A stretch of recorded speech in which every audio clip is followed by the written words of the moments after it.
Whether it be chasing checkered flags, blasting through berms, or navigating the trail, AE has you covered. Team Associated, Element RC, Reedy Power, and Factory Team, vehicles, parts, accessories, and information can all be found in one place. So blast, slide, soar, and crawl with us at AssociatedElectrics.com.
Alrighty, guys, welcome back to the JConcepts Vintage Clash of Champions out here at Hoosier RC Raceway. Getting the concourse started here, back up and rolling. Look at these beautiful cars as we are going through. Cameraman Chris going to try and keep that camera nice and steady. We're going to have to get him a gimbal camera here, gimbal mount here in the future. Coming around here as we're looking at these amazing cars. Those two Schumachers there in the back. We got some studio shots on. Yes. I wonder what kind of tower that is on the team car where it goes all the way across like that. I vaguely remember that back in the 90s, but... Oh, we got the blue tire Lozy. Look at that. That's a favorite right there. That's sick. I found some of those at my local Wow. hobby shop. But you know what? I'll let everybody watching, I'll give everybody warning. If you have those blue tires in the bag, keep them in the bag. The smell they make when you open that bag will clear the house. Man, oh man, these beautiful cars out here. It said vintage cars only. I see like a B5 out there. Get that thing out of here. Look at that nice JRXT with the J Halsey wow. paint job. Beautiful rigs as we cycle around here. The Tamayas, that TRF in the back. Oh, we got some Double X4 right there. Yeah. JRX2. That was my favorite four-wheel drive right there. Yeah, we were talking a lot about that last night, how versatile that platform was. Beautiful cars, beautiful. JWRC, hello, hello. What's going on, Steve? Thank you all for tuning in. Oh, they're getting rowdy down there. Man, oh man. Cliff lap paint job with the J Halsey wheels. Let us know how the sound is coming in, guys. We had a little bit of issues this morning. We will always reset our audio here in the morning. I kept it on all night, and it's always some sort of weird little glitches that happen. So hard reset. Seems like we're back up and rolling. Oh, he's got the... Look at those match cells. You know, I threw a bunch of those away. Oh, yeah, we all did. Oh, no, like recently. Oh, and really? I heard they were like worth some money. Yeah. I was like, mistake. Yeah, I threw away a ton of NIMS in like 2006, and it's like, no. I threw some away like a year ago. Oh, mistake. Yeah. Brand new. Brand new cells. Look at the Yokomos down there. All right. Is that Dirk's car, his team car?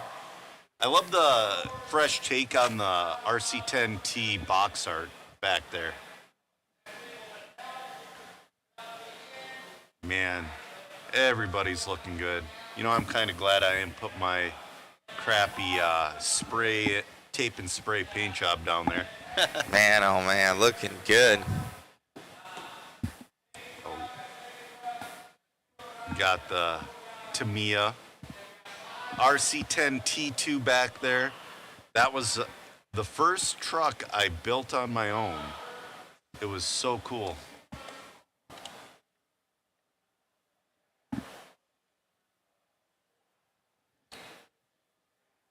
Oh, so that body, I forget which body it was, but in my collection I have that really narrow S&K body for the Lozies. I'm holding on to that one for a rainy day.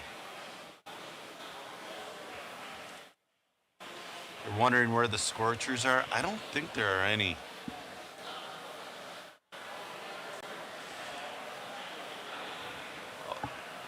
The Yokomo with the modern shocks. It's an old school car with modern, and a lot of guys are doing that, and you can't blame them.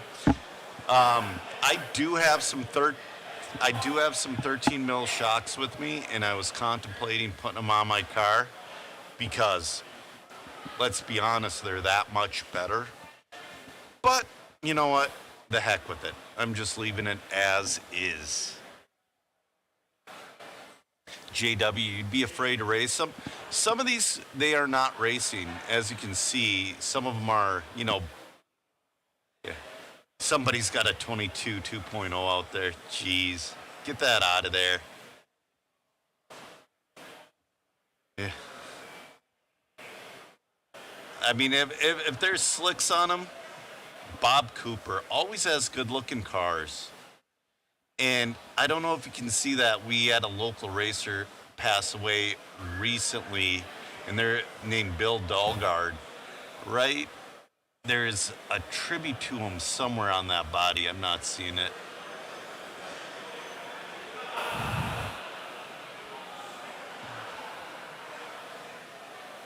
Looking good, though.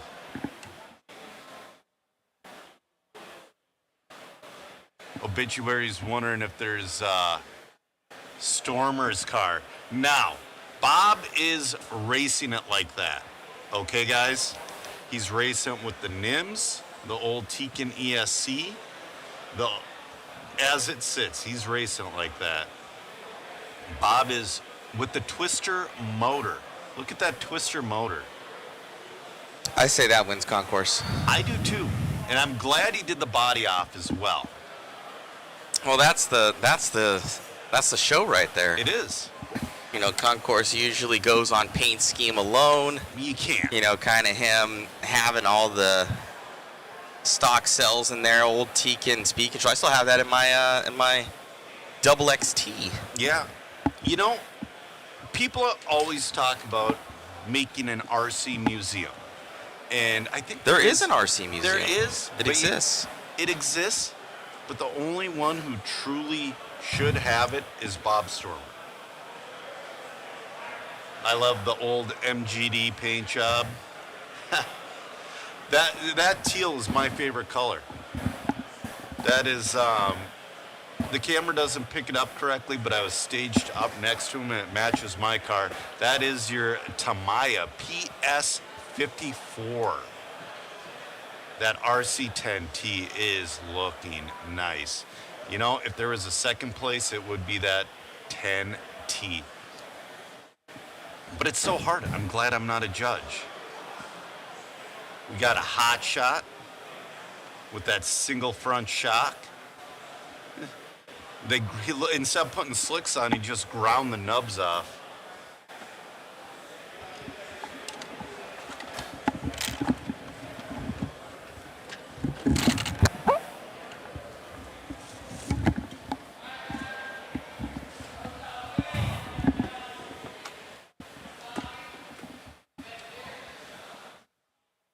Wow. You know what a collection. It is. Going all the way around. The Masami rig? Yeah. Are they picking out a couple, I'm guessing? They have to. I've always really liked those Yokomo wheels. Yeah. Is Dirk searching others? Look at him as he searches others, Chris, there after seeing the one. Wow, beautiful. That one definitely is not being ran here. Look at the Ranch Pit Shop number plate. Wow. I know you can have them reprinted, but a lot of guys miss that little detail. I'm kind of check out the others, get some detailed shots of them choosing.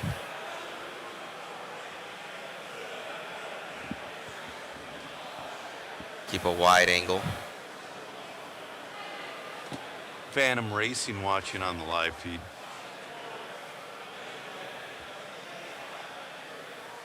Shoes getting in there. See if you can get on the other side there, Chris. Chris doesn't crush any cars. We don't want him to trip over his feet.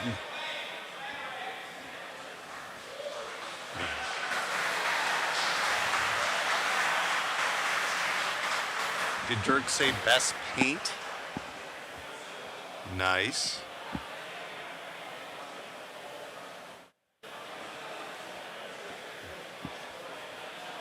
Denny says he'd be like Oprah. You get a Concourse trophy. You get a Concourse trophy.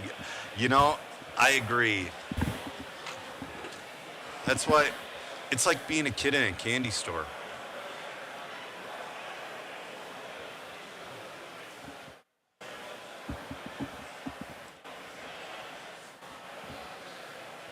Oh, look at those old chrome wheels. He's got that aluminum chassis he was talking about. Yeah. It's a aluminum Traxxas chassis, all billet.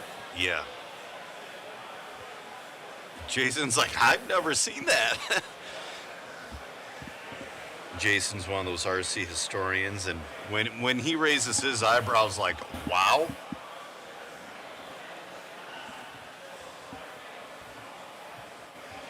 Well, Jason wants because Jason was a super big fan of that Halsey JRXT.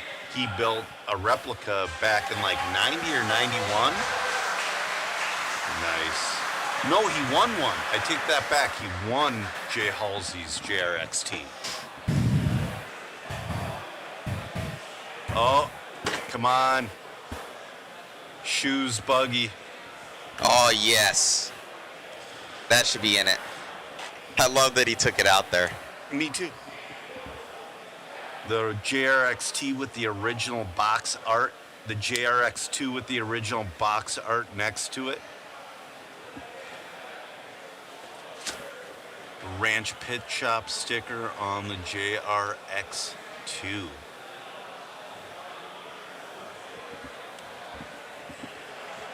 Oh, no dust cover, you're DQ'd. Just kidding. Did you see that warning sticker Shu posted earlier? Yeah. As long as you got that on there, you should be able to read that small print. Spinning objects. Do not put fingers here. Wow, what a collection. Wow. Amazing. All the way around. Matt Francis's car. Oh, no, that's a replica build. I thought that was a car you'd be running, but that's somebody's He had a couple rigs over there that were all his replicas. Yeah. Man, that's a lot of stickers, but I believe he had a stickered up body like that back in the day. Amazing. Hey man, getting to work with all the sponsors. Then Hodap right there. Got Eustace. Yep. As well. Those are cars are actually running. Man, I would not want to walk through that. No. Yeah. $1 billion sitting there. The amount of money of vintage rigs that are here is ridiculous. Look at the stock Junior T. I love those things. I think he's getting a replica of Brian Dunbar's. That's I got you. Yeah, we got Brian. That's best two-wheel drive, Brian Dunbar's. That's his car, I believe. Yep. That's the one he was building for this competition. Definitely very fitting.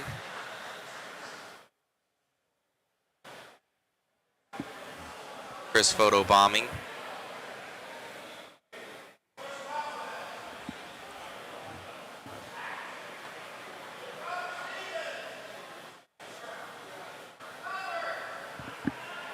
What's the next one there, Chris? I like Rona's rig. That's Stinky Pinky's right there. Yeah. Rona's rig next to Halsey's. You know, he has that classic 90s paint job. That's Rona's right there. Yep.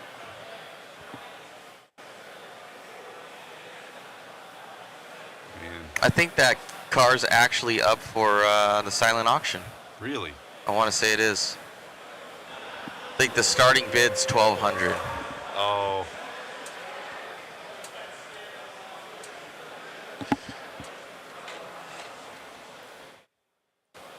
You know what, though? I do have to say this clay track is really easy on the anodized chassis.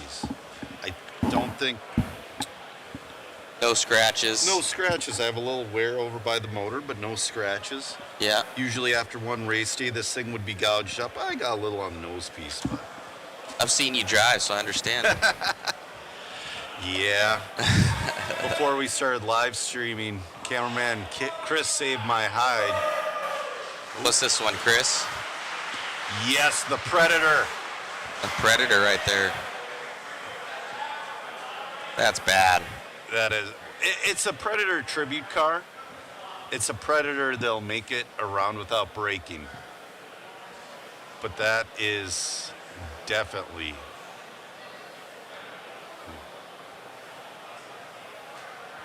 He has been racing it.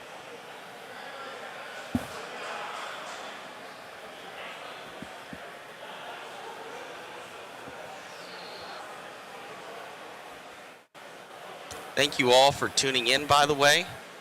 Be sure to share, like, and subscribe. You got the. That's a four-wheel drive. Yeah, that's what's a four-wheel? That's the it's got modern shocks on it. Yeah.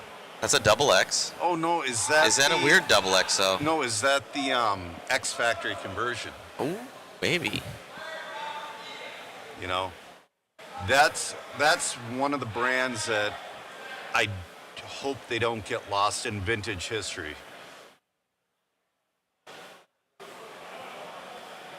I have a microphone. I don't have it on the camera though. Are they gonna do a? They're not. If they had a mic, we'd be able. Yeah. Don't worry, no big deal. You can't hear them very well up here, but.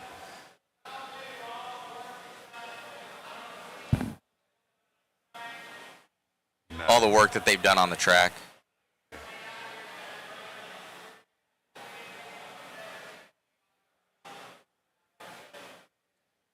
What a good tribute. These guys have worked really hard on this event. Both Dirk Anderson and Drew Boyd. Old Tekin shirt Dirk is wearing.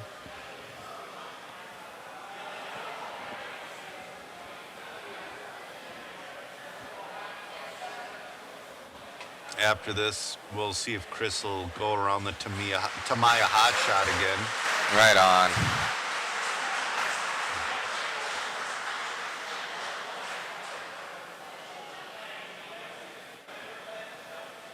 Oh, there we go.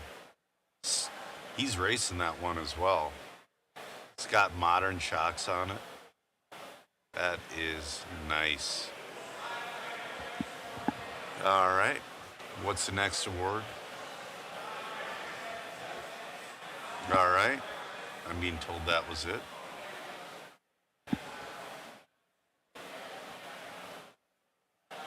Oh, yeah. So I suppose if that has that sideway battery, they made those lipos for like the Mini Coopers and whatnot, with the rounded edges. Yeah, with the rounded edges. I wonder That's if right. he's got. I think he's got one in there. Those will be hard to find these days. Oh yeah. What wheeler is this? That is cool. MX4F. I wonder if that's one of those. Looks like a Schumacher type of Yeah. center assembly.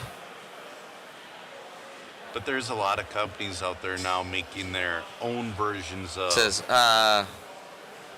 Masaki Hirosaka. Thing's pretty sweet. Oh, what is that it? was the Masami re-release. Oh, it was. That's okay. the 1 of 100. That's Yeah. the 1 of 100, the Masami re-release. That's right. It's number 74. Okay, yep. I think there's only 100 of them done. Yeah, that'll never see the dirt except for right now. Yep. Yeah, I think the kit was like a pretty good amount of money, like $2,500 or something like that. Oh, there's. Oh, there's that. Yeah, there's that slipper that we shot a picture of. Yeah. With the sticker. Yeah, that was the Masami re-release.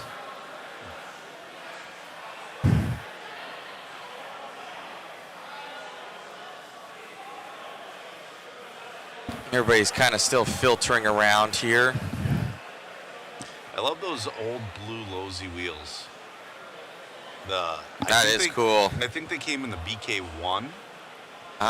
May have. Definitely a double X. No, was it a triple X deal? It's triple X. Ooh, a lot of zoom. And the blue ball cups there. Yeah. I think that was Kenwald. Yep. So I had BK1. I had the double X CR BK edition, and it came with a lot of blue stuff, but it did not come with blue wheels.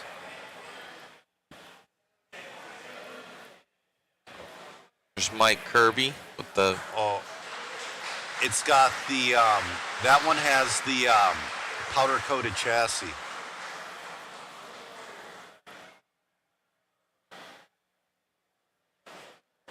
The skinny front wheels, those were outlawed almost immediately. Uh-oh. What do you put on the bottom? I don't know. Probably some kind of protection. Don't hurt the powder coat. Gorilla tape rips it off.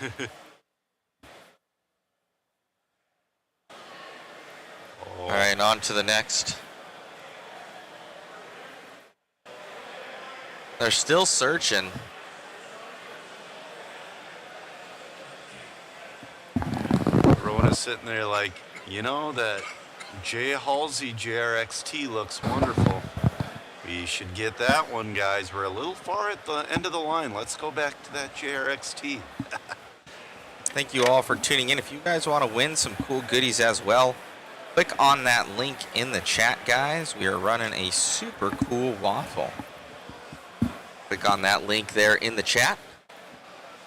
Helps with the live stream.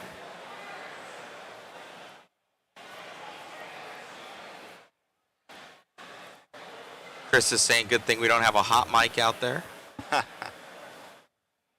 Oh, look at the Pavitas. He's holding the Pavitas wheeler.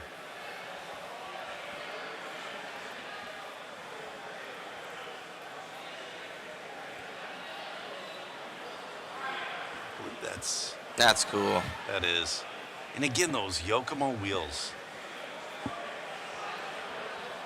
Bottom matches. Yeah, I don't think that's a full Pavitas tribute. I don't believe Pavitas had any purple on his paint. Not positive.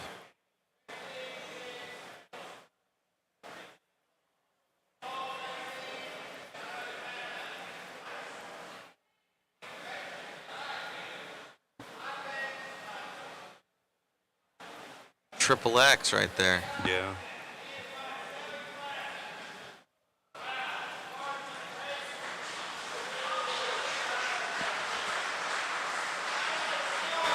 Zoom out a little bit, Chris.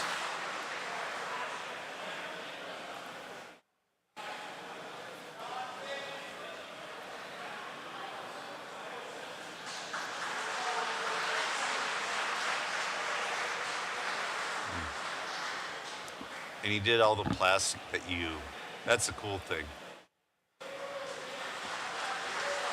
Pavitas rig. I think they're both Pavitas, are they not? No, the truck is Clifflet. Clifflet.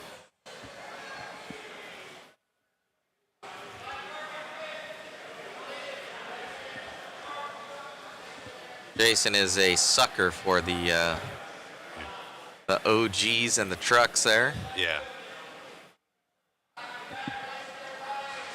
That's cool.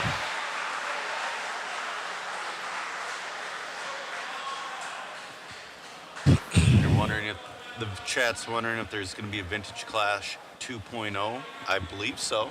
That would be a question to be answered by Dirk and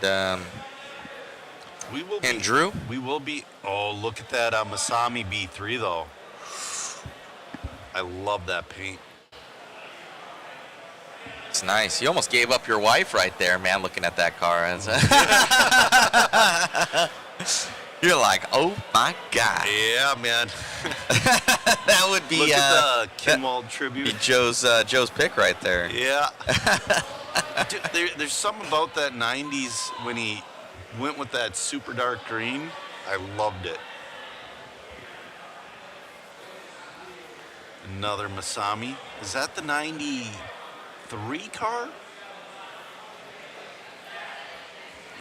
Hey, the Chris is saying 91 it might car. have been the 91. If it's a 91, it's definitely not correct because the 91 car, they've made tribute parts, but the actual 91 car was never released to the public, ever. That thing was... He had a complete prototype car with the super long front shock tower. Oh, the bumpers, man! It was a proud day in my life when I was able to take that big bumper off because I stopped breaking so many A-arms.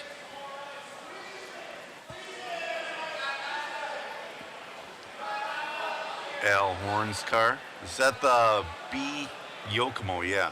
He's running that thing. I thought he was running a BJ4 this weekend. He says he was having some troubles with the four-wheel drive. Yeah.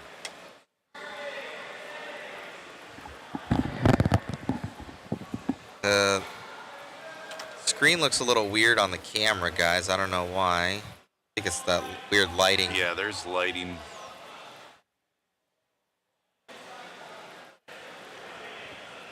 So I got a question for you, Matt. Were you around during the double X days and whatnot, right? I was. Did you paint your dish on the wheel? I did not. That was clear. I always painted mine, whatever the body color was, and I literally brought that can of paint to the track 'cause you broke them. See if you can relocate, Chris. Go to the left or something. I don't know if there's, oh. It's almost like there's a mist in the air. Yeah, I don't know what it is, or it's something in the camera lens. I don't know if it's fogged up or something.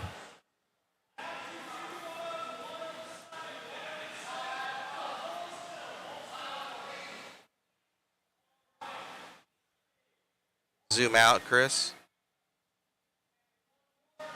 There you go. Yeah, that's fine. Man. That's so cool. Very cool.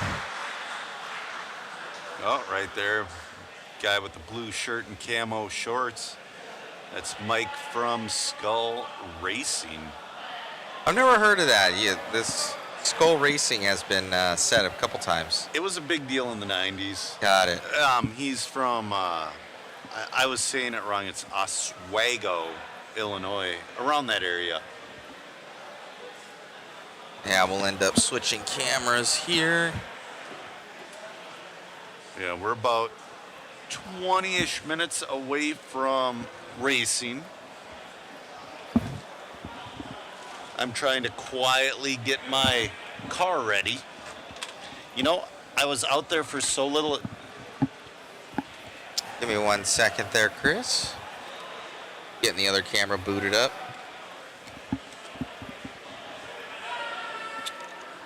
All right, you're good, Chris.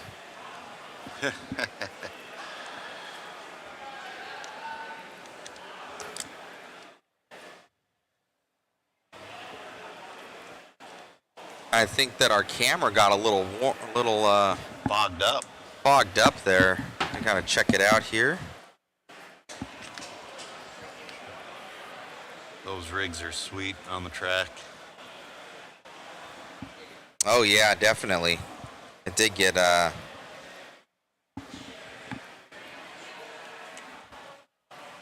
weird on the internal lens there. Oh, really? Yeah, I don't know why that is.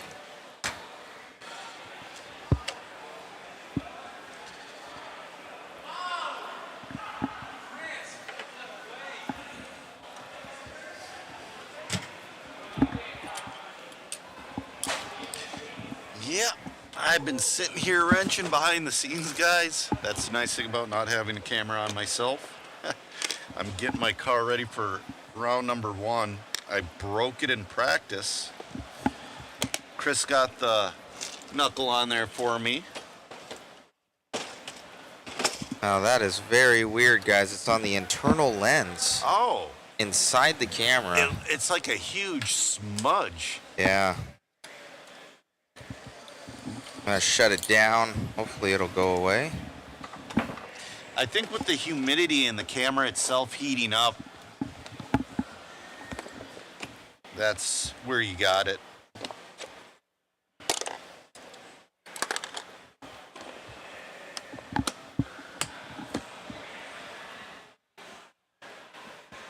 Lewis says the camera guy must have been breathing too heavy seeing all those cars up there. Yeah, man.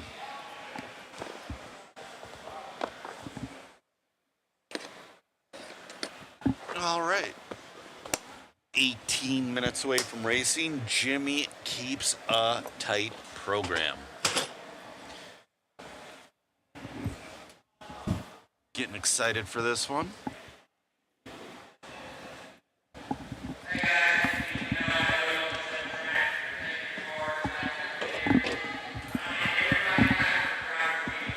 Oh, we're going to have a quick driver's meeting.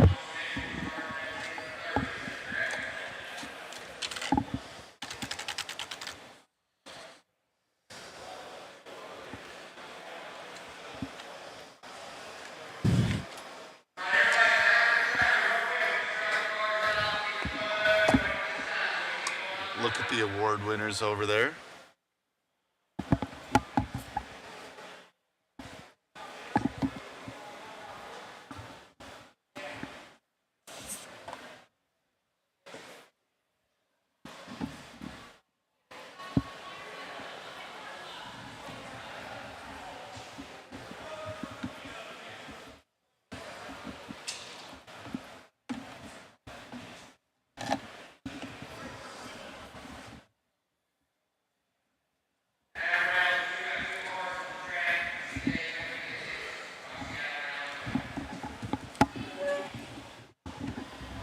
All right, so it is Saturday morning. What's everybody out there doing today? Is everybody going to the track and racing, staying at home chilling? Talk a little bit with you guys before racing starts.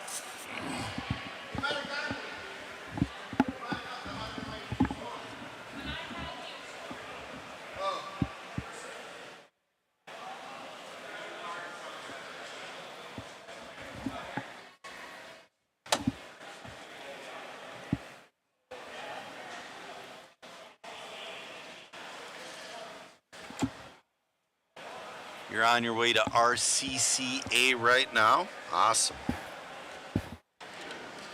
We're having a great time here at the Clash.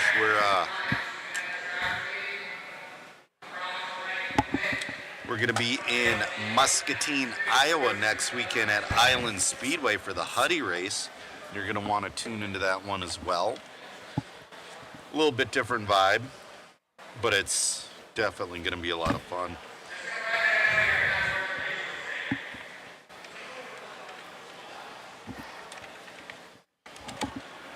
I'm not sure, but you know, I believe entries are still wide open for that Huddy race.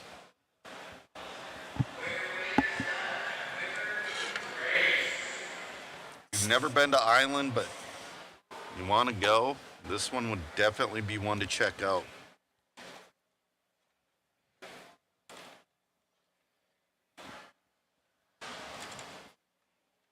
Yard work in a few minutes. Oh man. That Rattlesnaker says watching this. Awesome, we appreciate it.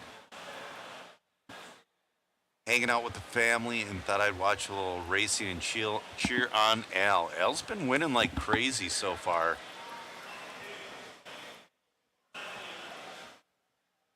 I don't know what's happening down here. Julie's gonna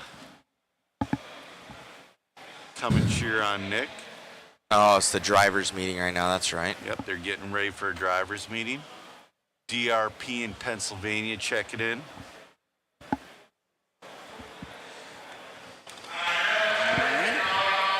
Where's cameraman Chris at? Go and adjust the main cam, Chris.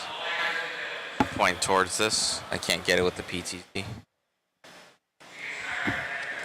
My car is ready to battle once more. Just pointed towards the track.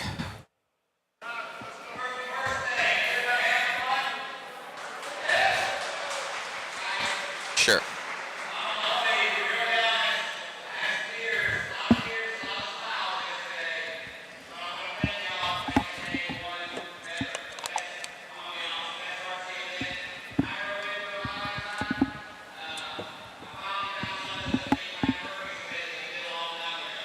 Dirk, letting everybody know, thank you so much.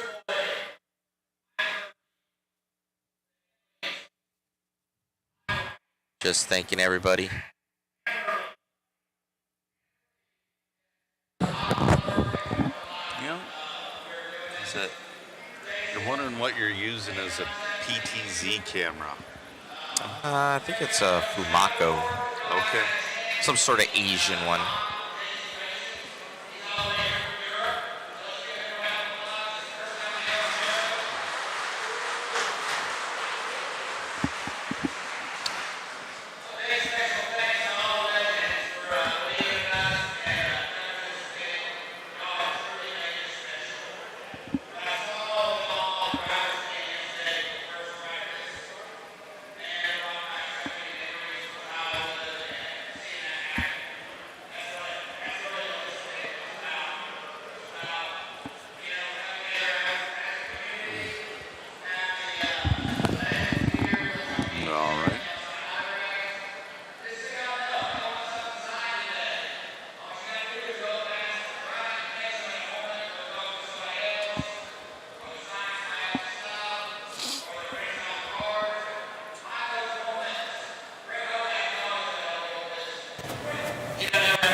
back, getting the microphone hooked up for the driver's meeting.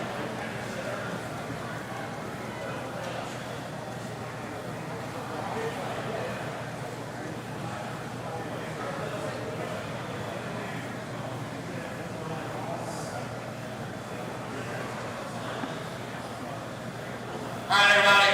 So there's going to be 2 heats today. All right, 2 heats for, and then there's going to be 3 heats for the legends today. All right. Y'all notice they only ran 1 yesterday, so they have 3 today. The biggest things we need to make sure of today that I noticed yesterday is Jimmy was having to ask for turn marshals way too many times.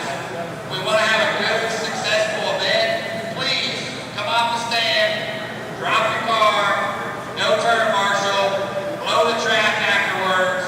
There's arrows, there's batteries, and the Henleys have done a great job trying to make sure everything flows very, very smooth. Y'all will see 2 big, really buff people walking around. We brought those in today for all the people that do not turn marshal. So Guido and Speedo are here to make sure you're out on the track turn marshal. All right? Man, y'all don't get my dad jokes. Okay. All right.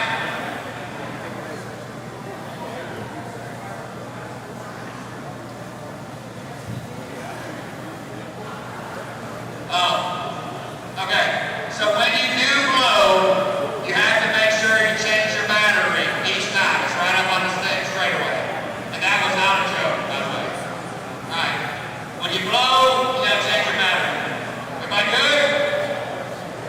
Just on the straightaway blowers, because they rotate, so they get changed down every time, the straightaway blowers. Alright? Now you have thumbs up for everybody? Y'all ready to race? Alright. On 3, we're going to do it race day. Y'all ready? 1, 2, 3. It's race day!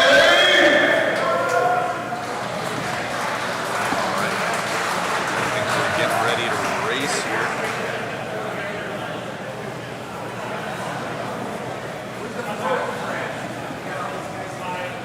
All good. All right, we're looking at about 8 minutes for race 1 and 10:30 start time, guys. So race 1, start getting ready to get up on the driver's stand. And then race number 30, you're going to be the marshals, the RC Concourse Classic.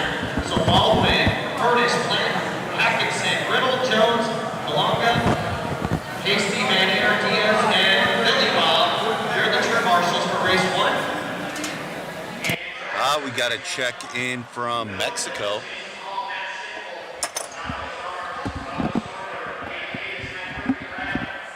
Huh. Can you guys hear me? I think my other headset just did. The headset you guys do not hear, I think, just quit on me.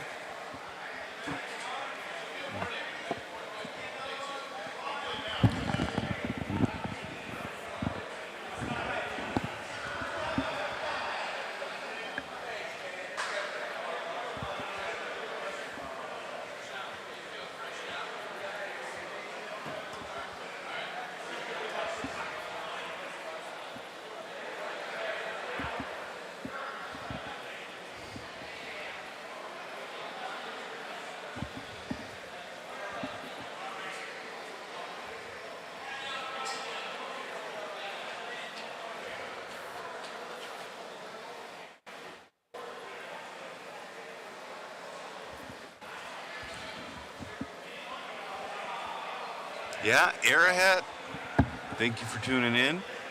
Thanks for the good luck. We're,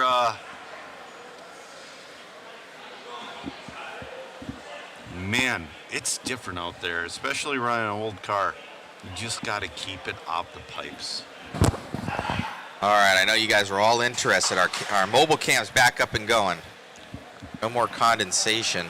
Hopefully we can get some good views through the other pits, like through the oval pits and whatnot. Yeah, we can get out there. That mobile cam is a great feature.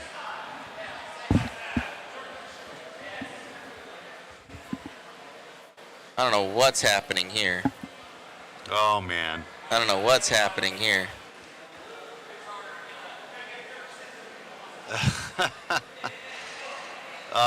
Well, they definitely should not quit their day jobs.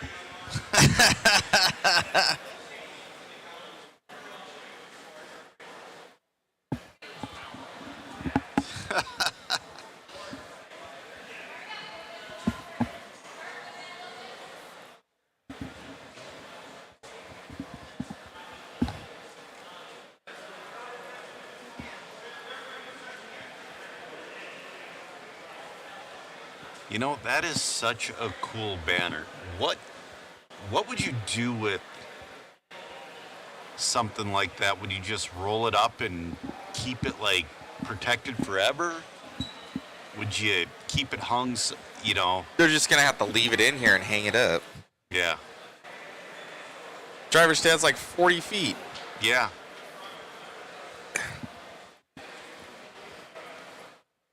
I'm glad my camera's up and going. Cameraman Chris must have destroyed it or something. It was breathing too heavily on her or something. I don't know. About 5 minutes away from race number 1.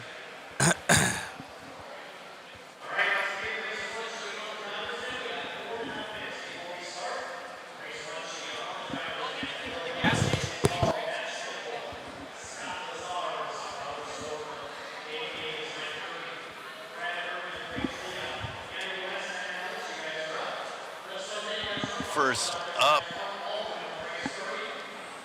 it's going to be your Dragon Punch Classic Buggy class.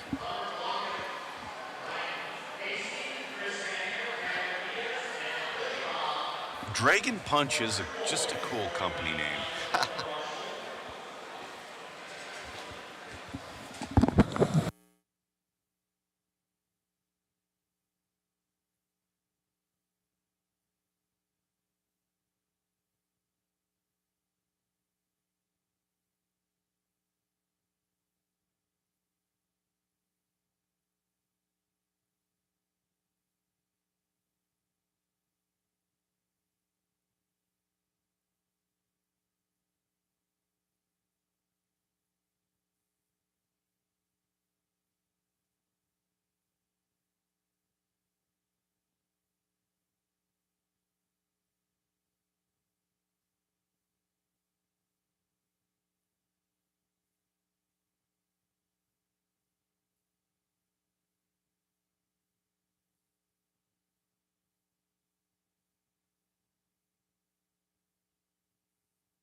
All right, we're 2.5 minutes to the start of the day.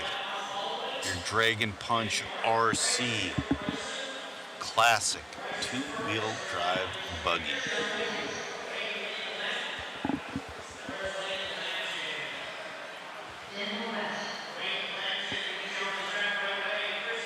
We got Bob Stormer in this heat. We have Mike Kirby.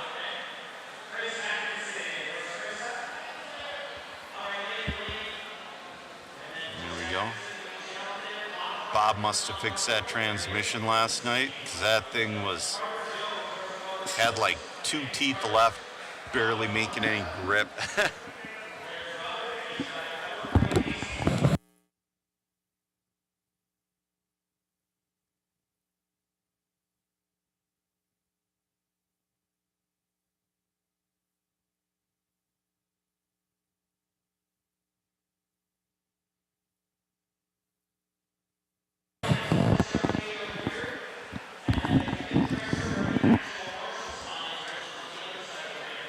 All right, guys, getting ready to go.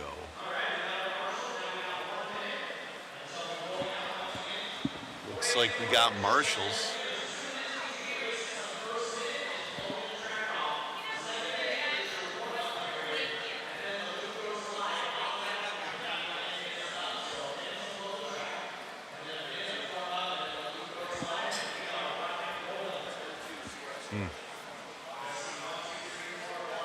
All right, seems like we're about ready to get rolling.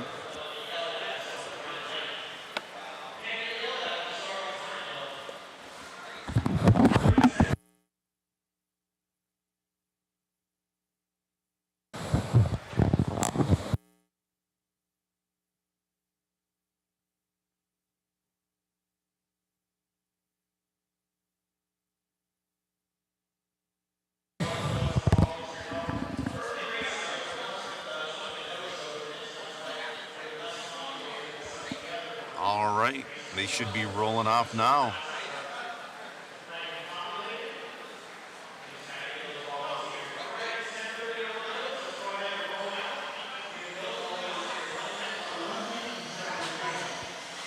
Oh no, I don't see Bob, unless he switched cars.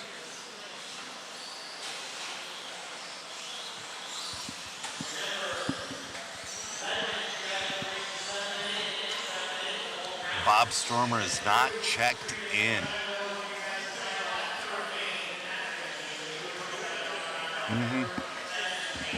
That Hot Tricks car.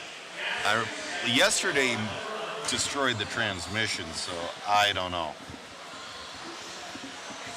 We're still missing a check from Jason Hall, Bob Stormer, Dave Davis. Looks like, and Brad Irving,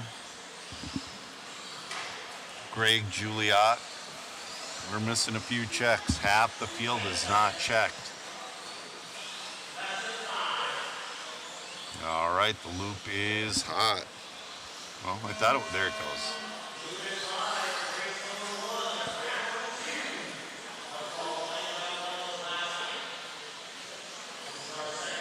All right, we're off and running. Rounds 2 and 3 today here at the Vintage Clash. You definitely want to get those waffle tickets, get some of these fantastic prizes. And we do have some prizes that are not on the table, like mod puck systems, mod goodies of different kinds.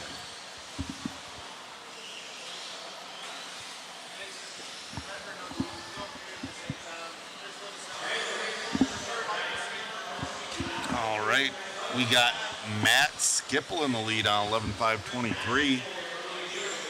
Ben Ellis in the 2, Mike Kirby in the 3. Still have 4 minutes left to go in this one.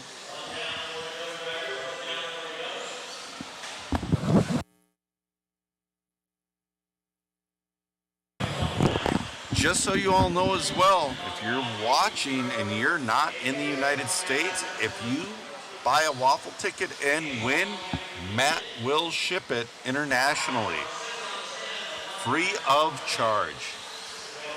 So this is open to the entire world.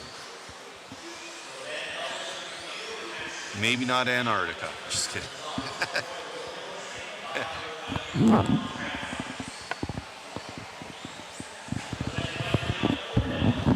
Oh, ball cup. He's ready for it, though. That was your leader. Man, that's so painful. He's still working it. Oh, no. No. He does. We got done too late last night for me to go to Dollar General and get everybody pliers.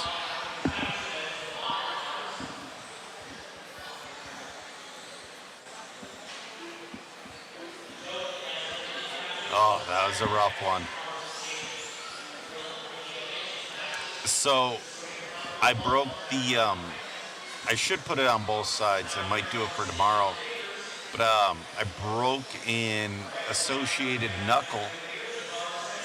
And they have oh, he bobbles on the straightaway. So Mike Kirby's going to be your leader on a pace of a 10.513.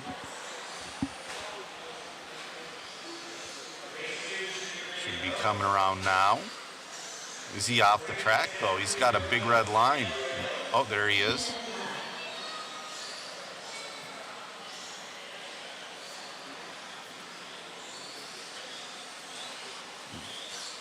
So my right side of my car has JC Racing C-Hub and knuckle.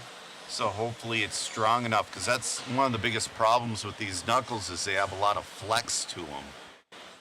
So when you try to pop the ball cup on, you flex it.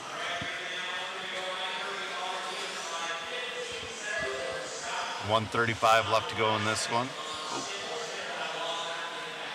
Tighten it up, Mike. Tighten it up.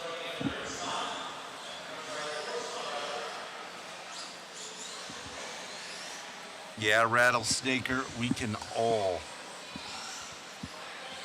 Man, we were saying earlier, well, last night, that everybody's thumbs have turned soft the past few years because they make ball cups so good. They don't pop off during the race.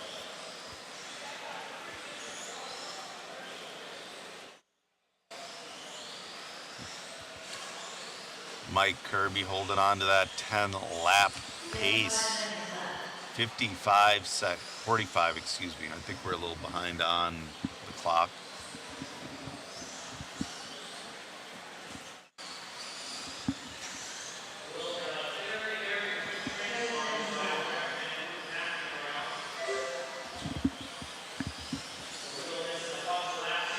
$20 seconds left to go. Yeah, looks like Mike Kirby's got this qualifier. Few laps off TQ, but that's not what it's about. It is about that with Matt Francis, though. He pulled up, you know, he's like, I'm just going to have fun. I'm not going to take it serious. 2 laps in, I'm going to win. Time to push.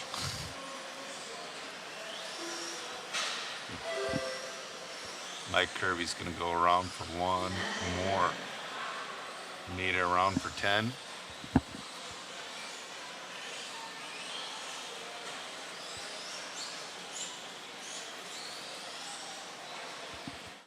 All right, just waiting on a couple more to finish here.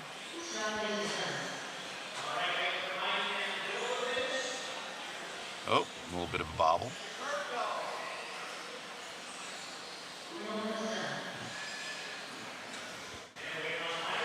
All right, Mike Kirby's in and done. Oh man, they're gonna need a ton of volunteer marshals for this one.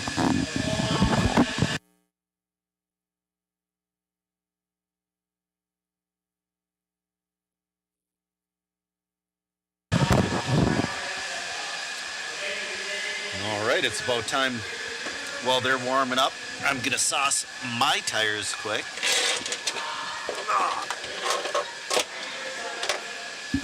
I'm in the C heat of your Dragon Punch RC Classic 2-wheel drive buggy. This morning, I rigged a fan on my car. Hopefully it stays on because, well, I'll say this, if it slips, it's going to touch all 3 poles of the motor and I'm going to be in big trouble.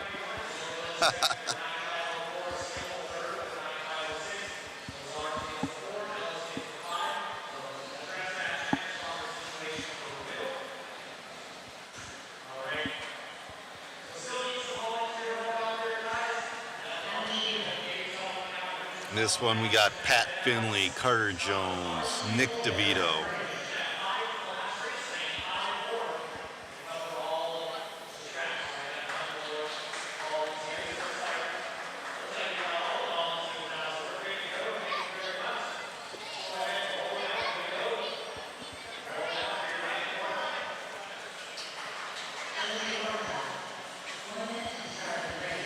All right, we're warming up, guys.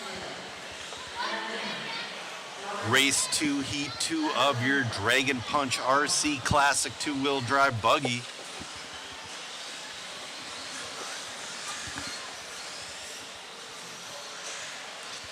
It's just amazing. Chris Van Aert puts down a 13-lap run with the classic buggy. Dude is wicked fast. If I drive perfect, I might be able to sniff a 12-lap run. Maybe.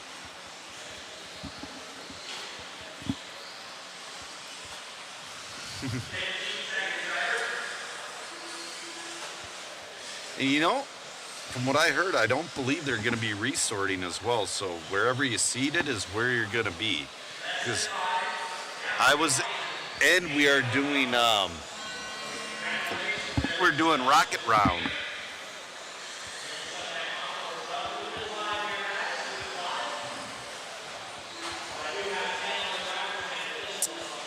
You know, if I have another ball cup pop, I'm going to have to hand my car over to Drew and be like, you know what, put the Dubro hookup on it.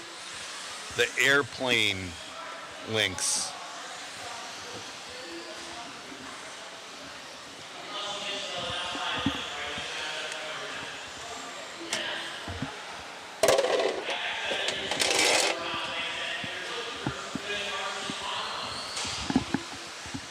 Looks like Finley's going to be your early leader after lap 1 on 11.5.19. Oh, gets bobbled up.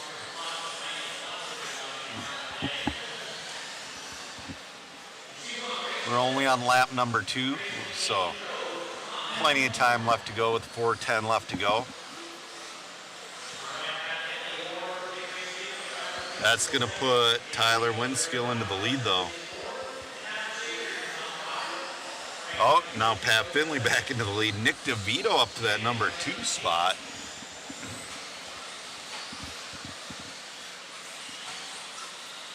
Oh, bobble down the stairs. Need to have a little bit of patience with traffic.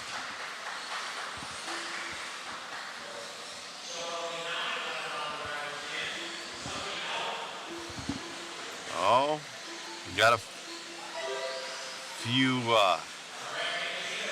guys party a little hard last night. There's 9 on the driver's stand, but 12 on the, there's supposed to be 12 in the race. We only have 8 racing.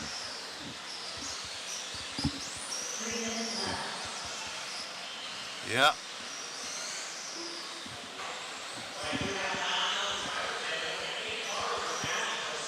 Man. Somebody does not have a working transponder. That is unfortunate. But that's the good thing about Rocket Round. Get that fixed. Come out round 3 and put a heater down.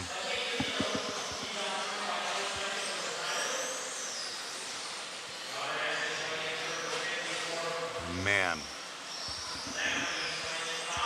Nick DeVito, now your leader. Oh, straightaway bobble. Nick DeVito made it through the straightaway mayhem. He's now on 11.5.28. Nick DeVito.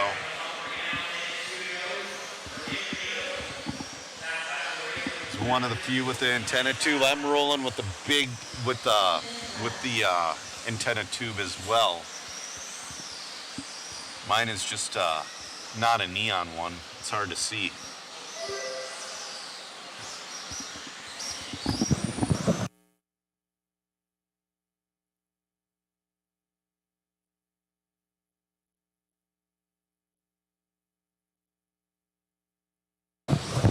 All right.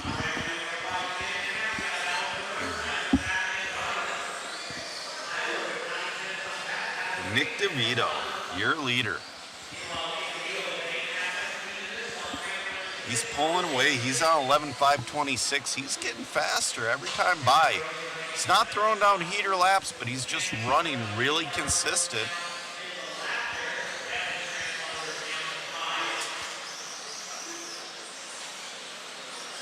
Oh, they figured out who the transponder was. So there are 9 guys out there running. 3 guys thought that they could party.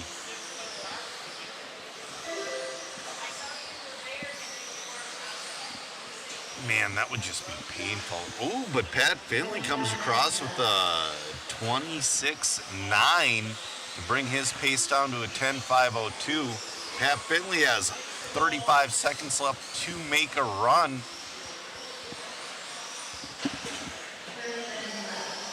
Antenna tube should be mandatory, I agree.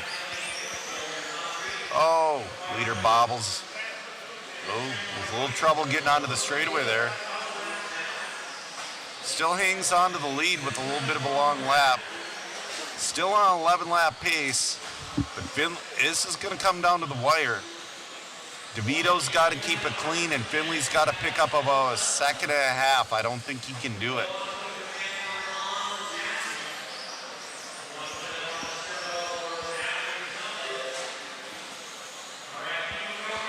All right. Pat Finley takes the lead. DeVito takes it back. They are on their last lap.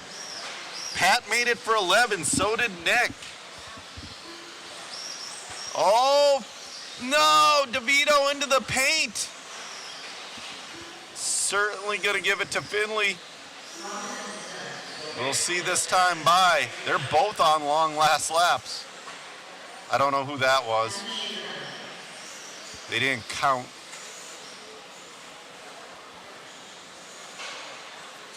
Uh-oh, uh-oh. Uh-oh, where's Finley? Waiting on Finley. Was that Finley that... Oh, Finley missed the loop, I think. So DeVito's going to end up winning that one with an 11.5.33. Pat second with a 10.4.59. Tyler with a 10.5.05. Nice close racing.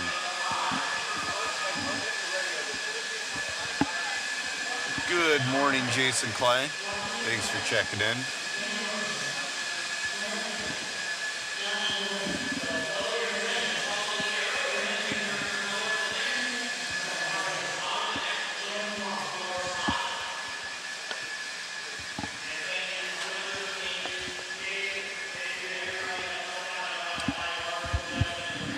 We're going to have Matt take over here fairly quick, if possible.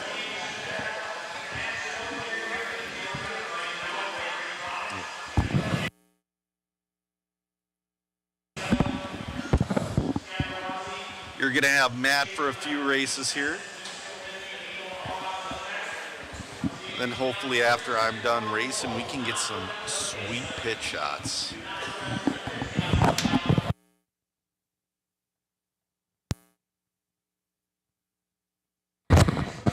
Hello, guys. Thank you all for tuning in. Hopefully you all are enjoying the coverage.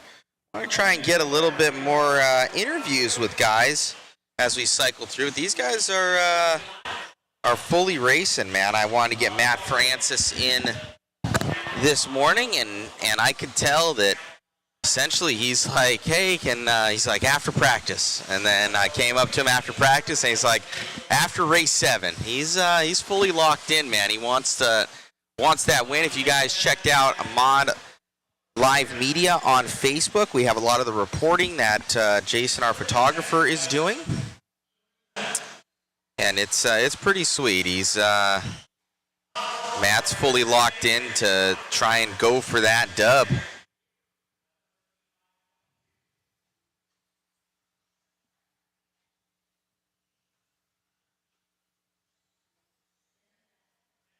Thank you, KRD.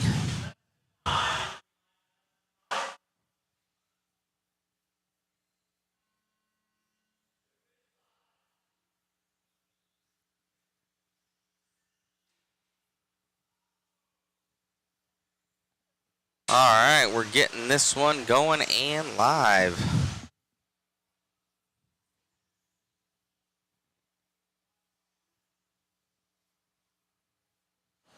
Get some ambient in there for you guys. Big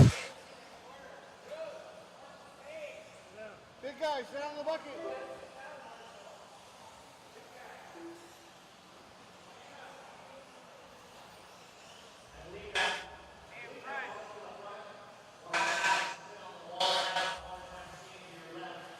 All right, looks like we got Wade up into the lead right now.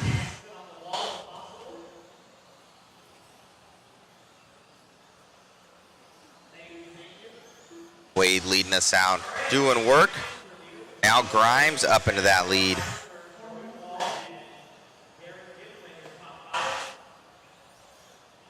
Grimes leading us out. Leave a good friend there of Mr. Dunbar's. Those two battling head to toe here between 1 and 2 in the Kenwald car. With 3:30 left to go, 3:30 left to go.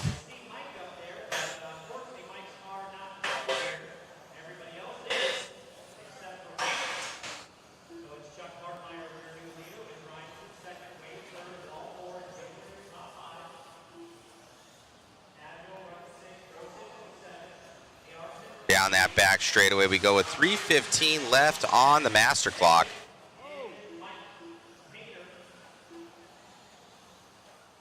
Here for Hartmeyer, your leader in that Team Losi Racing vehicle.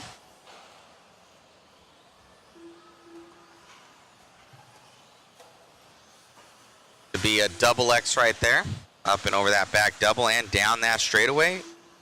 Here for Hartmeyer. Oh, goes a little wide. Able to keep it all in one piece. Thank you, Mike. Appreciate it. I'm glad you guys are enjoying the live coverage. Looks to be pretty positive altogether. We should have a ton of action photos that are going to be getting posted here very, very soon. Our photographer, Jason Bollinger, a.k.a. Shoe, has been diligently working, but he always gets pulled left and right for like, oh, I need this, oh, I need that. So, and he goes through every photo and edits them and has to put on the overlays, and it's a pretty tedious and long process. The guy's a machine, but it does take time. So he's hopefully going to have that up here. And probably around noon is what my thoughts are. And more ball cups popping off.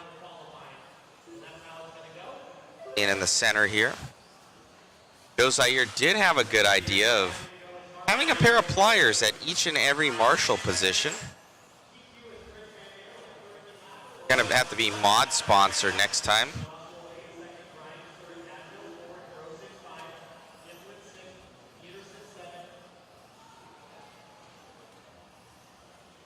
Danny Pett saying, do you think there's going to be a Vintage Clash 2.0? What are you guys thinking? Do you guys want to see more of this type of content? I think this is the first of this size caliber and kind of star power, I would say. I know that I do believe there is a Vintage Nationals that's been going on for quite some time now, but I don't know if it's gotten as much coverage in total.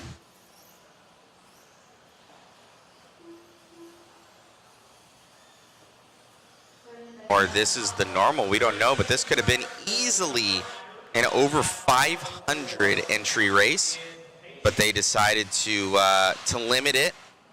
But we got another pop ball cup here. We need Kai Killy over here. Anybody know Kai Killy's number? We need to do ball cup counter. We had a wall hit counter there at RC1. Or we had another count, the cone. We had the cone hit counter at another one. Now we need a ball cup counter here at the vintage race. Oh, he popped it again, I think. Yeah, that thing, it's all popped. Ball cup, no good.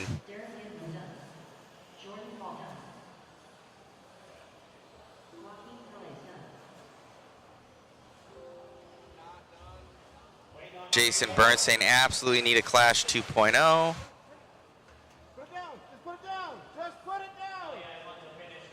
Someone's saying it would really be hard to get all those retired guys to do it year after year, but would be awesome.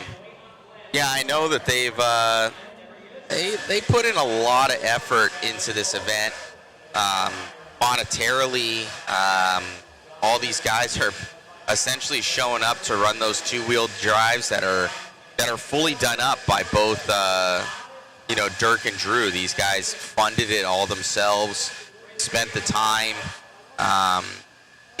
made the contacts. I don't know if they even flew some guys out. I don't know quite all the financials. I just know that every one of them basically has a replica rig of their own rigs that they're able to run. And when each of those cars, is easily probably 1,000 to 2,000 each, I imagine, fully kitted out. These guys have 10,000+ just in ours, I would say, probably More like 20.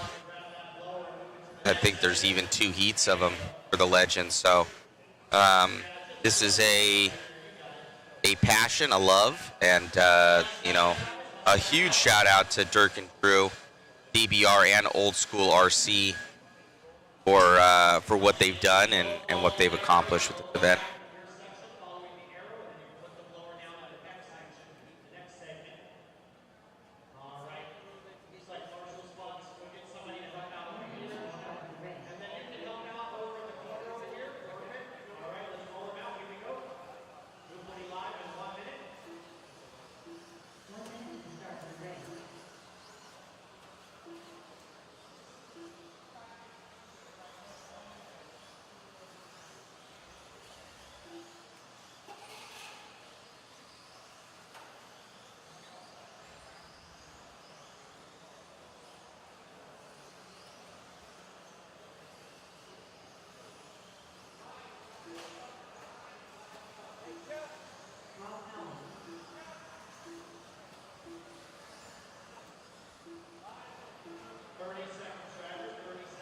It's too early here for me, guys. It's like 8 o'clock my time. About when I'm waking up, kind of. More of a lie. I usually wake up by like 9.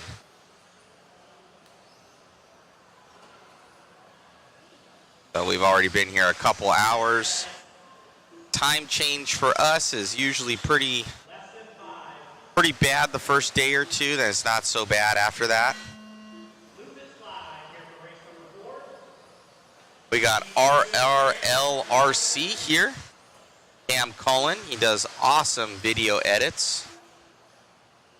Definitely want to check out his YouTube channel, RRLRC. It's a tongue twister. I still have no clue what it stands for.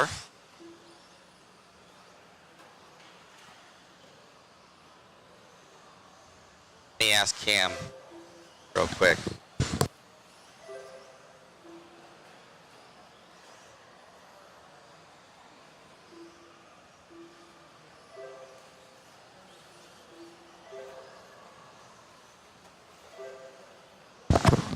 All right, it's Ridiculous Racing League. It's a tongue twister. Ridiculous Racing League RC for Cam Cullen there. He's got a really cool YouTube videos that he does. He's doing a docu-series thing on this event. You guys are going to want to check that out. He does great work.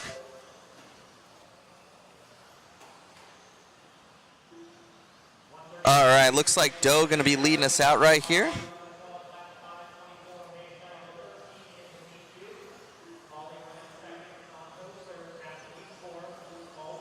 Doe, your leader. Our announcer, Joe Zaire. He's out there getting around in his red and green mobile. Making it happen.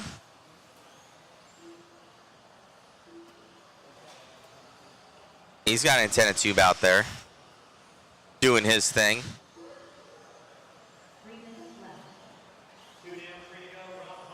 Flipping over there for Joe. And back on it.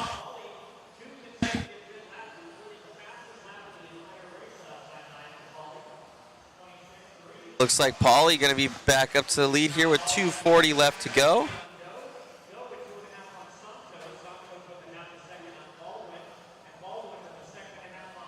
Another ball cup right there. Where's Kai Killy when you need him?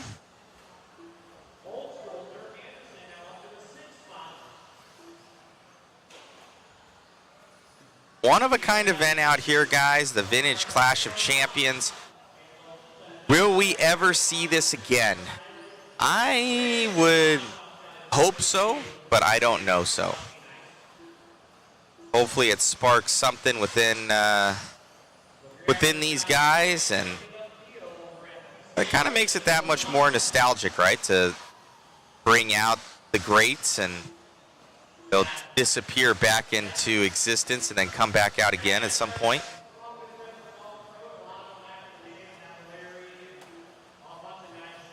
it's great to see guys like Greg Hodap out here. And it was when I first started traveling for MIP, Hodap was still kind of competitive out there doing his thing. And he kind of disappeared there.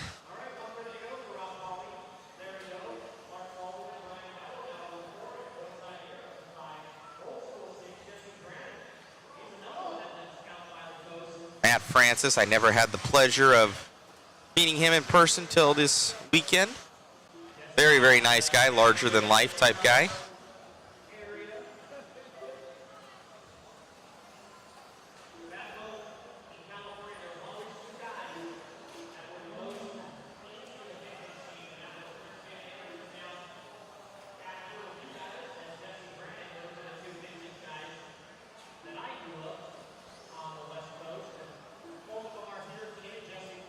Paulie's still leading this one out. He is on that 12-lap run, 12:5:21 right now for him.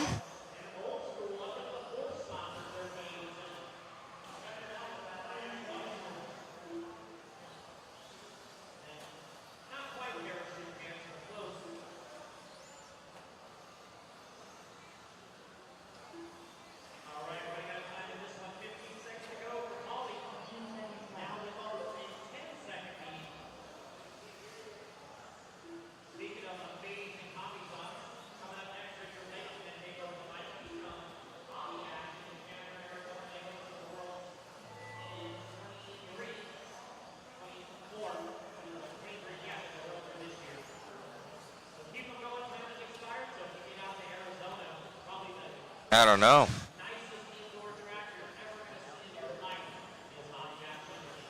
Looks like Richard Lake from Hobby Action going to be popping up on the main mic for race directing as the legends are going to start joining us here very soon. I believe it's race 6 or 7 or 7 and 8, something like that. They got a Reedy race format that's going to be going on.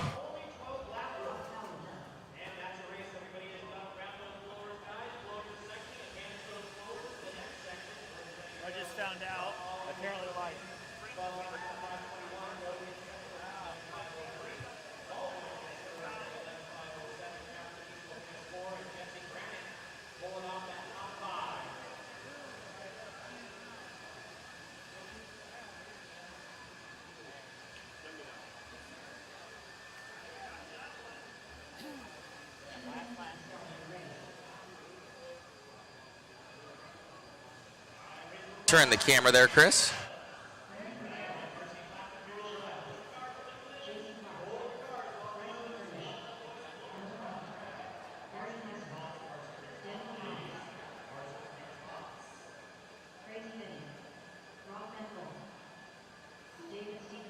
Martin Richards saying, great event, watching from the UK.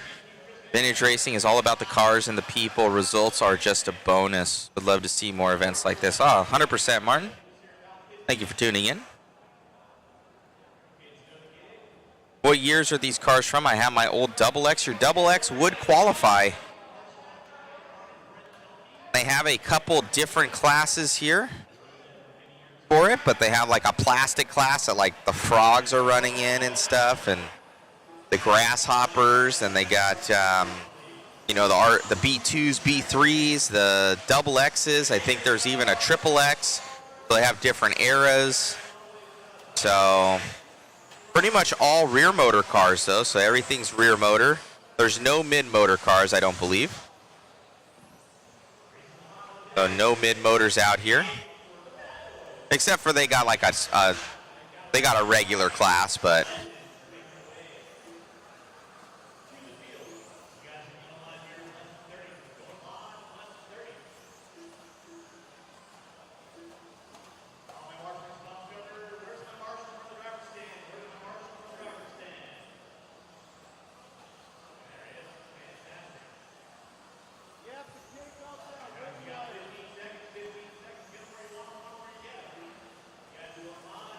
morning, Mark Peterson. Hello.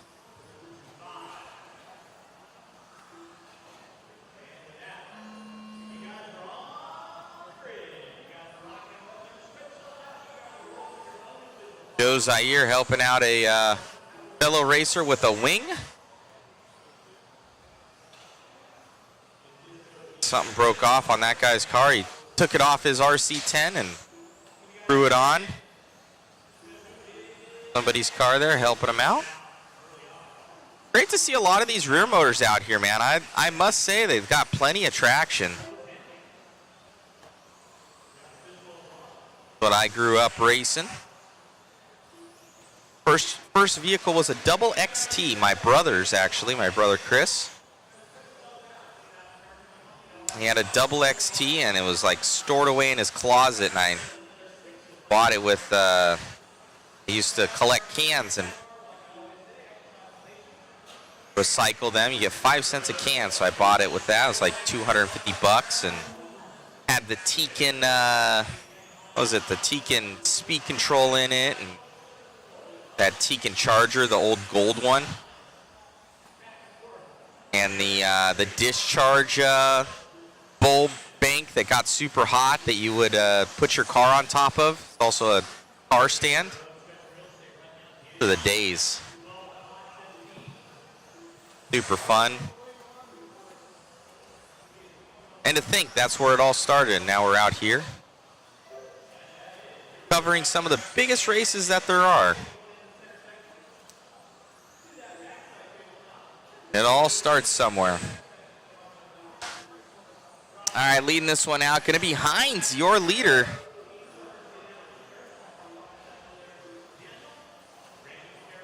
Hines going to be in a Team Losi car. Be Patera going to be that P2, Henley in the 3. Come around. Oh, Hines dropping down. Patera leading us out. Now he's going to be in that RC10, Team Associated.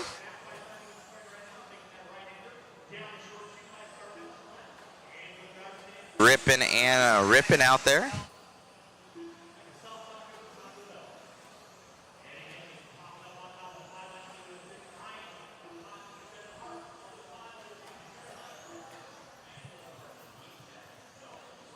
Be sure to share, like, and subscribe, guys. Be sure to share, like, and subscribe. Post that link as well for you guys out there.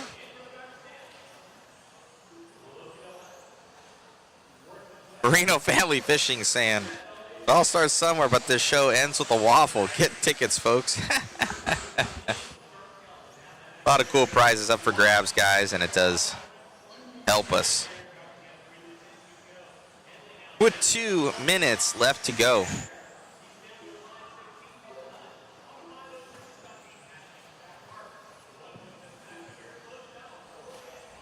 We got Mark Peterson here. My B3 and Cat 2000 LC. Wish they could be there. Some great guys raced with 25 years ago. Be great to catch up with them. Yeah, Mark, hopefully everything goes well. You're able to make it out for one of these.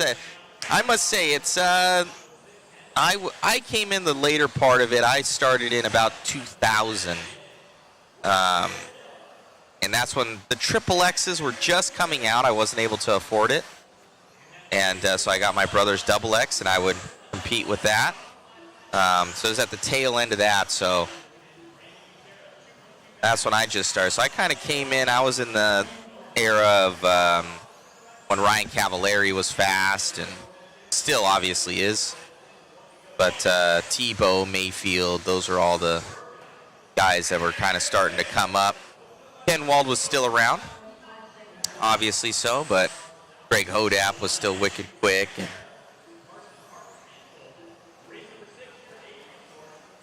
pretty fast. It was still in the era of cutting comms and match cells. The good times right there. Everybody has it so easy now with lipos and brushless slick tires. Oh, the times. Henley was in the lead. He's going to drop down. Ball cup or something popping off, breaking for him. He's going to be gutted with that situation. That is it on the master clock.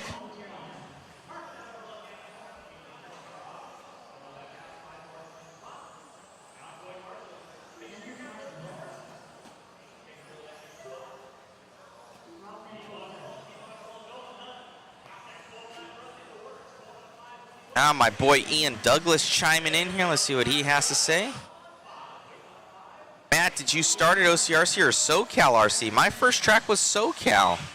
My first job was at OCRC. But I used to help sweep the floors and everything at SoCal with Mike back in the day after racing. And remember the sawdust? One of my good memories there. The sawdust we had to sprinkle around and then sweep up every night. And Mike would hook me up with free practice and racing for the work. I'd stay there for like hours sweeping and cleaning.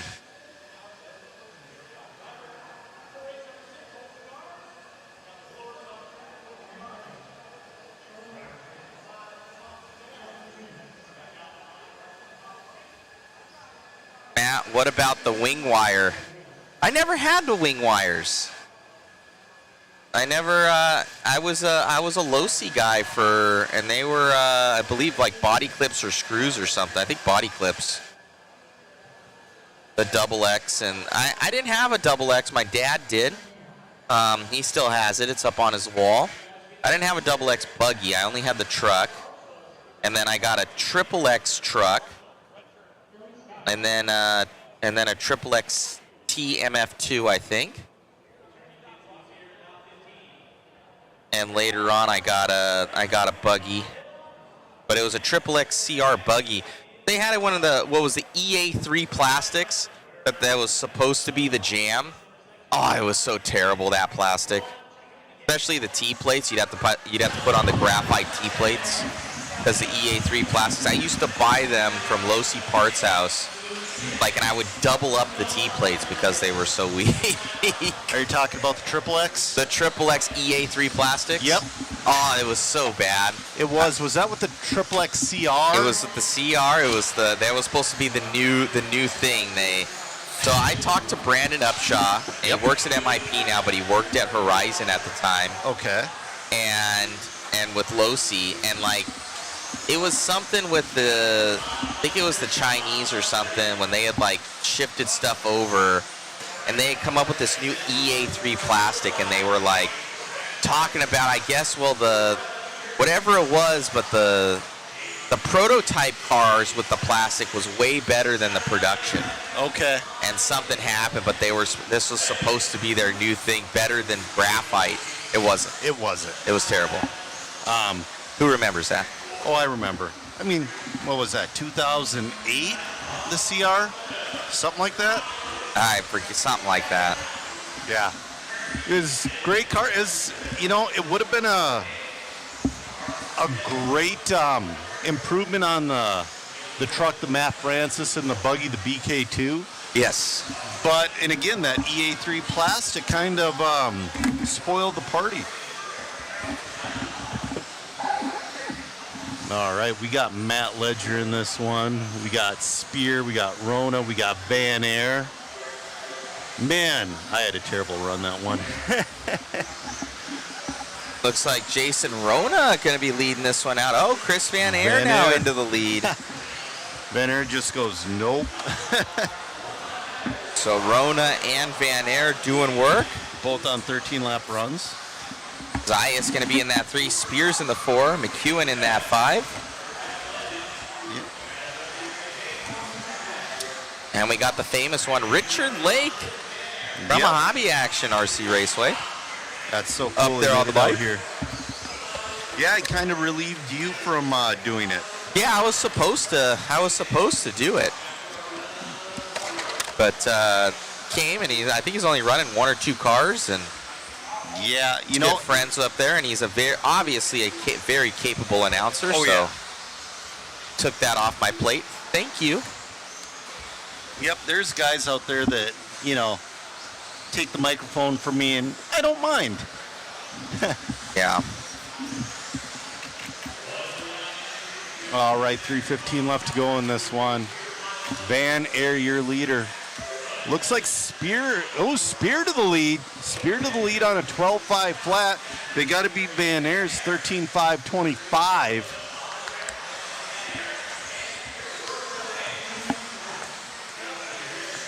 This is the A heat of your Dragon Punch RC Classic two-wheel drive buggy. Coming up next, we have Legends. Because they got to switch the program. Hopefully they got the timing figured out, Matt.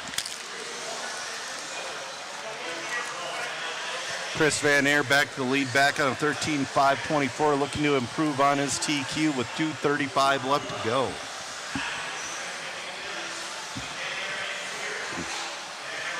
If you guys haven't seen the coverage as well, guys, you're going to want to pop onto Facebook. I'll pop in that link in the chat here. Did we lose YouTube? We shouldn't have lost YouTube. Okay, I got a message earlier saying that we lost video for a second. We're chime in, YouTube peeps. They'd be chirping right now. Oh, yeah, if we lost it. Definitely. You don't hear. Nobody will talk. The people won't say anything. Like they'll be the normal chat guys. But when something goes wrong with the audio or the video, people that never comment, they'll start chirping.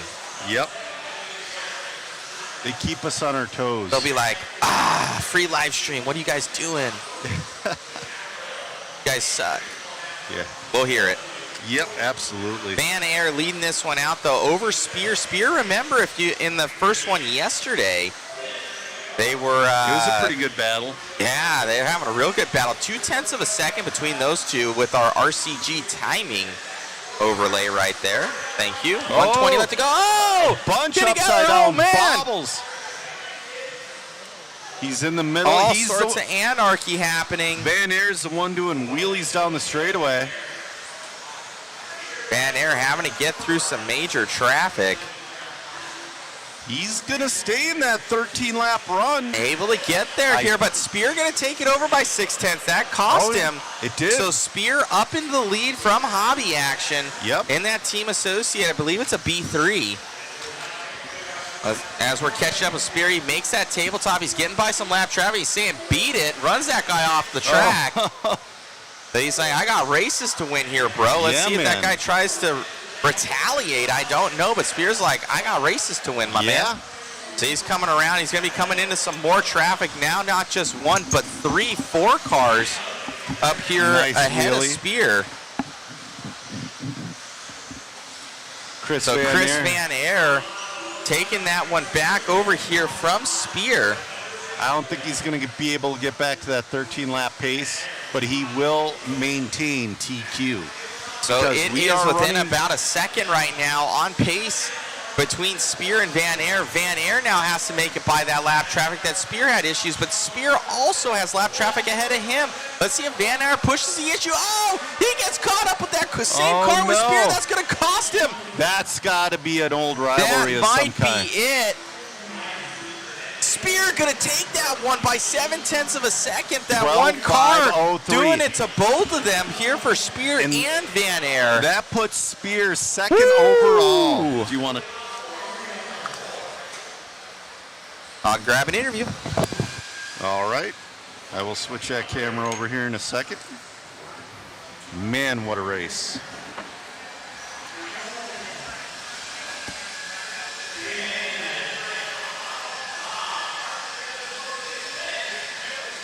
All right. We're going to switch it over to camera 4. To our interview bay.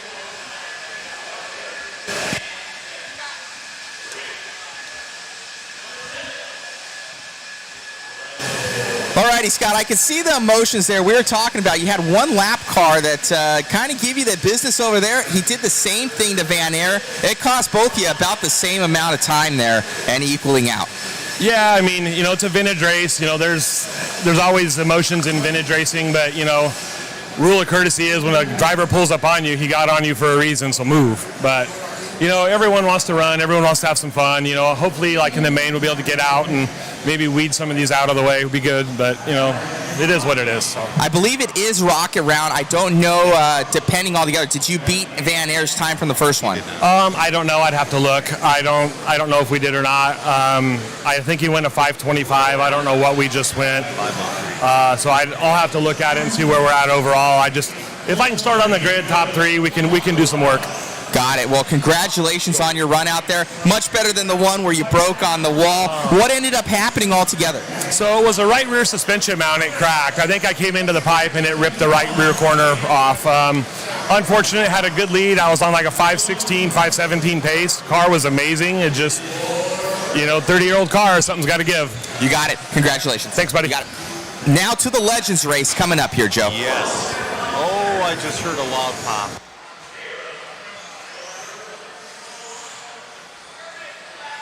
I don't know. That car ain't moving. That was Curtis's car that just made a good noise. Oh man, so we got our report here of what's going on. So this one is Gabe Budro, Curtis Hustings, Eustace Moore, Joel Johnson, Al Horn, Rona, Cyril, and Dosak.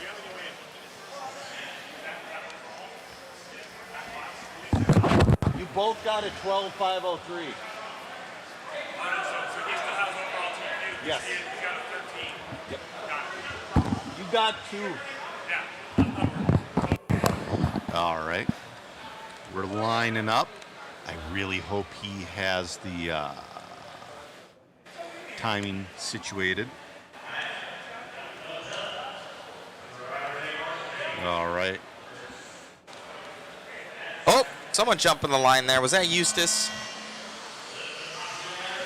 No, it wasn't Eustace. I think that was Gabe Budro. Nice. So Gabe Budro, Curtis Hustings, Eustace Moore, Nice Joel start. Johnson, Al Horn, Jason Rona, Top Josh gear Sherrill, and going, Chris Dosek. Ah, Into the Budro wall. making a Horn's mistake. gonna take the Horn lead. going to go to the lead. You don't want that. How many times are we going to have to interview that guy this weekend? Ah, no more.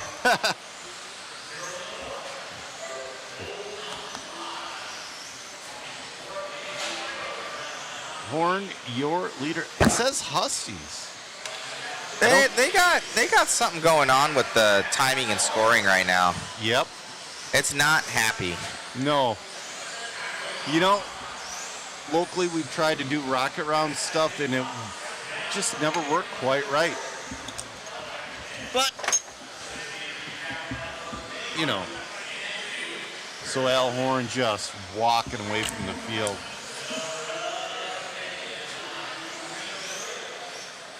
It says Hustings is on a 13.508.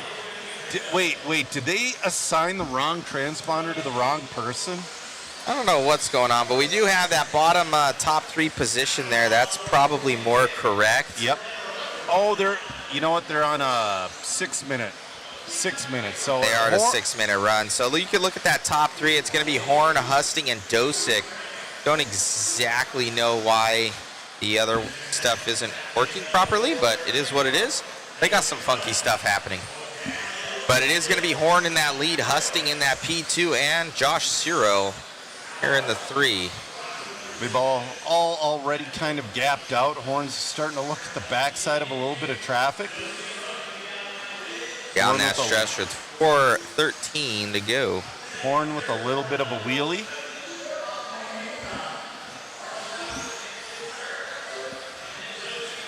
Yeah, the lead car is dialed. He spends a little bit of time here. 3:45 left to go. Al Horn in the lead with Hustings in 2. Oh, Rona moves to the tube. Let's find Rona. Rona and Hustings battling for 2 and 3 right now down the back straightaway. Into the step downstairs. Man, we set it on the brow. Oh, Rona bounces off the tube a little bit. No harm, no foul.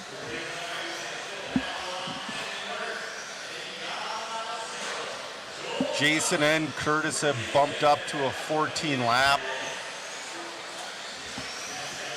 Jason's starting to pull away from Curtis just a little bit. They have about the back straightaway separating them now. 3 minutes left to go. We're halfway through this one. Jason Rona in that number 2 spot. Jason's starting to walk away from Curtis. Let's go back to Al Horn. Yeah. Al's coming up on Curtis here soon. 2:20 left to go, 2:20.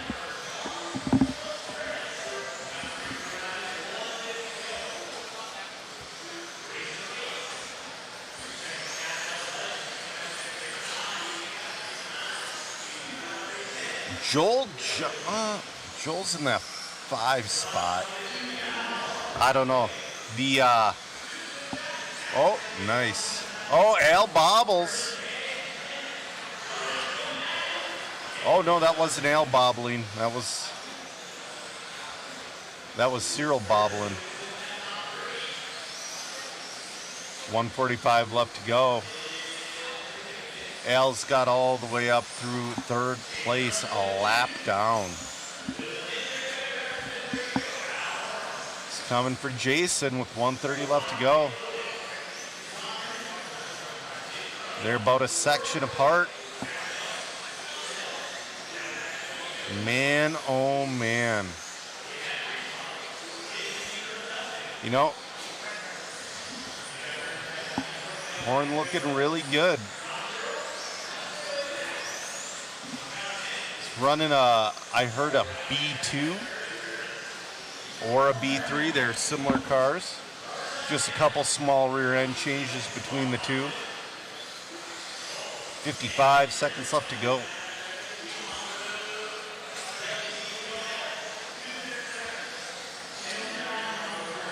Oh no, we got a bobble. That was Jason spinning out. Horn's looking to put him a lap down with 35 seconds left. Oh, Rona bobbles.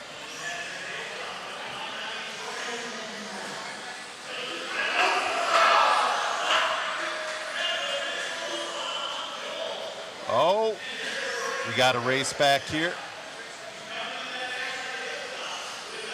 Coming in the backside, tabletop, Joel Johnson and Curtis Hustings battling for that 3 spot with 10 seconds left to go. Joel.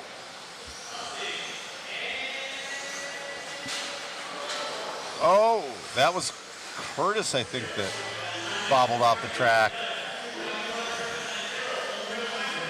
Oh, man.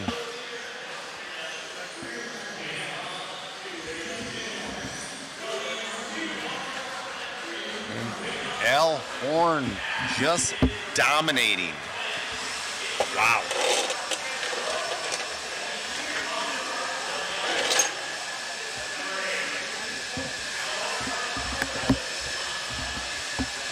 All right.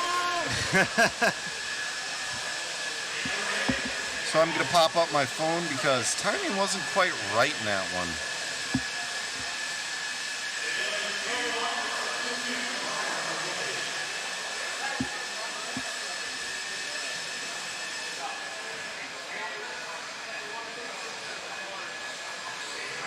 Still not quite popping up yet.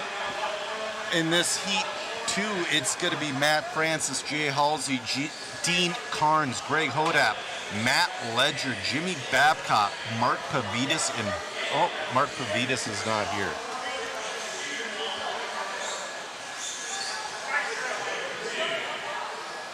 Hopefully it's better for this one. Might have figured it out. Okay. Looks like we're back up for our timing and scoring. Some sort of weird little glitch. So the final in that one was Al Horn wins, Rona 2, Cyril takes the 3, Dosak in the 4, Joel Johnson in the 5, Curtis in the 6, going from 3rd to 6th on the last lap.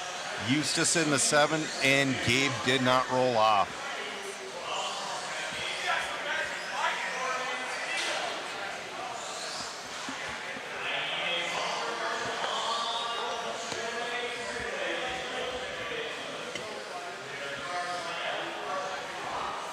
Anyone running Losi for invite? I believe Gabe Budro is.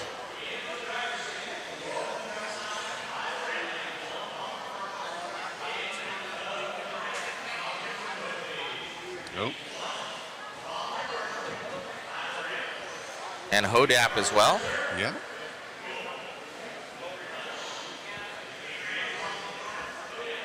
Double X right there. Oh, also Stinky Pinky is. Yeah. I love that buggy. Dean Carnes. All pink right there. Oh, man. Francis starting in the front. That. Oh, man. So Francis up front there. I have to grab a interview here with him. All right, here we go. The legends are off. Matt Francis. Talking to him earlier, you could see where he's determined, man. He wants this win. Halsey holding on to that 2 spot. Dropping down. Already taking a good lead here for Francis. Matt leading us out. That Team Associated rig. And it's going to be a battle for second right now. We got Cards, Stinky Pinky right there up and over the doubles. Nice inside move from Hodap. Oh, but Hodap hits a pipe. He's going to get a little wrong. Oh, Halsey's going to hold on to the 2. Wow. I think Halsey still has that original RC10. Carnes and Halsey. He's running the 1985 car. Oh. Got a Hodap in that 4. Oh, Ledger going up to the 2. Hodap to the 3 now. So it's going to be Ledger and Hodap. Oh, Hodap to the inside looking. Nothing there for him, though. Wheeling down the straightaway. Be a battle there between Ledger and Hodap. Oh, Ledger taps out. Something happening. Looks like popped a ball cup. Oh, man. Got a little bit too hot into the paint right there. Issues for him. So Hodap going to take over that P2. Going to try and track down Francis, but Francis already has set sail, man. Francis, the only other person on a 15-lap run. On a run right now. Al Horn, the only one there ahead of him on time, which he finished up with an 11, but Francis dropping his pace even further. He still has 4 minutes and 10 seconds to pick it up. So Francis dropping down up and over that double. Hodap's not that far behind, though. One mistake here out of Francis. Yeah. It could put Hodap right in striking distance now. Hodap just cresting over that, getting so close to that pole. Matt Francis leads the way. Greg Hodap looking at a P3 run overall in comparison to Horn.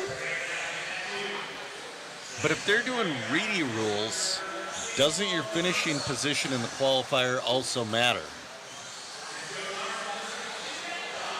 So they have a full set of rules that It's not just time they're qualifying off of.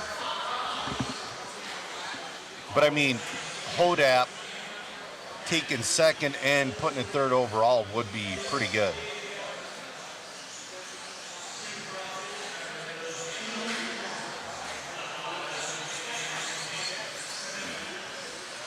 All right, Matt Francis, bring it down to a 15.6.15. Chipping away at that TQ time of Al Horn of a 15.6.11. Hodap on a 4 seconds off right now here for Francis. What a run here out of him. Hodap chipping down his time a little bit. He might sniff a 15 before this one's over. He's on a 14.601 now. Carnes going to move out of the way there for Francis as he leads the way here. Hodap still moving, man. The guy's on. Looking at a P3 overall right now. See if Francis able to drop his pace here. And he stays about the same there, still that high 15. With 2 minutes left to go, Francis going to need to pull something out of his hat right now to take over Horn's time.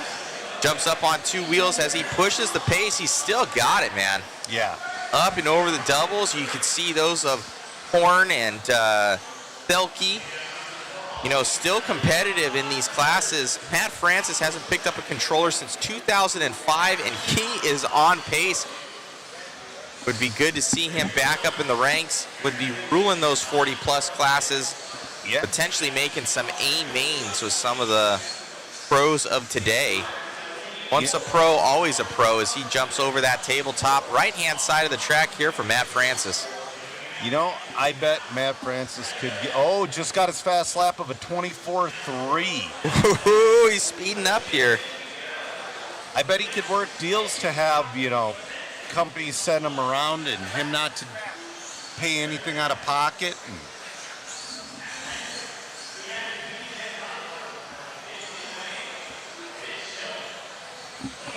Matt, 1 minute to go. Going to the Kinwald race later this year. Awesome. Oh, Hodap with a 24.0. That's the fastest lap of the race. He's down to a 15.619. Greg is catching him. Whoa. That was Halsey. Nice. Greg moving right now. He might not have enough Still time. has it. Greg Hodap picking up a controller. Yeah, I think that's Halsey there in front of him. Beat it. And out the way, Hodap, he's pushing, man. Yeah. 20 seconds left to go. Greg won one of the heats yesterday, so he's looking at those all valuable points, trying to catch up to Francis here. Francis still knocking his time down as well, though. Francis on a 14. He's only 3 seconds off. Gonna be too little too late, though. A little bobble there out of him. Man, here comes Hodap. Another minute and a half here. Oh, man, another 30 seconds Hodap would be there. Francis ain't making that table. Francis is slowing down. Matt Francis going to take that one. Hodap with a very good run in that P2. Wow, we'll get an interview there with Matt Francis. Awesome run.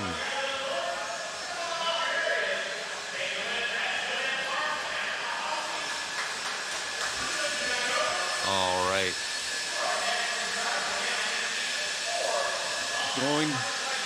That's awesome. Man. All right, we're in the interview bay. I don't think Mark is used to this. They didn't have this back in his day.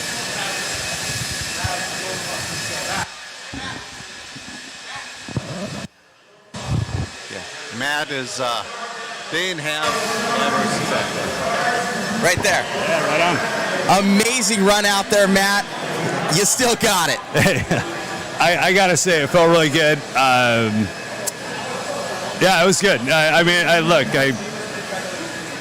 It felt really good. Looking good out there. I was talking earlier today, you're like after practice, after race 7, getting that interview. And you were saying up there earlier, you got on that stand. And it's all coming back. You want to win this. Yeah. I mean, I do. I didn't come here to lose, right? Felt good. I'm not at pace, but it's about once you're up on that stand, everything changes. That race was kind of a cruise because I had a big lead in the start. I heard Greg coming. I'm just kind of laughing, saying just chill, right? It's points format, so we'll see. I'm getting the car a little better, so now we'll see if we can get it back to race pace. Congratulations, Matt. I know you have a lot of fans out there. Thank you for coming on out. Hey, thanks, man. I appreciate it. You got it, buddy. Thanks. Hey, Greg. We got Craig Hodap here. Man, I was saying, Greg's coming. You were pushing hard there, bro. You almost caught Matt. You needed about another minute. I needed another minute. I got took a little bit too long to get past a couple cars at the start there, but car was working good. I could see him, and I was starting to get a little shaky, like. It looked good out there, man. So fast, still got the pace. Thank you so much for coming out. You're making it exciting. Thank you, Matt. You got it, buddy. Good show. Thank you, bud. All right, back to you, Joe, in the booth. All right. And Al Horn took the overall TQ, but we interviewed him like a half dozen times yesterday.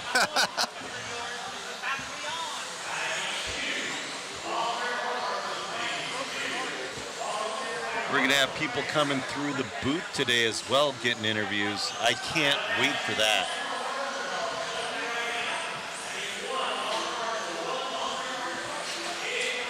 And I'm being told there is potential that either tonight or tomorrow morning, we're going to have Roar president Clayton in the booth for an interview. Waiting for marshals. Come on. That's the one thing in RC that has never changed. All right, guys. Check out that link in the chat for the waffle. We got 2 RC10 cleared kits. One's just a regular build. Another one is a DBR build. We got a Clifflet Yokomo body. We got another Yokomo body painted up by BDR. We have a Joel Johnson signed 87 replica of his World's car. We have some original Yokomo wheels. We got a Brian Dunbar print. We got a signed by all the pros. We have a baseball bat signed by all the pros, a poster, a board. We're giving away pucks. Guys, you don't want to miss out on this waffle. We appreciate the support, guys. Yes, that's correct, Baja. Denny got it. It is in Indiana, the Hoosier RC Hobbyplex. Only a couple miles away from Louisville, Kentucky.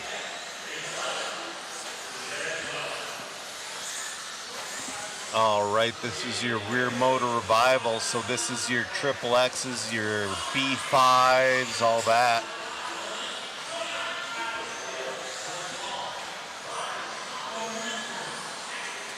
So we're gonna go to this live. Gabe McEwen, your leader on a 12.507, getting pretty close to that top 3. Tony Hines at a 12.513 and Nolan Hunt in that 3 spot on a 12.516.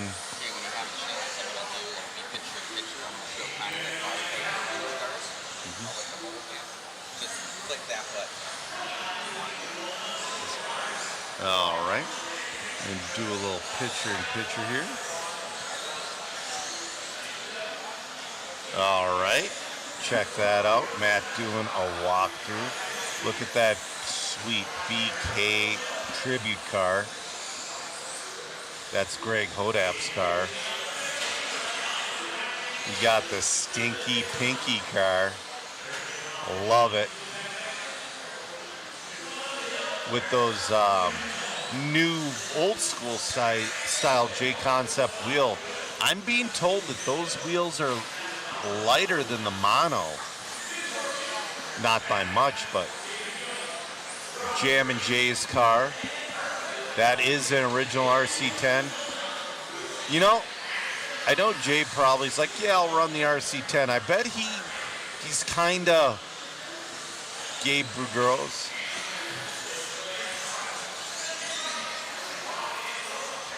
I bet Jay's kind of wishing he would have gotten like a B2 or a B3.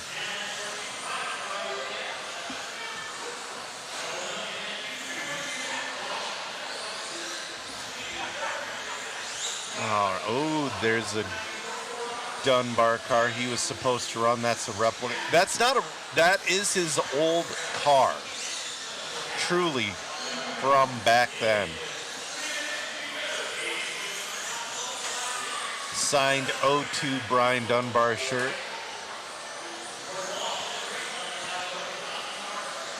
Matt Francis on there as well. And he re-signed it in 2025. That is such a cool piece of memorabilia. The Matt Francis MF2 signed. With just little accents of trick stuff.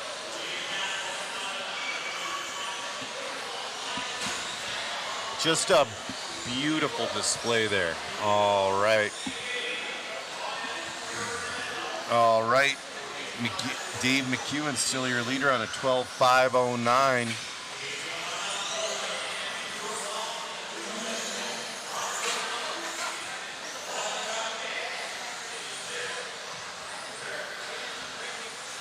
That's Nolan Hunt in the 2. Jordan Wall in the 3. 50 seconds left to go. Coming up next is your A heat of JC Racing Rear Motor Revival.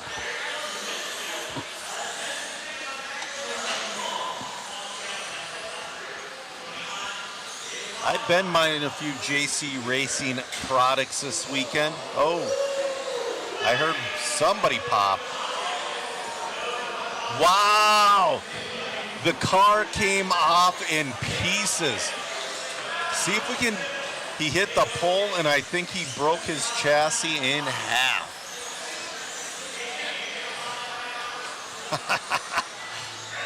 Man, I would not want to do that wrenching. Dave McEwen putting down an A-main style run. Just has. All right, we're going to go to that instant replay pretty soon.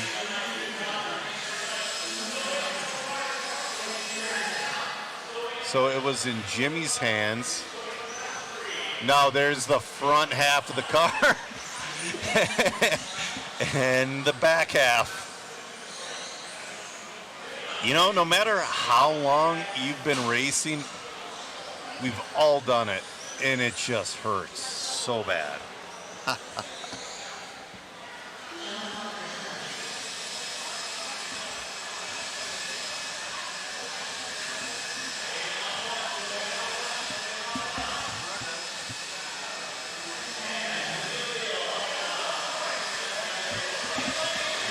Matt Olson trying to get down there with the camera. We're trying. Matt's down, walking down pit road. Oh, it might not be there anymore. Oh, right here. It's on. Right here it is. Oh, no. That's a, yep, chassis replacement right there.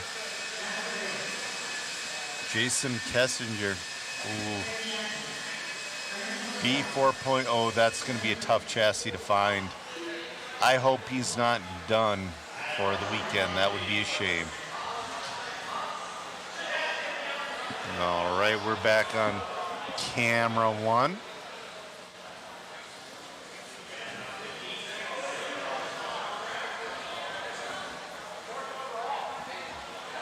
We'll see if Jose Zayas, Maverick Riggs, Adam Rails, Randy Butera, we'll see if any of these guys have anything for Alan Oren.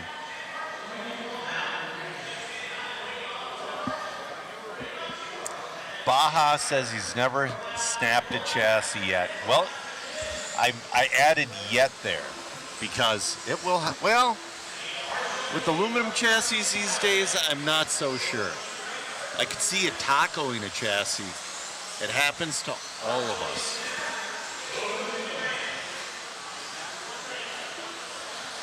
Supra found a B4 chassis on eBay. $85 brand new.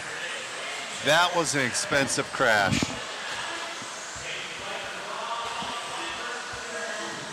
They were, I believe, $35 for the plastic and $40 or $45 for the carbon.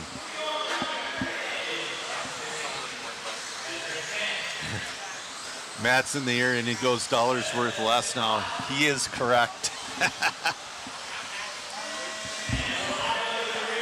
So yeah, 21-year inflation, that would be about correct.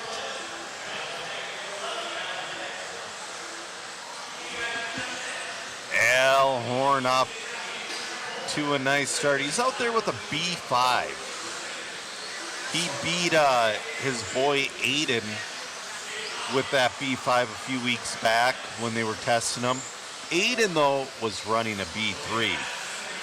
So you need like 18 years separation of like car technology.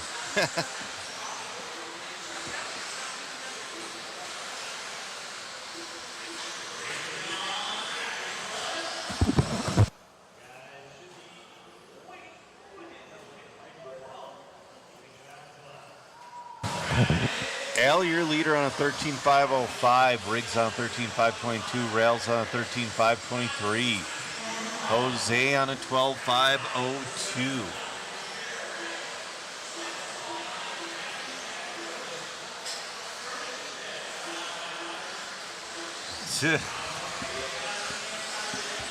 Al Horn just got hit. Last lap of a 23.8 best, 23.3. Oh, he's upside down, making his first mistake of the run. Jose up into that number 2 spot, looking to qualify 2 overall if he can hang on to her for another 325.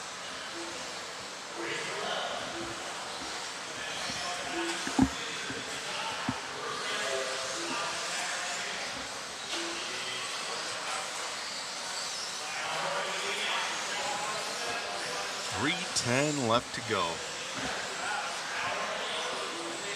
Al with a little bit of evasive driving there, getting around traffic. He's got a couple more. Oh.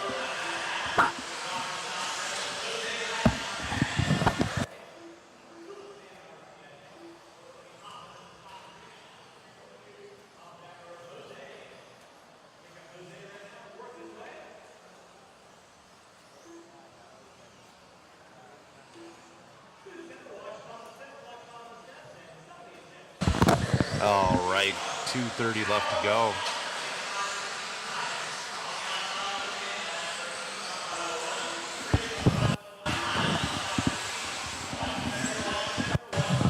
All right, 2:20 left to go. Al's falling off a bit, but he's still, let's see. He's outside of it. Well, he's going in and out of his TQ, but he's still hanging on to her. He's really pushing that B5 to the limits. Jose Zayas in the 2, Maverick Riggs in the 3, Matt Himes in the 4, Adam Rails in the 5. Oh, a little bit of bobble. Rob Estep in the 6, Rob Hawley in the 7, Jason Schweitzer in the 8, Randy Butera in the 9, Chris Matthews in the 10, Craig Jackson in the 11, and Glenn in the 12. Bryson off early. 125 left to go.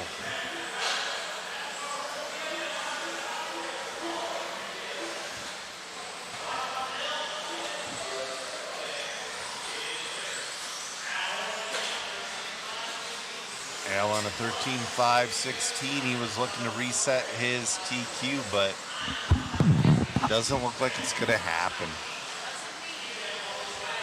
You never know, though. He's got a lot of traffic with 1 minute left to go in this one.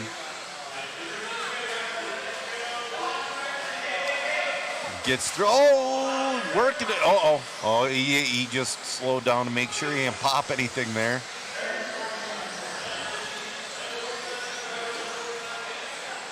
The B5 had the most binding ball cup known to man, so that should not. Oh, gets a little loose. He's upside down. Oh, no. Jose's not too far behind. Still leading. He lost something there with the 31-second lap, like something doesn't look exactly right.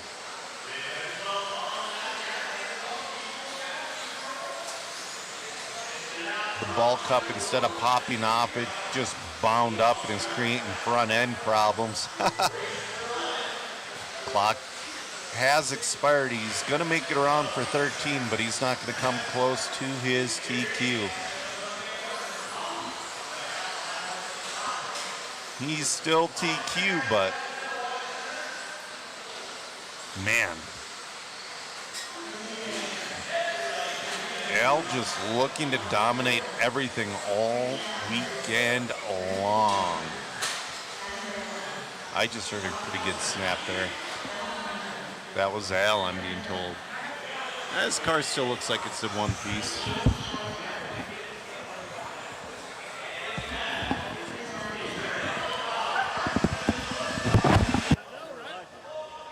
Matt's going to go down and get an interview with Al Horn.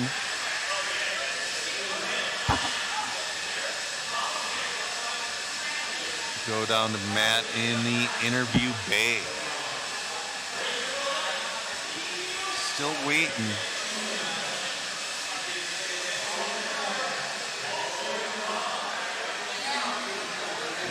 you go. Matt's calling him over.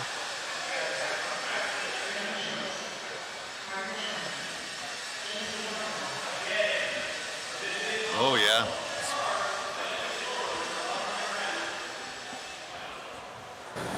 We're here with Al Horn. Al, you've been on fire all weekend long so far. You even grabbed the overall there in the Legends class.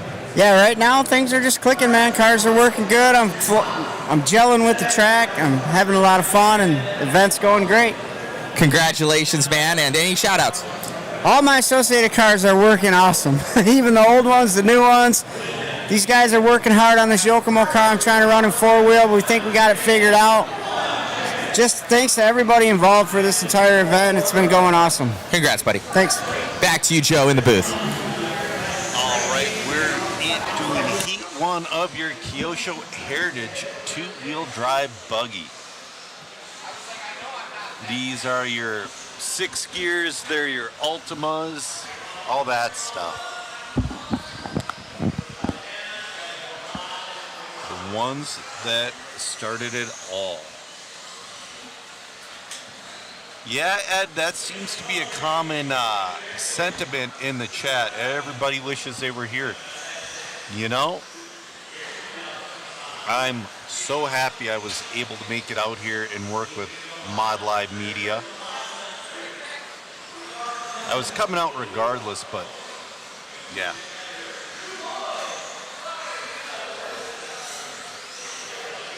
Oh, bulk up.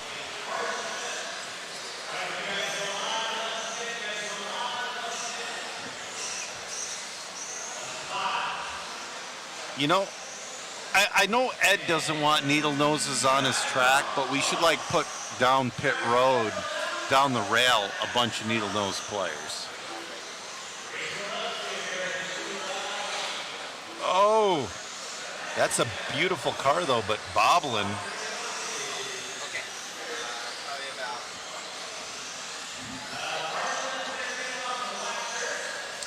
Soup. All right. I am going to pick up Megan after this race. Maybe in a few races, because I'm being told that cameraman Chris is up soon. Anyways, let's get back to this one. We have... Oh, my phone froze. Wayne Blanton, your early leader with 4:05 left to go, with Drew Boyd in the 2. Chris Hackinson. Oh, Drew Boyd's dropping. Mike Ellis to the lead. Wayne in the 2. Now Drew up to the 2. Man, they're swapping positions like crazy.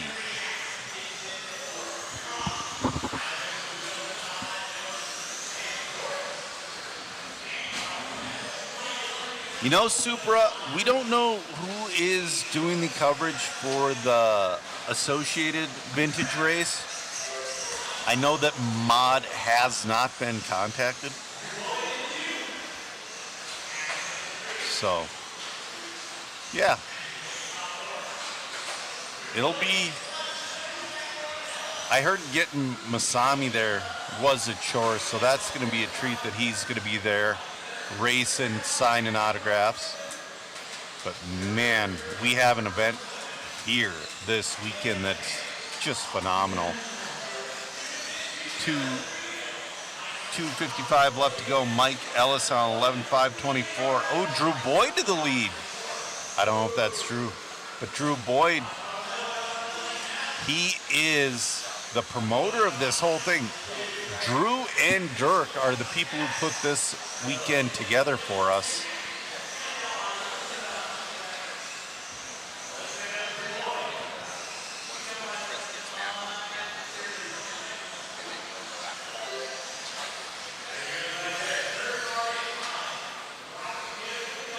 .220 left to go. Drew Boyd. Awesome race promoter on 11:5:21. About a lap out of TQ. Mike Ellis in the 2, 11:5:25. Chris Hackinson, 11:5:27. So Drew doesn't have that big of a lead, but You know, it keeps clicking that time down little by little. With a minute 50 left to go, he's down to 11:5:20. Ooh. He gets around you know, he did the smartest thing there. He just slowed down. Just slow down, drive around it. Chris says punch it.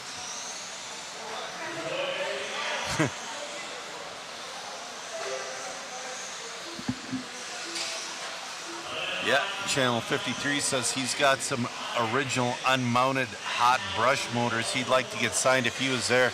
There are a lot of people getting a lot of their stuff signed. There's chassis, there's boxes, bodies, wheels. Somebody brought out a BJ4, I'm being told.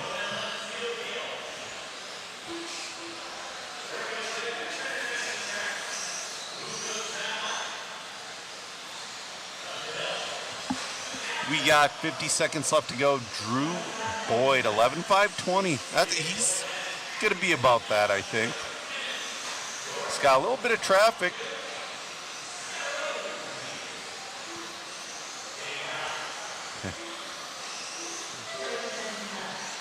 All right, we got 30 seconds left.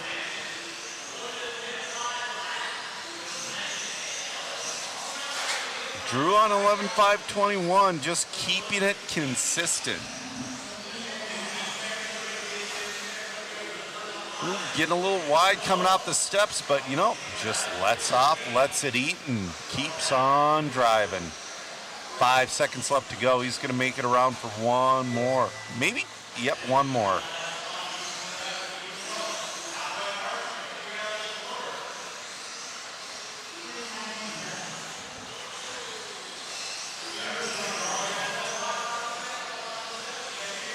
Super consistent, Drew Boyd. Starting in the, well, I don't think he's seeded, but he's seeded 11th. But he's been busy doing stuff and walking around and making sure everybody's got everything and helping people wrench.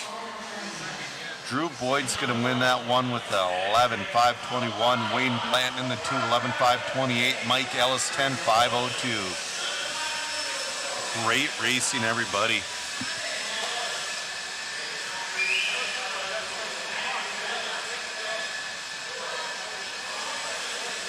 Yeah, Denny, I don't know if they plan on having a 2.0 or not, but this one will be a tough one to top. Mike finished in the 3 in that one. Skull Racing, he was an airbrush guy from the 90s. If you were from the Midwest or if you raced at the Florida Winter Champs, you knew who he was. He's up living in Minnesota these days.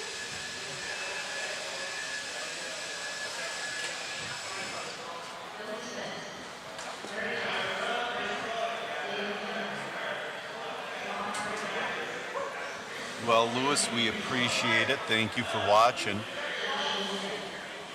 Also, while we are waiting, I'm going to drop that link for that waffle. We have a bunch of wonderful prizes. We got a couple of clear kits, a few painted. Clicking over to me. That is a Curtis Husting signed box that goes with that clear car. We got that DBR car. I love that half and half paint job. We got those Yokomo wheels, that Dunbar print, baseball bat, signed pit board, signed poster, an old school hat, a JConcepts body. We got pucks, we have mod swag, we have it all. I mean, you really can't go wrong with getting yourself a waffle ticket and have a chance at winning some goodies. It helps us out a ton. I mean, since the last mod broadcast, I don't think he really had the handy cam up and running.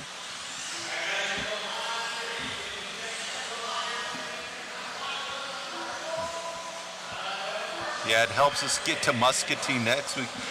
Baja, Minnesota has I grew up in Minnesota, so I'm biased, but I would say the Midwest overall, I would say California and Arizona is 1 and 2. I would say the Midwest, including Minnesota, is number 3 in the country.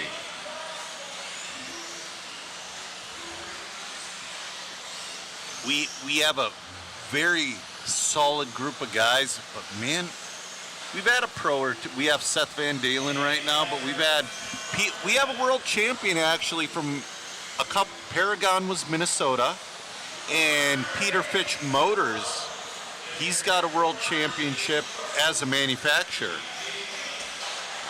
He was one, not the first guy that hand wound motors, but. All right, let's get back to the action. Accidentally clicked over to the gimbal cam.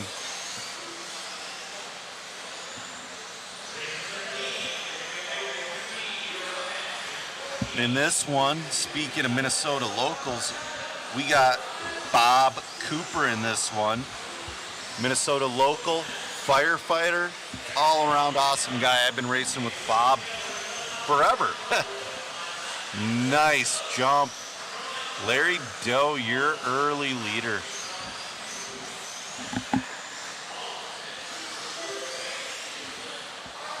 Billy Spence moves into the lead. This is your A heat of Kyosho Heritage two-wheel buggy. So these are your Ultimas, your RC10s, your JRX2s, all that good stuff.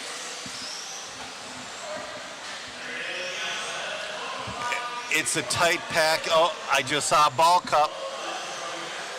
We're off and running. 4 guys piled up in one corner. Little dude with a quick Marshall. 3:25 left to go. Just a reminder, guys, also, if you haven't subscribed, subscribe everywhere. Subscribe to Mod Live Media on Facebook and YouTube and Twitch. Like and share, help us with the algorithm. And check out all of our wonderful sponsors that have been scrolling on the bottom of the screen through this broadcast. We couldn't do it without them. I mean, it takes a lot. Oh, Mike Ellis is over there working on a car. You can always see Mike with that hair.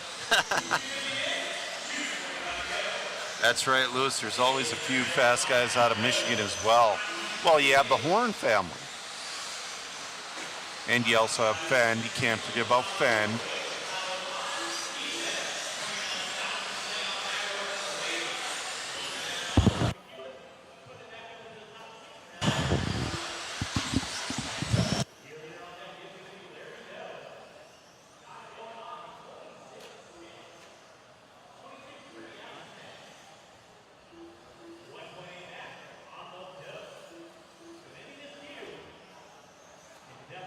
Larry Doe, though, your leader, just got his fastest lap of a 26.6.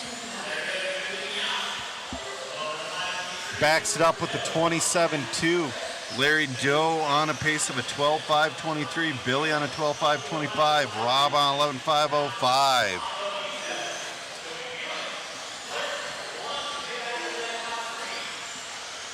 $140 left to go. Oh. He did a quick steer to make sure all the ball cups are still connected. And he's off and running. That puts Spence back into the lead. Billy Spence. Billy Spence, he's a few seconds off TQ. I don't think he's got enough to beat McEwen's 12.521. But if he can hold on to that pace, he will put him number 2 overall on the board.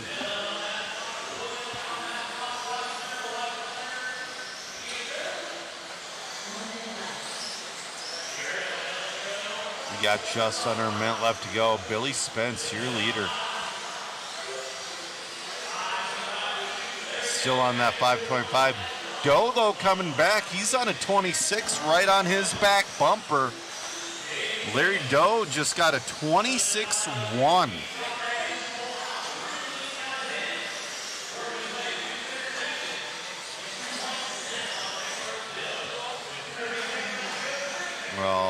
right, 30 seconds left to go. Oh, bobble down the straightaway. That's going to put Larry Doe to the lead.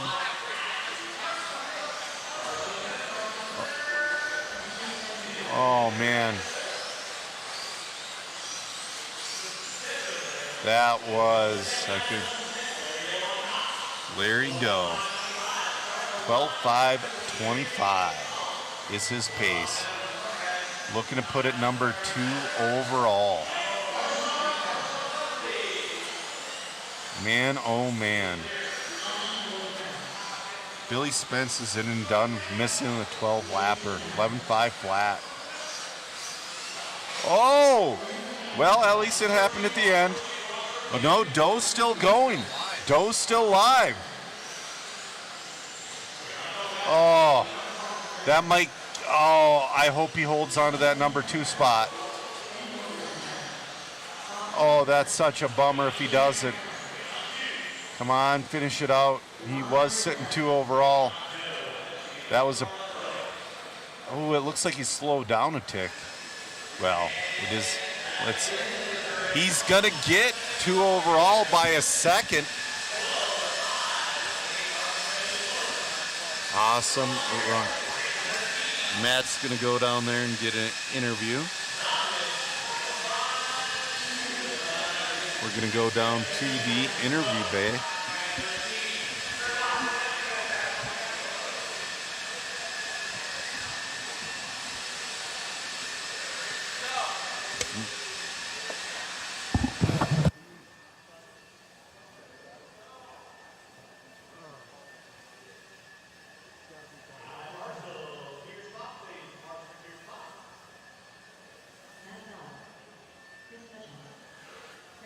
We're just waiting for Larry to make it to the interview bay.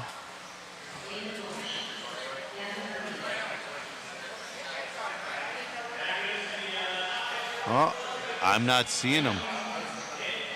I think we're gonna have to unfortunately skip this one. We got cards for. Don't worry about the interview right now. All right, you want to do cards? We got Dean Carnes for interview. I gotta jump up a camera. Sounds good. All right. Can you get us picture-in-picture real quick, Matt? There you go, sir. Picture-in-picture? Okay. Got it. Picture-in-picture, Mic check, Matt? mic check, mic Yep, check. you're 1, good. 2. Where are we at?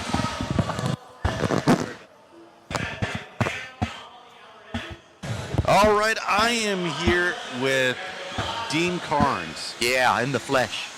You know, Dean, I wasn't exactly familiar with you, but because, well, you do full-size drag racing, correct? Yes. So what do you do for full-size drag racing? Are you on, like, do you do, like, pro stocks? Do you do Street Outlaws? Well, I'm on a TV show on Discovery Channel called Street Outlaws. Okay. And it's been running for 10, 12 years. And so that's where I Gotcha. knew I recognized it. It's like I kind of watch it when I'm falling asleep and whatnot. I love the racing, but, you know, they got to build the drama and whatnot. Yes. So, sorry, I'm trying to get on camera. here. Get over. You're cool. I take up space, but not that much. Yeah. So what got you into just RC in general? Okay, so obviously I was around 13 years old, and one of my dad's buddies had a Hornet, a Tamiya Hornet. Yep. And he let me borrow it for the night, so I was out in the street running it around. And, you know, back then, if the battery goes dead, you would lose control of the car. Yep. It would just take off and do whatever. Well, it got ran over by a car. Oh, no. So I had to mow lawns to pay back and buy him another brand new Tamiya Hornet. And then my mom found a hobby center in Huber Heights called RLA, which this is where Mike Ankeny came from, Chris Dosek came from. There's a lot of racers that were fairly fast in that region. And Mike Ankeny's dad owned the hobby center, and they had an indoor off-road dirt track and oval. Okay. And my mom was like, well, this is cool. It's something you can do when you're young. Yeah. So by the time I was from 13 to the time I was like 16, I went pro with Team Losi. Yep. Gil took me under the wing, me and Dunbar. Yep. Went to many, you know, we did nationals, regionals, divisionals, traveled all over the country. Went to Japan. Raced at Masami's home track, Utabe Arena. Japan 96? 97. Odd years every 2 years, right? So 95, 97, stuff like that. It took me forever to figure that out, dude, because I can't even remember. Yeah. So I ran, went to Worlds in Japan, come back, went to the Worlds at Ranch Pit Shop. Okay. Yeah. So, just practice. I would spend all my time at the track, on the weekends, weeknights, whatever was available to practice. And me and Dunbar moved out to California to get fast, and he ended up living with Greg Hodap and living there for a long time. Right. And we practiced. We went out there. My uncle owned a house. We lived there and just went to SoCal Raceway with Ken Wald and everybody and raced 5 nights a week. Just try to get better when we were young. Yeah, and that's what you got to do too. You just got to keep putting in the wheel time and whatnot. A lot of these guys are like kids now. They practice a bit, but it's like we have a lot of local fast guys in Minnesota, but they're at the track only once a week. And I'm like, that's not enough. Yeah. Well, and that was the thing that was great about Brian Dunbar. Obviously, this is going to turn into a memorial race for him. He always wanted to beat everybody at their best. Yes. Like, he didn't want you to have problems with your car or a car that's ill handling. He would always try to help everybody be as fast as they possibly could all the time. So where did you and Brian actually first meet? Because you said you kind of met when you were 13. I was 13 when I got started racing RC. He was he's 3 years younger than me. Okay. He was 47 this year. So it would probably be around the 16, 17-year age when we first, I had an RC car and I was just going to the local track and nowhere else. Then I heard, you can go to a regional or you can go to a state championship or you can go here. So our first place we probably met was either Pro Tracks in Louisville, because I come down here to race, or it was a race called Core Car. Yep. Or it could have been a race. It was called it was I can't even think of the name of the track. It was on 42 in Mason. Pit stop or something like that. Gotcha. And him and his dad would come because his dad would crew for him. Yep. And it was one of those one of our first places that we met. Well, that's the thing. Back in the day, there was no internet, or is very, very limited. Yeah. So I remember going to races where the entry form was in like RC Car Action, and you had to send it in. If you either had RC Car Action magazine or Competition Plus, you didn't know anything that was going on. That RC Car Action and race this week? Oh no, we don't race. Or I was driving to West Virginia. I was going anywhere, and at that time, I didn't even have a license. Ryan Howell that's here, Tony Hines, Skip Castle that owns a big RC. They would drive me. That's awesome. Or if you're lucky, you could get on some tracks flyer lists and you'd get a flyer in the mail. Mark it on your, there was no last minute stuff. It was Racer's Choice. The name of that place was called Racer's Choice. That's awesome. In Mason, Ohio. Yeah, it was right by Kings Island, really close to Kings Island. Okay. So you and Brian became closer over the years. Did you start out as friends, or were you kind of like, this little squirt's bugging me? And no, it was kind of cool because, obviously he had his dad was his tuner. Yes. I always just came by myself, and I would borrow parts from all my friends and borrow tires and give them back at the end of the weekend. And it was cool because he had his dad mechanic. Yep. So he'd say, Dad, do this, this, and this, and his dad would grind and work on the car and work on the car. And, he had free time because he wasn't working on his car, so he'd hang with me and vice versa. Well, then we really became great friends, number one, because we were competitive and we raced against each other all the time. But, when you just meet certain people, you just click and become, you bond. And me and him had that friendship from day one. That is so cool. So you were the one who kind of drug him back to the track as well, right? Well, yes and no. I would say more than anything, Jason Blinky Grimes did that. Okay. Me and Blinky, he's here. We used to do hydraulics on cars, and I won the world championship for lowrider cars. Okay. And Blinky was competitive. I think he won a world championship too. And he lived in Louisville. So when I would come down to Louisville, I'd hang out with Dunbar. We'd go clubbing. He'd take me out on the town, whatever. And then I introduced Jason and them together. Okay. And then Jason had a passion for RC. And then, Brian did everything he did, moved on with his life, trying to, you know how it is, you grow up and turn to an adult. Yeah. But he was just missing something in his life. He he was going through a period where he was just missing something, and that RC and that competitive edge, that nature, that hobby of something to do was kind of what he missed. And, you know, Blinky got him to come to the track one time, and all of a sudden the fish hooks in, and you're right back to where you were, wanting to go wide open. And Blinky really got him back into the scene directly, you know what I mean? Yep, exactly. Who are your number one RC influences in this? Number one RC influences. There is so many over the years that took me under their wing. Obviously, you know, Dunbar was one of my big influences because we were so close and he was fast. But you know, like I said earlier, you're a product of your environment.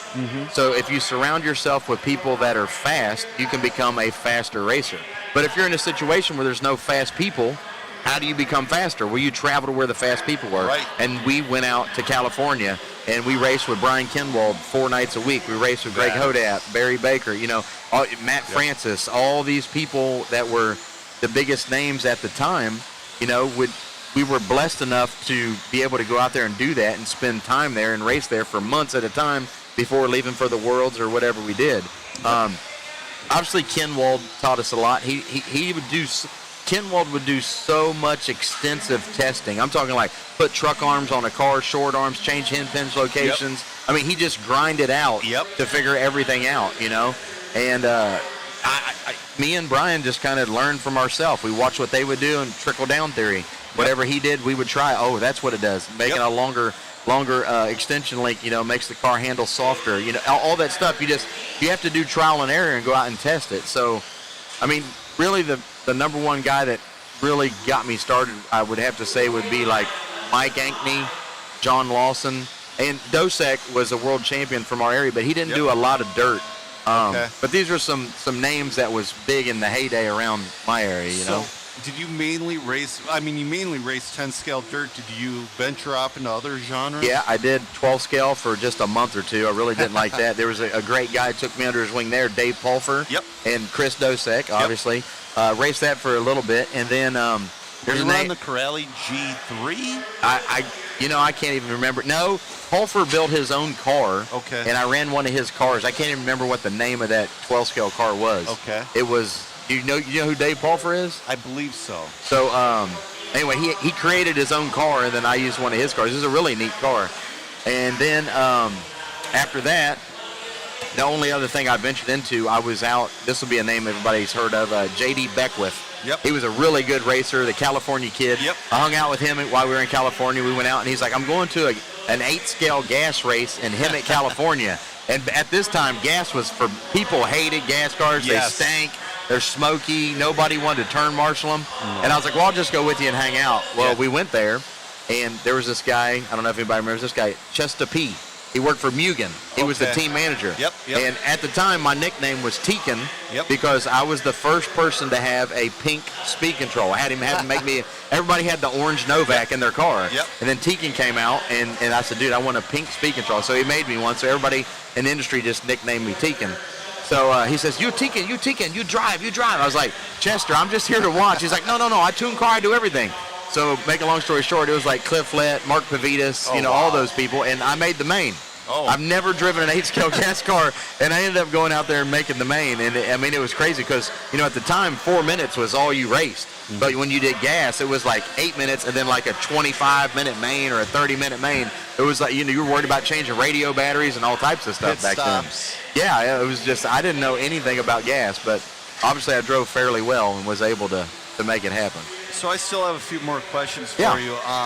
We'll get into the fun stuff in a second, but what was your most favorite thing that happened in RC, like your most accomplished or whatever, your favorite RC memory? Well, one of my fondest memories was I don't know what year it was, but it was the Norca Nationals. Okay. And everybody knew that I didn't like fast motors. Like I couldn't drive a 13 single or a 13 double. I always ran 17 quads, 16 quad, no torquey motors. And we were there, and Dunbar was struggling. Everybody was struggling. I said, I think my car's too fast. I was running 2-wheel modified at the Norca Nats at SoCal. And I said, I'm going to run a stock motor in qualifying. He's like, dude, you're crazy. And I ran a stock motor in qualifying. I think I qualified somewhere between 6th and 8th. Okay. And I made the main with a stock motor at the Norcanats at SoCal. So that was a big accomplishment for me because it was just consistency paid off on those lap times. I wasn't the fastest lap, but I could lay down really good consistent laps the whole time. Back in those days, and I did notice that Kinwald, he laid back not as far as a stock motor, but I would see in car action they'd have everybody's motors, and it's like Pavitas, everybody, all those guys had a 10 double, 11 double, and like Kinwald would have like a 13 quad. Yeah. He would have a smooth, medium mild motor and just was super consistent and was crushing. When in the Midwest there was, we had regionals, state championships, divisionals, whatever. We would travel up to, it was in Illinois, and this is where Ledger's home track was. Matt is he was talking, I think that's where it was. And what he was talking about the other day is like, we knew each other. We knew of each other. Like you going in, all right, we got to watch for Mello. We got to watch for Ledger. We got to watch for Jim Dieter. These are the guys you have to watch for. And when you get into those situations, we showed up there. It was fluffy dirt, probably 4 pins or something we're running. And Jim Dieter comes out. He's got this long, shaggy hair and his glasses. And he comes and he's just cruising around the track and he gets to the straightaway. And back then it was like unheard of riding wheelies, And Jim Dieter hits a straightaway and rips a wheelie like all the way down on the back wheels, and it's real crazy. We're like, what'd we get ourselves into? These dudes are fast, So obviously Ledger and Dunbar, and us, we all hacked it out for the next couple years, going up there and hanging out, and it was always a great time, racing with those guys. That was the first big race I went to was Race Prep Championships in '94 in Oswego. Oh, really? Yep. What about, what was that? Was it R&R Hobby? Where was it? Steve and Mike Dunn had Race Prep Raceway or something. You remember that track? It was Quincy. Quincy, yeah. That was Quincy, Illinois. My old man went there a bunch. I was a little kid. I never got out there. I went there. I think John Lawson and his dad took me there because, again, at that time I probably didn't have a license that early. But I remember coming in and, Race Prep, those orange motors, and they had, I think they made, I don't know if they had something to do with the AYK Radiant. You remember that car had the orange arms and the gold wheels? And I remember they had those like the minute they come out. And we walked in, and this track was like in an old grocery store or something. And when you walked in, Mike and Steve Dunn were pitted right on top, and they could see everything that was going on the whole time, watch everybody's heat. I was like, man, these guys, bee's knees, they know what's going on in this place. Absolutely. So a couple more questions for you. Now, you mentioned Lowrider Championships. I used to play around. What was your favorite car to throw a set of hydraulics in? Probably my fan favorite that everybody liked was my pink Bronco. Okay. I was one of the first people to ever flip a car over with hydraulic power in competition. What year Bronco? It was 88. Okay. And then it's like, I-beam suspension and everything. Yeah. And but my most known, I think the one everybody loved was my tracker. It was a Geo tracker with 4 pumps sitting up in the back, convertible. So that was one of my most notorious lowriders that I built. Man, I bet. Do you know Gotti Jr., Jason Rona's co-host of the Radio Impound? Yeah. Oh, he's a massive tracker fan. Oh, really? Yeah. So, what car are you using on Street Outlaws these days? Well, I built a new one this year. Okay. It's like a Burt Reynolds. It's a 78 Firebird. Yep. Be careful of that edge. What is it? Am I going to fall off? It looks like it. There you go. Okay, cool. So it's 78 Firebird. It's steel roof and quarter. We have to have steel roof and quarter cars. Yep. So everything's, I wanted it to look authentic and make it look like a real car. Yep. You know what I mean? So we did everything, the Firebird on the front, obviously it's pink, that gold leaf Firebird, Jim Boyd not painted, and it's just beautiful. Did you leave the screaming chicken gold and whatnot? Yeah, okay. Yeah, it's awesome. Everything, to the T. I wanted it to look authentic. You know what I mean? That is so cool. And you have like the most pink two-wheel drive buggy I've ever seen. Yeah. It's so awesome. Yeah, and I got to give a shout out to all the guys that helped, Drew and Robert and Dirk and Steven and everybody that put this together, even Jason Rona, because I guess these pink wheels were a concept, and I got like set 001 of the Pioneer JConcepts pink wheels. So, that is so cool. I loved it, and it matches my car, and it was just, a lot of this sport is really, really mental. Yep. Everything is about your brain and staying focused, and one thing is when you're driving your car, you want your car to look a certain way so it appeals to you. You know, if you go out there and your wing gets jacked up or something happens to your body's on crooked, and then mentally you're like, I can't go as fast because it doesn't look right. So when you have a car that looks exactly the way you want, then mentally, then you can go fast mentally also. Right. Exactly. What color, back in the day, what color RIT dye did you use? Pink. I know, but was there like a specific? I can see the box right now. It might have been like rose pink or something, but my mom, I ruined all the pans. Obviously, everybody's owned a gold pan RC10 if they were in this era sometime. And they all came with white A-arms and white, or everything was white, the ball cups, everything.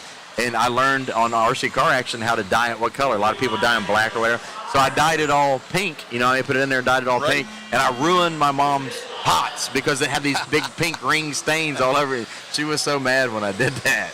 Oh, man. The wheels fell off. He drove it till the wheels fell off. This is the first heat of the Rubrix Racing Revival 4-wheel drive buggy. Must not have tightened those. Instant replay coming your way. We were sitting here talking. I just saw that car. Oh, it was up before you hit. Man, that's a rough one. That is no nuts is what happened there. No Somebody nuts. didn't tighten the nuts on that one. Yeah, I used the tangerine orange. I used to use that a lot back in the day, and I found some on Amazon. It's like, all right, let's do it. That's just crazy. It's, you know, obviously I haven't raced since 97, basically, was my last world championship where I competed. And the cars, and it's just so different. The tracks are different. This is like running three-dimensional carpet, like really three-dimensional on-road. You know, we used to race, it was fluffy dirt, ruts. You know, they used to do, this guy Peter Toff used to build the track, and he would put PVC pipe in the dirt to make like little moguls and stuff. I mean, it was just a different time now, and the cars are so fast, and they handle so good, and you have battery packs that'll last 20 minutes. We were biting our teeth just to be able to get to the finish line at 4 minutes back in the day, you know? Yeah, when the Red Cell 1400s came out, that was a big deal. Yeah, and then the black ones after that, you remember that? The black the SCEs or something? Yep, SCEs. the 1700s. And then, you know, it's crazy because I've seen like 20, 25 people with radios on. Back in the day, you used to have a frequency clip to even go on the stand, you know. And you had some of the pros, because they want to be on the stand all the time, they had airplane frequencies. I was one of those. I'm so guilty you were like as charged. Channel 53? Yeah, there was a little like electronic shop by my stuff, and they had CB frequencies, and I would go down there and buy 27 megahertz crystals for I had a KO Propo EX9, you know, the silver one? Yes. Had the wheel dyed pink and everything. And I would go up there, and I was like, how are you up there just all the time and nobody's on your frequency? And then, you know, back then, you would have to turn your radio into impound. Like, you couldn't even sit at your pit. And then you'd have to go ask for it back, and they wouldn't give it back unless you found a heat that somebody wasn't on your frequency, and then you couldn't leave that table where they were at, you know? I remember those days. And then right before the 2.4 came out, Novak came out with this sweet module that had a dial, and you could just dial in any frequency you could ever want. Yeah. So what got you, I mean, you got back in before Dunbar. What got you back into racing? Because you started again when about? Dude, this Dunbar called me, well, the CRCRC, well, it started out as Core Car. And then it was CRC, then it was like CRCRC or something like that. And it was close to me, so it was always a good place to race. And then Curtis opened this place, had a huge indoor track, and everybody wanted to come. And the Midwest Championship moved to there. And it was always around my birthday, January 12th. So Dunbar would call me when we come in town. We'd hang out.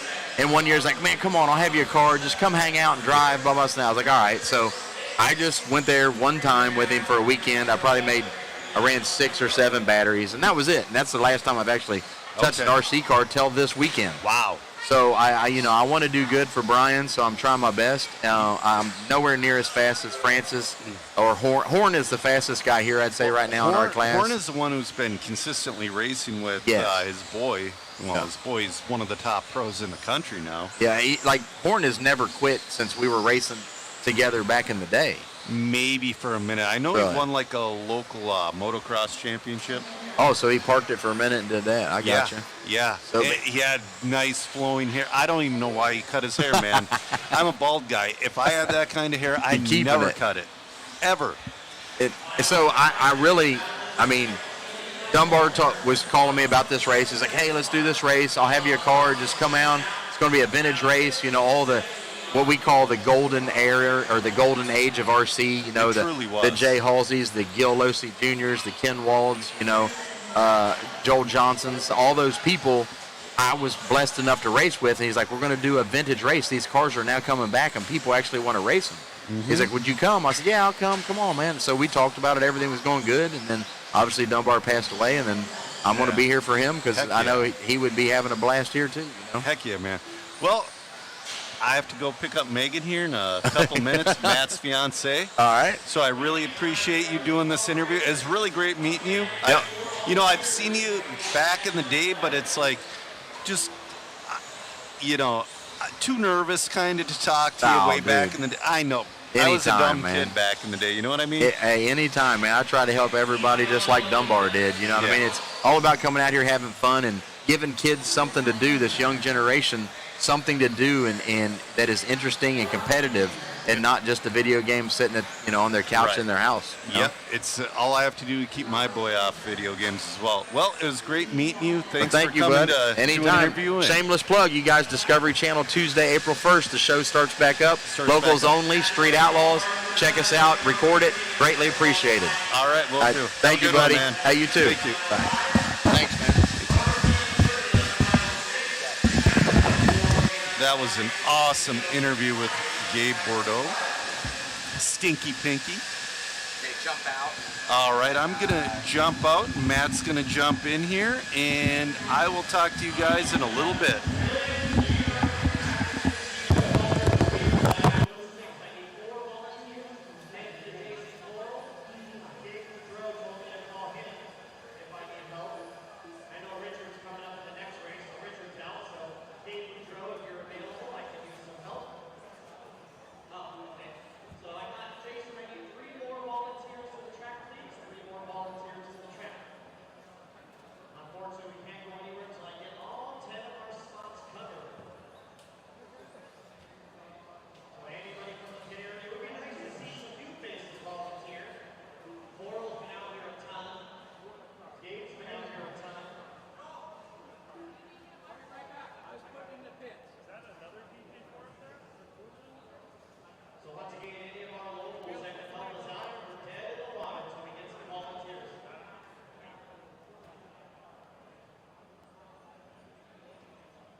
Alrighty, guys, we have a special guest here with us, Mr. Magic Man himself, Johnson. How you doing, my friend? I'm doing great. Good to see you. Thank you. Yeah. Man, oh man, how are you enjoying this event? It's amazing. The amount of work these guys put in and the thought they put into it is just over the top. I mean, it's great. I mean, it really gives you, it's just, I'm glad I came, and it's just a testament to what this revival thing is really becoming, and they really did such a great tribute yesterday to all of us, and then with Dunbar, sadly passing, and that was really emotional, and they did it right. They did it right, in my opinion. So it was great. Yeah, it was saying earlier that you were kind of one of the ones integral in kind of getting this started. Yeah, he visited me last May, so he flew out Salt Lake. I met him in Park City where I live. Made him buy me dinner. He explained what they were doing with the race and all they wanted to do, and I'm like, okay, I'm in, because I've been invited to a lot of these, mostly overseas. And, it's like, that's a long flight and whatever. So I'm like, if I'm doing it, I guess, let's do one here and see how it goes. And, they've exceeded anything he ever explained to me a year ago. And it was great, and it's just wonderful to see, when Jay was coming and Francis and Hodap and everybody that's here. And it's just fun to see everybody smiling, but competitive, but having a good time at the same time, because we were talking with Matt, and one of the famous things that he said over there, he's like, yeah, that'd be fun, this and that. Once he got up on the stand, that racer comes out of you and the competitiveness. And I don't think anybody can really shake that. No. Yeah, I mean, once you do it at a high level, and you come back, you have to do it at a high level, or it's not fun, right? Yes, so I mean, yes. he's taking it too seriously. I tell him he put in 4 packs in practice. I'm like, that should be illegal. We're just here to have a good time, And but yeah, he hasn't picked up a transmitter in ages, and he's out here leading the pack. I was going to grab an interview with him. I'm like, hey, about half an hour. He goes, after practice. I know. And I'm like, exactly. This dude's serious right now. I see him turn it down. People was like, could you sign? He's like, give me 5 minutes. I'm like, come on, Matt. Yeah, stop that. So, anyways, he's having a great time. It's very fun. It's good. So, you've been integral in pretty much every part of RC, even owning AKA for part of it, and lead us through kind of that venture. And you were also with Kyosho for a long time. Yeah, well, yeah. I mean, I was their first world champion in '87. That really, I was an on-road guy that went to off-road. Did it briefly. Happened to hit the lottery there. Car was great, tires were great, and everything just worked out, and won that race, and then that kind of put Kyosho on the map, put me on the map more so than just on road. And I've always had a great relationship with Kyosho since then, and I'd run other cars after that. And but Kyosho was always first in my heart, just because they treated me like royalty, and it's just a wonderful company to run for. And I saw that the Kyosho Corporation shared one of the photos with you, Francis, and Hodap when you were sitting there, and you have on that nice white Kyosho jacket. Yes. How old is that thing? From 1987. My dad made that for me. Wow. To go to the race in '87, and I had it, and I somehow kept it. I have no idea how I've kept it this long. I have other things I wish I would have kept. I have no idea where they went. This thing I forgot about for years, and it just keeps surfacing. So I guess my father's keeping that with me. But so that thing's been around since '87, and it still sort of fits. Not great, but I can put an arm through it. So. That is awesome. And so you won your first Worlds. You had AKA as well. You started up a whole tire company. Yeah. So when I was at Kyosho, we started AKA as a brand of Kyosho. Gil was brought in, and then Mark DeVitas as well. And then when the crash hit in 08, we split it off from Kyosho, became our own company.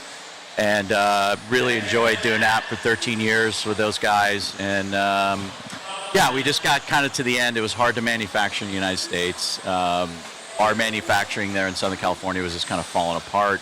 And COVID was like the final, straw, if you will, with our vendors we were using. So we were approached by Horizon and said, I think it's time. We're all a little burned out. And we sold it. And it's always sad to it's kind of, it was bittersweet, right? Because we were burned out, but there's so much more, there's more you could do or whatever. But happy that we did it, and then I took a few years off and just been enjoying life. And doing a little snow skiing and things with my wife, who's retired as well. So, I'll go back to work here soon, but I couldn't pass up the opportunity to take a little break there. I get it.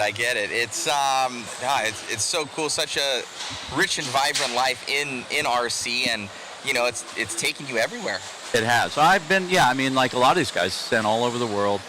Met some incredible people. I went to, I don't know if it was the first 8-scale Worlds, but it was in Thailand, I think maybe the first or second. But the Prime Minister of Thailand was there, and shook my hand. I'm like, I'm an RC guy from There was just me and Gary Keyes from the United States, just two of us. I talk to Gary all the time. I love him. Yeah, Gary's my mentor. I've known him since I was 9. Yeah. So we had experiences like that every once in a while, which are great, and just meeting all the racers from around the world, and going to the UK and Europe, and it's just wonderful. How is RC viewed in other countries versus it is here? It's much more of a motorsport from where I see it. It's taken.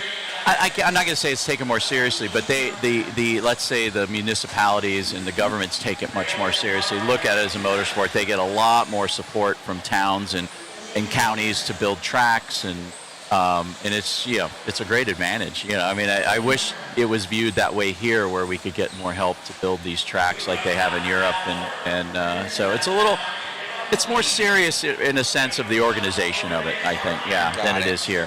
Got it. So it starts at the top and kind of like how it's all situated. 100%. Yeah. Got it. And they're more viewed as toys here. It is more toy racing. We're there. They see it really as an extension of a full-size motersport, and they see the complexity of it and understand it. Mechanics and everything. Yeah. Wild. It's wild. I love racing in Europe. It's a little different. It's just different. Yeah. It's just different. That's amazing. So what would you say is your favorite RC moment, if you could put your finger on it? Okay, so my favorite RC moment isn't in RC cars. My favorite moment. So my father raced RC boats, and he founded NAMBA, which is the North American Model Boat Association, which is like the roar of boating, in like 71 or 70 with a couple other guys. So he is heavily into model boating. So he was always organizing stuff, raced, but wasn't a super competitive racer. He just enjoyed building the boats and running the races and all that. So I'm trying to think. I think it was just before I went to Japan for the Worlds. Whatever year that would have been, the electric worlds and off-road worlds in Japan. But so there was the national championships at Lake Lake in LA. So I was at the Losi's practicing and getting ready for that race. And I went over and pitted for him in one of his events, and he won his first national championship, after 45, 50 years of boating. And, it was a big deal. I loved being there for that moment for him, and because it just wasn't his. Everybody wants to win, but that wasn't his drive. And for him to get that involved and really take it more seriously and really go after it, and being able to be there with him was just magic. We both got thrown in the pond, and it was a big deal for everybody there, because my dad gave up a lot of races just to organize the national. He organized, I think, 4 or 5 national championships over the years. So that's my favorite RC moment in general. I think if I had to go to the car scene, I mean, it's being here with the Ultima brought back a lot of memories. One, just building it to come here and having fun with that, and just remembering all, how these cars were a little bit of this, a little bit of that. It wasn't you open up a kit and it's perfect like it is today. I mean, the kits are so well done today. Back then, we were all still searching for what we do, and so that race in Romsey was pretty special, obviously, because it catapulted. It just took it to a different level for me, and in my relationship with Kyosho and all that, which really set a great history to come, if you will. And so that was a great moment. But there's so many. But the one with my dad, that's the one that just was. But, he's not with us anymore, so I always go back to that and say, hey, that's my moment, yeah. That's amazing, and obviously he's the one that got you into RC? Yeah, so we had a hobby shop, and so, I had a transmitter in my hand at 7 years old, so, I started with a Cox 049 powered Jeremy, car in 1975. So this is basically my 50th year of playing with RC cars and radio control. Once a kid, always a kid. Exactly. Yeah. It's awesome, and it's. I think it was Dirk was saying to us, he's like, "Oh, it's the first time you guys missed it." I thought that I thought that practice was just controlled practice. I didn't understand that they had it as their seating as well, you know, the first day. So we were kind of like still getting kind of ready, getting everything. He's like, you missed it. You know, all the legends are up there. And I'm like, don't worry, we'll organize another first time, you know. So we got that. But, you know, what does it feel like to you to be here with so many of, you know, your peers with you on the stand? Oh, it's just great. First of all, it's great to see him. I love that I'm in this group because I didn't race all that much off-road, but, you know, being, you know, basically second world champion, you know, in 85 was the first world championship, winning the second two-wheel drive world championship. It's fun to come back, be a part of this. These guys really, you know, the Francis, Hodap, all these guys, they were the ones that really propelled this thing through the golden years of off-road. You know, off-road really took off, and I was back in on-road because that's where I was getting paid to do. That's where they wanted me. So I didn't really get to experience off-road at that level all the time because there's just too many on-road races at that time. But I love being here with these guys. It's a real honor to be. They're so talented at off-road. I mean, I can't do half the stuff they do out here. And just watch them run, and and just finally getting to talk, right? Because when you're at a big race, you don't have time to talk. You're racing, you're there to beat them, right? And you're there to do your sponsors right and all that. So you're not running around the pits hanging out as much. You're working on your car. So now we get to go hang out and chat with them. I got to chat with Dean yesterday for 30 minutes and just learn about Dean. Dean was kind of after my era. And what a great guy. What so fun. And, it's great to see Dosick again, another on-road guy, and kind of sit down with him and just as adults, right? Now we get to sit down and really enjoy and talk about the history and how we got here. And, I was looking forward to the race, but do you always have that, I wonder if this is all going to work out kind of thing? How is it going to organize? And it's 10 times better than I ever thought it would be. Not that I thought it would be bad, but it's just been that.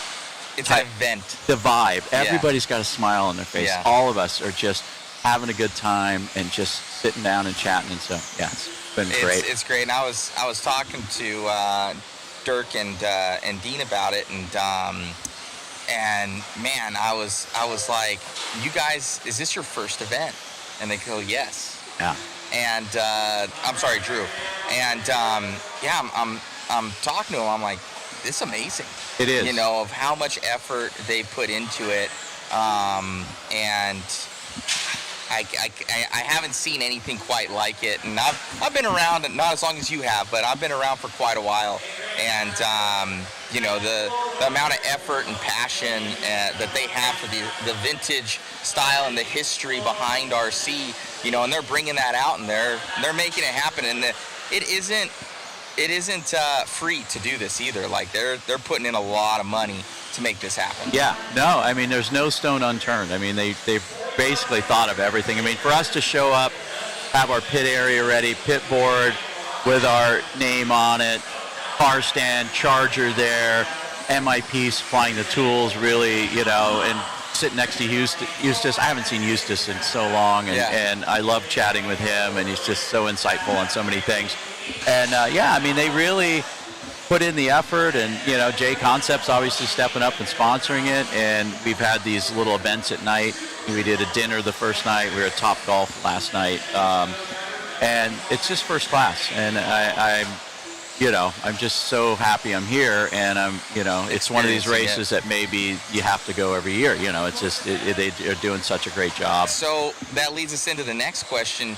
Do you see this event going into a 2.0 style thing? I don't see why not. I mean, I knew the vintage stuff was popular, and it was kind of gaining popularity, and I get people IMing me and sending me stuff to sign, and it's kind of ramped up.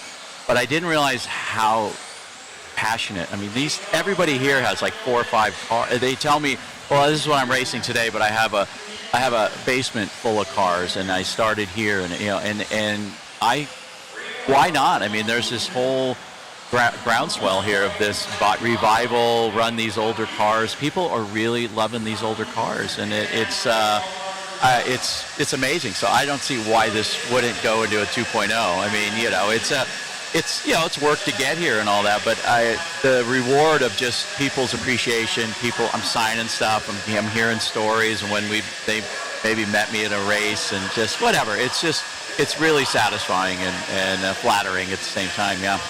It's crazy to see. And the Henleys, their facility here, it's bar none one of the best in the country. 100%. It's so big, first of all, and you got so much room for pit area. They got the monitors are everywhere. They're using live time. They got the heat scrolling. So if you don't know what heat you're in, you just run up and wait for it to scroll through and look for your name. I mean, like I said, it's just kind of thought of everything, and it's a great place. And it's a cool little town here to stay in, and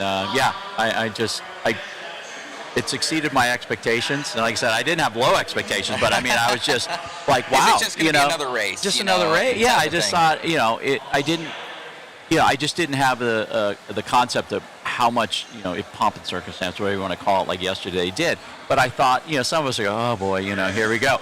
But it was really well done, and it was fun. And, and again, going back to Dunbar, and I thought it was so thoughtful, and you could just see how much impact he had on the people here, and what a guy he was. And I didn't know him that well, but I always, like I said, anytime somebody talks about Dunbar, there's always a smile on their face. This guy left an impression on everybody, and he was, a great human being. So, they've just done an amazing job with this event.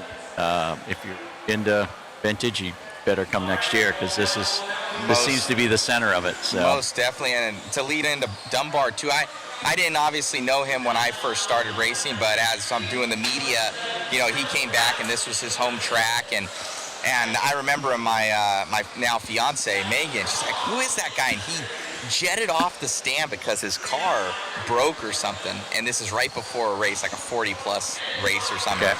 He about flew across the track. Like, this guy's crazy, but he was so passionate about it, and he would hit me up just after the weekend or wherever we're at. I think it was definitely after the Worlds we did for 2023 at Hobby Action, and he goes, Matt, thank you so much for doing this coverage. He goes, you're bringing us closer to mainstream, and just, I would get a message from him just reaching out and saying, thank you so much. Like, you guys always go above and beyond. I appreciate what you do. And that was just kind of the person. Like, I didn't have more conversations than that, very friendly, but, him not knowing me very well, he would just reach out and say thank you. And, just a wonderful soul, and just gone too soon.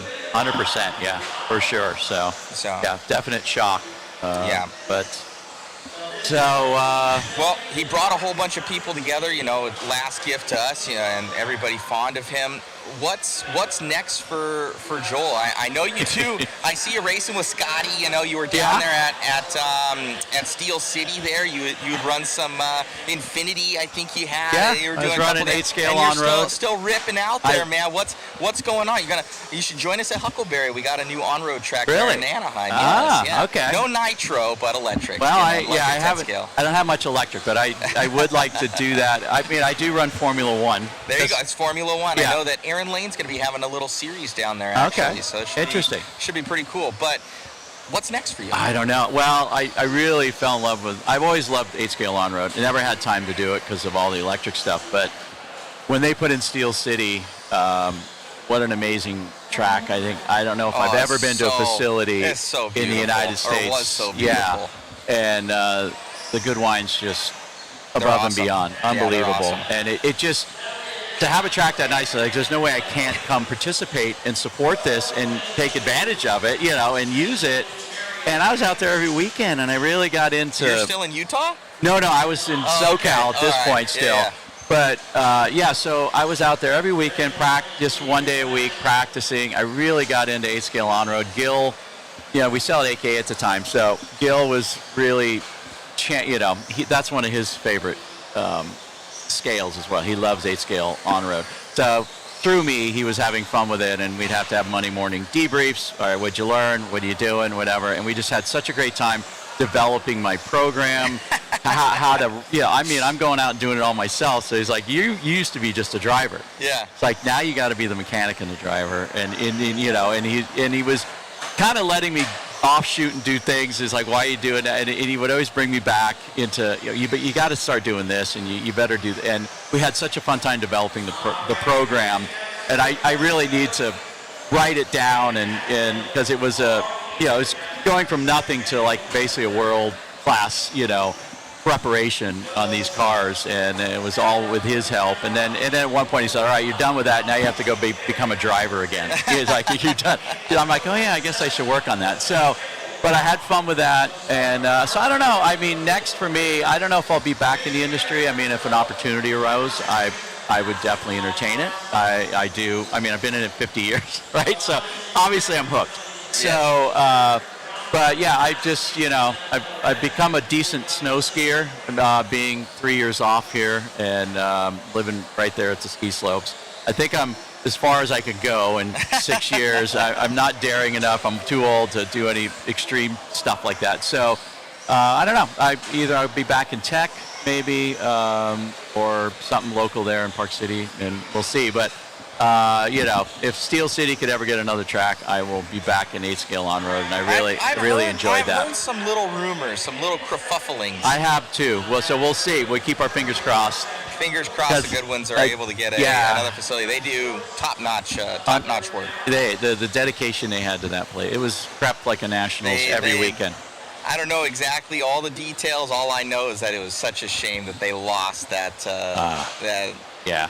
NASCAR did them in. And I'm not a big fan of NASCAR for that, for sure. Yeah, that hurt. It hurt to have such a great facility, but and this summer I'll run my Formula One down at Eaton's, Intermountain Raceway there, where they have the April Fool's Classic every year. Yep. Great people. That's coming up next week. Actually. Is it next weekend? It is next I weekend. guess I'll have to wander over there and see. Definitely. We covered it last year. Amazing facility, but I think that same weekend he got, because he was like, hey, let's do some promotion. We need to get you out. And no problem. I know Joel. He's, passionate, very accomplished racer. And he about lapped me 2 times in stock truck back at like Hot Rod, Reedy Truck Race or something like that. I got smoked. He was like, oh, let's do some promotion. And then that weekend he found out that he's like, we don't know if we have a lease for next year. And ended up where he didn't know kind of how it's going to go. Now I think that he's secured a lease for a bit of time. I don't know exactly the amount, but quite a bit of time. But it was still touch and go beginning of this year. So I think he secured it, but by that time, I was like, hey, we're coming out. And he's like, I don't know yet. And then ended up where we're going to Island Speedway. And it's a very cool facility in Muscatine, Iowa. And it's like, it's owned by Tom McCleary, and they took this old building that was a shooting range.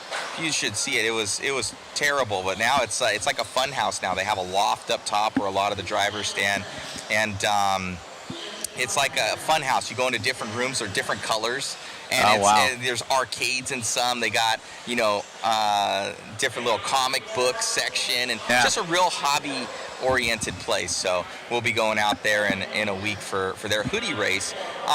But just goes to show, everywhere around the country, RC is still pretty vibrant. After all these years, have you kind of seen where, like, man, I don't know if this is going to go away, or it seems like it's just gotten more popular, especially with all the different scales that there are now in comparison to when you were coming up. I mean, off-road has always kind of held its own, and these indoor facilities got to be tough to maintain, especially if you're running dirt like this, because it's just, I don't know if many landlords wanted you to pour like yards of dirt on their cement floor anymore, right? I mean, maybe back in the day that was a big deal. So everybody's going to carpet. I don't disagree with carpet. I know it's not old school. I think, this is an amazing facility, but it's so sticky here for these older cars we're running. This is a challenge to keep up. Yeah. And but in general, I think the tracks seem to, if there one goes, one pops up, right? But it's a labor of love. This is a tough business. I mean, you really, really got to love it to get the most out of it. And but I see, like on-roads died out, but, not to go down a rabbit hole, but the rules need to change a little bit here to keep the cars changing. So everything's just morphed into the same design, right? You can put 4 cars out there in any class, and it's really hard to tell them apart a lot of times, right? Because it's like Formula One or anything else. You leave the rules the same, it's going to end up at the same conclusion, right? The same. So it'd be nice if these guys could say, hey, let's try something different. Let's try to revitalize these classes that aren't doing well or have just got to the point where the cars are going 60 miles, like a touring car, right? Mod touring car is going 60 miles an hour. It's impressive, but who can drive those, right? Yeah. I mean, the average person can't. That's why stock and 17.5 or 13.5, they're much more popular than mod. But I think in general, we need to kind of change things up a little bit and let the designers do something different. Either change the cell size, the motor size, or something. It doesn't have to be the top classes, but let's try something new, And I just think sometimes it's president. Yeah, I think it's getting a little stale, And I understand there's cost to all this, but if you give people a couple years, I mean, it's not like you need to redesign an A-arm for it, but it's just changing the layout and just trying to make it a little different and maybe a little more scale. You see the classes that have really held on, like Formula One's been around for years. Didn't get huge, but it's always there, right? Every hobby shop, if you want to run a program outdoors, Formula One's the biggest class always. Because it's simple, and the cars look like Formula One cars, and now that Formula One's so popular, it's obviously getting popular. Touring cars stuck around, now they're starting to look like things, they're pushing the cab forward and all that, which, all right, maybe for mod that's great, but why not go to licensed bodies for some of the other stuff? I know it's expensive to go license it, but no more body approval. Like those Tamiya trucks, they're super cool. They're super cool. They're like $150 or something, and you can't do much to them. And just having facilities and programs and where we're able to get cheap land too sometimes, because these places, if you can't, the rents just keep going up, and we go down a rabbit hole with that one. But it's like you said, these facilities like the Henleys have here, this ain't cheap. It's paying per square foot. And those dollars have to come in. So be sure to support your guys' local hobby shops. Try and buy local. Support the ones that support you, and that's a huge thing. Gotta have a place to race, right? Gotta have a place to race. So I've been telling that in fifth scale because I've been doing that a lot, and I have my passion for it, and a lot of my companies there. And guys will complain about the track or this and that. I'm like, guys, support your track, dude. Yeah. Because when we don't have it, where are we gonna play with our toys? In the park, in the grass? Exactly.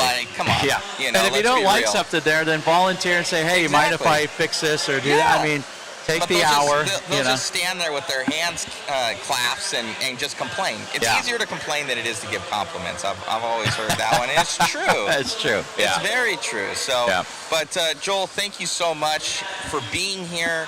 I hope that we see you at more of these events in the future, even if it's not the 2.0, which we hope you come back out. I hope there is a 2.0, but possibly more of these events. And I think a lot of people are commenting that this is probably one of the best events of 2025, easily, bar none.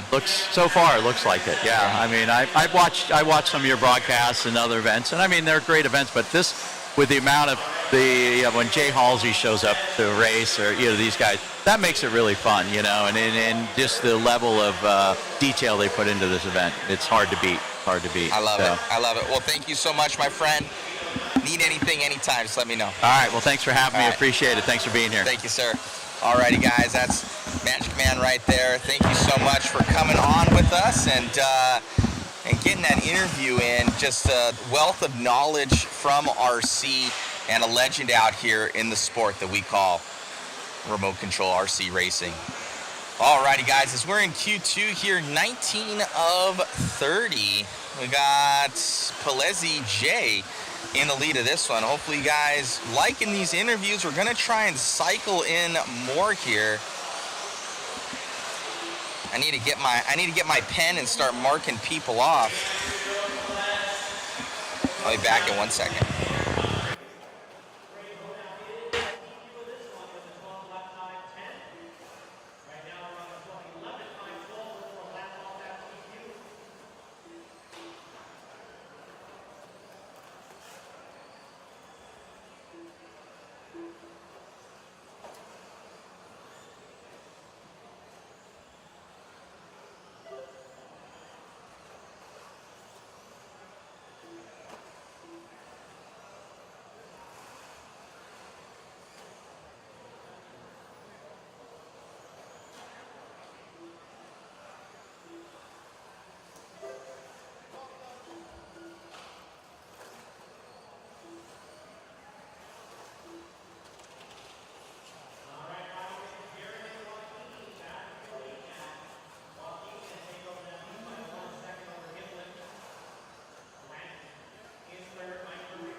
outside.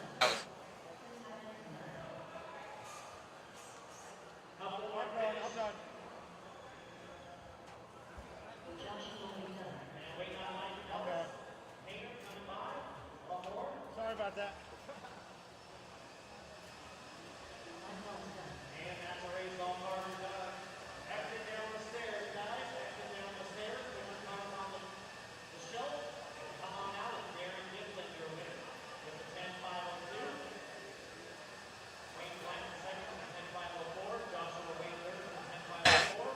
Ain't no life expectancy. Yeah.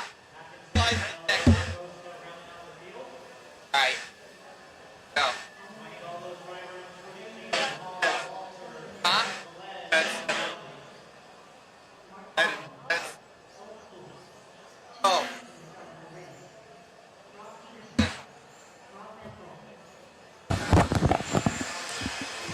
All right, I am back. It was great listening to that interview on the way to pick up Matt's fiance, Megan.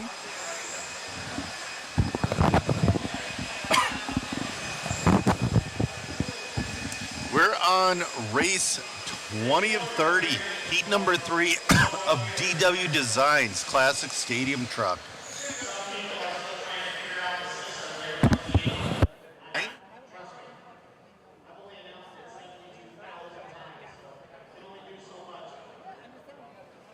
I got hung.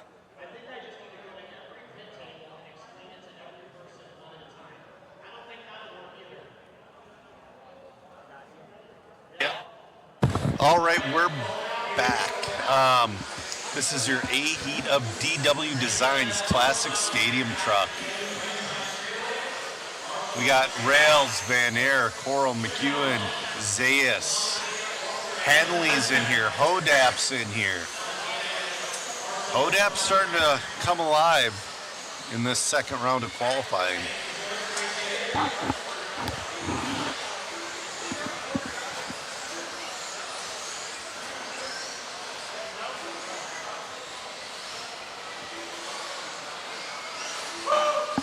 I'm being told there were 2 pop ball cups in that last race alone. You know, Matt's guy is probably happy he's not doing the counter this weekend. That'd have to be the busiest he'd ever has been running a counter.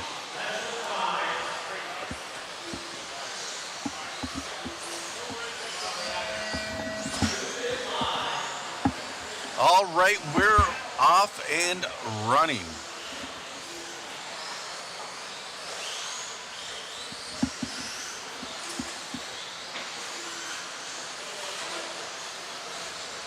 Nice wheelie down the backstretch.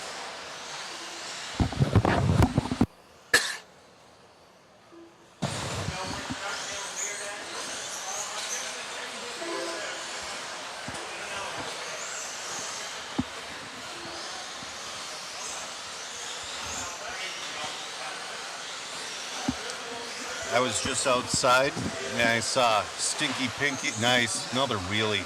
That was a wing slapper. I saw Stinky Pinky's pink Escalade, and he had personalized plates that just says, you know who.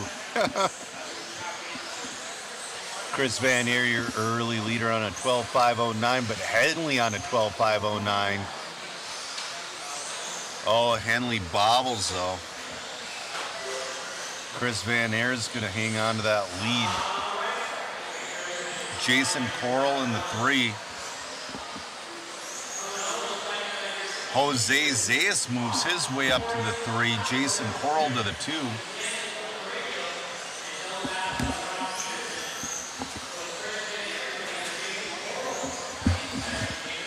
All right, guys.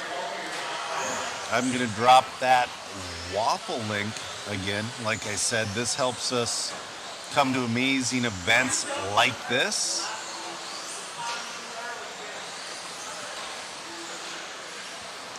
Gets Chris a ride in the bed of a truck to Island Speedway.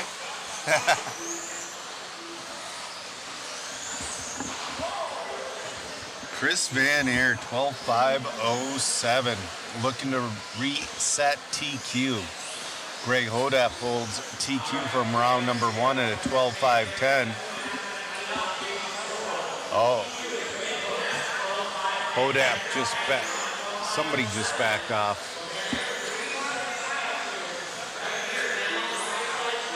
Looks like Hodap's off. Van Air on a TQ run. Rails on a 12.518. Jose Zayas on a 12.519. Oh, he gets piled up. Kind of leapfrogs over him. That wheelie. I love it.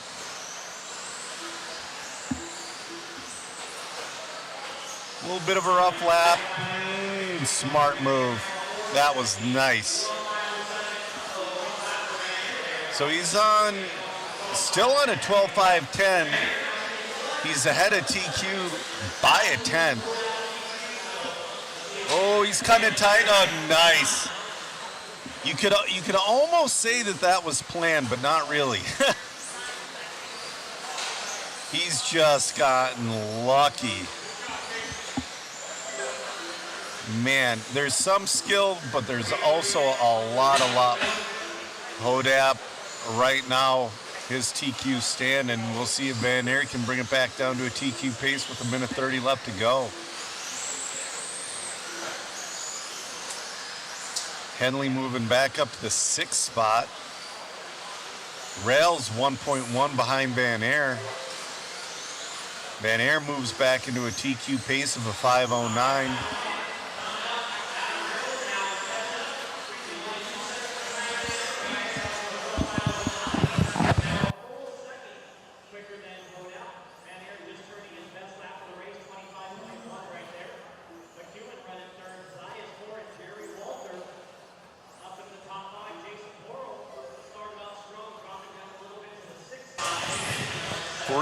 Seconds left to go. Can Van Aert hold on to that TQ?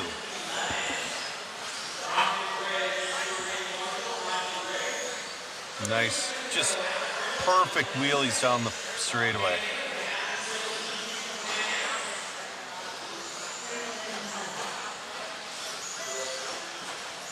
Still holding on to a 12.509. He's gonna have a couple laps left.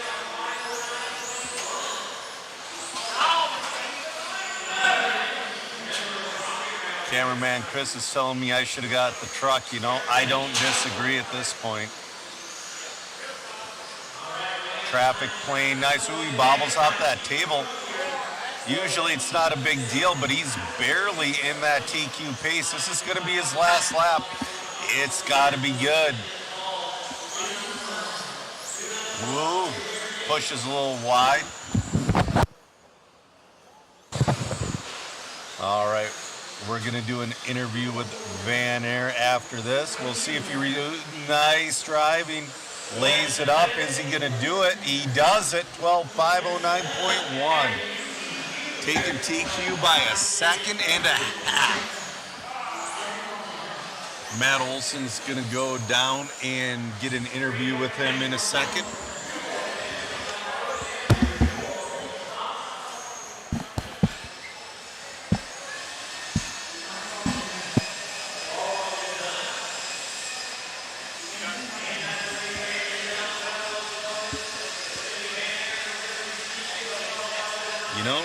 That is correct, John. Luck is where skill and opportunity meet. But also, when you're dealing with traffic like that, a lot of luck.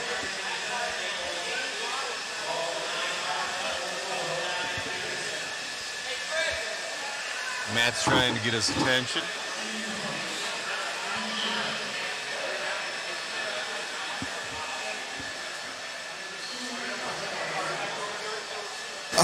Oh, man. I saw that the whole race. Almost lost it there for this guy, but his whole hinge pin is coming out. You noticed it on the track. I did, yeah. You know, the days of the Eclipse, you know, once they come off, ejecto hinge pino.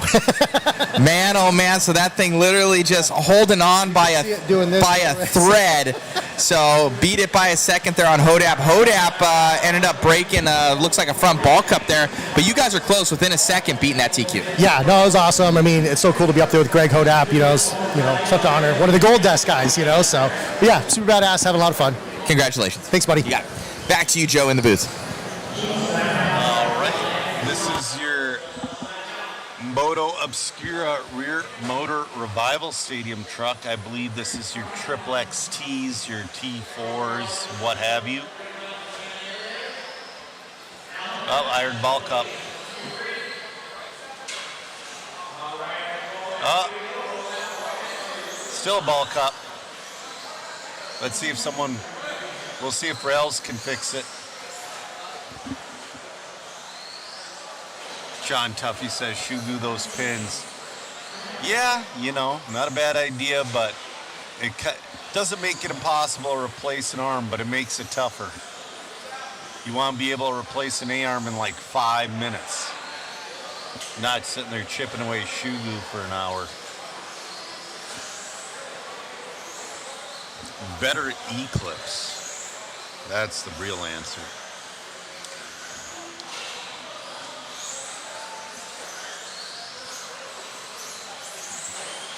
All right. Everybody except for Hamilton. Paul Hamilton is checked.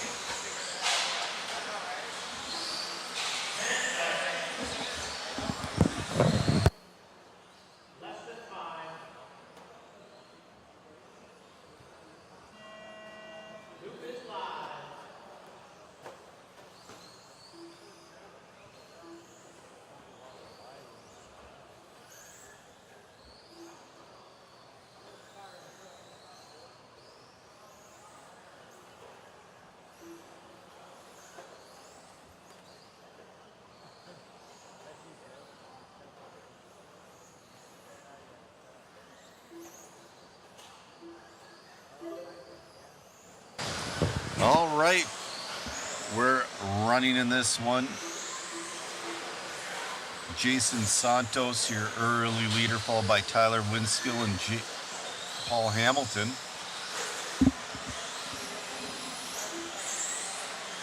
Oh, just glue the... Yeah, no, I know what you mean. Shugu the Eclipse. I know what you meant by that. I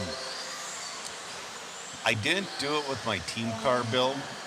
But I used to go to like Menards back in the day and get different Eclipse that, I don't know, stayed on a little better. The heat treat was done a little different on them. Nice wheelie down the back straight from Jason.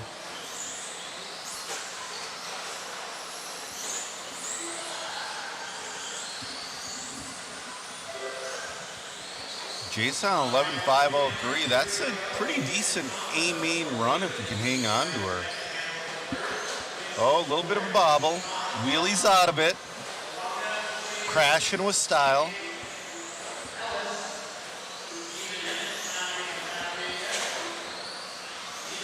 Man. That thing is lots of forward grip. It's going to drop his pace a little down to 11.506, but still on a really good run with 3:05 left to go.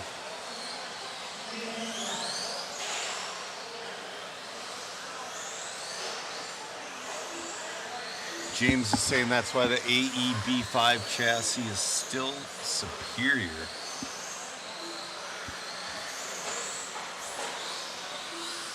The B5, so,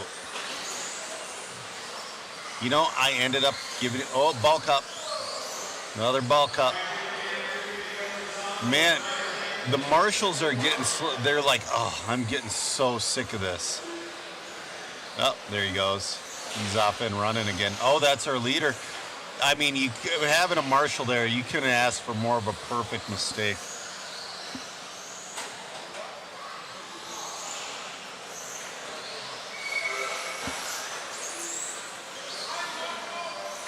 So, but anyway, the problem with the B5 chassis was that front nose piece. I had a couple of them because it was my son's first two-wheel buggy. I had a couple of spare ones. I guess they were getting buku bucks for them on eBay. I just gave them to a local dude still running the car. It's like, an extra 40, 50, 80 bucks isn't going to change my life. Might as well just give it to somebody.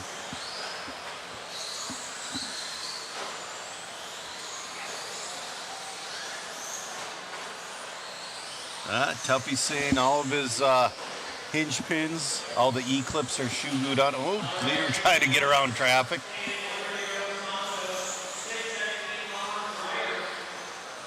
Santos has a pretty good lead, but 11.5.12, his pace fell big after that one. Ryder's starting to make up a little bit of ground with 1:05 left to go.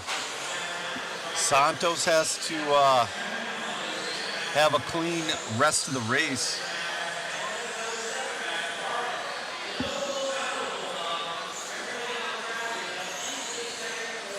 BJ saying his first hobby grade was a T3. That's what Santos is running. It was an awesome truck. That was the first truck that I put together out of the box with stock setup. It wasn't all the way there, but you were pretty close with stock setup back in the day. Your leader bobbles. He has a 10-second lead, but he bobbled.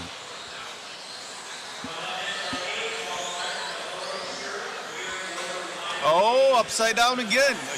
Oh no, he's broke. He just Oh, Santos. Oh, it broke. It broke. Unfortunate. So Eugene Ryder is going to inherit the lead and probably take the win in this one. He's got, oh, we got one crash out in the front. That's been the biggest heartbreaker with these vintage cars. Man, even the re-releases, they break. Replace the parts with JC Racing and Moto Obscura and Dragon Punch, and you'll have yourself a solid car. Still waiting for people to finish this one.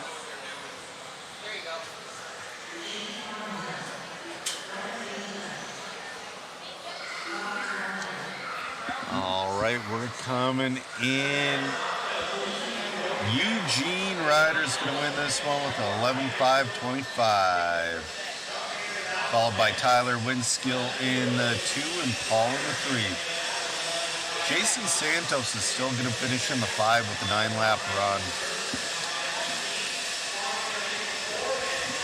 Race number 22, year 80 of your Moto Obscura Rear Motor Revival Stadium truck. Hitting the track now.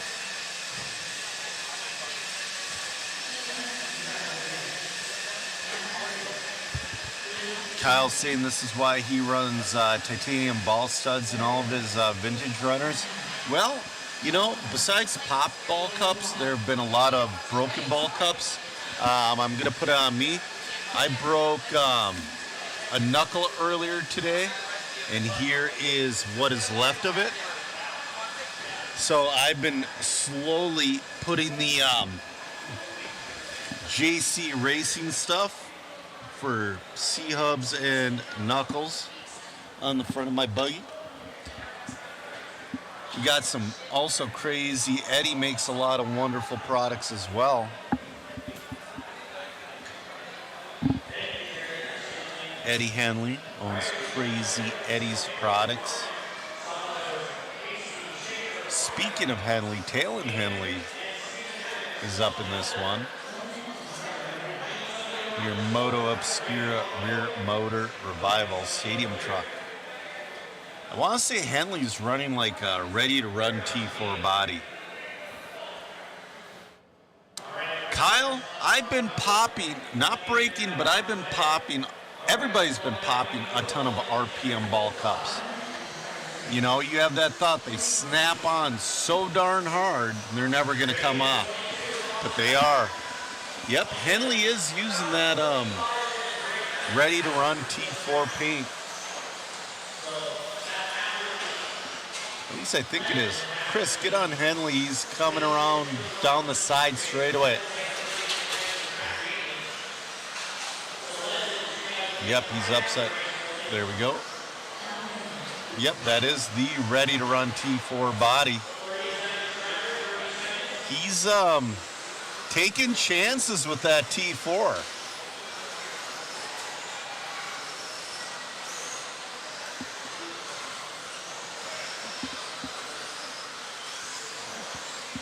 Right now, Hines is your TQ on a 12.520.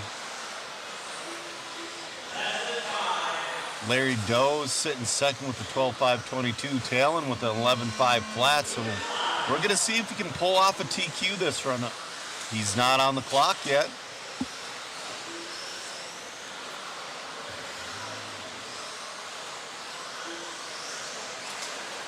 And we'll follow him for a bit, see how he... I mean, he's pretty darn fast. X-Ray team driver. Oh, getting around traffic. Actually, traffic's kind of like parting seas on him.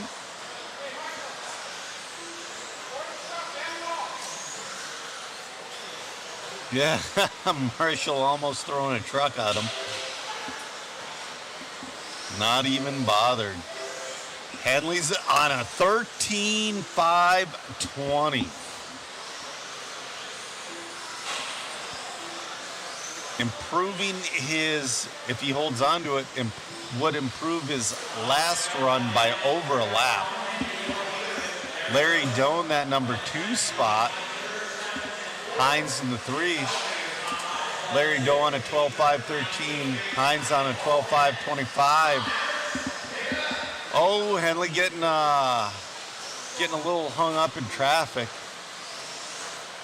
And unfortunately, you know, with this rear motor revival stadium truck class, there's 2 heats of it, so you're not getting the best of splits. You could use another 2 heats to split them up.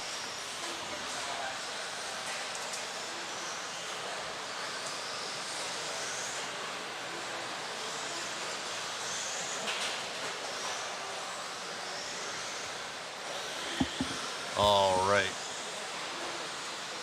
3:10 left to go. Henley still on a 13.521, picking it up. Just got his best lap of the run with a 24.1. Larry Doe in the 2, Hines and we got Hines in 3 and Hines in 4. So let me load it on my phone to get the full names. We got Tony Hines in the 3, Matt Hines in the 4.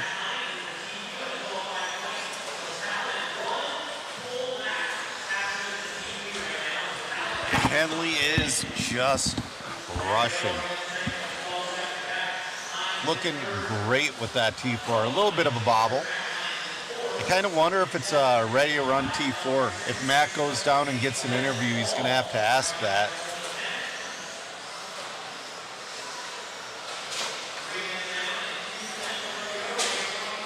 .05 left to go. Coming up next is going to be your Yokomo 4-wheel open buggy. So it's your modern 4-wheel open buggies coming up next.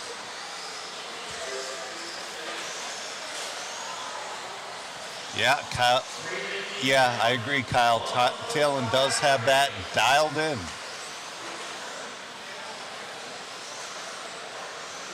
You know, he's probably just driving it though, like, oh, it doesn't steer.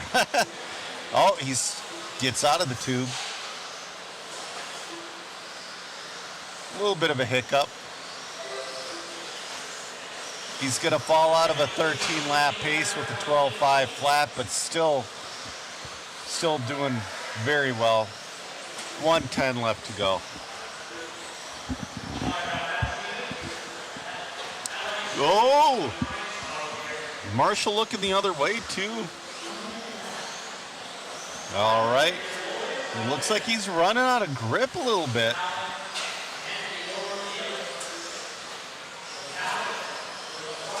It's down to a 12.505.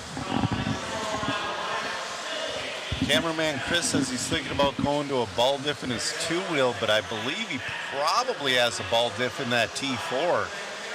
Oh, that looked like he was going to go wide for a second, but he... Oh, he's been running the ready to run gear diff from what I've been hearing. I know they had the gear diff, but it's, yeah.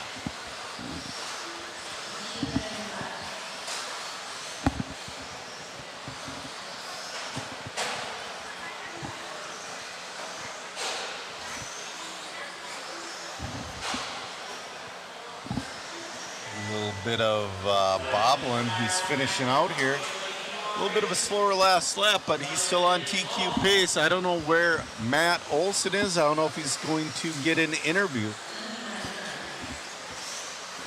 All right, see if Matt Olson will get an interview with him.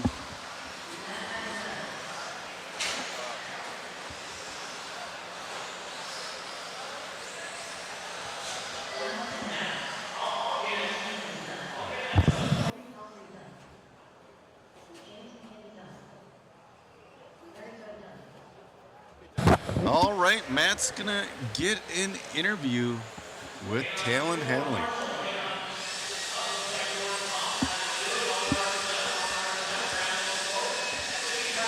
Down in the interview bay. Talon's a new school guy. He knows what to do.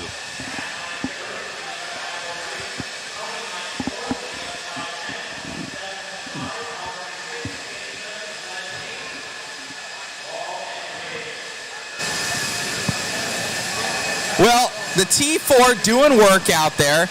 Is it the RTR version or is it a factory team? No, that's a team version. It updated all the way to a 0.2. Right on. So got that rear motor working out there. You having fun with these rear motor cars? I don't know if you ever did have a rear motor before you started racing. Well, no, that was my original car, my first ever RC car, and that's the original chassis and transmission. I can't say anything else on that car is original. I've done cleaned it and swapped just about everything on it. Congratulations, Talon. Thank you very much, Matt. All righty, Joe, back to you. All right. Catch up with the chat. Mitchell saying open four-wheel is so fast on this track. No kidding. JConcepts saying watching these vintage cars has you thinking a convertible transfer two-wheel drive would be fantastic. Laid down for high bite and reversible RWB transmission for rear and mid-motor setups. Kyosho and AE had similar options years ago with the RB6 and the B5.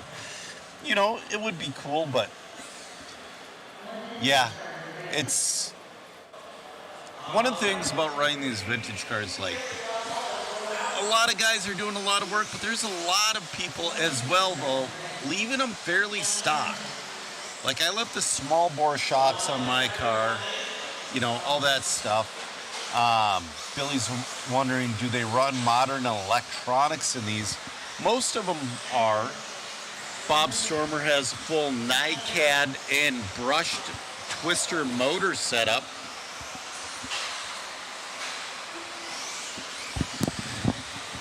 He's having a little bit of reliability issues, but you know, hopefully he gets it ready for race 2.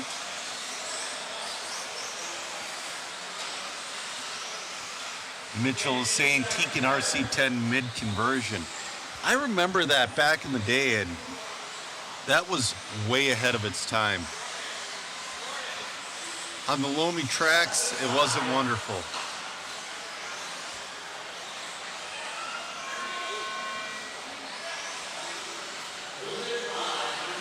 All right, we're off and running in this Yokomo 4-wheel open buggy heat 1 of 2.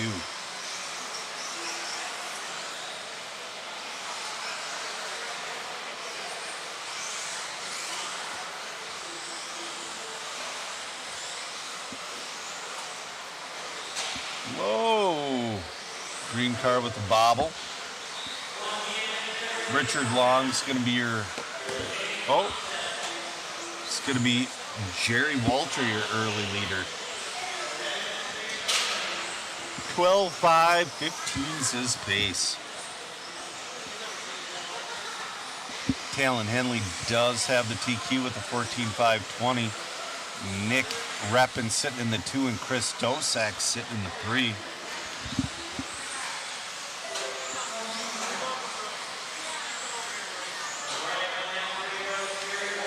You know, Dustin saying they got to keep the big bore shocks off the vintage stuff. You know, in a way I agree with you, but also in a way, if we didn't allow it, would we have the same turnout? Would we have the same event? You know? But if you go a little too hard on the rules, it's going to turn some people away.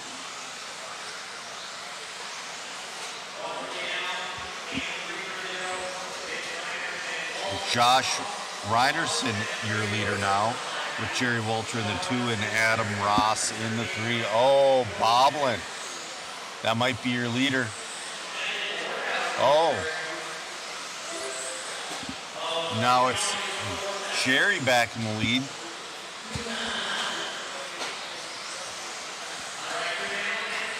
Oh. Jerry Walter, your wheelie with the wheeler. Wow. There is so much grip out there. 2:40 left to go in this one. Jerry Walter on a 12.518, Adam Ross on a 12.525. Trey Woods moves up to the 3 on 11.5 flat. 2:25 left to go. Doing another wheelie. Holy cow. The green car gets by him.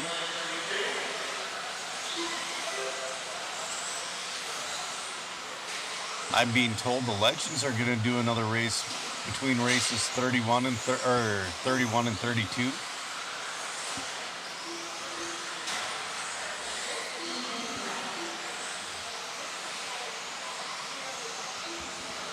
You don't want to go anywhere for this.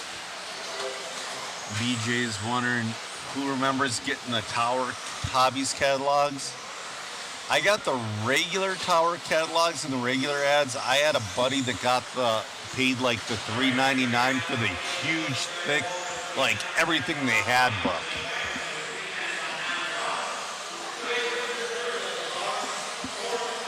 $1:30 left to go.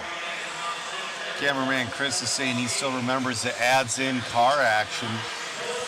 It was always Tower and Stormer with the best ads. Well, the best hobby shop ads. Trinity, like, had the best, like, I'm going to sell you stuff ads, like, from a manufacturer. You had Joel John. Oh, was that our leader? Our leader bouncing off tubes. No Marshall was coming for him. That's probably going to put Reinerson back in the lead. All right, we have Matt Francis in about 5 minutes, guys. We have Matt Francis coming in 5 minutes.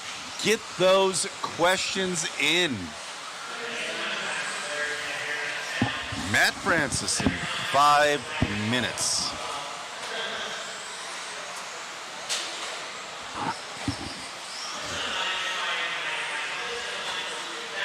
Josh Reinerson, your leader with Jerry Walter on his bumper. Adam Ross not too far behind in that 3 spot. We have a 3-way battle for the lead. They're not together on the track, but on the clock. That green car of Reinerson. Somebody just went off the track. The Marshal looks confused. I would as well. He's just like, I don't even know what to do with this.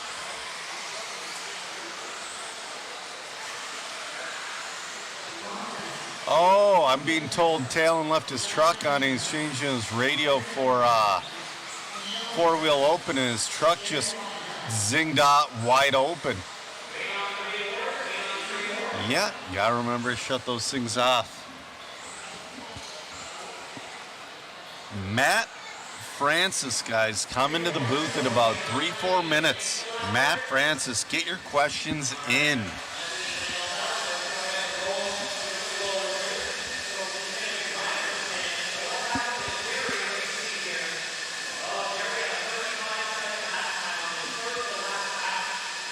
also, I'm going to drop that link for that waffle. Lots of great prizes. You'll be able to see them behind Matt Francis and Matt Olson when they do the interview.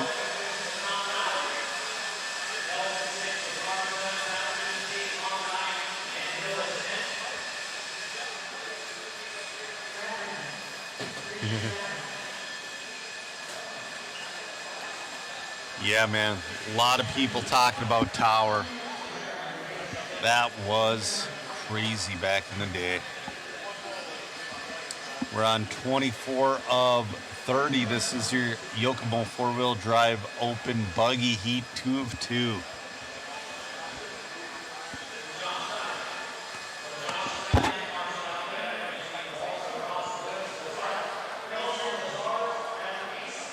We got one good question for Matt Francis.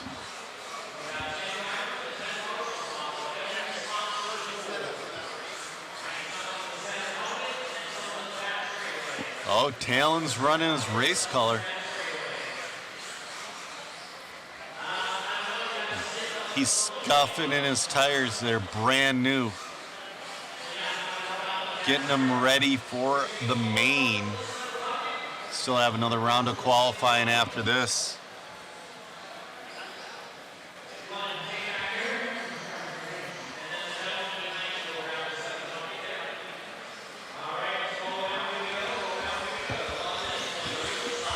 So we're sitting at about a little under, it's going to be a little under 4 hours around, maybe 4 hours even.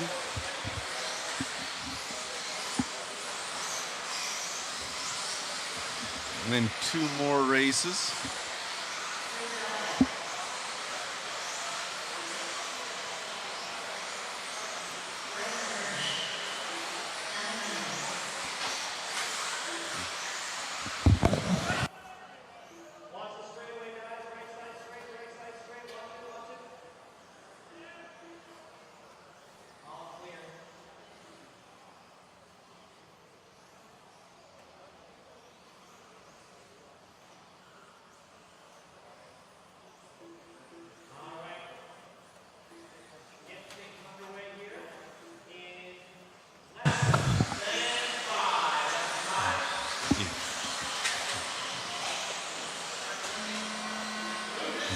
Dustin with the great Matt Francis quote, "Let's go," or "Let's rock, sugar."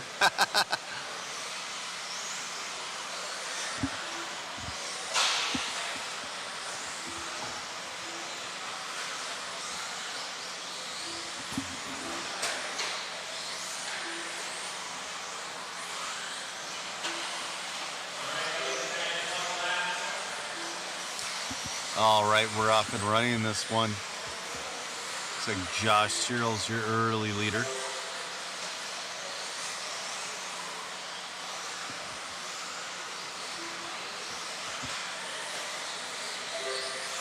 We're getting in a few good questions. Matt's gonna have to scroll the chat.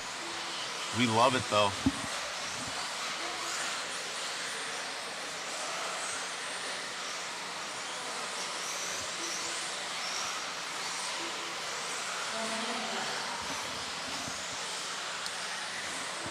The young woman that's been wrangling the pros, she gave us about a 5-minute countdown. I'm not seeing Matt anywhere though. 3:40 left to go. Talon Henley, your early leader. 14.514.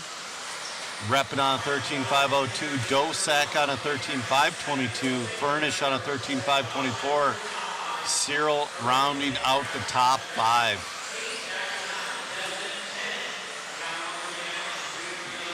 Talon Henley looking pretty good on that new set of tires. But I'll tell you what, the sauce isn't probably fully baked in him yet. He's going to have a hard last few minutes of this race.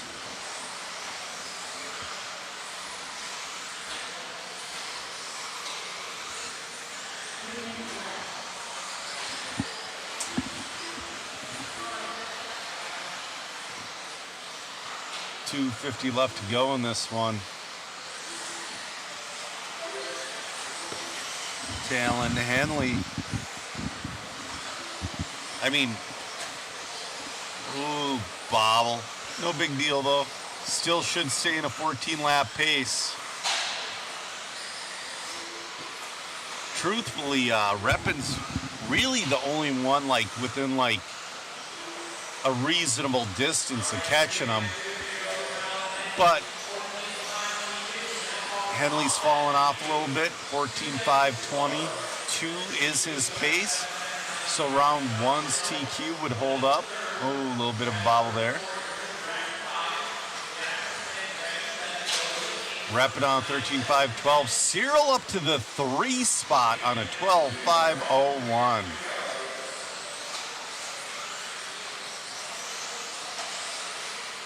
Oh, a little bit of bobble with traffic.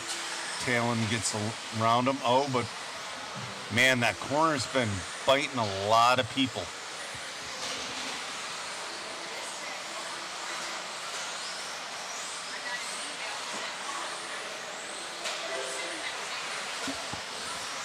.130 left to go in this one. Oh, Talon making his way through traffic. Bunch upside down right in the center. Talon's got clear track in front of him. 120 left to go. Talon's got speed, but he's been bobbling. I bet you. Oh, a little bit of a hard Marshall. Oh, Cyril still leading with the 13.514. Cyril moves up to the 2 spot. 13.524. Reppin falls to the 3. All right, I'm going to get out of here. Here comes Matt and Matt.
Alrighty, guys, we're gonna get an interview here with Talon Henley.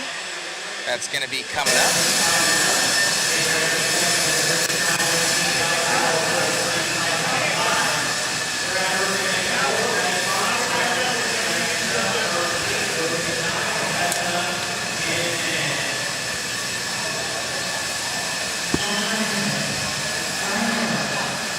All right, we're gonna send it over to Joe.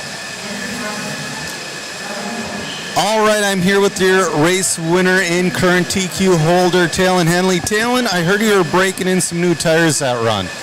Yeah, it was not my best run. Definitely working with a little bit of extra slide out there, getting the cars good and ready for Q3 and the 8. You know, you did have excellent speed, just looking for consistency. Now, before that race, did your heart jump a little bit when you switched radio and your T4 launched off the ledge?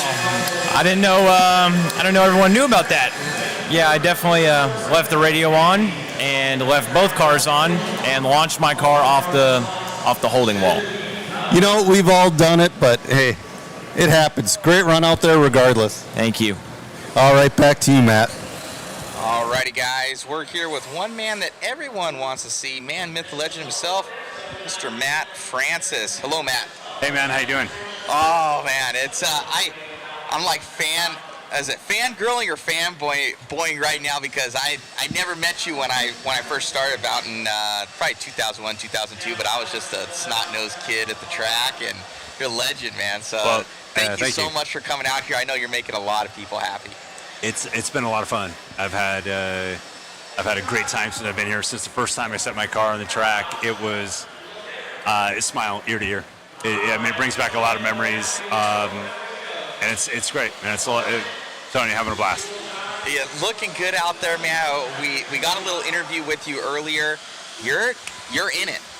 You're feeling it out there. You're even coming up here, and you're like, "What's fast lap right now? What's going on?" Like I can see the racecraft that you're looking for. And I was talking to Joel Johnson earlier, and he's like, man, Matt's down there, and he's getting practice laps in. He's getting packs in. He goes, dude, just chill out for a second. And he's like, you know what? But Matt's into it.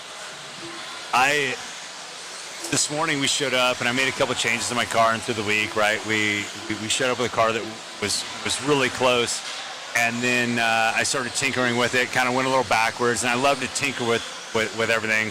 Went backwards, and the track changed a little bit. Anyway, I kind of lost some speed. I was hot lapping early on Wednesday and Thursday, and then just ultimately lost speed, right? Now I'm kind of bringing it back, but it's been... this morning's practice was super frantic, 3-minute runs. I knew I had an hour and a half, and I made, I don't know, 3 or 4 just small tweaks, right? But just trying to get the car, I'm trying to get the car better when I should just simply realize that it's me, not the car. But it's fun to tinker with it, you know? What can I say, man? I'm not fast. You know, I'm kind of there, but I'm not fast. We were, I think everybody was watching you go around the track, and this guy still has it. You haven't picked up a controller since what, 2005? Off-road car, Italy in 2005 was it. I was done for that. I ran sedan for a year through the Worlds in 2006. It was also in Italy, and then that's it. I ran the Reedy race, came back and ran the Reedy race invite. Okay. With sedan in 2008, but since then nothing. So I mean, it's been you still been got a long time. Man. You still got it. Well, I'll say this, when you spend 25 or 30 years doing something every day, all the time, it's in that back part of your brain that never really truly goes away. Plus, I got a lot of friends, and I kind of watch. I've watched a few of the videos, some of the Worlds, and. As I'm watching the videos of the Worlds, I'm watching the guys jump. I'm envisioning in my hand where, it's like, okay, power down. Correct. I see him correct the car in the air or scrub it over the jump. You're going, all that. I was following along in my mind what you would be doing. Yeah, what I'd be doing. And, like I said in the ceremony yesterday, there's a level of competitiveness that sets in, and I came here to win. I don't know if I really expected to do so, but I sure as hell didn't come to lose. Put it out. That's maybe well said. That. I'm not sure if I can win, but I didn't come here to lose. And something to be said about Dirk and Drew over here. They on a silver platter for you. 100%. Everything. And a lot of these guys, And what was that like, kind of getting you back out here and now from maybe what you thought the event was going to be to what is happening right now? First and foremost, huge thank you to Drew, Dirk, everybody involved. I know Adam Rains was part of building the car as well. Big shout out to them, right? There's no way I could have done it without them. Not only did I start with a car and a package that was 100% there, it was also 90 to 95% exactly what I wanted on the setup, right? Not knowing anything. Never running at this place, never running brushless, never running LiPo, never running the radio, never running any of that stuff. I wouldn't have known where to begin, right? You can go out and buy stuff or whatever, or have somebody hand you down, but they tested the car. I think it was Adam or Alan that were out driving the car to make sure it drove well. So I showed up with basically a complete package. We were joking around. We used to bring tubs and tubs of parts and all these things. I showed up with a Ziploc baggie that had my parts tray, my Matt Francis Pinion caddy and my little homie doll that was always with me, right? I go, that's all I showed up with. I didn't have one tool that I needed, so I went in a hobby shop and bought that, right? And Greg Hodap and I are sharing that. We have a shared hobby knife. I mean, we just don't have anything, you know. Whenever I need something, I go, Drew, Uncle Drew, basically, you know. Like, come on, man, you know. And he digs in his parts box. I mean, I don't know what I can do to repay these guys, but they've hooked me up big time. Yeah, and it's everybody here is indebted to those guys, and I haven't seen anything like this. And then you've been to probably more events than I have, but I haven't seen the level of promotion that's gone on, especially now with social media. But just the level that they put into, and the monetary stuff, and you know, those extra little gifts for you guys, and like gone above and beyond. I've never seen it before, and I was like, is this your guys' first event? They go, yeah. And it's unmatched. They've done a great job, right? Eddie and his team, and Eddie and Angie, track owners, right? Put together a great facility. It's been a lot of fun to race with.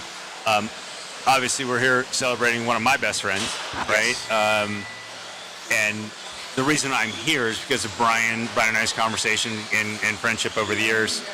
We grew up together racing RC cars, basically, you know, not locally, but all on the national circuit. And then he and I have been chatting for, 4 or 5 months. And he asked me to come, and I didn't think I could make it. And then he was starting to tell me about the event and everybody else that he's ultimately trying to get. And he said, Joel committed. And I'm like, all right, well, let me commit. And then I called, Mark Pavitas, I called Travis Amasco. Those guys ultimately couldn't make it, unfortunately. But then it just snowballed into more people. And it all kind of revolved around Brian. Upon Brian passing, then it was more of a, let's make this a tribute, right? And even though I wasn't involved in any of the promotional stuff, I feel like somewhat on the backside, my commitment to the event was to honor my buddy Brian, right? So they've done an awesome job doing the stuff. The bats for the Legends crew was really cool. When he pulled out the first bat, and I can't remember, I think it was Jimmy Babcock's the one that he pulled the first bat out to. And I saw the colors, I go, I guarantee you mine's red and yellow. There's no question, right? Yeah. And the plaques and the tribute stuff for Brian, and Eddie's passion in the hobby, Eddie and Angie's passion in the hobby shop, and all their memorabilia, and it's really cool. They've done a good job. I will say, we didn't have this when I was in it. This is pretty awesome. Thank you. This is really, really, you guys have done an amazing job. Thank you so much. It's all online.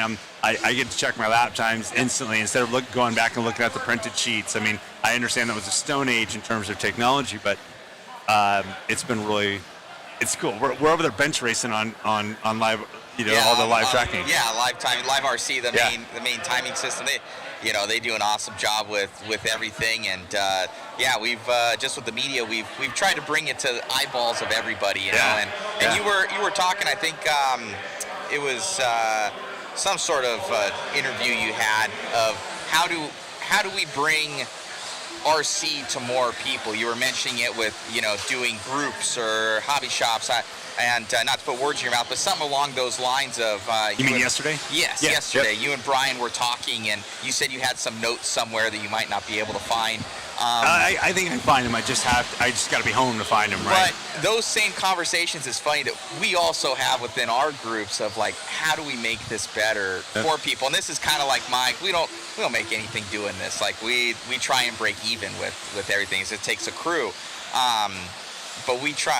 This hobby's been just such a big part of my life that I try and give that back and trying to get more people into it. Yep. And same thing you guys had conversations with back in the day in the hotel rooms, and just in a different level. How I put it is we were kids racing toys at the end of the day, right? But for us, it wasn't a toy. It was a career path, and we knew that we weren't going to be competitive forever. Both of us knew that. And we'd sit in a hotel room and just think, where's the income stream for this, right? Where can we, if we're here on these events, is there a way that we can monetize our knowledge to the rest of the people there? We have 200 people, or whatever. I'm just making up a number. We have 200 people trapped in a building for 4 to 5 days. We're here. Technically, we're getting paid to be there, but instead of going out and raging all night or going back and working on our stuff, how can we monetize a seminar or a how-to or a how to build your shocks or how to drive the track? I just felt like it could have been so much more, and we talked about it, but the way the technology was and the way the maintenance on the cars and how much time we spent out there, we just never had the time to do it. We had the concept, but we didn't have somebody to help us implement how to do it, right? In any sort of business model, you need not just the idea, you need the actual planning and the action and somebody to organize it for us. And, we're so busy on just the win when the reality here is we need to sell more cars. Yes. Right? For the company. But there was a lot of things that we talked about, positive and negative, saying why aren't we being utilized more? But we didn't have any time. We didn't have 20 minutes to spare. When you're running 3 classes or whatever. So better organization. I don't know if there was money involved in it, right? I don't know, but it was definitely on our mind. And one of the big things was promotion and getting more and more people, like having it online. The internet was very young in the late 90s, early 2000s, and none of this stuff was even possible. Technology, well, realistically anyway. So we didn't know how to make that happen. Right? We were still dialing into America Online. Right? I mean, it just didn't. It wasn't there. Still had the buzz tone. Exactly. For the modem. Yeah. It's definitely ahead of your guys' time for everything. And you mentioned, for business model, you transferred into real estate after your time racing. Yep. I buy and sell. I'm a realtor by trade, but I buy and sell. Do a lot of construction projects as well, all around San Francisco Bay Area, mostly just north of. I live just north of San Francisco in a town called San Rafael, Marin County, and that's what I do now.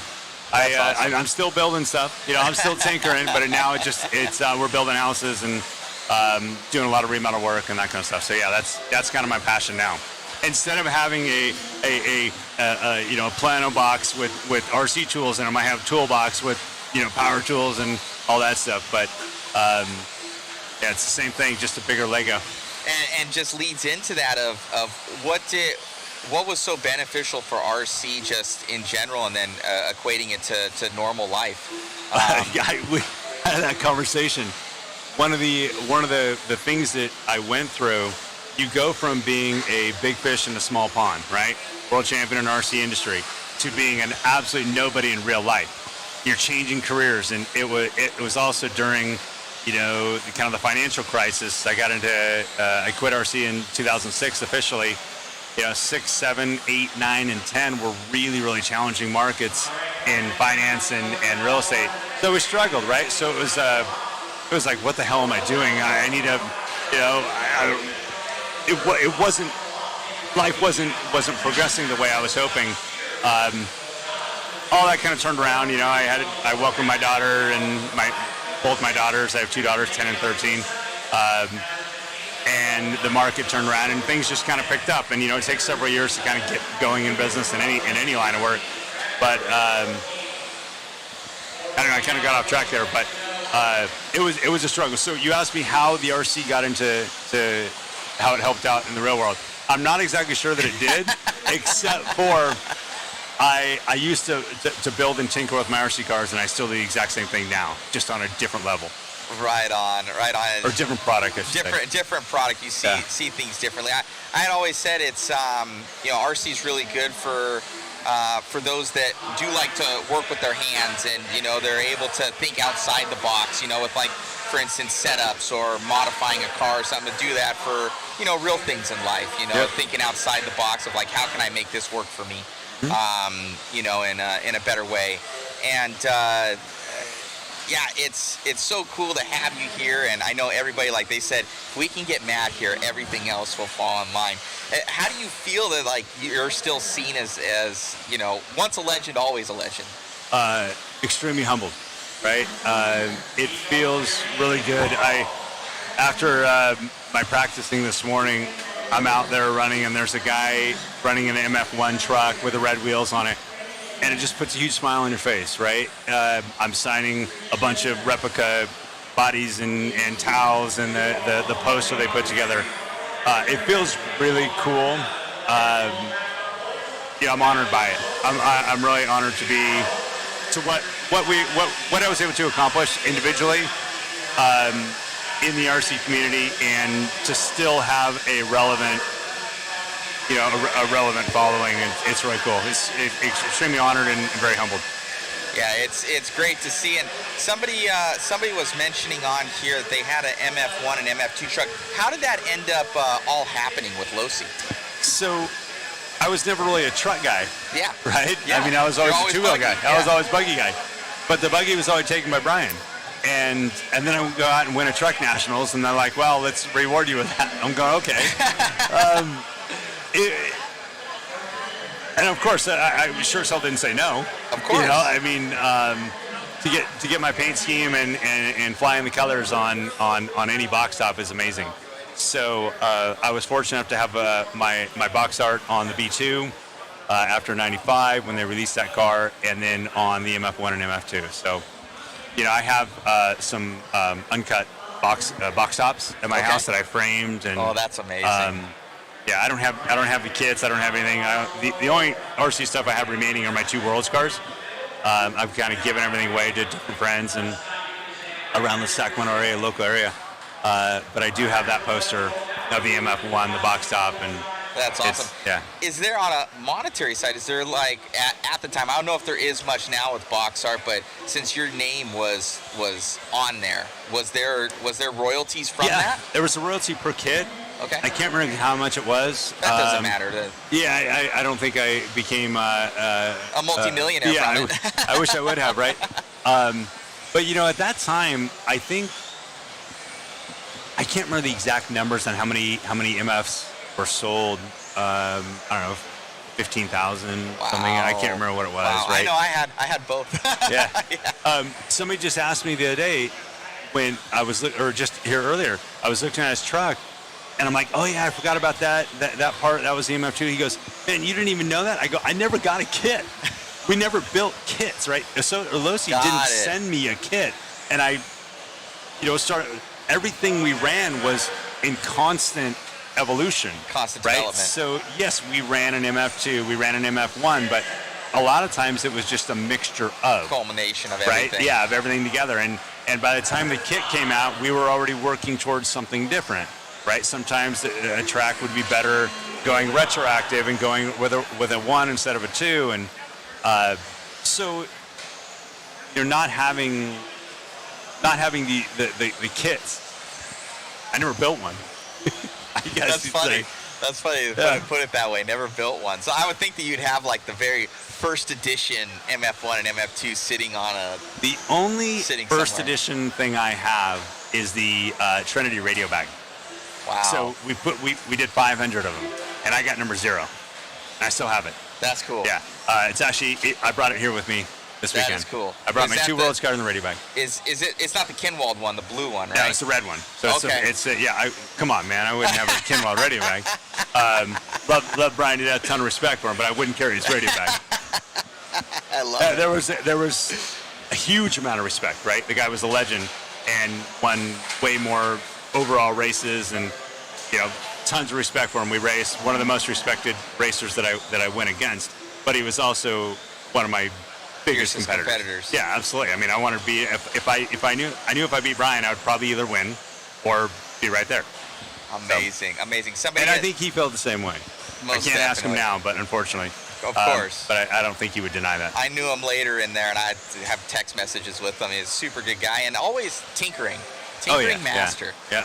You know. Yeah, that was his superpower. Yeah. Yeah, for sure. And he just loved to think outside the box. Yep. Yeah. Oh, he came up with a lot of the concepts in terms of I remember we had like BK bars and, gluing sidewalls and changing the rubber thickness. A lot of that came from Brian. Was the BK bar an inverted tire? Yeah. Okay, yeah. Yeah, it was another thing that came from sitting in a hotel room at, in some hodunk town and wherever, right? Yeah. Just tinkering. All we did was tinker. How much weed did he smoke that? No, just kidding. Yeah, I mean, the point is, I don't think he did. I don't think he did. That was just imagine if he did.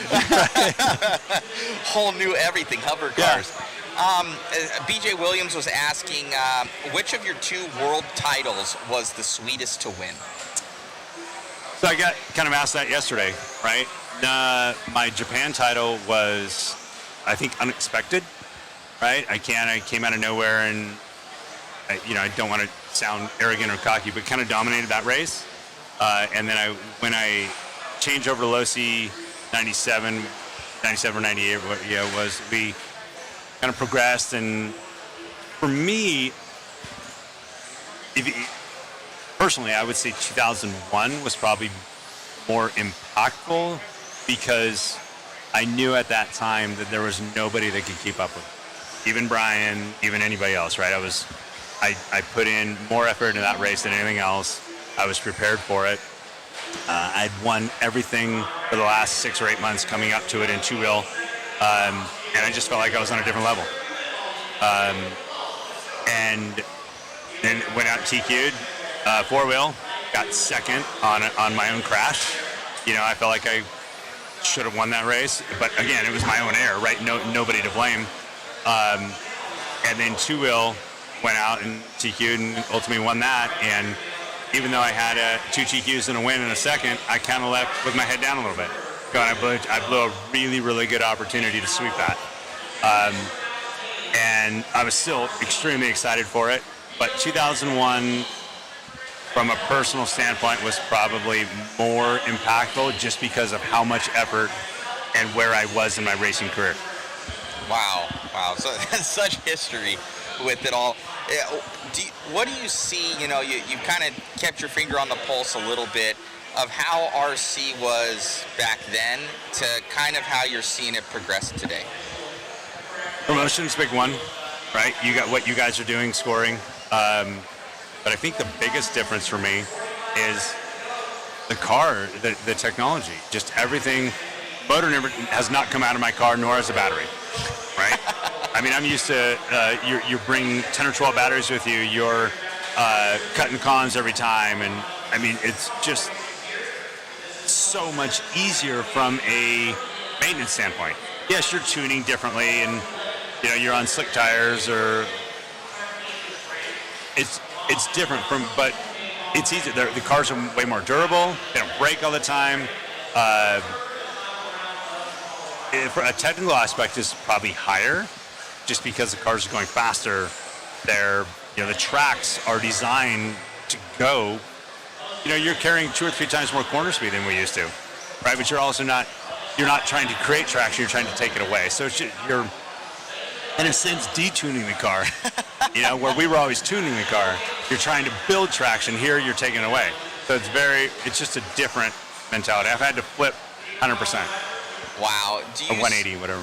Do you see now where everybody's on slicks now? We're on versus treaded whole shots and Proline edges and everything, ribbed tires. It's totally different where you go out on maybe a fresh set of square fuzzies, to now, you get a couple different sets and you're like, man, the foam wears out before the actual tire does, We were having that conversation earlier. I go, about 3 minutes into my run, my car gets a little tippy. And Dean Carnes, who's, a drag race guy, he's like, well, your tires are heating up. I guess I never really thought of it. The dirt's cold, but it'd be interesting to put a temp gauge on these things. I think the foam gets, or the rubber gets soft, and it changes through the run. But yeah, people always ask me, do you like slicks or knobbies better? We used to run a couple times with slicks, like at Dalton RC in Georgia. Yeah, Georgia.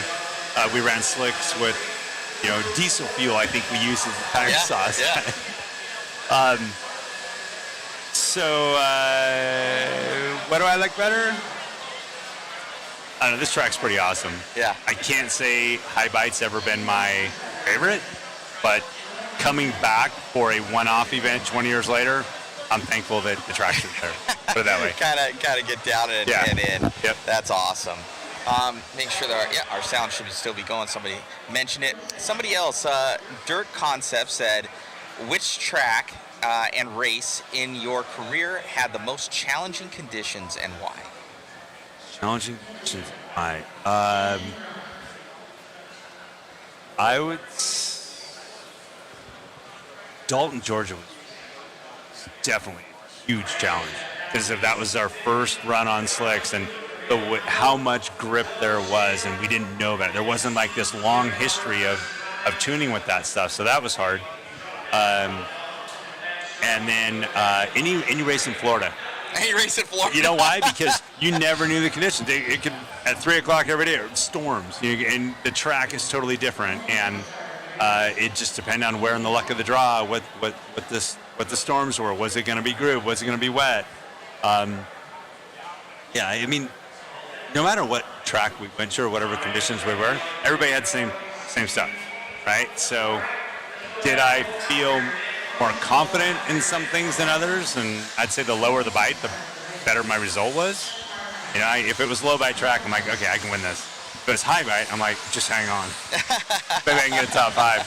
But would you find yourself changing setups, like, hey, the track's gonna get like this, and you'd be like, I got these special set of springs that I'm gonna throw on when this happens? Yeah, I definitely had low bite stuff and high bite stuff. And I would change brand springs. We'd use Kyosho springs sometimes. We use Losi springs. We use Associate springs. It kind of changed on the conditions, whether we were searching for grip or trying to tame it, reduce it, or if it was rough, if it was smooth. And we changed progression rates. We changed number of coils. There's a lot of things we changed. So yeah, we tinkered a lot. And I learned by kind of watching Brian, even though I wasn't necessarily following what he was doing, but he'd find aftermarket stuff. He'd find these Kyosho springs are really interesting. I'm like, okay, let me go find them. Or he got something from Japan, excuse me. Hara would bring over something, right? Atsushi Hara would bring over something cool, and Brian would track it down and find it. And then I'd go find it. Now that Brian has it, right? So things like that. Did you have cars in rotation as well, or you had like your 2 vehicles and you kept those up? I had my 2 vehicles. I'd usually bring clips with me, like a front clip and a rear clip. They were extra, but mostly just parts, because I find that cars act differently, right? Every bore of a shock is maybe a little bit different, or the seal on how it fits to something. A shock package is different. The wear level is different. So I'd always run the same car. I rarely, unless they were drastically different, right? If we were testing something new. But for the most part, I would have car A, and I would just swap in a few suspension packages or a set of shocks or something. But for the most part, it was always one car. What ended up getting you into RC? I first picked up a magazine in 1983. Right? And the grasshopper. By the way, there's a grasshopper here. It looks awful. It's our cameraman, Jason Bollinger. He's out there. That thing. It is unbelievably ridiculous how bad it looks on the track. That's it right there on the screen right here. You can see it. Oh yeah. That one. You guys don't see it. We got another shot. It's like cracking and bouncing all over the place. So I remember my brother wanted a grasshopper and I wanted a frog. That was like the Tamiya thing, right? We didn't see the cock scorpion or any of that stuff, right? It was grasshopper. It was all Tamiya stuff. And then, I was 9 or 10 years old, and I couldn't afford it at the time. My parents weren't going to drop a few $100 on an RC car that was going to go in your shelf or go in your closet after a week. But then I met a buddy who was running an RC car in the shopping mall, kind of by our house, out in the field, and he had a hot shot. Yeah. Right, which is one of those here. So this weekend too. Yep. And his dad was into flying planes, so he had a RC plane shop, and he had some cars on the side. Anyway, I got a Mugen Bulldog. Okay. That was my first car with a blue cage on it. Had that for, 6 or 8 months or so. We got into racing in the summer of '86. My buddy Dan Debbie out of Sacramento was kind of he was that one that his dad had the shop and he had the hot shot and met them in the field. Yeah. Anyway, we became really good friends. And he's still racing today. As a matter of fact, he sent me a text on when I was here. He's like, "Hey man, good luck," But then I got an RC10 in Christmas or January of '87, I guess, and then ran that, forever, right? Wow. So it was just through friends, like most people. You get in, you meet somebody, and you build friendships, and then you go racing again. And I was super fortunate.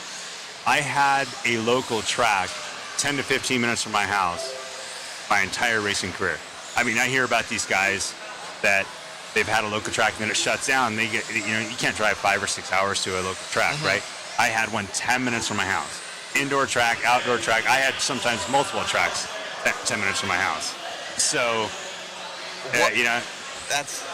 what was your big break? Like, you obviously get into it, and then there's a moment that happens. So I'll tell you the exact moment. We were at the 1990 Cactus Classic, okay, and I was with this Team CMB, which is this guy named Joe Carter out of Sacramento. He and his son raced cars. We became friends and just kind of all racing together, right? Our parents were friends, and we went to. He paid for our way to the. He was a construction guy, had some extra cash, so he helped us out getting to this event. And he had one of those 20 by 20 big circus tents, right, at the Cactus Classic, at the original SRS. And it started raining. And there's Mike Reedy and all associated over there with no tents. And we're like, come on over to our tent. Anyway, we started talking, and, Mike Reedy was like the friendliest, nicest guy, and of course. always there to help. So I can't remember who on the team was there, but it was Mike, I think Mark, maybe Cliff, and... I can't remember exactly. I know it was Mike, but he's like, "Hey, can we pit underneath your tent? We'll hook you up with motors." We're like, "Of course, absolutely, right, right on." We're getting tuned by Mike Reedy. We're just a bunch of bucks from Sacramento, right? So he supplied us with motors and gave us all motors, and then after that, and my brother and I were both racing together at the time. So after that, we kept in touch with Mike, and we asked for a sponsorship, right? Mark, my brother, actually called Mike and Gene, said, "Hey, we'd like to be on the team. What's it take?" Sent a letter in, and they put us on the team as kind of a partial. And then we went to a few races, again, just paying our own way. And I remember specifically, which a guy here brought it up to me, one of my good racing friends, Matt Ledger. So we were at Norm's Hobbies for the 92 Off-Road Nationals, okay? I mean, it was a shit show of an event, pardon my French. But we were there, and it was Matt Ledger, my brother, and I. Mike Reedy and Gene Hustings come up to the three of us, and they're like, "Hey, we want to talk to you, Mark, and Matt back in the trailer." We went into the trailer, and they say, "We want to offer you guys a spot on the team, at the full travel team." Wow. And we were all doing really well. We were winning locally. We were making mains at big events. We were all three in the A main and already qualified in the A main, and that was during like a new XT or XTR tire for Pro Line, right? So there was a lot of things that were kind of going on at that time. But they offered us in the trailer a full ride travel sponsorship, no payment, right? Yeah. But back then nobody was getting paid, but full ride travel. So it was me, my brother Mark, and Matt Ledger that all got it at the same time. And Matt, who's here today, brought it up to me. He said, "Hey, you remember that time?" And I'd kind of forgotten about it, right? And I'm like, "That's awesome." It's a moment. Yeah. That right there, between the 90 Cactus Classic with it raining, thankfully it rained, right? And then that just doing well. Butterfly effect. Yeah, exactly. And then it just kind of snowballed from there. And then, I get a chance to race the B2 at the Worlds. A couple years later, there was 26 cars built. I got one of them, and the rest is history, man. Oh man! You said, does your brother still race? No, he got out around probably 98. Okay. Maybe 99. I can't remember the exact. I don't know if he went to Finland. I know he was in at the ranch, at the World's End Ranch in '97. I don't think he ran much after that. He's Sac County Sheriff. Oh, wow. Yeah, he's law enforcement. Oh, wow. He's got 3 kids, and that's amazing. You know, he's into who knows what, right? Amazing. I mean, we talk quite a bit. He actually texts me. He's like, "Hey, man, you're getting after it this weekend." I'm like, "Yeah, everybody's asking about you," and yeah. So other people are asking, is this your last race until maybe next year, or is this maybe sparking something? now, you know, at the end of the day, I don't have any equipment. I'm not going to go get any equipment. I'm not going to ask for it. I showed up to this event because it was a Drew Boyd special. I'll tell you that. I even said to him on the call, I go, I don't have time to do it. I have so many other things going on. Both my daughters are in travel basketball leagues, and you know, work schedules and hobby schedules and that kind of stuff. RC is just not, you know, it's no longer a passion for me. It always will be. It was a passion from the past, but it's not. I don't foresee being able to do it on a full-time basis, or even as a fun. I was kind of nervous about coming here. Like, am I going to look like a fool? But yeah. Well, we have this weekend. Yes, exactly. We have this weekend, and I think you're up. What time? What race? Right after 30. No, we're in 7 and 8. I think we're in 7 and 8. I think it's 30. Then there's a break, and then 7 and 8. 31 and 32. Oh, we are. Okay, so I better go then. You got some races to win. We're gonna bring you back in here. There's a bunch of other questions. Yeah. Thank you so much. Hey, cheers, man. Thank you. Pleasure. This is awesome and, what you're doing here. We'll bring you back in sometime throughout the weekend. Cool. I Thank appreciate you, it, my man. friend. Thank you. You have a great one. And cheers. good luck. We'll be rooting for you. Thank you. Much Right appreciated. on. Thanks, buddy. Alrighty, guys, that is Matt Francis, the legend right there. We will get him back in the booth here in the future. We had a lot of people that are tuning in, and it's a great interview there with him, and we got some more awesome racing coming your guys' way. Thank you so much. You guys want to support the live stream, be sure to grab a waffle ticket. We'll drop it in the chat.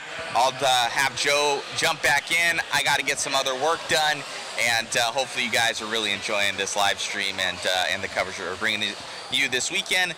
You know, courtesy of JConcepts.net, DBR, Old School Racing, MIP, Team Associated, Mod Live Media. So thank you guys, and we'll tune in with you soon. Thanks.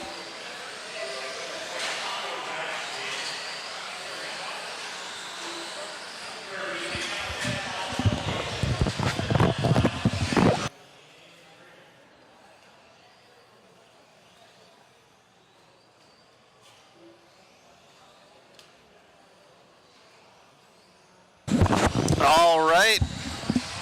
Jason's making some moves in the grasshopper. He's not in last. Man, oh, that was you're right, BJ. That was an amazing interview with Matt Francis. He's an awesome guy. One of the pioneers, you know, kind of made it to that mid-school era, early 2000s, and oh no, the grasshopper's starting to grind. Oh, she's making noise. I hope it's not the transmission, but it's probably the transmission. He's got a spare car, but it's an original. So his current car is a remake. He's got an original. I don't know how well that transmission is going to hold up.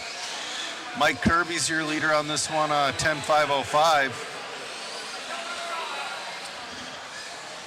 All right, guys, we posted the link for the waffle in the chat. We do appreciate everybody for supporting us, giving away a lot of great prizes, a lot of vintage stuff, and a lot of mod goodies.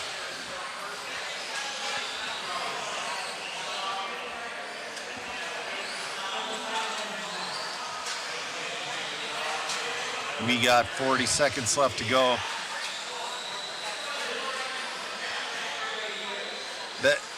You know what that grasshopper sounds like? Do you know when an old vacuum cleaner sucks up a penny and just that's what the grasshopper sounds like currently. It's still going. We're winding down on this B heat of your RC Pickers Classic. Oh, someone else broke.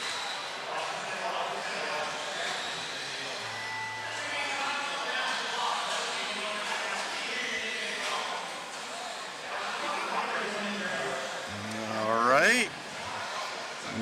Jason, last lap was his best lap of a 39.6, but he finishes with a 52.0 laps. 7.523 though. Well, that's the pace he's on. He hasn't finished yet. He still needs to finish. He was on. Oh yeah, I say make him wait.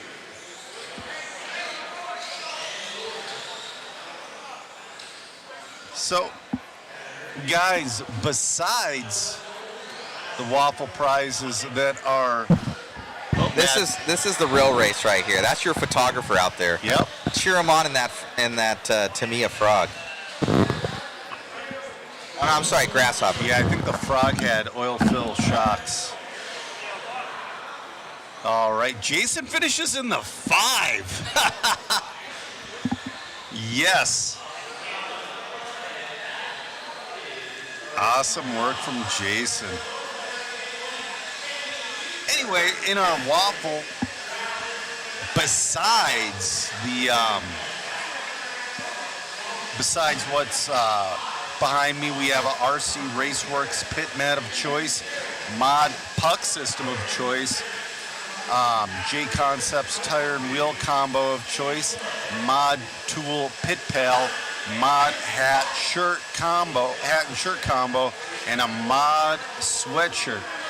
And you know what, guys? If you guys blow it up, Matt always throws in one or two other things as well. So make sure to blow up that waffle. We'll get more winners. It'll be awesome. Jason out there looking for, taking a breath like, oh man, I got work in front of me.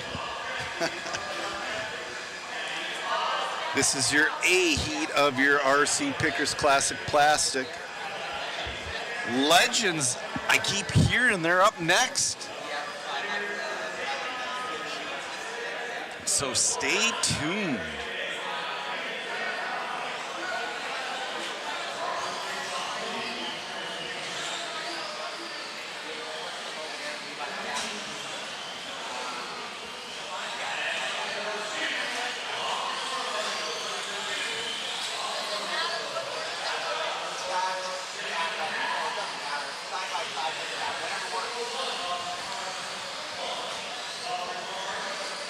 Right now, Mark Baldwin holds TQ of 11.521.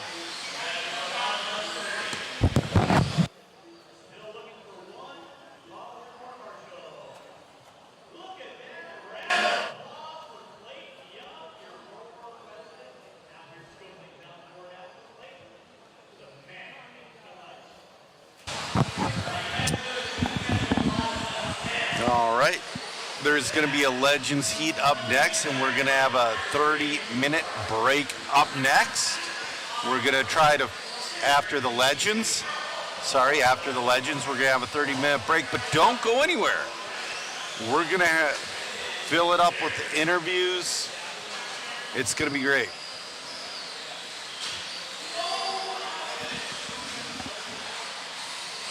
All right, we're off and running. Oof. Is that a hot shot? That's your hot shot in the lead. That's Chris Van Air. You know, I think Van Air was behind him. I heard that loud, high-pitch beat. Catch up to this guy here.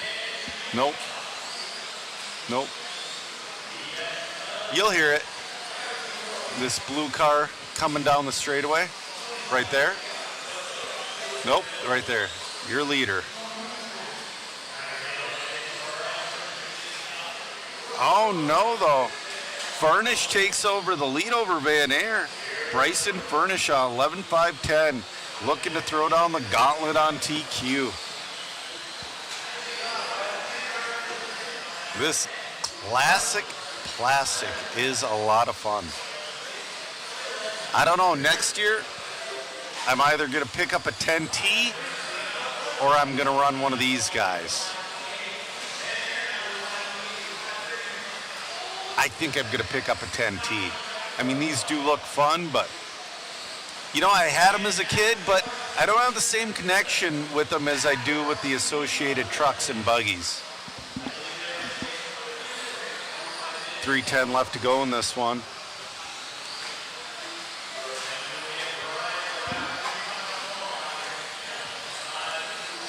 Furnish on 11.510.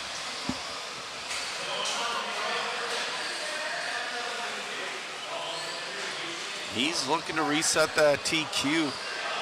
Then it's Van Air in the 2 on 11.524. Then it's Mark Baldwin on 11.524. So Van Air and Baldwin battling for 2 and 3. Hasty not too far off that battle. Nice. Driving from Furnish.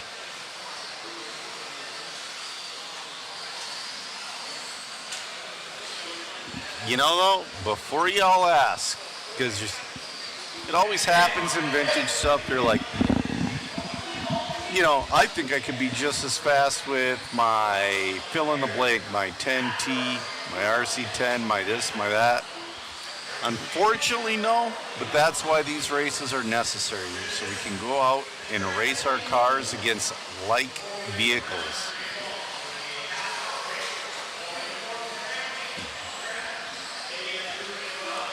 $155 left to go in this one.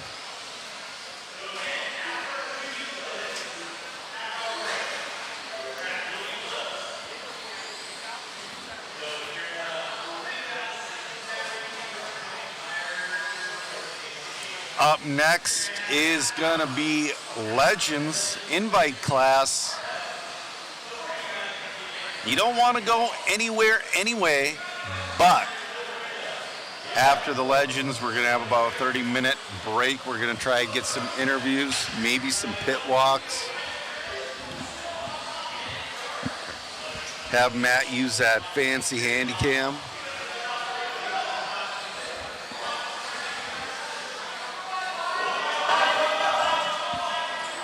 So, Brad, oh man, marshals are yelling.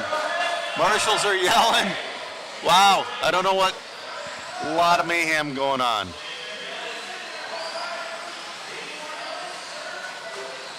Anyways, so Brad, these cars are, this class is classic plastic.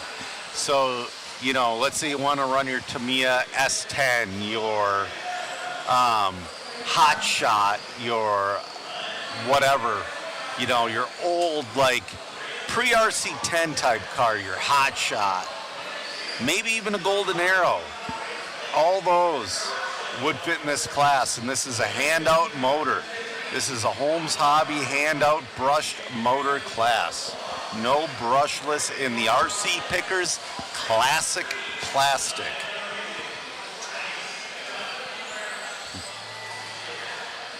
Yeah. With that Holmes Hobby brush motor, our cameraman Jason, his transmission already sounds like a vacuum cleaner sucking up a penny. If you put a brushless motor in that thing, you'd strip it first throttle pull.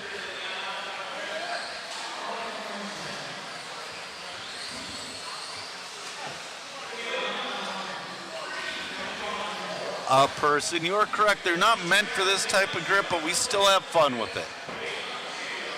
Waiting on a couple to finish. Waiting on a couple to finish. You know, I wonder if next year I could build a lunchbox for this class. The van. All right.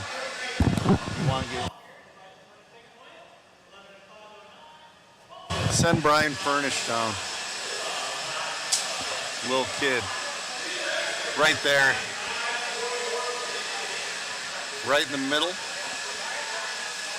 We're going to go down to camera 4 and get an interview with your new TQ holder.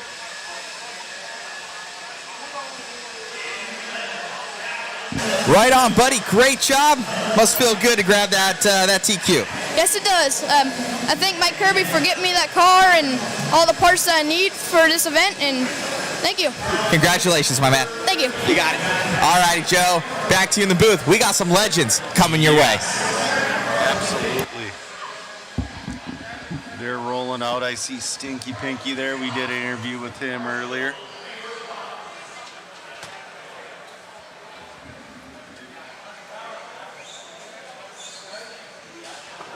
Yeah, Julie, Curtis, last round he was throwing it down, but one mistake with these guys. Oof. That's right, Gord. The cool thing is, it is the same track for everyone. All right. You know, the scoring's been kind of wonky on this side. I'm going to pull it up on my phone and watch the scoring along with the race.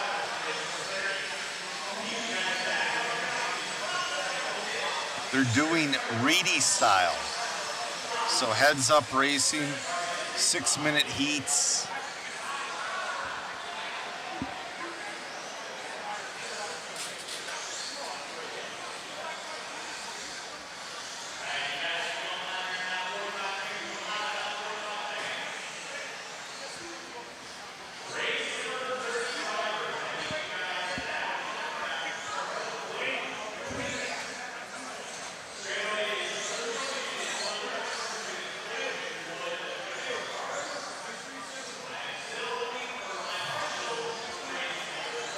Man, still waiting on his marshals.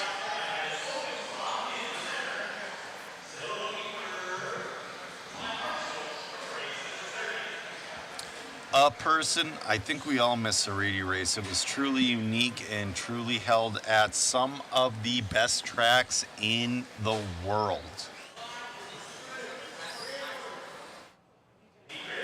It'd be nice for it to come back as more of a West Coast race, but you definitely could hold it at here, or you could hold it at Hobby Action. There are you know, maybe Coyote. There are options. What a time for my live to take. Oh, man. Oh, number 4 is... Oh, yeah? Oh, that's where Mark Pavitas was supposed to line up, but unfortunately he did not make it. Someone's loud. Oh, no. That was Curtis into the pole.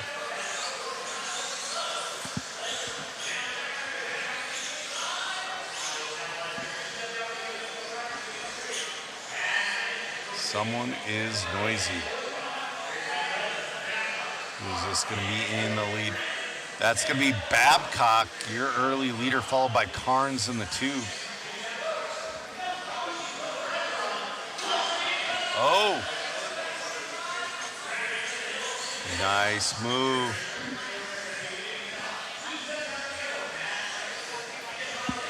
All right.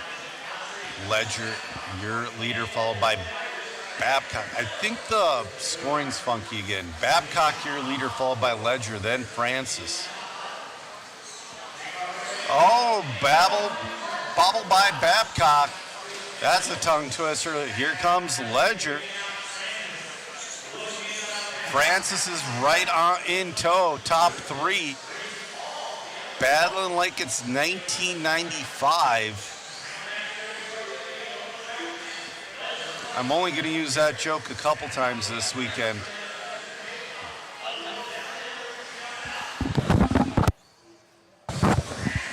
All right. Matt Ledger actually kind of pulling away a little bit. Francis trying to get around Babcock. Oh, Francis has the speed. Nice jump over from Francis. Oh, man. That was beautiful. Then we got Ledger leading it. Francis is on the hunt. He's got 4 minutes and 5 seconds. Oh, spins out at the end of the straightaway. Still hanging on to that number 2 spot. He still has 3 minutes and 50 seconds to make up ground. Matt Ledger down that back straightaway, pulling up the front tires slightly.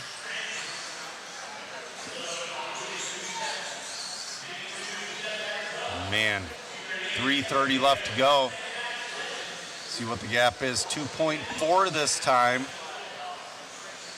Oh, Ledger with a mistake. Here comes Francis. Nose to tail. Come up to the step, up, down the back straightaway, down the stairs. Ledger and Francis. Oh, little bobble, they tangle. Where's Babcock to capitalize? Oh, Babcock's catching back up to those guys now. Ledger's gonna hold on to it, but for how long? 2:55 left to go.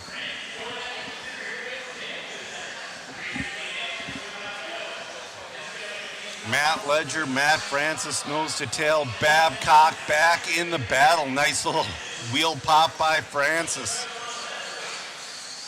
2:35. Oh no, Babcock with a little bit of a bobble. Francis just making the track as small as possible. Gaining inches here and there with 2:20 left to go. Nice wheelie again by Francis. Oh, bobble by Ledger. Another bobble. There goes Francis to the lead. Ledger lands on his wheels, but he's going to drop to that number 2 position. 1:55 left to go. Oh, Francis a little wide. Man. 150 left. Ledger still right all over the back bumper of Francis. 135 left to go. It's still anybody's race. Is it going to be Ledger? Is it going to be Francis? Francis pulling away a little bit. Oh, they're looking at the backside of a little bit of traffic there. I believe that's Curtis.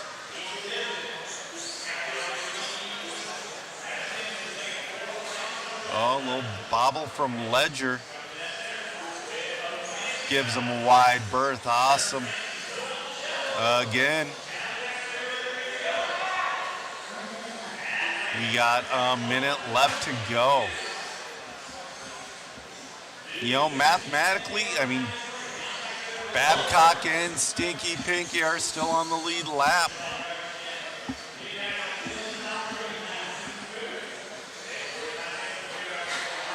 Oh, Ledger off the track a little bit. Francis is gonna run away with this one with 35 seconds left to go. I'm kind of curious what Francis's time is, or consistency number is gonna be. I don't think he's really made a mistake. I mean, a little tube touch here and there, but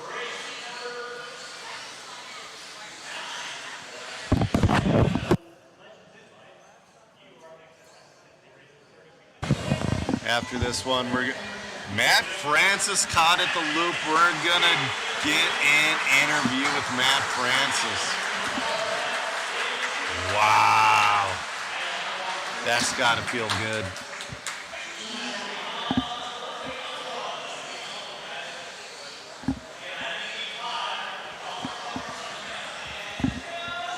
We're gonna go to the handy cam.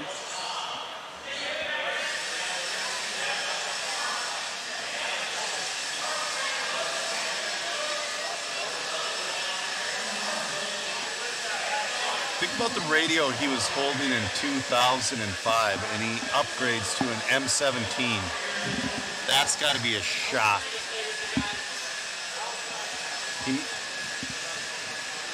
might have had the M8 or the KO Helios. We're on camera 5. We're going to go to camera 4 for the interview.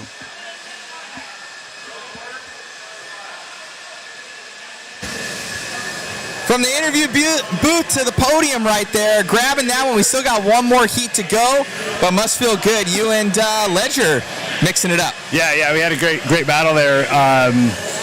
And, you know, the track's changing, right? And it was a great battle. I love being out front. It's fun. It ups the nerves level a little bit. I'm not used to that. Yeah, I said last time the concentration level around 3 or 4 minutes starts to fade. And I just got to try and laser focus in. So it's good. It feels really good to get a win. Congratulations. We'll see how this one goes. Thanks, man. Appreciate it, buddy. Yep. All righty, Joe, back to you in the booth. All right. This is Heat 2 of your legends.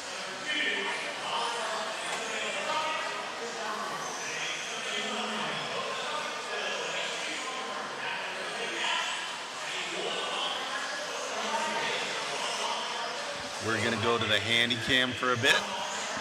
Nice. I love that car.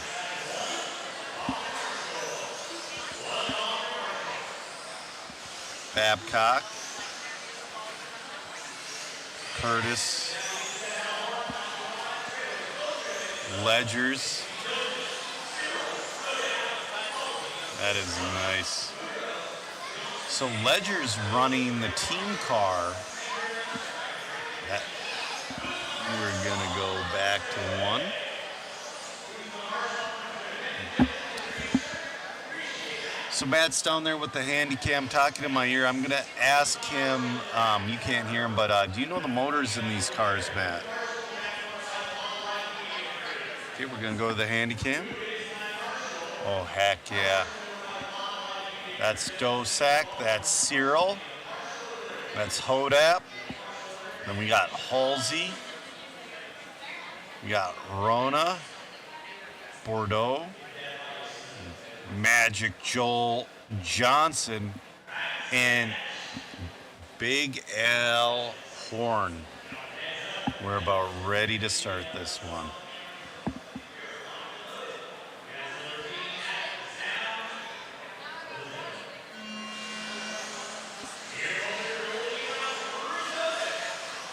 Awesome start. Jason trying to pick his way through the field early. Jay trying to hang on to whatever he can with that old school RC10.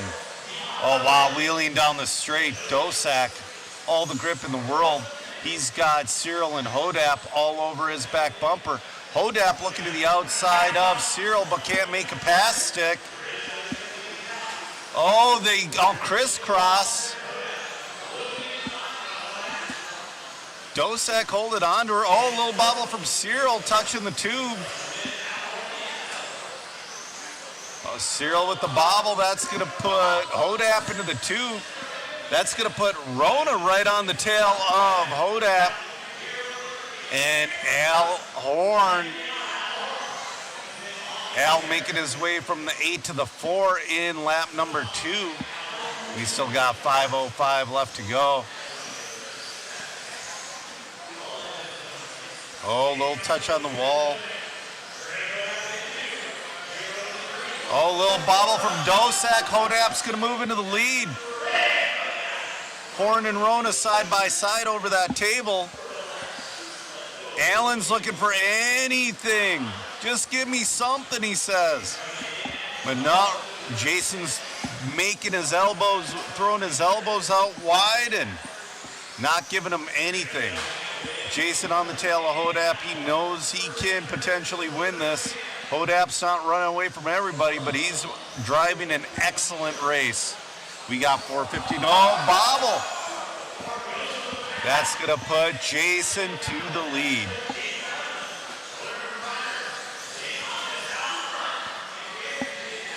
Nice wheelie from Jason. Jason, known for his podcast, Radio Impound. Oh, another bobble. Jason, known for Radio Impound podcast and also his company, JConcepts, of course. Oh, bobble from Horn. He went on the other. Oh. So now it's Hodap and Jason. 3:30 left to go, and Jason just pushed out of that corner pretty bad. We still got 3:20 left to go.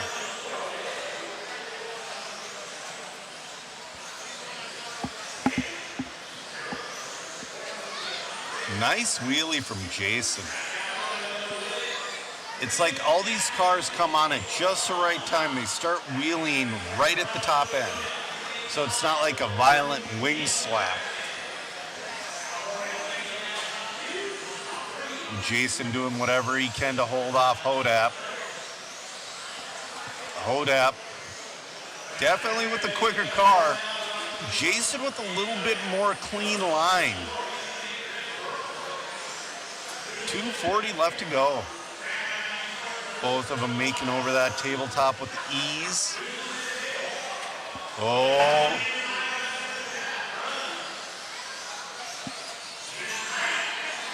He's looking for a move. He still has over 2 minutes left to go.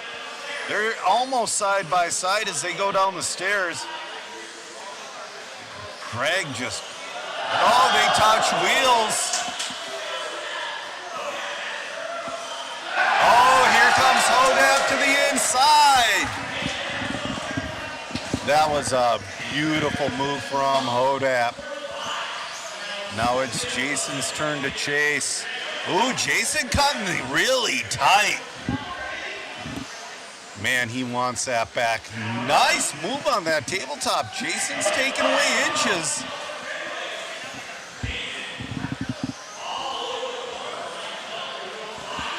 And while we've been talking, Al Horn's been coming back into the picture. He's slowly getting to him. Oh, coming up on Jammin' Jay Halsey. Oh, Jay ain't getting out of the way for nobody. Oh, they touch.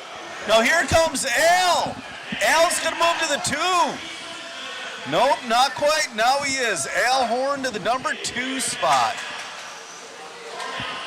Jammin' Jay is jamming up traffic. Oh no! Jammin' Jay touches Hodap. We got a 3-way battle for the lead with less than 1 minute left to go. Oh, Hodap! Here comes Jason! Jason's gonna take over the lead. Jason and Al Horn battling. Can he hold him off for 2 more laps? I don't know, man. This is gonna be, yep. Jammin' Jay grew up in the era of no free passes. Oh, Al looking to the inside. Come on, hold him off, Jason. We need an interview with somebody besides Al Horn. Last lap, they're gonna make it around for 1 more. Jason's just, oh, jumps over him. Went for the aggressive pass. Matt Francis loving it down there, marshaling. Excellent racecraft from Al Horn. We got to get an interview with those guys. Beautiful run, beautiful run. Instant replay coming up on the pass. Watch this. He just goes whoop. Oh, look how he's really close to that pole.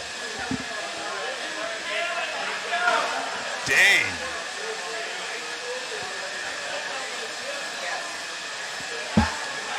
All right, we're gonna go down to that interview bay. This is what we came for, guys.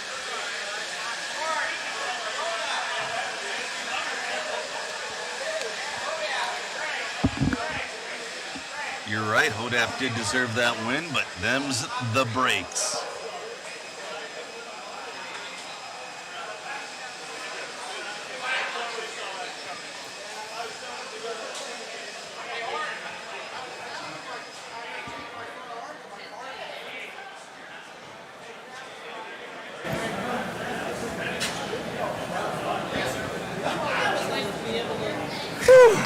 How are those nerves? A little shaky, man. When I crashed there and I ended up on the wrong side of the track, I was like, oh, it's over.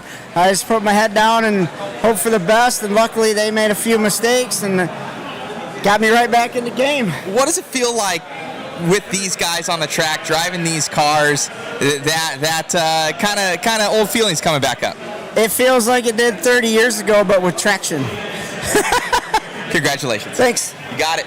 We got Jason Rona of JConcepts.net, title sponsor of this event. We know that near and dear to your heart is monster trucks, but other than that, it's these vintage cars, showing what you got out there, and you having an epic battle. How does it feel all these years later, battling with these cars, with these guys? Still frustrating. Yeah, you know what? It was a good run. You know, I thought the car worked really well. That was probably the best my car's been the whole time in the invite, and I kind of needed it to battle with Greg. Me and Greg, I think, were much more similar speed. It was probably a little better race with me and Greg. You know, Al had a big mistake. I think he went on the wrong side of the track or something. So he was coming really fast into, you know, the fray with me and Greg. So I could kind of see him coming up when Greg and I were battling. And I'm like, oh, he's going to be here in a minute. And you know, I could kind of tell that he was setting me up over here in the center for the pass, because he was kind of doing the wide line there. But I couldn't do that. I didn't feel comfortable doing that. So I wasn't going to just pull in front of him and let him drive over me. So, but it's sketchy. You know, this is not an easy thing to do, especially with these guys that are racing, Greg and Al and the guys. And you know, we got a little traffic in there to work through, and it's a good run. You know, Al's really dialed. He came from the back, and you know, now he's got a perfect score. So he's gonna be tough to beat. You know, him and Matt now. I think Matt's got a 1-1 and a 3. Al's got 3 threes, and I got my 3 seconds. So. We're rooting for you, Jason. Congratulations, and overall, how do you like this event? No, I mean, it's been fantastic. You know, the one thing that was really nice during that race is they were cheering for us like it was the invite at the Reedy race, I kind of felt, and it was really nice to kind of feel like, you know, everybody was kind of behind the person that was really in second. They were cheering for a good race, I think. And, you know, when Greg got around, you know, the crowd was up.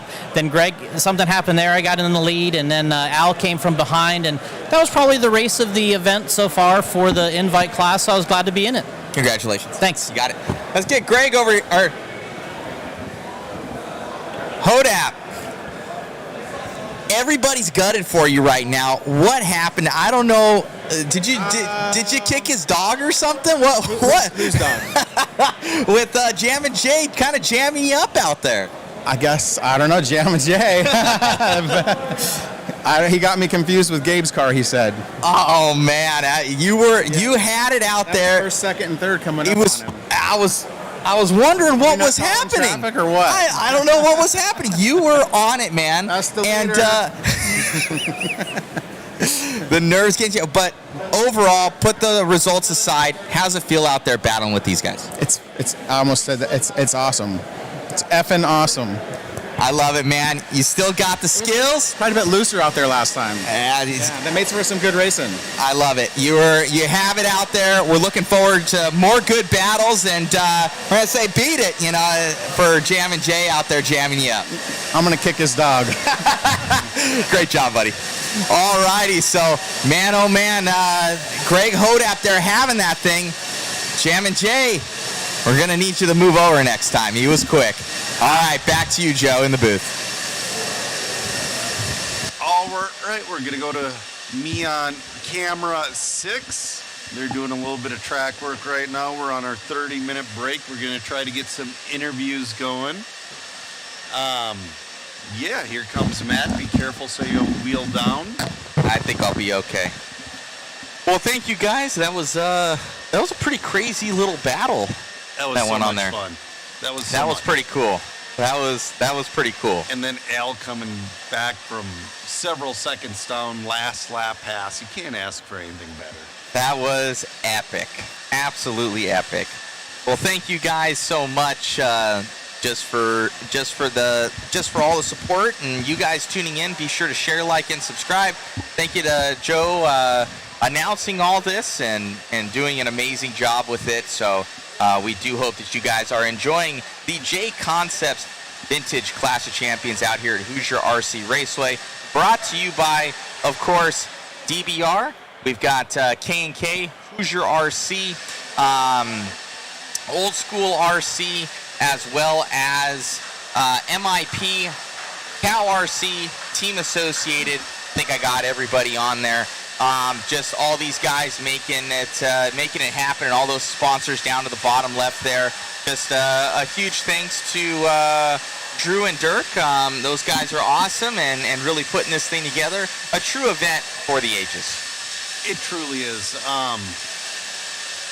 With all the sponsorship help, not just for the live stream, but for everything else, the silent auctions happening. Have you seen the stuff they're putting Pretty up? sweet. Oh, my. I got to go down there and put some bids in.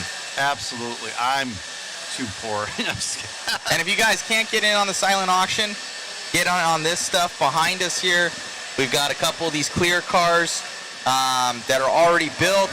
There is, on the one though, I must say, there is some surface rust on the screws, but the box is signed by Curtis and I think Jam and Jay.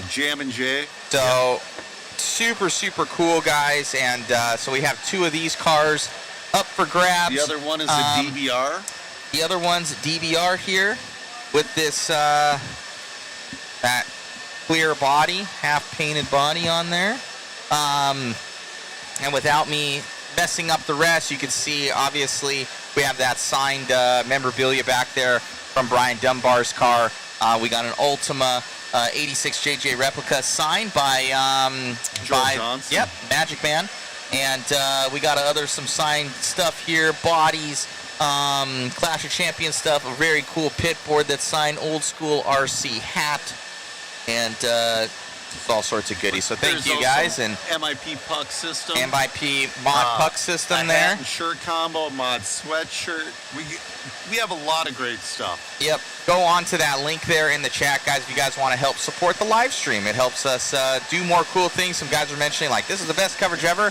We put the money back into it, and just the transmitter and receiver is $1,000 that to get that camera around. I was going to say, 2 months ago, we didn't have the handy cam. Yeah.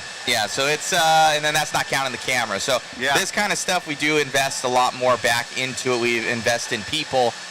We invest in making the events that much better. All the money goes right back into producing better content for you guys back home, absolutely free to your guys' screens, and you can win some cool goodies. Absolutely. And also go to the Mod Live media page, not just the YouTube page, but go to the Facebook page and look at all the pictures that Jason's been...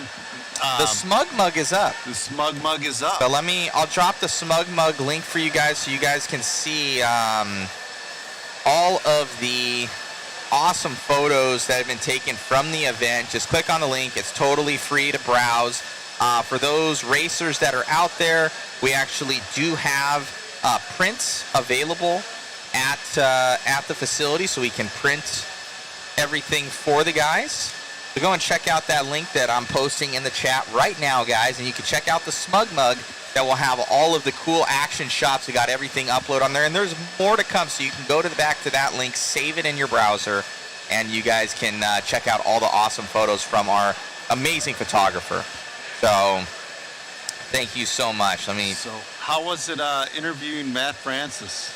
I'm like a fangirl, man. I've never seen you like that. I must say, I've never met the guy, and kind of like he's a larger-than-life type of person, Absolutely. a legend in the sport. I met Brian Kenwald, Brian Dunbar, Al Horn, Jason Rona. I know all those guys. I got their personal phone numbers. Right.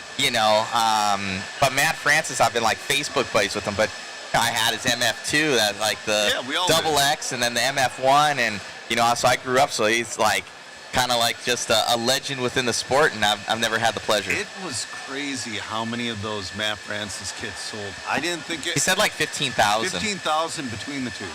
I bet the two sold way better than the one as well. Yeah, it's pretty crazy, pretty cool. And a highlight of my time here. I had fun interviewing. I'm probably going to bring him back in because there was a lot of people. We didn't get a lot of questions answered. Definitely a part 2 to that interview for everyone, and just kind of it's pretty sweet. And there's guys that aren't on the list that like Bob Stormer that's down there, he bought the whole track donuts today. It's amazing. Yeah, Pretty Bob's cool. always been that guy. And Bob's one of the OG, mail-in hobby shops. We were talking earlier on the stream about how it was always Stormer Hobbies and Tower Hobbies had the absolute best hobby shop ads in the business. Yeah, most definitely. And Eustace has talked about Bob Stormer and Stormer Hobbies before. I forgot to ask Eustace if he paid. He was supposed to take Bob out to lunch. Oh, I'm sure they're. Because Bob goes, I'm sure they're over there doing. I don't see Eustace in his pit, so potentially. Well, Bob's right there, but Bob goes. Well, I sent Bob a message when I first started hearing about this. Well, I heard about it before I committed to going. I'm like, Bob, are you going? He goes, well, Eustace owes me lunch, so I guess I have to go. So long time friends. Very, very cool. What did you miss? What's with the RC10s? What's with the RC10s? Oh, there, you can win them. You can win the RC10s. Yep. This is your waffle. Yep. Mm-hmm. No, we can. All right, we got another one coming. Who else do we have? Who's coming up? Oh, yeah. Oh, yeah. Jammin' Jay Halsey. Got it. Let's get Jammin' Jay up here, man. We had a good battle.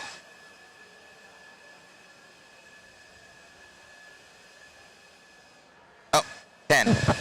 Right there. Yeah. So I will jump out. I gotta get all the photos and everything updated. And you can interview Mr. Jammin' Jay himself. Talk about that last event. I'm going to, absolutely. Oh, man, I get to interview the legend, the first off-road world champion, Jammin' Jay Halsey, running his world's replica RC10 this weekend. Jamming up Hodap.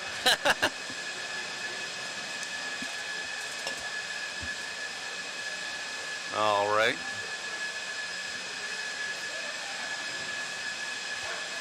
Waiting for him to start walking this way.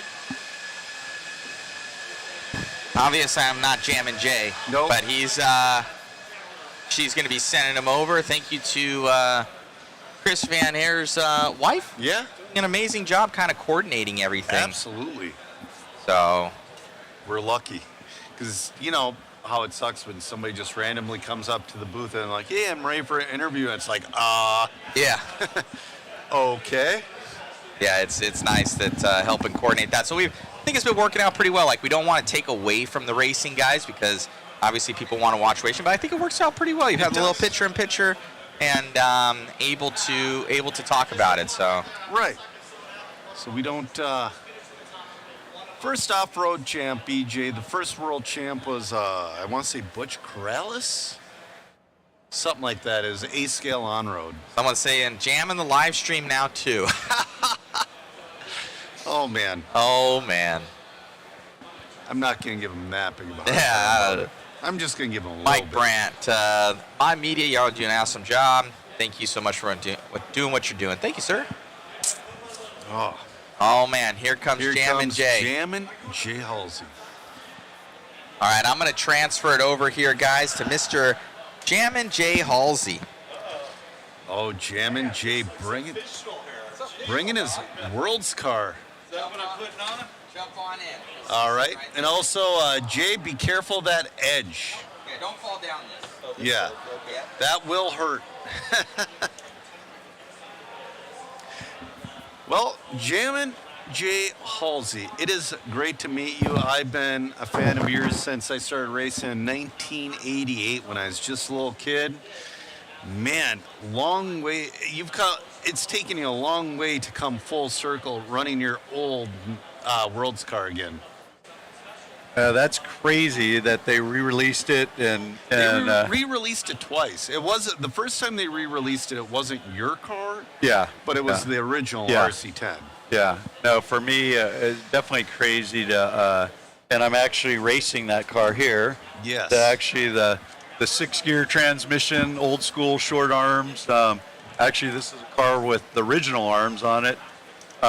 We do have brushless and lipos and a little bit bigger tires, but 6-gear tranny. And is that a 17.5 in there? Yep. The SP5? Yep. And the car, that's what I'm running in Legends class. That's what we're out there battling with. But it's fun. You know, I thought it would only be appropriate with the re-release and to run this car, you know, here.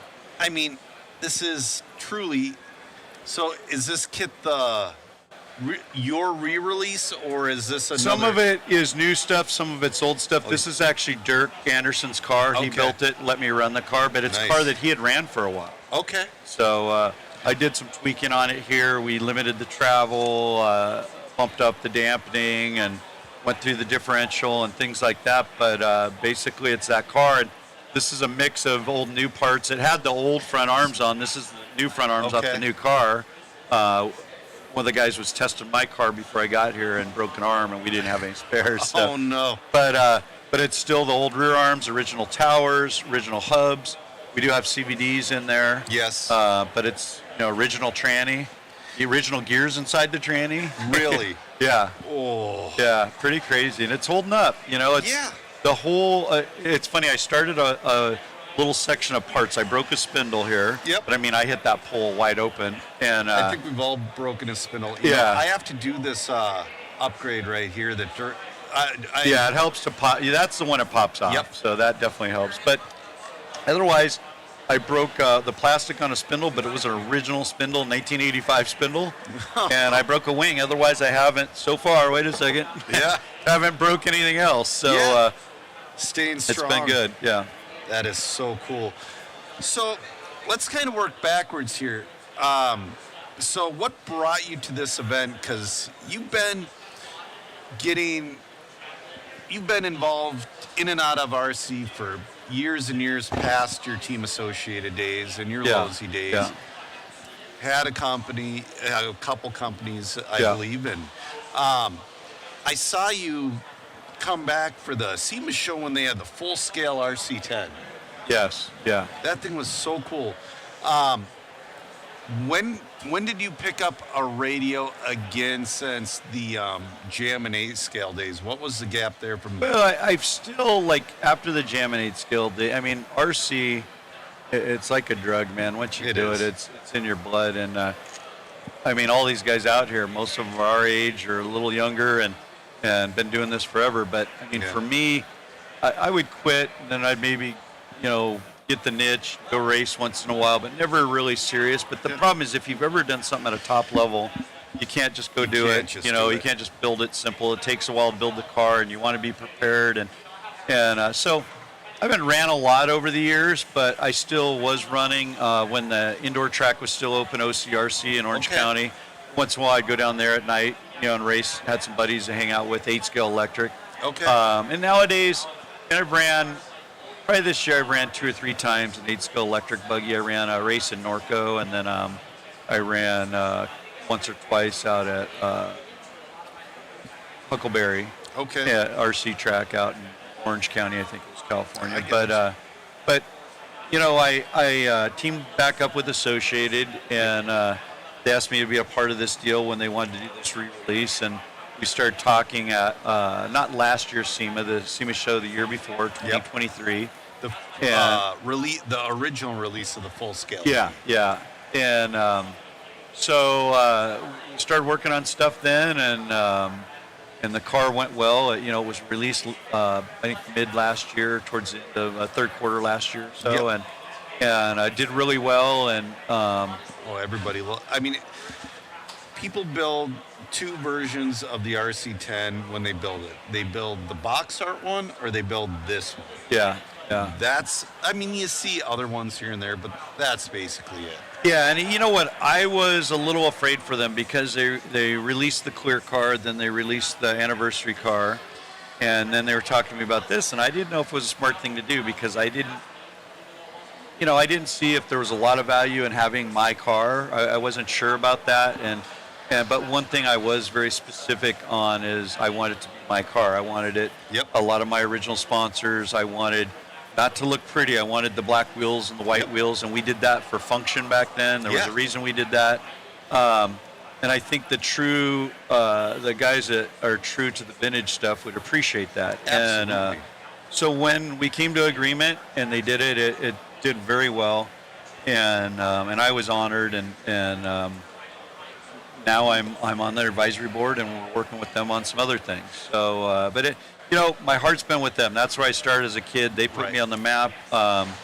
This has helped me all through my life. Yes. My business today, what I do, and I've raced for many other people, and I've designed cars for just about every company there is. And You've designed your own cars? My own cars. And so it's pretty cool to be back with them and working with them. And they got great guys that I've known a long time. And, I traveled here with Curtis Hustings. He's been there forever since he was a kid, and his dad and Roger started associate. Only job he's pretty ever awesome, had, yeah. Curtis. Pretty awesome. Awesome. So I have to ask you a little off-topic question. Have you ever got to drive the full-scale RC10? No, I haven't. I did race in full scale. I raced Pro Buggy for a while in that Lucas Oil Series. Yep. And that was awesome. That was my dream to do, and I did it for 2 years. And, it was a fun deal, but I have not got to try the full scale RC. They should let you. Yeah.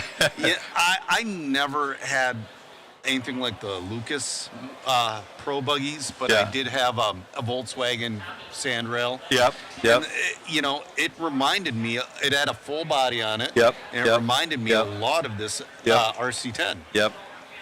It was just so cool to have.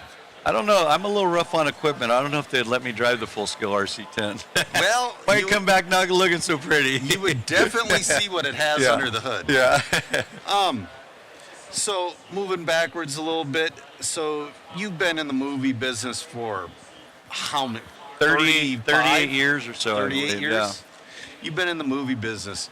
I remember an interview you did many years ago, and you said you were doing a Porsche commercial.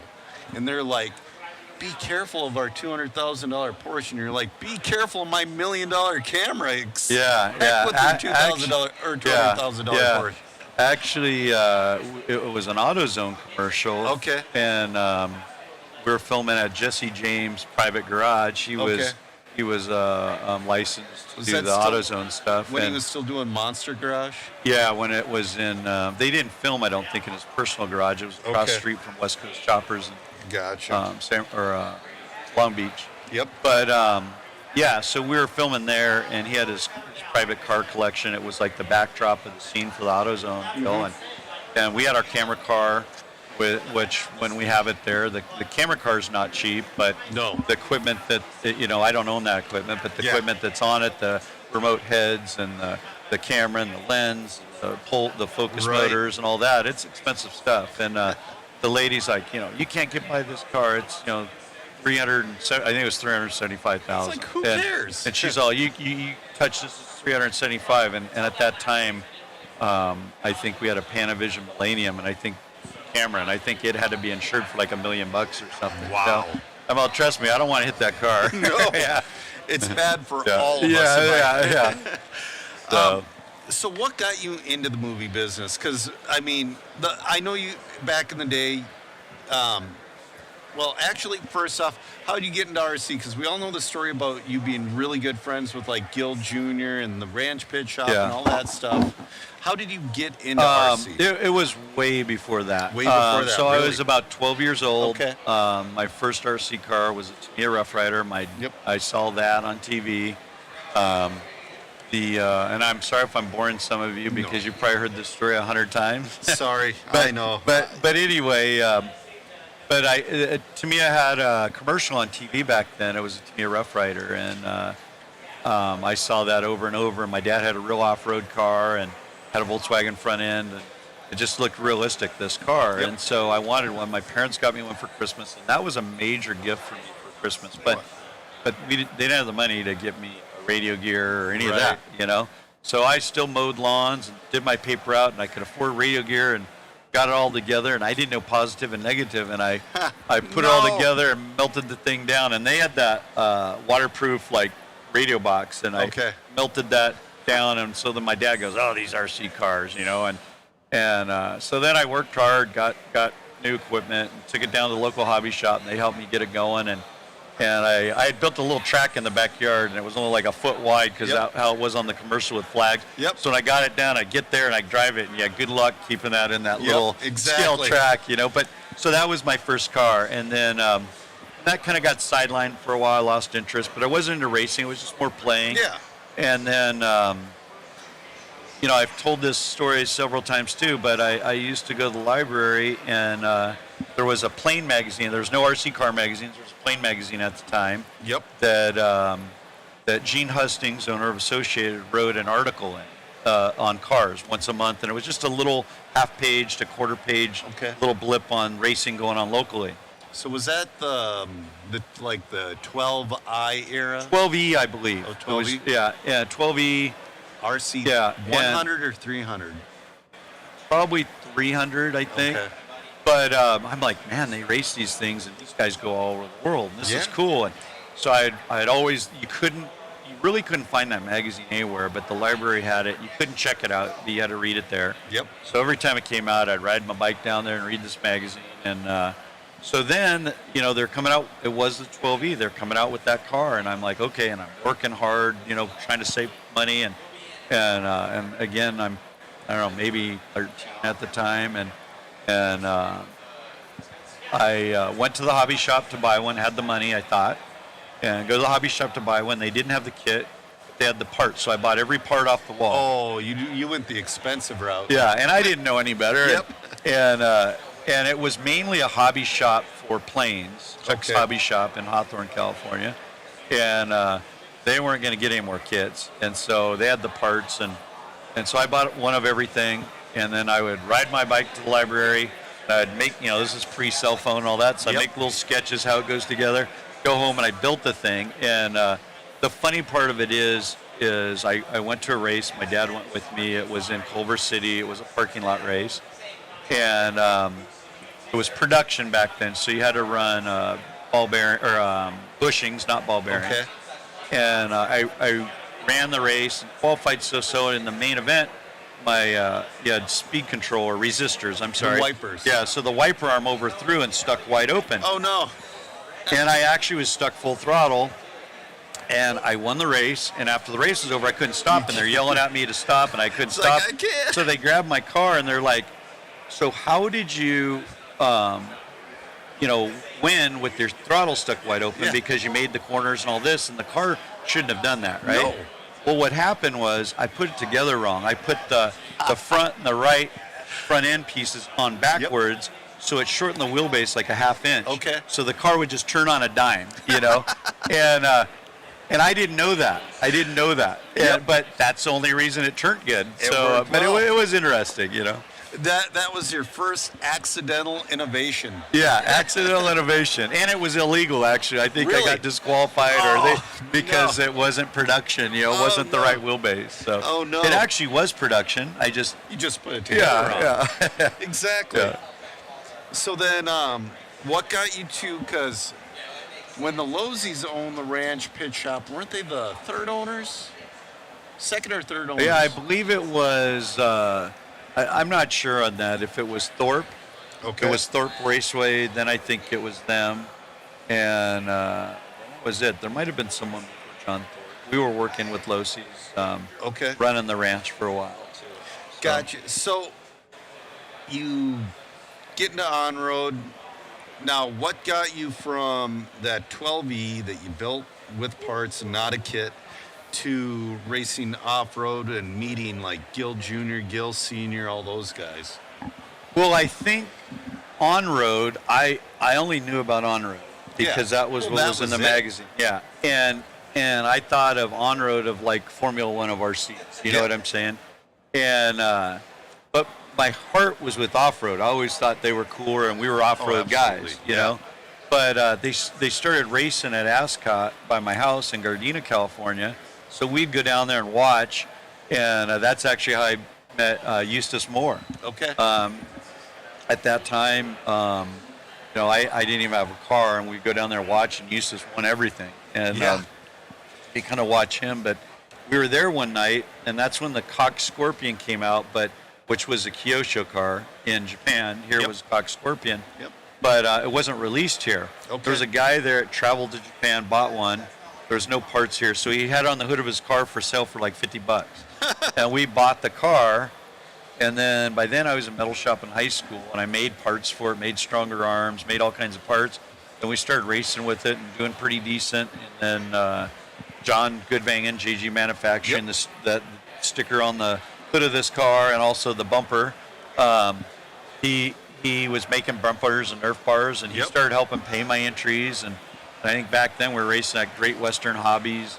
There's only a few tracks, but again, get back to your question. I think I was just always an off-road guy because I grew up going to the desert and stuff, you know. But I was asked this question earlier, and even when I was pretty successful in this and won a lot of stuff, I always felt like the on-road cars, and there's an old ad, a guy brought one here today that has like all the world championships from back in the day, Associated one, and it's like 10 on-road cars and 2 off-road cars. So it was like still like this wasn't really 100% established. So I always felt like I kind of got out on-road and I should have done that. So I did race I forget the Worlds it was at the Ranch Pit Shop where Joel won. But I did do that 87. race. And I made the main, you know, and I actually ran good. I drove too aggressive, and there on-road you have to pace yourself to save the motor and batteries. And I just didn't do that. I could run fast laps, but I just didn't pace myself. But I made the main, and so that meant a lot to me that I made the main at the Worlds. But my focus has always been on off-road, and I think my heart was just with it, you know. And it was an easy transition for me starting an on-road and just doing this because I love the off-road stuff. That's awesome. So you had you're the first off-road world champion. They called it stock back then, but stock was two-wheel drive, correct? Yeah. And then after that, you go on, you start doing stuff in like for Hollywood and whatnot. How did you make that transition, like from winning the Worlds in '85 to doing I can't remember the name of the movie now with Clint Eastwood? Oh, the Deadpool. Yeah. The Deadpool. Yeah, that's right. Not Deadpool, but it was one of the Dirty Harrys. Yes. Yeah. Also, were you one of the drivers in the famous Punky Brewster episode? We worked on that. Mike Dunn and Steve Dunn did. Okay, I gotcha. So, how did you get from winning the Worlds in '85 to doing Deadpool and then kicking off a different career path? Well, sometime around '86, I was asked to drive some Tyco RC cars for a Tyco commercial. It was filmed by my house. I think Gil Jr. and them were doing it originally, and they needed some more drivers or something. Went down and drove for them. But then that director hired me multiple times to do RC car commercials, toy cars for Tyco. Okay. But in between them, we did a how-to video that was a VHS tape that was released with the RC10 in the kit. One of Clint Eastwood's directors, Buddy Van Horn, bought the kit and saw this video and saw me and what we talked about driving and stuff. He contacted Associated to get a hold of me. They called me and didn't tell me who they were working with, what it was about. Just said they had a film they're working on. It's got RC car in. Would I be interested? And they'd like to meet me. And I said, yeah. So they gave me my the information, the address and stuff. I drove down there, and it's actually El Paso Productions, which is Clint Eastwood's production company on Warner Brothers lot. I didn't know any of that. Okay. So I get there, and the security guard looks at me, and I tell him where I'm supposed to go, and he's like, sure you are, you know. And yeah. you just stay right there. But then he calls, and then he tells me, okay, you go down here, and you go there, but I'm watching you. Don't go anyplace else. You know? So I go, I park in back, and I go to the front, you know, where the reception is, and I tell the lady I'm here to meet this guy I was supposed to meet at the time. And she told me, well, they're waiting out back, or can you meet them out back? They got something set up for you to drive around. Did you bring a car? And I go, yeah. So I go back there, and I'm sitting on the tailgate of my truck with an RC car waiting, and out walked Clint Eastwood and Buddy Van Horn, his director. Oh, man. And it's funny, they came up and introduced themselves, and I'm like, yeah, I know who you are, you know. And so then they had something very simple. It was like some cones to go around, And they're like, you think you can do this? And it was like nothing, you know? Yeah. So I did it, and then they're like, well, do you think would you be afraid to do this, like if you're on a film set? I go, no, you know, and so anyway, they hired me to do it, and we filmed it for 2 or 3 weeks in San Francisco, and that they hired me under Chuck Gasper Special Effects, and for extra money in the evenings, we were staying in San Francisco, I would work with them, helping rigging explosives and stuff like that in the real cars, and learning, and developed a relationship with them. So Chuck hired me. He did all the Ghostbusters films, so he hired me for Ghostbusters 2. Okay. I mean, and that just exploded for me because the film business is all about networking, you know. So we did Ghostbusters 2, Tango and Cash. I mean, it just kept going. But you also have a very unique skill to bring to the Hollywood world. You know what I mean? Yeah, yeah. So did that kind of tick you off? The only thing that bothered me about that Clint Eastwood scene is the nitro. Yeah, they added the gas. Only in half of it, though. It's like, it's crazy. Yeah, I don't know. But I do like the little kids playing with your car. Yeah. With the Jam and Jay Halsey car. Yep. And then all of a sudden the guy turns on the radio and he's like, somebody's on my frequency. Yeah, and then the kid, and that was actually one of my cars. The kid It had. was, yeah. And it was funny, after the job, Clint Eastwood talked to my dad and I and said he'd like to get a car for his son. Yep. And we gave him that car. Okay. And it was probably a month or two later, he called. I was out of town, called and asked if my dad and I could come down there and show him and his son how to charge it and, you know, maintain it and stuff. And my mom was a huge fan, but she didn't go with us when we worked on the job, you know. Yep. So my dad asked Clint if she could, or he could bring her down there, and he said no problem. So my mom got to go too, and my dad went down to Clint Eastwood's office and showed him and his son how to do it. That's cool. It was a pretty cool deal. That is. It's awesome for everybody. Yeah. So fast forward, you get into Hollywood. You start with driving RC cars, you know, doing the camera work, doing rigging explosives. But you continued racing, and you continued racing heavily until about when? About 96?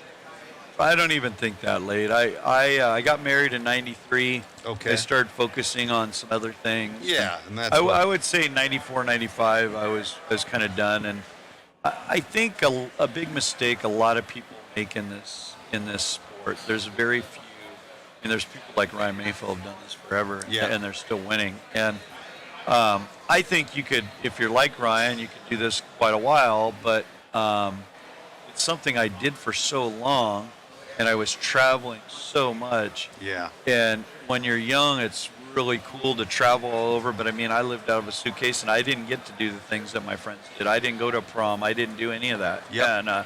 And I was just dedicated to what I did, and I loved what I did. And but I think you get burnt out, and I was burnt out. I met my wife, and I was just time to start doing other things and focus on business, what I'm going to do with my future, and other than RC racing. I knew it wouldn't carry on forever, you know. But then he came back with your own company, Jammin'. Yep. And so what brought you back into that? Because you come back with A-scale vehicles, and they are fast. They were the best thing around for the era. Yeah.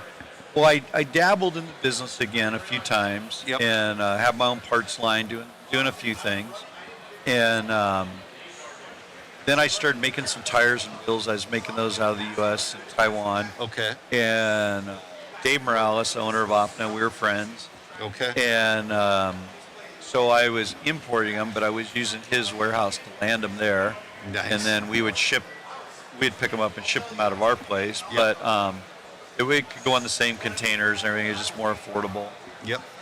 And then my film business really took off. Mm-hmm. And I one year I looked at did the numbers, and it's like RC was 80% of the time I was spending and 10% of the business. Yeah, you can't do that. And I go, you know what? I got to move on. So Dave was interesting. Dave was a guy that he advertised very heavily, but he didn't design anything. He just imported stuff from Taiwan. Okay. And so he didn't know anything really about RC cars or design. and it worked with the ads and everything. But once all these top-level manufacturers, Associated, Losi, started making stuff there and getting their stuff affordable, but they're actually designing stuff, then often it was in trouble, you know. Right. And so I was looking to get out of my business and asked Dave if he just wanted to buy me out. Yep. And buy the tire molds and all that stuff. And he was interested in someone coming in, helping him with his line and trying to develop a car and stuff. So he bought into my business. We worked together. We did Jammin', which, you know, it was very successful for a long time. And, you know, and we didn't have the budget other teams had. It was guerrilla marketing, man. It was me picking up the phone and these guys I grew up with racing that now own hobby shops going, hey, man, I need your hottest guy at the track to run one of our cars. I'll send you one. You know, can you do this? And that was that. And it went from that just took off, and we had a good following. But I think we changed things. I mean, I think we were the very first team to have an easy up that was wrapped at the track, and I always wanted our guys to be presentable, and approachable. Yes. So I didn't want them pitting inside a tent or a trailer. I wanted no sidewalls on the tent, so any of our customers could approach them. My thing at the track was, if you had one of our cars, if you didn't have the part, I wasn't there to sell parts, but if you had one of our cars and you broke a part, I gave you a part. Yep. And it was just cheap advertising, you know, and I didn't have the money to run the ads in the magazine. So I think it did very well for a long time with that, you know, and that fizzled out. Dave Morales and I had a very, very a bad close to that business with him and I. It was a short run, but it's a legendary run. Yeah, and it was there was it wasn't a great time at the end. Some things that went on, and I just moved on, you know, and we kept doing it. We sold out the inventory that we had, but I made the decision then that I was done, and I just focused 100% on film stuff. So. But it's tough, man. I've been in it and out of it so many times, and now I'm kind of back in it working with these guys, you know? Right, exactly. So you're going to have to marshal here in about 2 minutes. Yep.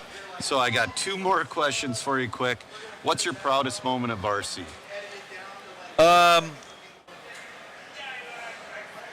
I mean, you know, I wouldn't say just one. I would say it's pretty awesome even now to think I'm almost 57 years old. I'm here at this event, something I did 40 years ago.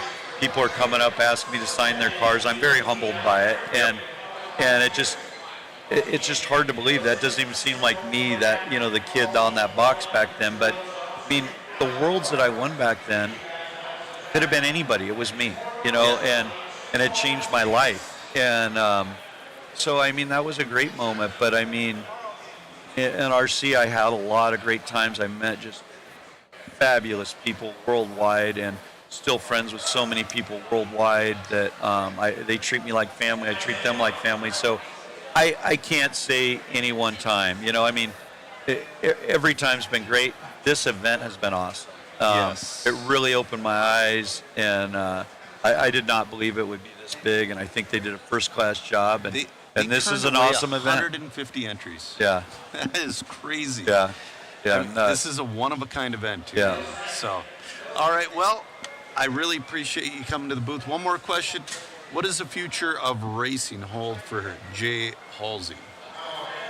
I don't know. I mean, I'll still do probably some vintage races, and the rest of my life, I'll probably be 80 years old in a wheelchair if I ever live that long. And, heck yeah. And probably wanting to drive an RC car, you know. Yep.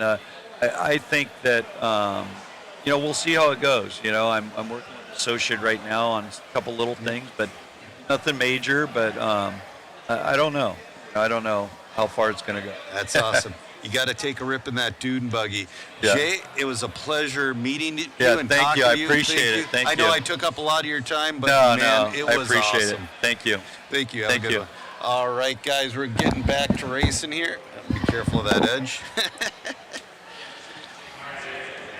That was the legendary Jammin' Jay Halsey, and I did not get to ask him about that last run. I forgot to ask him. Man, we're going to go to camera 1, get it off my ugly mug. I mean, it was such an honor having him in the booth.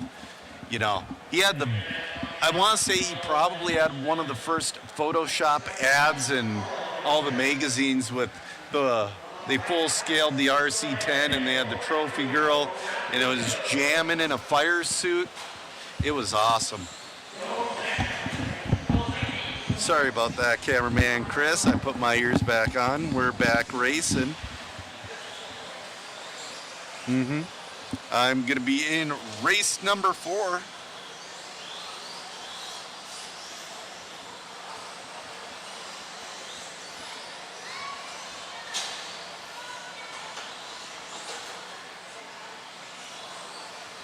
Oh, is that Bob Stormer making it? That is definitely Bob Stormer. Like I said, there is an RC museum, but I bet is not as vast as Bob Stormer's collection. I can see a little red, so I guarantee there's some kind of hot tricks.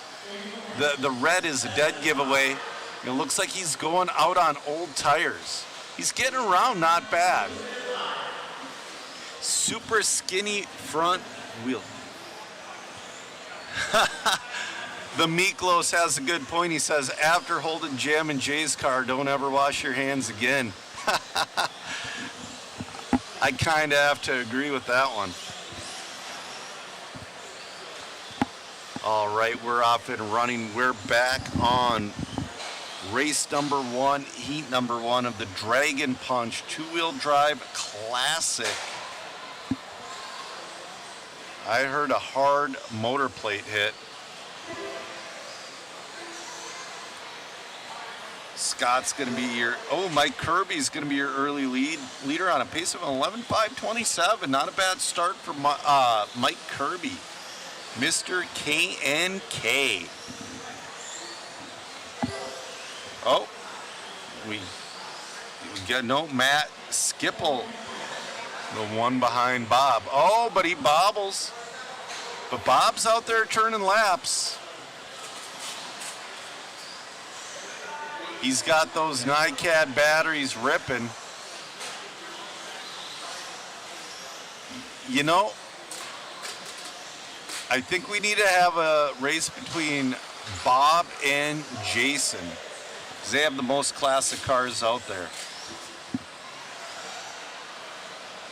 Jason Bollinger, sorry. Mike Kirby on 11.525, back to the lead.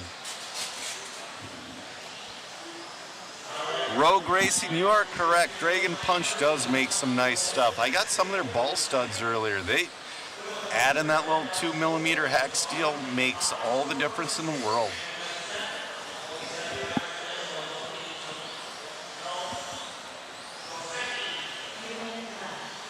All right, we got 2:55 left to go. I don't know where Matt went. I need him to put the timing overlay back up on the screen.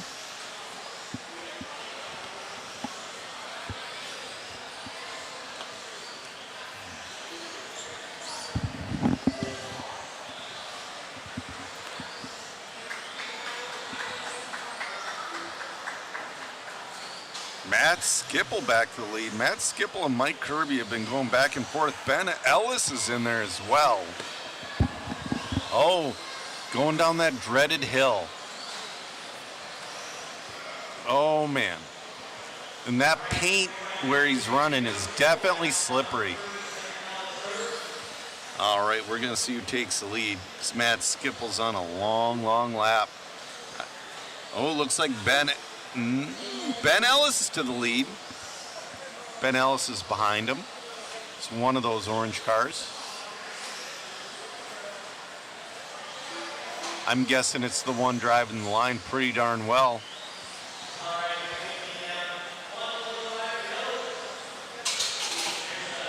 I know there's no overlay on the stream. Honestly, I do not know how to do it, and I do not know where Matt is. You know, I'm going to go take a look and see if there's anything I can do for you guys. We got a minute left to go.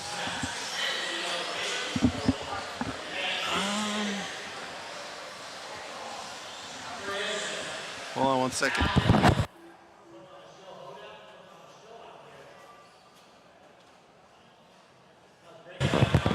All right, Matt, so you're putting the overlay back up. Sorry about that, guys. Ellis and Sipple battling it out in the final minute of this thing.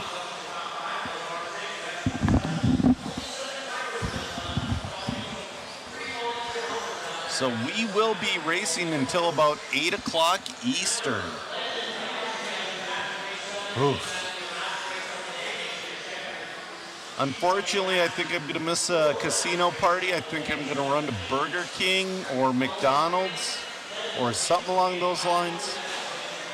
And go back to the Airbnb and get a good night's sleep because we're going to have insane mains coming up tomorrow.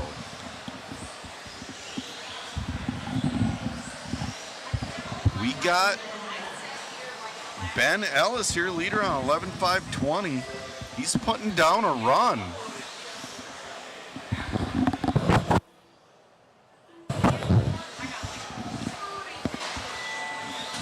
We'll see. Ben Ellis has a 6.8 second lead coming around to his last lap.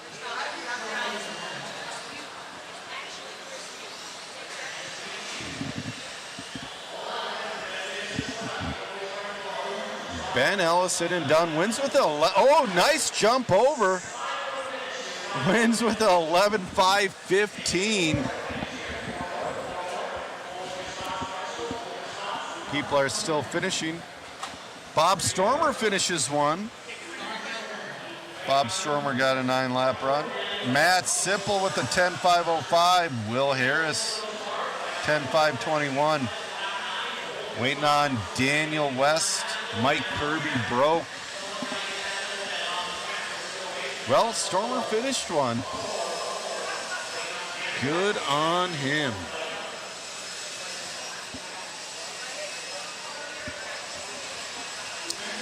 All right. I'm going to grab my car, get the body put on it, battery plugged in. Hopefully I can get everything done while they're still warming up in race number 2 here.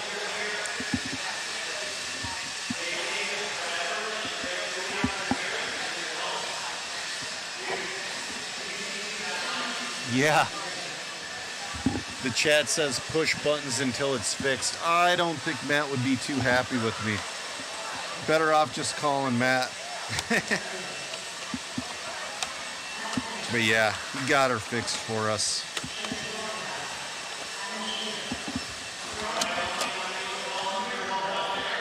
All right. Time to get this thing rolling. They're looking for volunteer marshals because there's a whole bunch that did not show up to that race. You know what I've been noticing too? There's been a couple people that have left.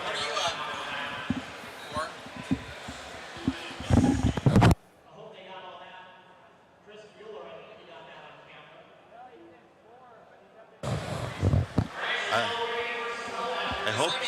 Yeah.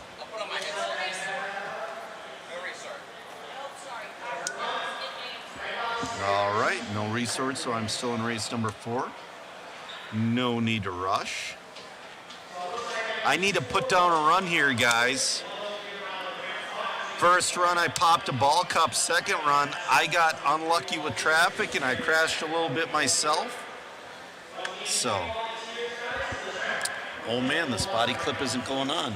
I have another one sitting on the floor next to me. Chris is asking me about my E-clips. We don't look at those.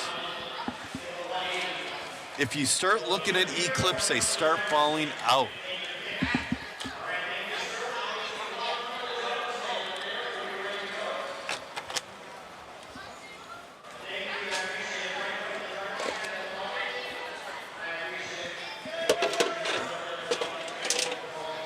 All right.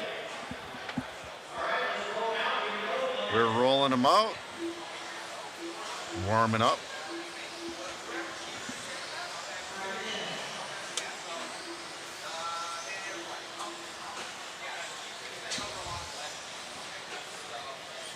So chat, let us know.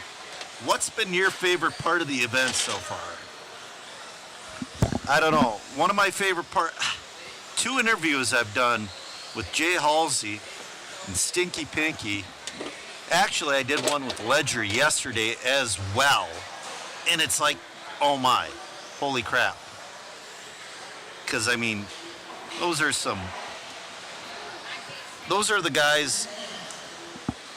I grew up looking at RC car action, seeing their faces, hearing stories about the parties, all that other stuff. And then it's like, well, when I'm old enough to start traveling to races and going to those parties and doing whatever, they've been long out of it. So it's so cool seeing those guys at the track racing, interviewing them.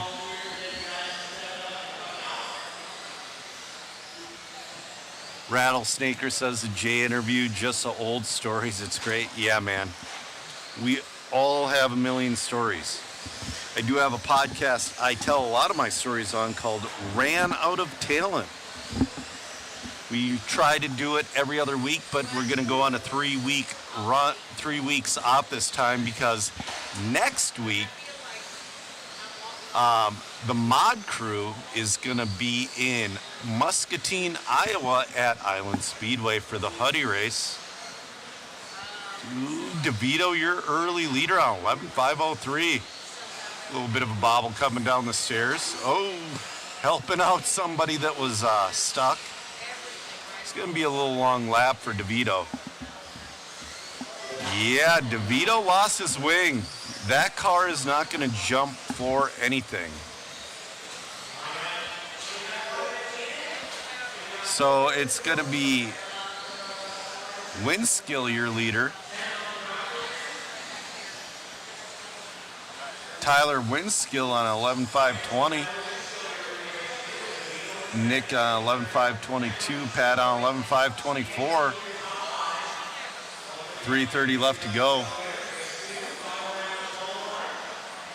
Ian says, hearing the stories about the cars and the challenges and the experiences hand down. Oh yeah, and seeing the close-up of the vintage cars we are running. I didn't want to give Jay his car back, to be honest with you.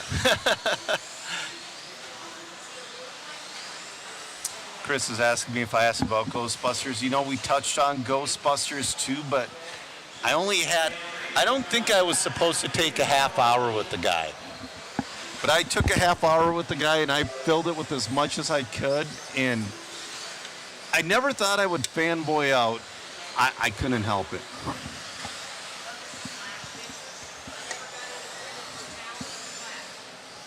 Cliff Lett and Gil Jr. Yes, they're both still involved in RC.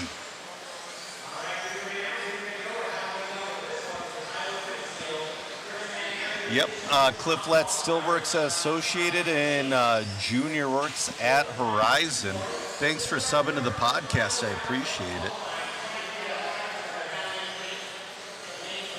Ian says I could have tucked the car in behind the stand. No, I think he'd notice if that thing was gone. I think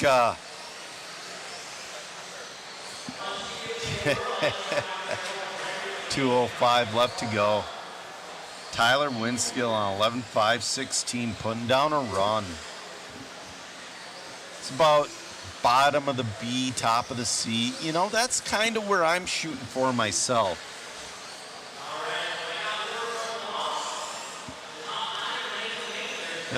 Chris making all kinds of jokes in my ear.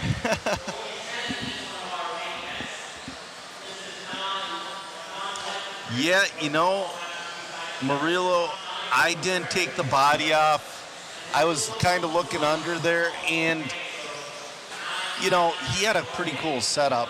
I don't know, I was busy talking to him. I kind of, you know, it slipped my mind that I didn't bring up Jam and Jay jamming up Greg Hodap.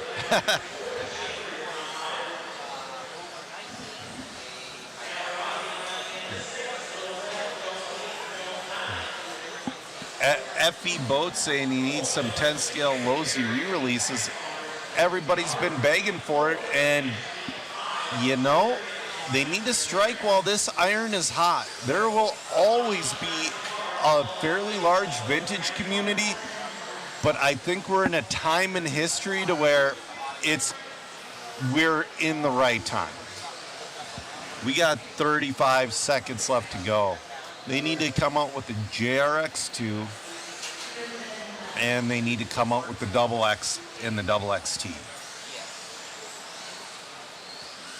20 seconds left to go in this one.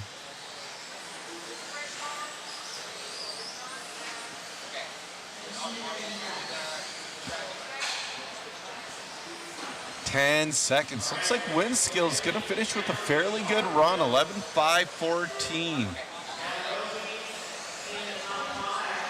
Lewis, I was close to drooling over that car. All right, we're finishing up here, and then Matt's gonna take over. Matt's gonna take over the announcing here. Well, Matt's gonna pretty soon. He just ran down. Windskill's gonna win that one. He's the first one in and done. He's gonna finish with a 11.513. Really solid run from Tyler Windskill. Pat Finley making it up to that too with a. We'll see how he finishes. Pat still has about half a lap left to go.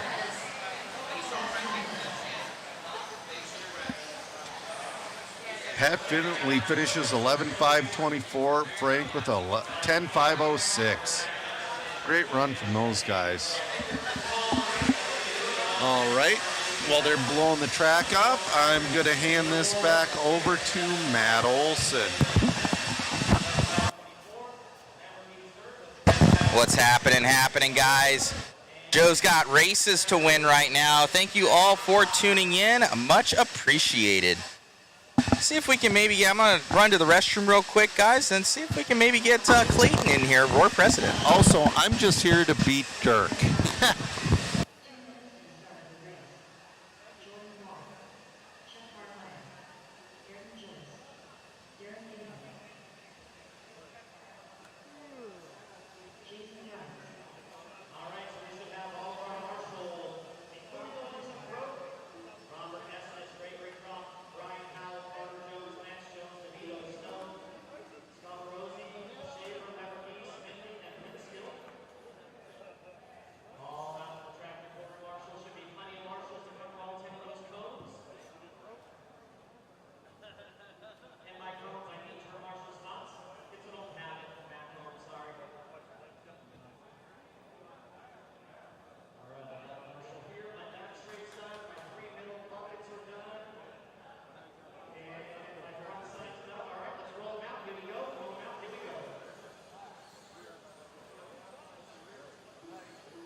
Alrighty, guys.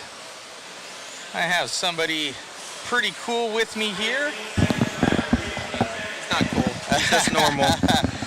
Mr. Clayton Young here, front. Mr. Roar President. How are you? I'm good, man. I'm good. I heard you flew in this morning. Never use Avis. I have used them. I have used them before, and it's It was a 2-hour line. I had to cancel an hour into it, go to a different company to get a car, to then get here. No it was good. horrible. Let me click it over to racing here, and then I'll pop us up in the nobody wants to see us. The They're here for the corner racing. here in a second. No problem. We don't want to take away from the racing. That's it all. Absolutely. But look at that. We got the setup here. So Clayton, and people, definitely jump into the chat, and if you have any questions for Clayton, let us know. So A lot of stuff going on in the realm of Roar right now. Obviously, there was some kerfuffling that happened for the last nationals of stuff going on. But in general, there's been a lot of changes that have kind of been happening at Roar. You guys are, a lot more public with what's going on from what I've seen. You guys, obviously you've come out to this event. You're kind of scoping everything for the next nationals that's going to be here in May. Correct. At Hoosier. And I noticed you had mentioned something about their speakers.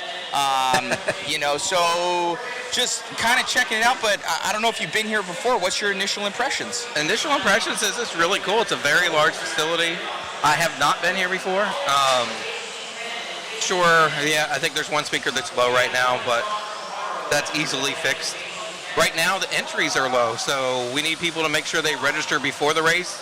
Showing up here at the race and try and register costs extra for you and for us. So if you haven't registered and you plan on coming, please go to the Roar website and get signed up so that we have accurate counts of trophies to bring, and we have the appropriate staff here to run the event so everything runs smoothly. Very, very cool. So lead people through, what does it take to make a Roar event happen? So it starts with a bidding process by multiple tracks. The board will review those. They'll look at time of year. They'll look at costs for hotels, cost to fly in, if it's a longer travel from an airport.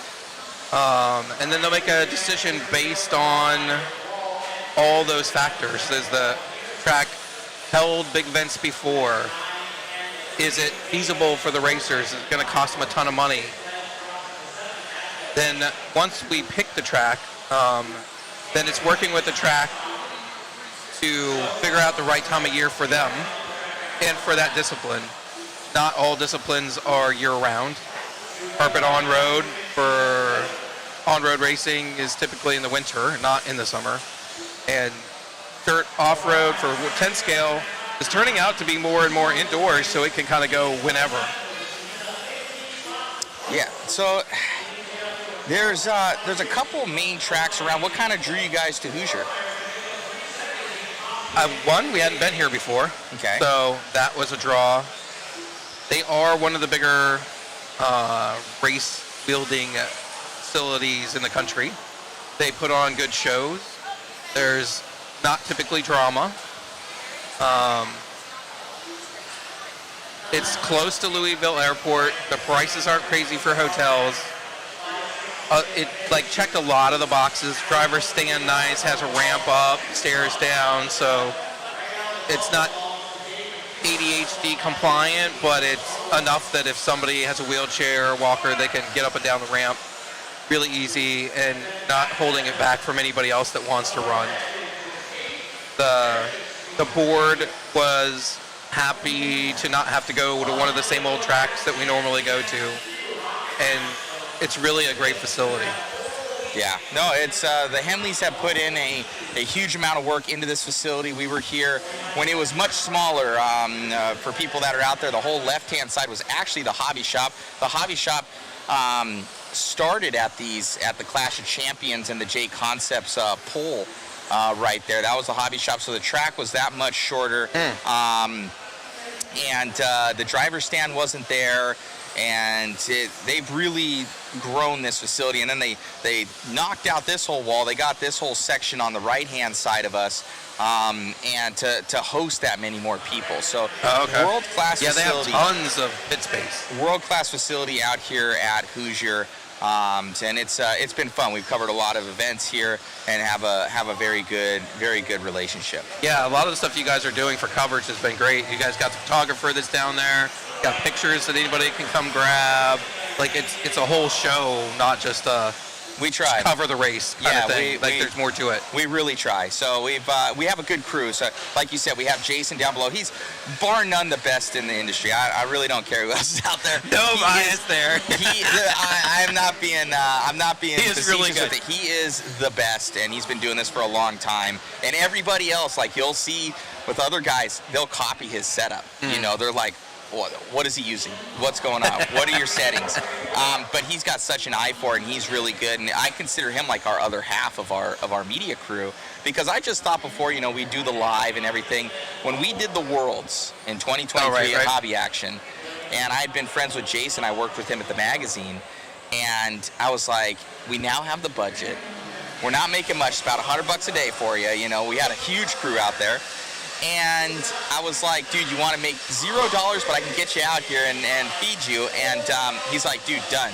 And came out, and then he was on the JConcepts circuit, kind of doing everything. But those photos bring another life to the coverage that I never saw before. Yeah. It showed in the numbers, it showed in the people, it showed in the live, where it boosted the live because it drew people in to say, oh, I want to see this. And that was another level of it that I had never seen. But I'm not personally able to do both. I can't be here and be out there and doing reports and doing everything. You need another good person. So I kind of consider it. Anytime I can get... It takes a village. Yeah, it takes a village. Anytime I can get, him out, definitely makes a difference. And then bringing on Chris, I used to do all the, moving of the camera myself and doing everything in the setup and the breakdown. And it becomes would you like a sandwich, by the way? I'm good. Thank you. Okay. my lovely fiance bringing up sandwiches. Oh, that's your fiance. I told him to run, just so you know. I told him to run, but this is a good match. I like this. They've all told me to run, but it's not because of Megan. She's amazing. They just say women. Yes. It was not anything specific to you. There's a sandwich there for you. So Megan is amazing. And just going through it, so every little addition that we've done on the media side, with bringing on a designated cameraman to kind of capture everything, that knows the bodies, that knows everything, that was a great addition. And then Megan helps with just everything in between. She does the photo prints. She's not here all the time. We're not always able to do it, but it's like that extra little, if we can do that. And then bringing in a designated announcer. So having where I don't have to do that, bringing in Joe or bringing in Zach, bringing in other people. But then you get into this whole thing where you've got now 4 people. Yep. And, we've had conversations about budget and different stuff. And it's just like, that's what it takes, to really have quality. You can't do it with 1 or 2 people is very, very tough, or it just suffers. It's possible to do. We do it, but it suffers. Yeah. So what is, what's the next, big addition? What do you want to see for Roar here in the future as you move into, the rest of 2025 here into 2026? So we're trying to come up with a ranking system for drivers. Okay. Gathering the data, figuring out which one makes the most sense. Not based on how you did your last race, but like the last 5 big races. We would tell everybody which races will be included in that. Basically, you get points on how you finished against how many people you raced. It's kind of I think it's an old airplane point system that they use for flying that the VTA stuff was using for a long time. Makes it simple, so if you win against 10 people, it's not quite the same as if you win against 110 people. You get more points, and it's not tons more points, so it still makes it relevant. Wins are better, but we're trying to get that sussed out so we can present it to drivers and manufacturers, make sure everybody's not going to blow us up for trying to come up with something that they've asked us to come up with, which is typically what happens. Somebody complains about something, we come up with a rule or some way to, we think, address the situation, and sometimes it's not accepted well, and sometimes it's great. The Fuel Nat schedule, we work with manufacturers and some drivers and got some ideas and came up with what we thought would work best, and we'll see how it works at Fuel Nats, but the sign-ups are almost maxed out already, so we haven't even had them open for a week yet, so it should be good. Yeah, it's I think the changes that you guys made all together is good for the 8-scale nationals. You were hitting me up. You're like, hey, man, could you cover this? And you're like, what can we do on price? Because there's 13 entries. Yeah, for ENATs, that wasn't working out so well. Yeah, so somebody's saying quality versus cost is always up for debate. People don't understand there is a difference. Yep. And I think there's just a balance. Yeah. You know, we all want to have amazing coverage. Can it be possible? I'm guessing Megan needs change. Just give her my wallet. That's going to happen normally. And, you know, we have these quality level events. So we have one, obviously, in, we got a hoodie race that's happening in Island Speedway. Very nice track. And that's another national track. And we may cover it, hopefully, working towards that if potentiality. But we still have some discussions to be had. But an amazing facility, great owners. So we'll be there. We'll be there next weekend. But something like that, we know that, you know, hopefully it's big, but you don't know, you know, what it is. The entry count's going to be. Correct. So kind of like for a Roar event, you know that, man, this is going to be with those kind of the big two. Obviously, the one that's going to be here, the Nitro Nats, those are going to be more full-fledged. And then carpet and some of the on-road ones. But you had a really good turnout. We had almost 240 at 360. So that's like amazing. That's epic. And beat EAs by a few, not a ton, but by a few. And that was the biggest in a long time before that. So, I mean, although we catch a lot of grief online, you know, it kind of comes with the territory. There's all kinds of people that don't come to events that are out there telling us how we should be doing them differently. Everyone's a critic. Yeah, and you kind of have to take the good with the bad. So online comments, most of the time I ignore them. If they're from somebody that I think deserves the respect, I'll reach out to them personally. I'm not going to go back and forth online. That's not my thing. So, you know, it kind of is what it is. Yeah, I think Roar has definitely turned the corner from where we were. Most of the feedback that I get from drivers is that things have been better than they had been in 15, 20 years. So those are always good. The on-road race that we had run this year, we had 0 negative comments.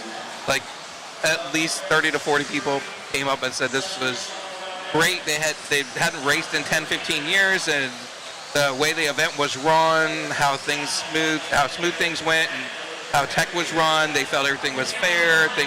Things were on the track called fair. So they wanted to come back to the next one no matter where it was. And what we do now is we announce the next year's track at the current year's race. Oh, that's pretty cool. Is that a new change that's now happened? So the next year, it'll be at Chris Adams' place in Fort Worth for on-road. And then when we come here, we'll have the track for next year picked out, and we'll announce it here.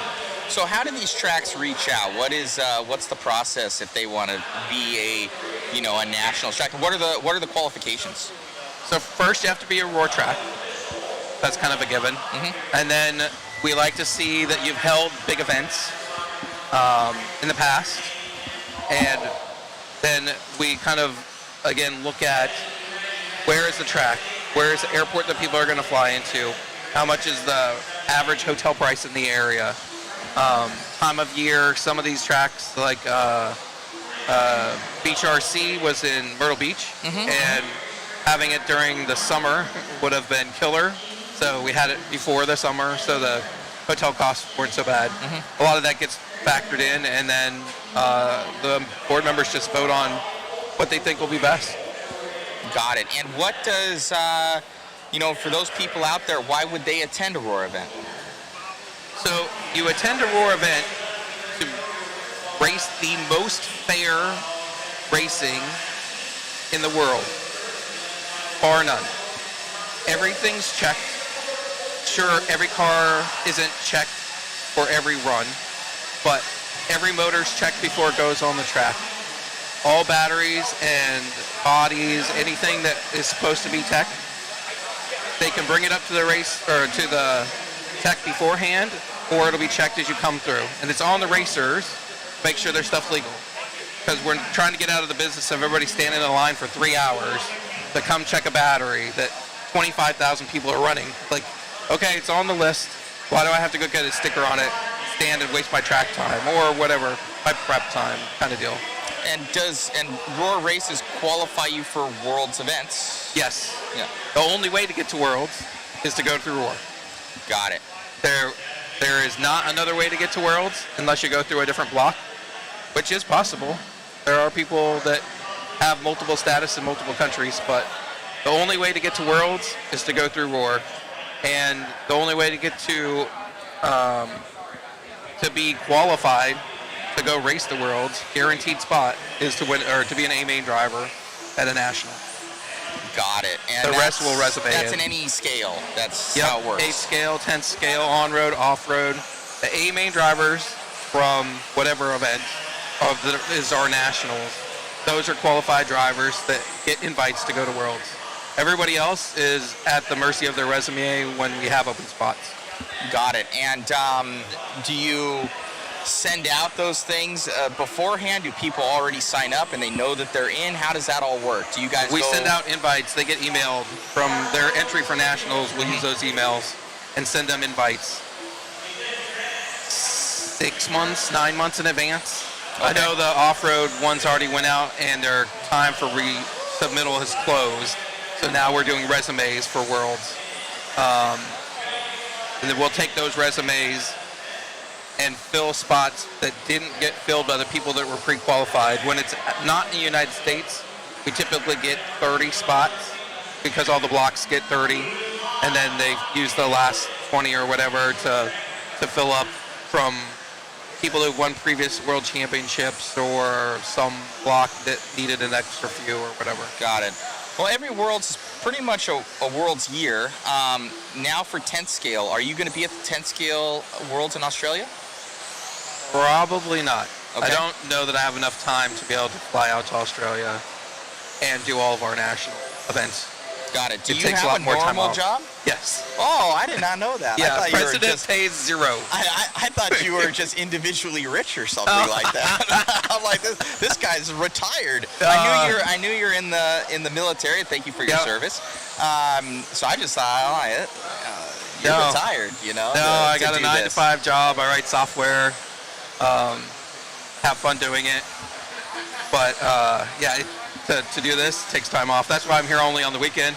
So I get weekends off. So yeah, there you go. I use my own money. Flew out Saturday here. morning. Try and drum up some flying home Sunday buzz night for the nationals. This place is really amazing. If you haven't been here, you should really come. Oh, most definitely. Let's see if there's any questions. Here's a good one. Is there anything he is wanting to adapt from what he sees from Asia or Europe that they are doing well? That's a good question. We are working with them to try and make RC a sport. They've tried to go the F1 route and hasn't worked out so well. So they've sent what they have got done so far, and we're trying to get in line with that. Making it a sport will probably increase the outside sponsorship. So that's something that we're working with them. We work with them through IFMAR on making rules. Like there should be a rule update coming for Nitro Off-Road that any race over 20 minutes, tires will be pre-tech. So there's not this trying to disqualify somebody for wearing their tires out during a race because the track was super high bite kind of thing. Settle it on the track. Let's not disqualify people with silly rules. Ian Douglas says he had a question. I didn't see his question. Let me see if I can get it here. Question for Clayton. What do we have to do industry and hobby-wide to get on-road cars to be more scale, closer to their one-to-one counterparts? You're an on-road guy yourself. Yeah, so we tried the LMH thing. It seemed like it was going to take off because those look like real race cars, but it really hasn't. And at some point we got to decide, I think, whether we are looking for scale or looking for handling. And I don't know what the right answer for that is. I know that they tried to do a GBS2 spec for on-road, but they didn't actually test anything. They just came up with some numbers and figured out, oh, well, they'll figure it out. And no blocks agreed to do it without testing. So it kind of died on the vine. Got it. It would be cool for all things to look more realistic. We had Joel Johnson in here a little bit earlier, and he's an on-road guy, and he was kind of going towards the same thing that Ian was, where he's like, we need to basically opened it up a little bit too much. It's gotten too, I guess, regulated for what he was saying. So it had a different take on it. That could be true too. Scale realism. The whole thing with the LMH bodies was to keep it real. So if they submitted a body to go on the list, they had to tell us what body it was supposed to be looking like, and our inspectors would make sure that that was accurate. Sure, we know you have to mount things in different places, so some parts of it may have to be skewed so you can mount them on cars, but for the most part, you shouldn't be having things that don't look like a real car, kind of like the touring cars have gotten to now. There's no car on the market that looks like a touring car. Honestly, I don't have a good answer for that, other than handling right now is trumping realism. And at some point, it would be nice to get back to realism, but that's not on our wanting to piss the racers off scale right now. I gotcha. Yeah, Ian was saying handling doesn't bring new people into the hobby when they see the cars, but I get it. I would agree but disagree. I think if the car handles so bad that the new person can't drive it, they probably won't stick with it for very long. I think there's probably a balance in there somewhere between really bad handling and a body, because I'm sure the good guys and on-road can make a bad body still handle decent.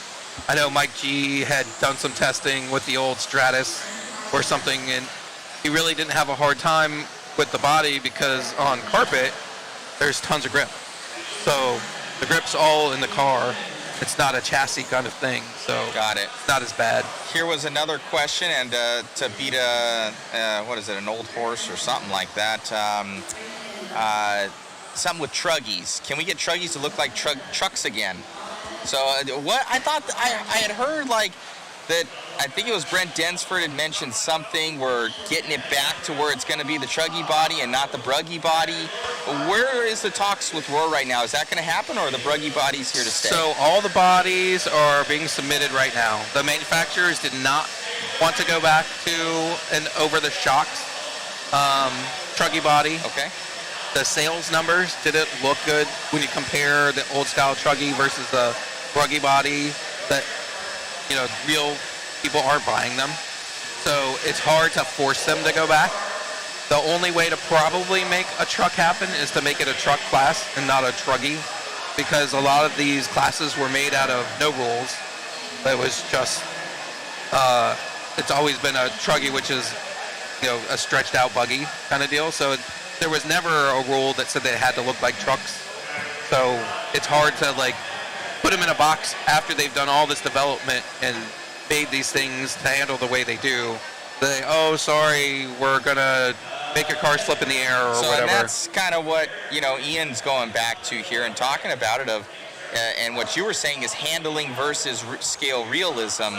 Where the handling is better with the bruggy body than it is over the truggy body. I haven't heard anybody say it's differently. No, we've seen it in lap times. They've seen it all over, and it was just it's noticeable, and that's why at that Nationals you saw these guys cutting up buggy bodies to put them on, and then you have drawn on Sharpie front hoods or headlights or whatever it is. Yeah, we got rid of all the you had to have headlights or you're disqualified nonsense. Yeah, it's I don't know if you've seen have you seen these new short course 8 scales that the Techno guys have kind of been I saw champing? some pictures.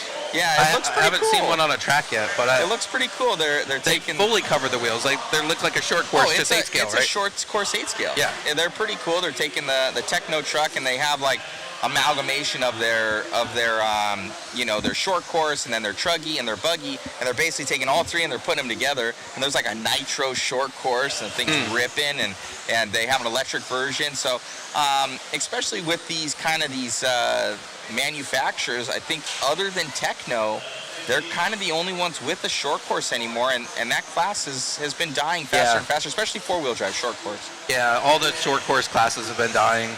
We've been trying to hold them at Nationals. They get less and less entries. And that's so it's hard one of those scale things. Yeah, it's hard to keep running a class that won't pull entries. You're crowning a champion of 8 people. That doesn't, to me, make a national champion. If you're beating 120, 130 people from around the globe, then yeah, you're definitely a national championship. But sorry, I said globe, country. It's all good. So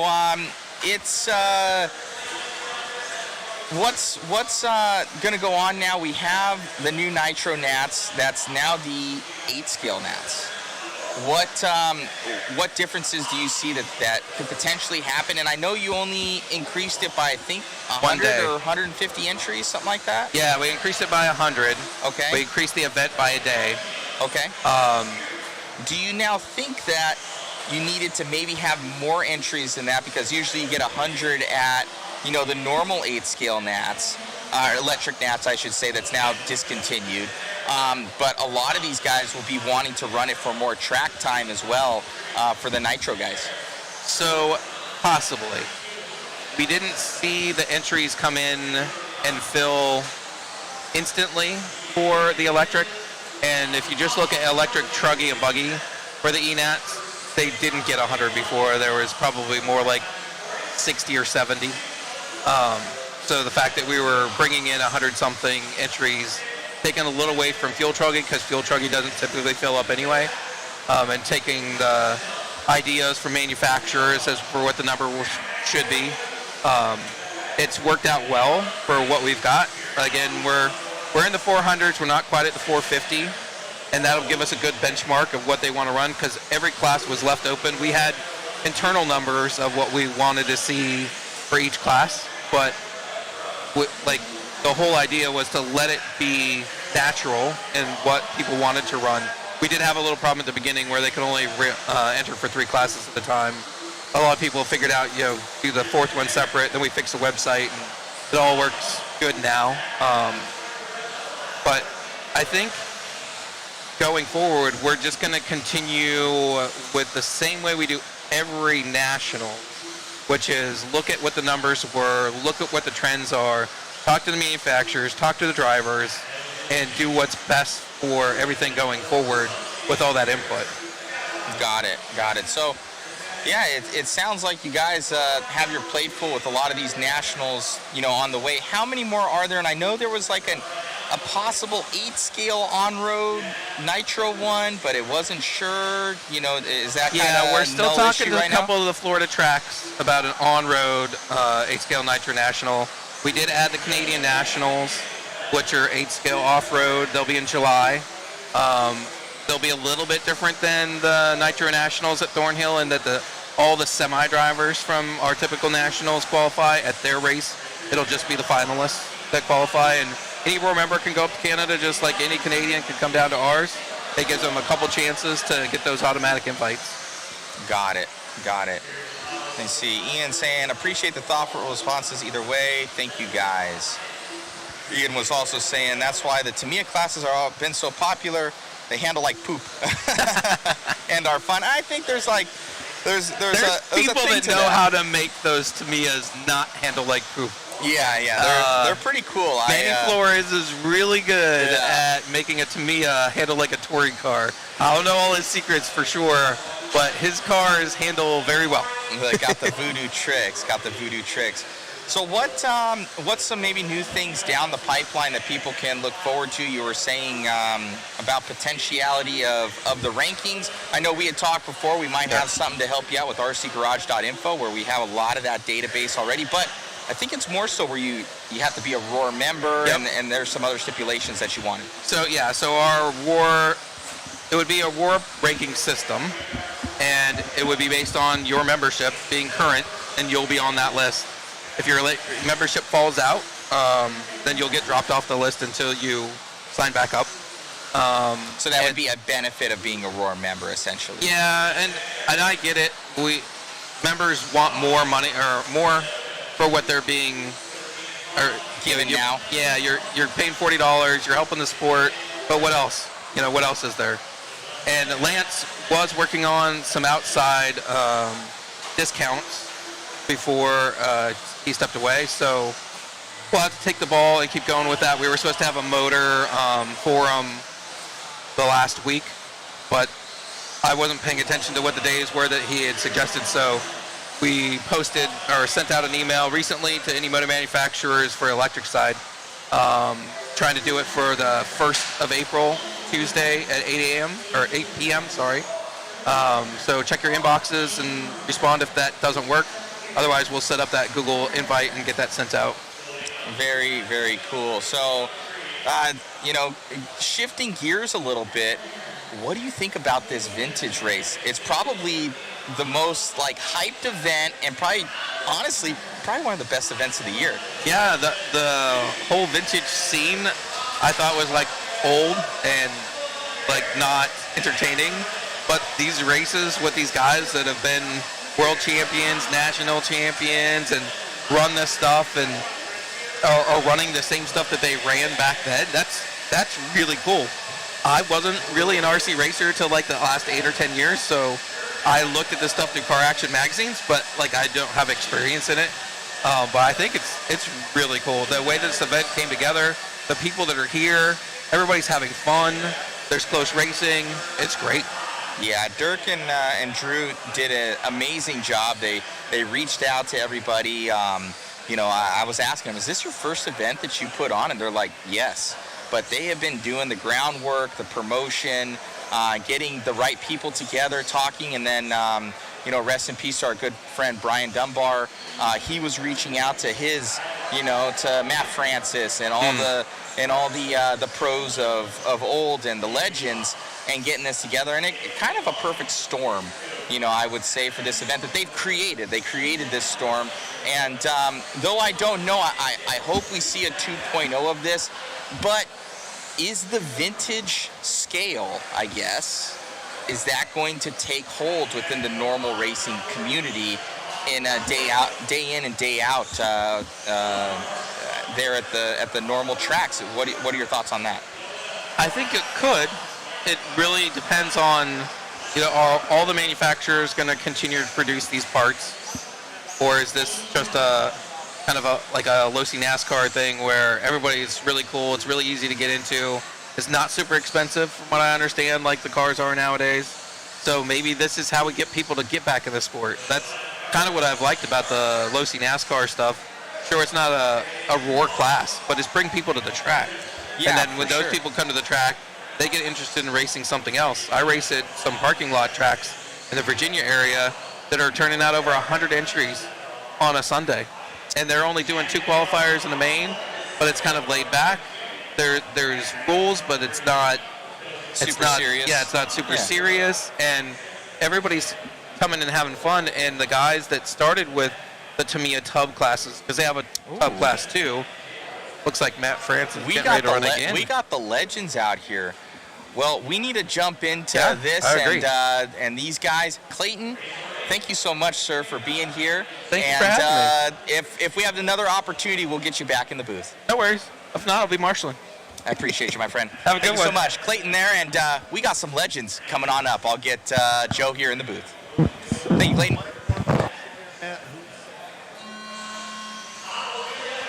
Alrighty, guys, as we get this one off and started, we have a Halsey going to be here. Coming through. Halsey jamming. Jay jammed him up in the last one there for Greg Hodap. I'm going to get my boy Joe back in the booth.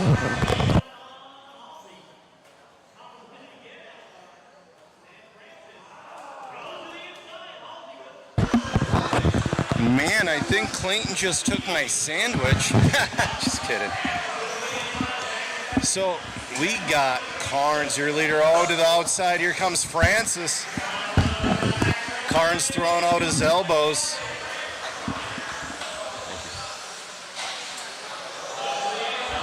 Oh.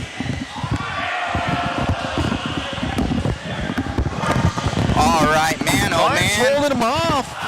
Oh! Francis with the mistake. But you know what? He still has 5:05 left to go, and now Carnes has to deal with Jimmy Babcock. He goes a little wide. Nice wheelie from Babcock. Oh, Babcock looking to the inside. And you know what? Oh, nice move. Rona's right there as well. And Carnes is coming. Oh, they pull! Here comes Jason to the inside. That's an instant replay moment. Definitely bring that up, because Jason just took that number 2 spot. Now he's on the tail of Babcock. And you can see Carnes, it wasn't his fault, but we'll get that instant replay after here for you. We don't want to take away from the racing. Jimmy and Jason. Classic battle happening on the track right now. 4 minutes left to go. Wow. Jimmy pulling away just a little bit. You can see it's like a foot out of every corner maybe. Just waiting for Jimmy to make another, maybe a little bobble. Matt Francis has made his way back up to that number 3 position. Down that straight, little bit of a rip and a wheelie right there for Jimmy. Oh, gets off kilter, Rona to the lead. Oh, they touch. Tags him on the back. No harm, no foul. Jason Rona is gonna take the lead. Jimmy's gunning for it right now. He wants this one.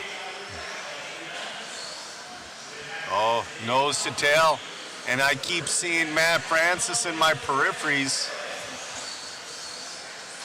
Carnes is still hanging in there. Matt is moving right there into that 3 position here. Matt has 3 minutes and 5 seconds to pick off Babcock and Rona. There goes Babcock. Gets it wrong. Matt Francis up into the number 2. Oh, Francis with another mistake. Can he make another push? Here comes Carnes.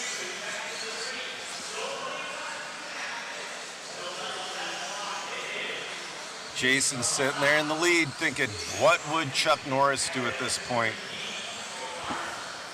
2:30 left to go. Jason's on a pretty good pace as well. 14.6 flat, flirting with that 15. Have him up in that left-hand corner there, guys. You can see him. Good shot there of Jimmy and Matt. Ultra focused right now. I'll tell you what, I was just out there with my car, popped another ball cup. Battling out here for Jimmy and Matt. Man, they are going at it. The track is premium right now. 1:55 left to go. Rona's still leading us out. He is. He's got about a corner and a half. Oh, you see that line out of Jimmy? He's doing pretty much a triple there. Going with the wide line. Matt keeping it inside. Matt oh, right inside. There. Oh, does he make it stick? Oh, no. Jimmy there goes goes over. Jimmy. Matt's going to move into the lead. Or second, sorry. Matt 2-second. He's got 1:30. Oh, little Francis now setting his sights on Rona. Can he catch him? He's got Jam and Jay Halsey between them two. Wow. Man, is Rona was saying, I've been P2 this entire time. He wants a win here for Rona. Jam and Jay, hopefully he moves, and he does. Gets out of the way there for Francis. Francis gripping and ripping right now. Jimmy losing a little bit of pace. Minute left. Carnes coming up into that, trying to get that 3. Jason having Francis. An awesome run. Francis with, oh no! Oh, Francis broke. Oh no. It's broke. No, Francis out. Just pull it, dude. It's over. That happens. Oh, something locking up on that car. Oh man, unfortunate there for Francis. Jason, see if we can grab him for an interview. Running away with this one. We'll Jason's got about a half-lap lead. I think that's Dosak. No, that's Magic Joel. He's putting a lap down. Joel Johnson moves up to that number 4. Jimmy Babcock's going to finish this one in 2. Carnes, though, isn't far behind Babcock. They're done, but... Oh, no, Jimmy! Jimmy breaking down. They're done. Are they done? They're done. Oh, man. Just waiting on Rona and Halsey. He still might have broke. Oh, yeah. Jason getting the win. He's got 3 2s and a 1. We're going to go down to camera number 4 to the interview bay.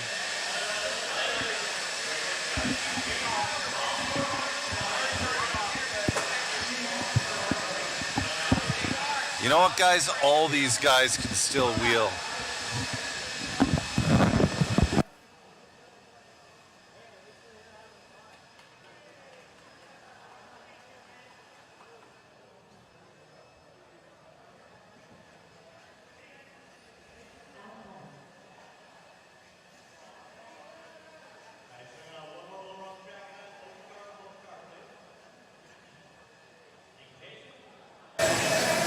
Well, no longer a bridesmaid, grabbing that one. Yeah, it was nice to get a win. Obviously, Matt was coming, and it was kind of like the last race. With Al, you could see him kind of coming and making a couple bobbles here and there. He obviously had some unfortunate situation happen there. I don't know what happened, but yeah, it was nice to get a win. So let's see how it goes. They're going to resort the heats again, I think, for the last 2 rounds. So yeah, it's been fun, and getting in there and getting a win is nice. And I got to run back to back there, so adjusting between 2 RC10s was a little weird, but I keep forgetting to stay on the stand. I come down and turn my car off, and I'm like, oh, I got to go run again. So yeah, it's fun, but I appreciate it. Thank you much, Chase. Thanks. All right, Jimmy. Right over here. I see that. There we go. We're here, Jimmy Babcock, dude, helping run the event out here, but man, I could see we had you in picture with Matt Francis, and you were locked in. Look at that. I'm so nervous. That was so much fun. I haven't had a chance to really work on anything or practice or anything, so my goal coming into the weekend was just to get 1 top 3. I did that in the last round, and then I set a new goal of a top 2, and unfortunately Matt broke, but I got a top 2. But man, those last couple laps, I was nervous, just going, man, just get a top 2. So yeah, a lot of fun. Congrats, my friend. Great job out there. Thanks for running the event. Thank you, guys. Appreciate it. You got it, buddy. Carnes. Left side, right side. Over here is fine. Yeah. My man out there ripping with the pink mobile. It looked great. It felt good. That's I had more power in it. We changed the speed control, had a little torque. I'm trying to get over those doubles, go up that hill. It's good. I'm 30 years behind, dude. I can't keep up with the car. I want to drive faster, but you got to slow yourself down because it's like 3-dimensional carpet. The car needs to be on the ground making power and making laps, and I'm just a little too old school to drive right now, and I'm just rusty. It's nobody's fault but my own. Hey, man, looking good out there. You come from full-size racing as well. Yep. Looking good. You having fun out here? Absolutely. That's what it's all about. Right on. Congratulations. See you in the next one. Thank you. All righty, Joe. More racing coming your guys' way. All right, excellent interviews.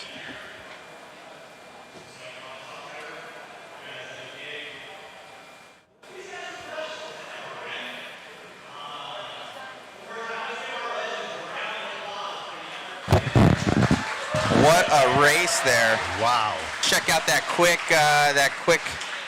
instant replay here. Mm-hmm. You can see Jimmy got a little bit sideways. Nowhere to go there Here for Carnes. Carnes. He bounced off the back and then landed it. That was cool. It was. But it allowed Jason to make that move and start making his way to the front. All right, we're back at it here, guys, with the legends. Real quick. A little bit wrong. I believe that was Matt Ledger. Oh, no. Unfortunate there for him. Maybe something out with his car. So, Matt, the chat's wondering, is Babcock running an AE or a Losi this weekend? That I don't know. I believe it's an AE. Yeah. All right, looks like Horn getting out in the lead. This guy, they need to put a handicap, 1 lap handicap. Put a 25.5 in his car. I got a soft spot here for Hodap. Oh, making it by there, ripping a wheelie for that P2 of Cyril. So that's going to be Hodap back to the lead. Hodap's got some redemption right now. He needs this one. He needs these points here for Greg. Greg on the run and burning. He's trying to catch up to the ever-fast Al Horn. Horn, as these guys are saying, Horn is, he hasn't slowed down since the olden days, and it's showing as he's out in this lead, getting in those paces. It's his own cars. These guys are showing up, and they're gripping and ripping, but one of the Gold Dust twins right here Mr. Greg Hodap ripping with this double XCR.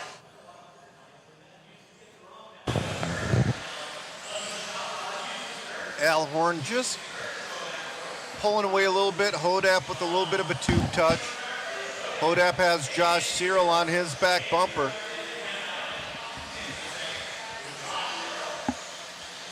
Hodap and Cyril battling for 2 and 3. Ledger in that 4th spot, making his way back up.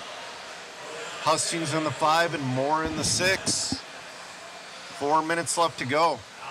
Hodap's coming. Look at Cyril. Cyril's starting to make up some major time here on Hodap. Cyril finding some major horsepower.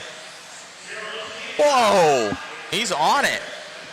Putting pressure here on Hodap. I bet he put one of his on-road 17.5s. Oh, bobble there. Cyril's going to move into the 2. Oh, man, I didn't see. Let's see an instant replay. Cyril trying to put Curtis a lap down, and he does.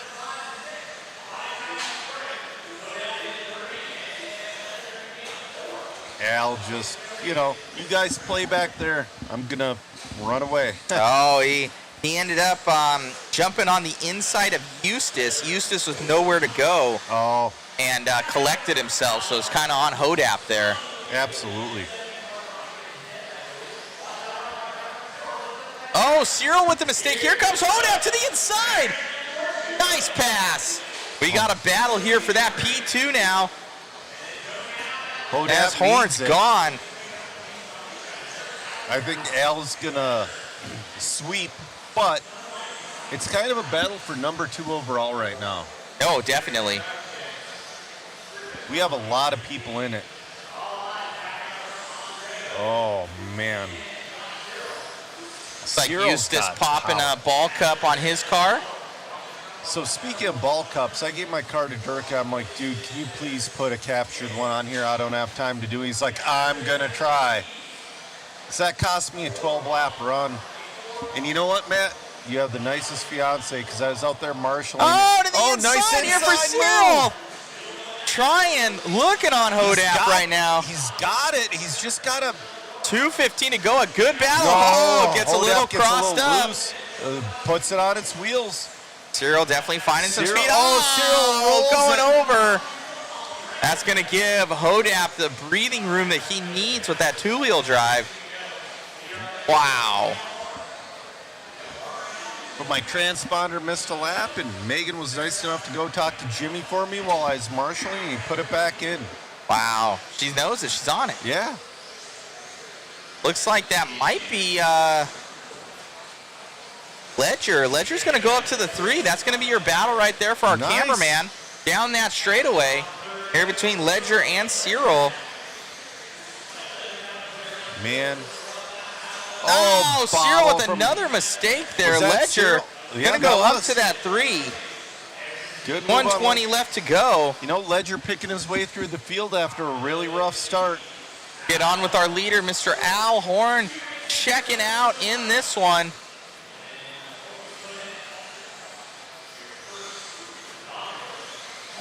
Sure.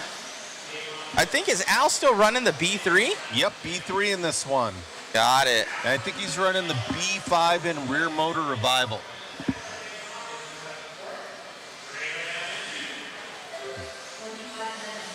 Aiden broke this car in while Al broke in the B5.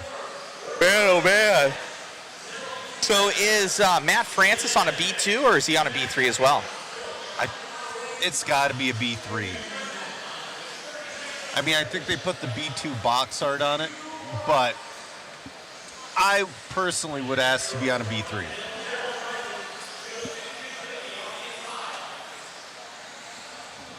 Checkered saying make Horn run an impact. Oh, rare bobble out of Horn. Let's get a little close to that wall. That wall's bitten a few people. Oh, Hodap going over. Here comes. Oh, no, way far away. Never mind. Al's going to come home with the win. Hodap going to grab that P2. So is that 4 wins for Al? Yeah, I think he's locked it. Yeah. Man, oh man. I'll be doing an interview. All right, we're going to go down to camera 4 here in a second.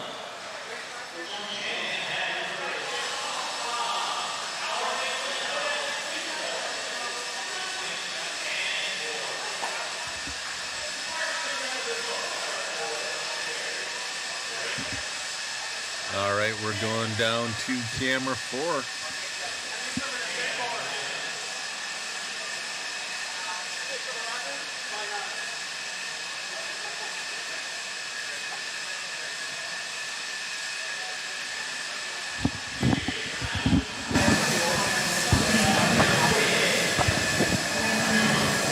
Al, man, I get a little sick of talking to you, bro. You've been doing too good out here. Well, I'm just doing the best I can, man, and things are just kind of coming together. Carter's been doing good.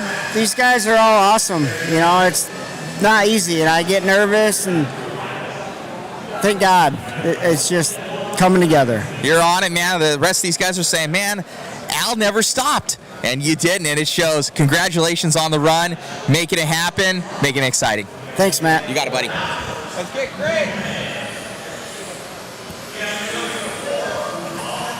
Mr. Hodap looking good out there, man, and having the pace. We saw you trying to catch up, and then Cyril out of nowhere gained some sort of master speed and was up on you, and then he made some mistakes. But you're going fast in that low seat. Yeah, it's working good. Josh is a good driver, so I'm not surprised to see him up there. He's got his car underneath him finally. I think he's done some setup work on it.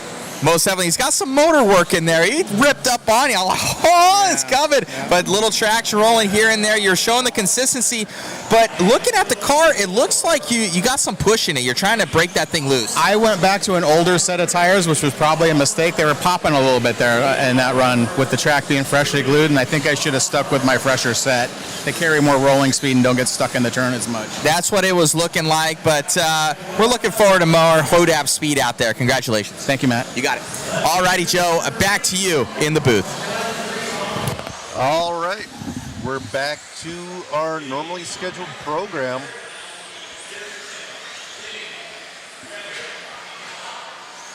The timing hasn't caught back up. I believe he still needs to switch the program.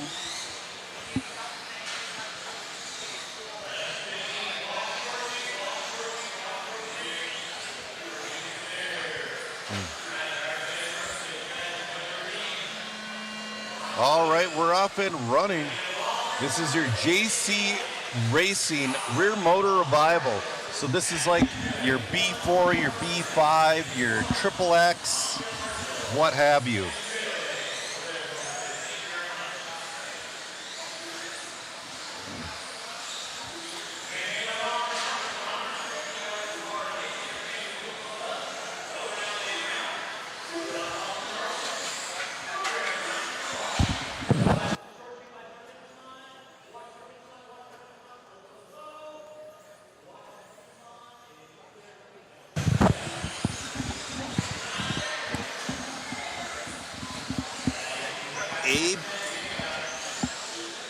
Abe Froman. Yeah, I get that reference. I love that YouTube name.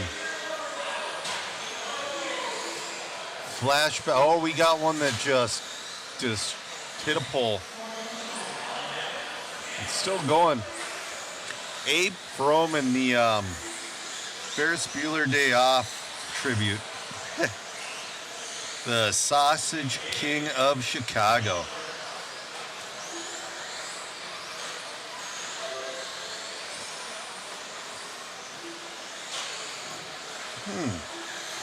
I'm looking for my name in. I'm in the right class. What the heck? Well, all right, 3:25 left to go. Nolan Hunt, you're a leader in this one.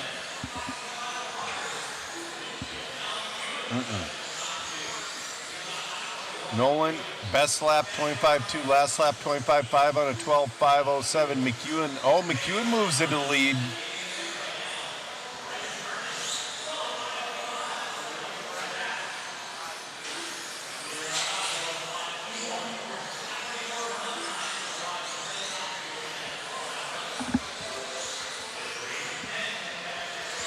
.250 left to go in this one. This is heat 1 of 2 of your rear motor revival. Well, there's some action happening on the back straight that we just missed.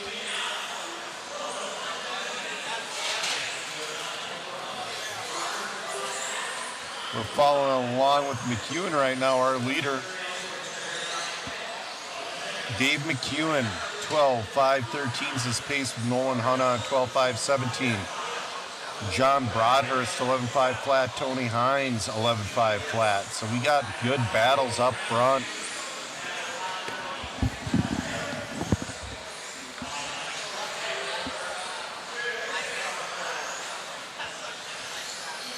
We're starting to separate a little bit, 2-3 seconds per position.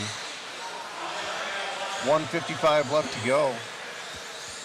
McEwen's fast lap was a 24.8 and his last lap was a 24.9. That's what you want to see.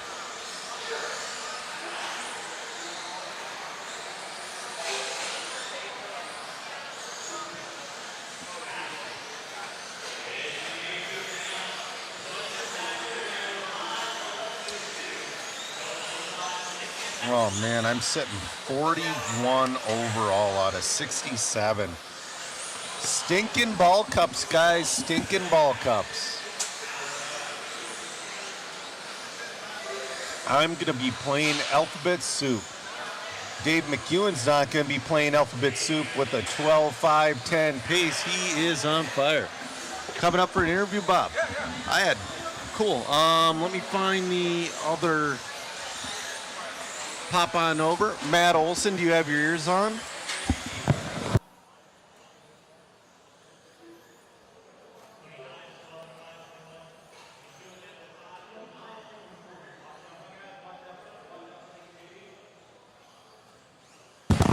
All right, here we go. I'm in the booth with Bob Stormer. We're going to get a picture-in-picture happening here. This on? Can you hear me? Oh, yeah, we can hear you. Am I cool? Yeah. Yeah. So, Bob, you're one of the OG hobby shop owners. You know, I've known you not since I started, but we met you when we started going to Fargo and Oswego and all that stuff. Yeah, man, I've been talking on this broadcast. There is an RC museum, but I bet yours is vastly bigger. It was pretty solid for a period of time. I've been selling some off, but it's over 1,600 cars. Okay. 2,000 cars. Yeah, there's a few of us. What we are is professional hoarders.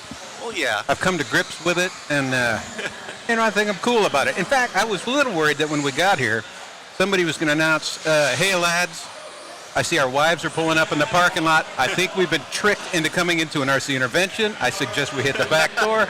We'll go to the casino." You know what I'm trying to say? We got to go. Yep. Exactly. So, what got you into RC? Did you start an RC and you're like, cool, I'd like to start a hobby shop, or No. What came first? What happened was my little brother, when we were kids, you remember the little Trax? Yep. Way back in the day, we had a little Trax Mustang, and by we, I mean he had a little Trax Mustang. Then we trashed it, and then I ended up with like a garage sale Super Champ. Okay. Or something like that. And then nothing really clicked until the first RC10s came out in like 85. Yep. I think it was spring of 85 those came out. And the first thing I did was started modifying it. You're like everybody else starts modifying their stuff. And we had I wanted to have a bumper on it. Yep. And there was no car action or anything like that. So I took an old fishing tackle box and I carved out, you know what I'm trying to say? Yep. I carved out a bumper out of that bad boy and I took it outside and I'm racing around in the snow. Yep. I snapped like a twig and I'm like, how do people make parts for this, you know? Yeah. That kind of started everything. And then one car became two. And then we started racing over in Williston, North Dakota. Yep. You know Mitch Whitteman and those guys? Yeah, I know Mitch. And we were hardcore pocket racers in Williston, North Dakota. Yep. And a pocket racer is a group of dudes that think they're fast but really don't know that they're not fast.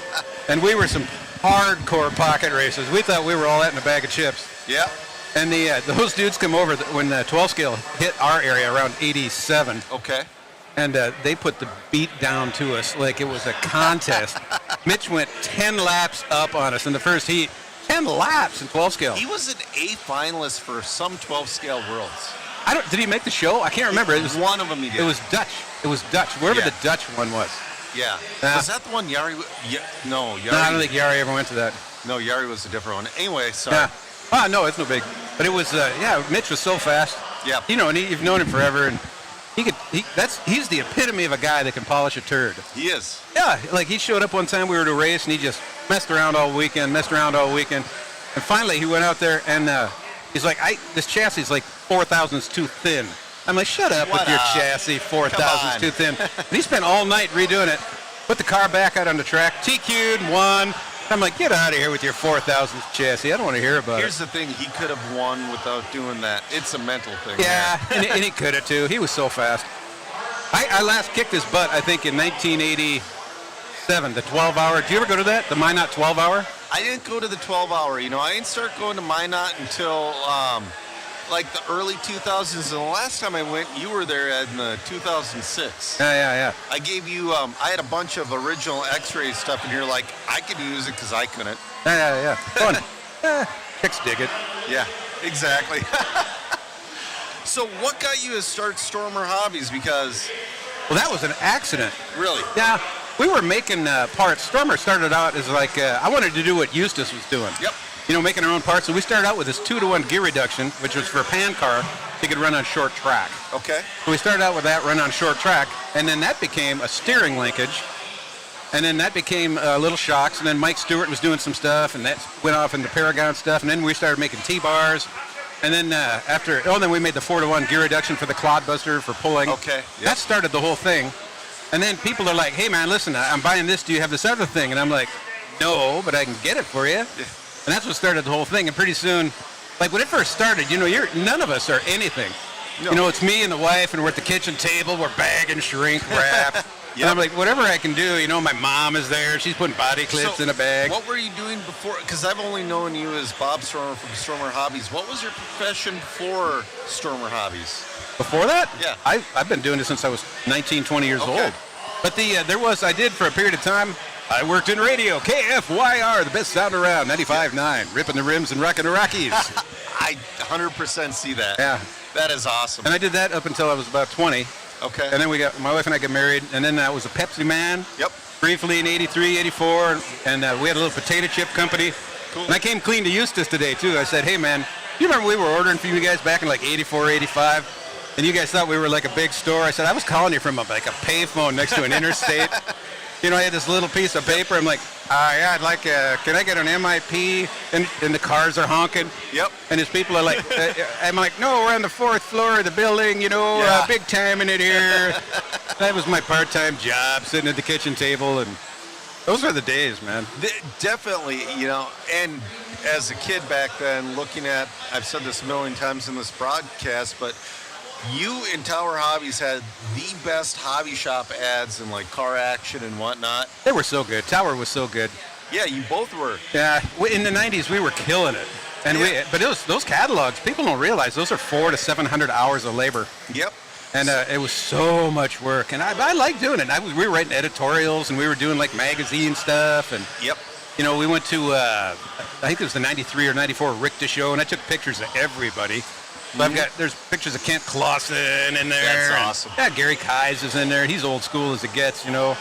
He raced for, I think, MRP and Bob Welch back in the 70s. Yeah. And it was just awesome. It was such a good time. It was like the essence of it. You had Sheldon's Hobbies and Tower Hobbies and the finest RC and Hobby Warehouse. Hobby Warehouse was Minnesota. Yeah, and then there was Daniel another. Alvarez. Was it? Yep. Yeah. Well, he was the hobby shop manager. His father-in-law owned it. Oh, yeah. And all of us were great, you know. We'd call each other up, and it's like, dude, I got 400 of these. Can you help me sell 220 of these? And we'd switch inventory around, you know, so you wouldn't get buried in it. Right. And that is awesome. You know, you started back in the day of win Saturday, buy Sunday. Yeah, that's true. Senior and I would go to either Hub Hobby in Little Canada, or we would go to the Hobby Warehouse every Sunday after the races and pick up this little part or that little part because Jeff Brewstead had it, and they had it at Hub Hobby. Or Dan Alvarez had it, he beat us with it, and he had them at the Hobby Warehouse. And those were awesome. And when we couldn't get it at either of those places, we'd order from Stormer, Tower, you know. We were always, and we weren't like the hobby shop would be packed on a Sunday. with just racers. It was an unbelievable era. Yeah, it was, and it's like, we used to go to regional events. We were Region 7, and we do a lot of in the Pacific Northwest. We're still Region 7. Are we? Yeah. Here? Well, no, Region 7 is only now Minnesota, North Dakota, and South Dakota. I think you're 6 or 8, one of the two. They're having it in a regional event, I think, in Billings, coming up here directly. Okay. I can't remember. But we used to, back in the day, one of the biggest races we went to was in Spokane, and they went, I think two-wheel drive stock went all the way around the horn, 26 heats, plus about 3 more. So you had double B. Yep. Man, those were the days. Crazy. You go and you come back, where'd you finish, man? The J, and people go, that wasn't bad. You were in the that's J, not bad. Technically, the J was pretty hot, Yeah, and back in those days, I want to say computer scoring came around 89 or 90. Which one? Computer scoring, just anything. Oh, yeah. So, they would say stop. You had hand counters, and they'd say stop, and that was your time. Yeah, and it worked out great. Yeah. There was a bunch of dudes early on were doing hand counting. There was a dude in Spokane had this thing, looked like a pinball machine. Yeah. With a bunch of switches on it, and I can't remember that dude's name. And there was a bunch of guys all over the country had their own versions of it. Right. I mean, personally, as a race director, I love everybody who innovated the program into what it is today. Yeah. I'm still amazed. I get lost. Usually it's my kids are with, and or Evan, one of our main guys, is with, and I'm trying to find out how to view this live somewhere, and I'm like, dude, how do I get on the whatever? Facebook Live for the stream and liverc.com for the results. It does get to be a lot. What are we looking at here? This is So this is our overlay. Yeah. So it tells you the heat we're on, how many heats there are. Nice. By rcgtiming.com. So this is a whole different scenario. This isn't live RC. Oh, This okay. is RCGT. Yeah. Matt Olson works really closely with Oh, those man, I'm in guys. this heat. Yeah. No. Oh, man. I'm coming up in 11. I'm going to run that Fox finally. So you're in 11 now? No. I'm in 11 coming up. Yeah. This is 11? Yeah, 11. Oh, Bob. Dude, I got to go. You got to go. I got to go back. Thank you for the interview. Come back if you like. Oh, be careful.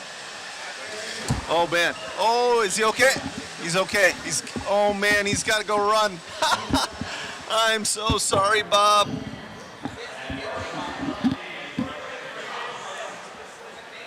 He just slid down the stairs. He's running a Tamiya Fox, he says.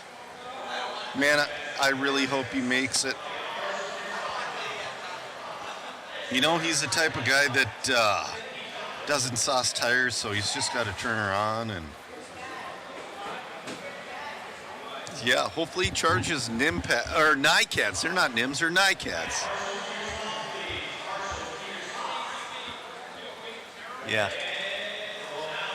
Yeah, batteries with the memory, cameraman. I remember that. I remember when we got the. I'm sorry, I didn't know he was up. Chat. Everybody in the chat's like, "Wow, sabotage!" I didn't know he was up. I feel so bad. We all want Bob to run. I hope he comes back in the booth when this is done.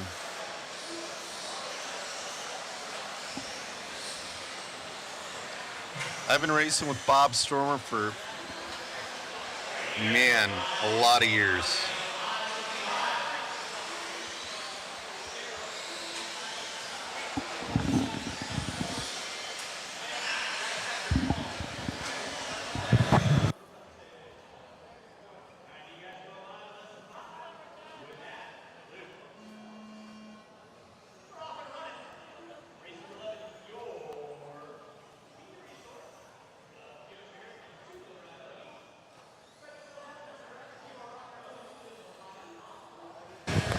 Oh, Bob made it out there. Oh, man.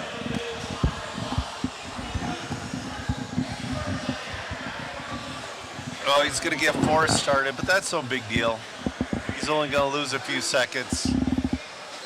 Oh, no, his car died. Maybe not.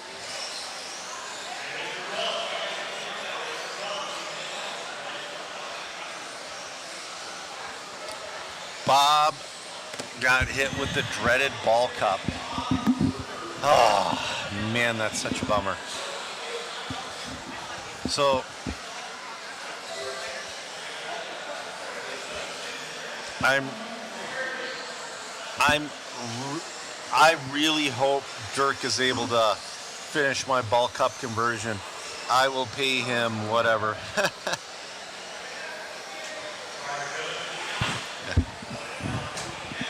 I mean, if vintage racing gets big,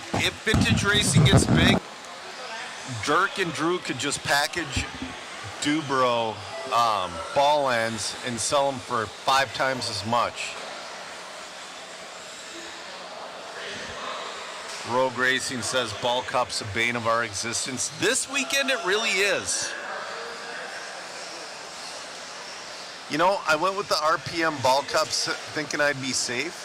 I think I would get 1 weekend out of them. Unfortunately not.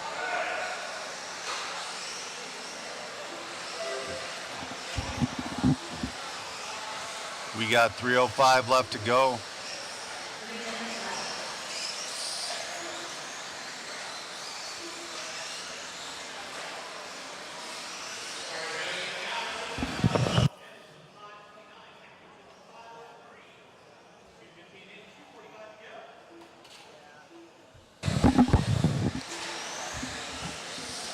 Carter Jones, your leader on 11.513.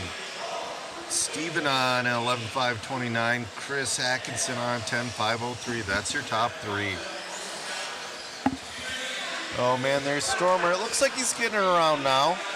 Man, that thing's dragging. It's those NIM packs. I think they're NICADs, the yellow cells.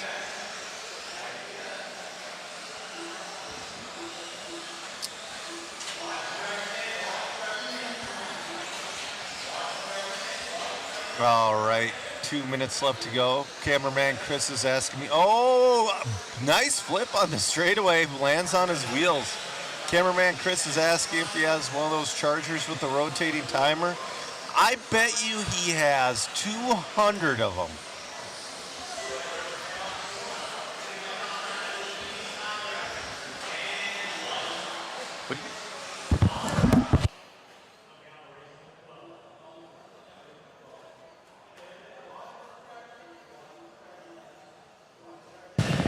All right. Go and push any camera button and it'll pop it away too.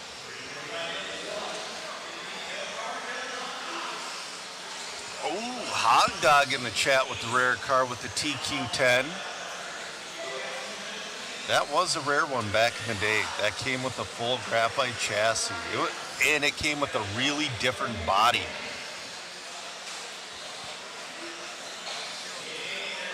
Yeah, Rogue Racing saying if it's not for the ball cup, it's either that or a motor shifting.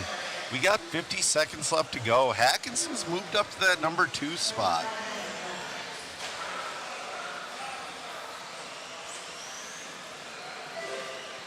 Carter Jones, 11.520. Hackinson, 10.505. Steven on a 10.511. This is your Kyosho Heritage 2-wheel buggy. These are your 6 gears, your Ultimas. You know, anything before the stealth transmission, I believe, was the rule.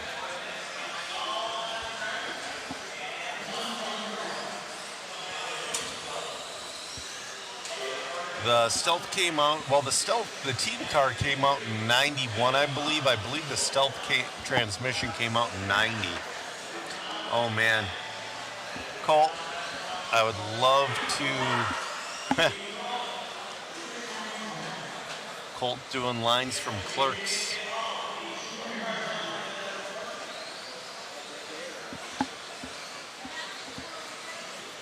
Coming around, this is probably going to be Jones's last lap. His last lap was his best lap of a 27.7.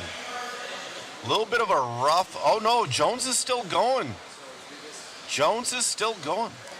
He's not, there's Stormer, Stormer's still going.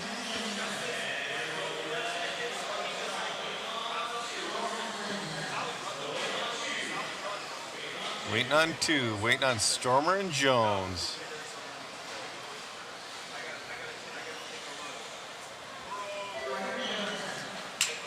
Jones is in. Bob is going to quit, I think. He's trying, but I think he's going to quit. It's like, darn it.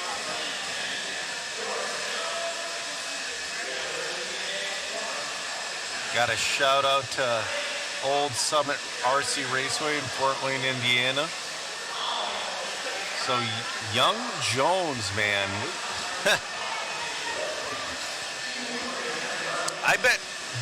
I bet Jones's dad was a little kid when they were running these cars. All right, this is your A heat of Kyosho Heritage two-wheel buggy.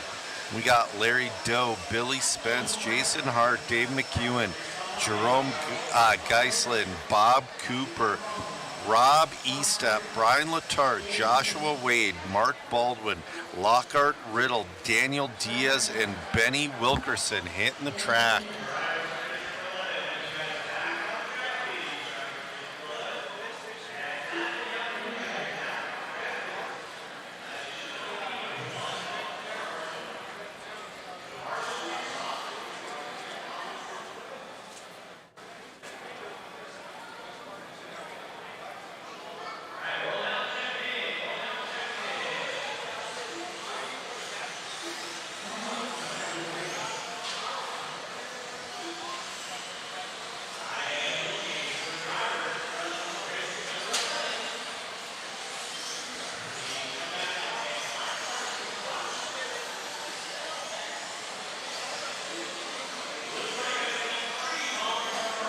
Oh, they're looking for volunteer marshals. All of our drivers have checked.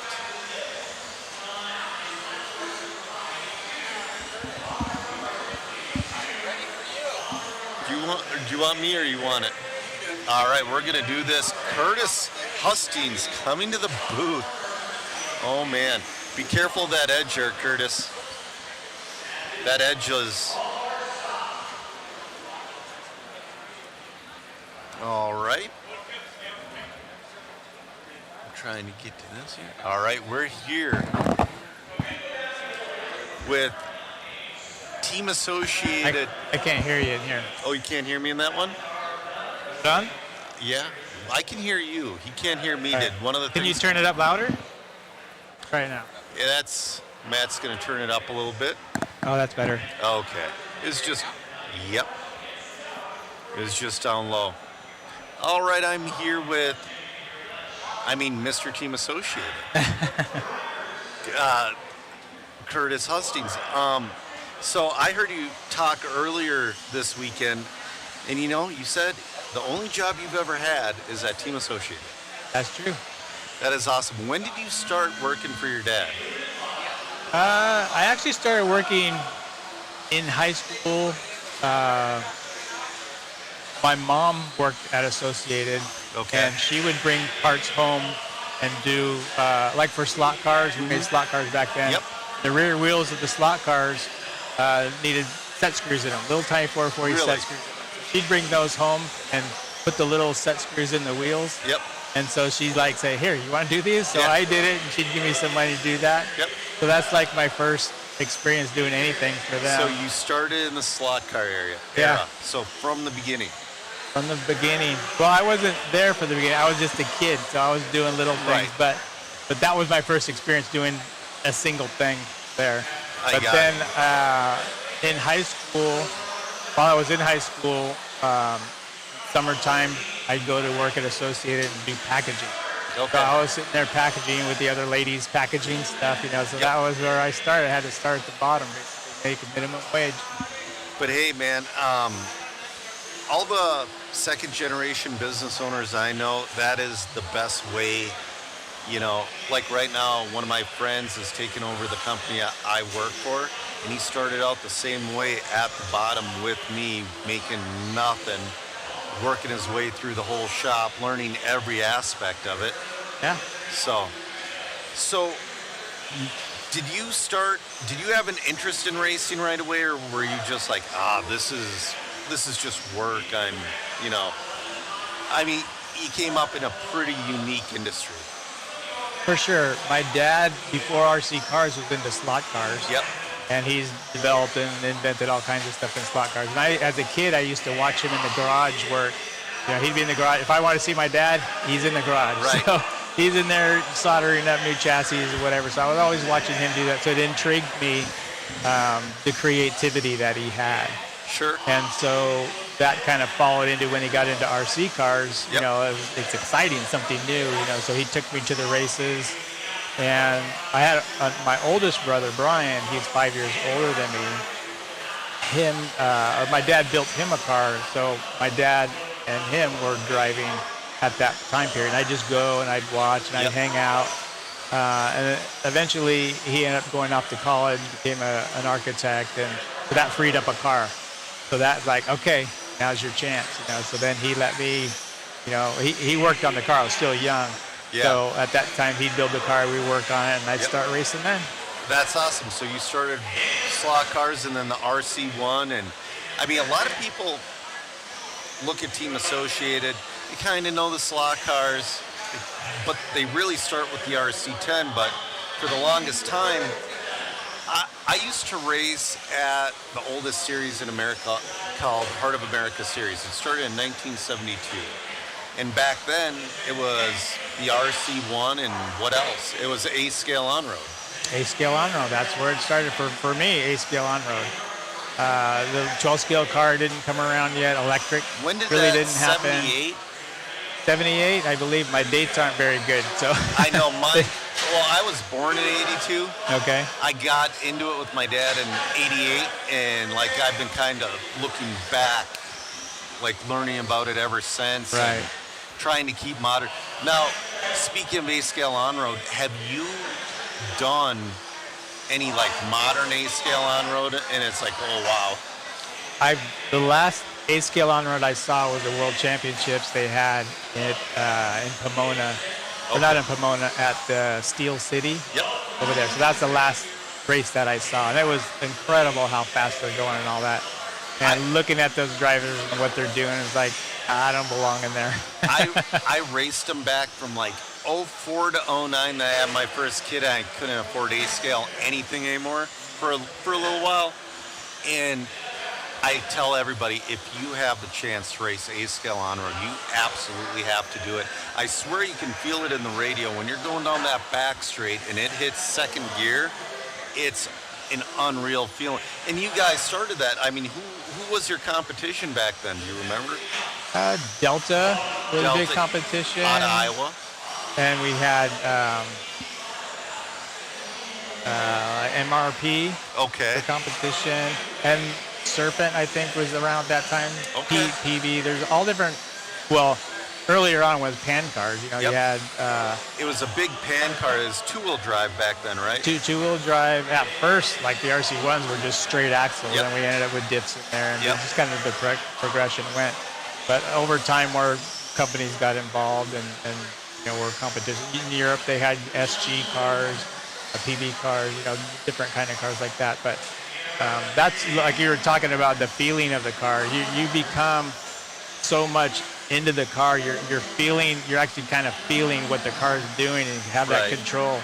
It's an incredible feeling. So you go through the on-road era from RC1, RC100, and then I think it went like the 12i, 12e, or was it E or the I? It's a 12e was the very first thing. Yep. Yeah, and that was just a basic flat G10 fiberglass chassis. The 12i is almost the same thing, except we kind of slotted the front where the suspension arms kind of pivot in there a little bit. Then it went into the 12L and then progressed that way with the T-bar and all that stuff. I ran an Associated 12 scale all up until I basically stopped racing 12 scale. I never say quit because you know what, I might hit it again one day. My last one was the R6. But I always loved the Associated cars, but were you ever paying attention early 2000s, mid 2000s, when they were taking the old L front end and put them on modern cars and rocking those because it was just solid, it was stiff, it was better. What do you mean modern cars? Modern cars, well, back then it was the L4 they were doing it to. They were taking the original L front end like a lot of guys, and putting it on the modern cars for back then, because it had the correct geometry, it was simple, and it was stiff. You didn't need much more back then. Okay, yeah. So now, you know, with the Osmatics and X-Ray, it's a whole different game. Oh, yeah. It's pretty incredible what they're doing nowadays. It's insane. When you look at a car back then and now, it's like night and day different. 12 scale, back in the day, the biggest thing you had to worry about is your pivot ball binding up. Now you look at it, it's like, oh my God, what do I do? Yeah. So, you've been in the business. Sorry, they're in my ear. You've been in the business since you were a kid. When did you take the reins of Team Associated? I never took the reins at Associated. My progression is, you know, working in the machine shop and all that stuff. I took over as a foreman in the machine shop and all that. Mostly working with the engineers.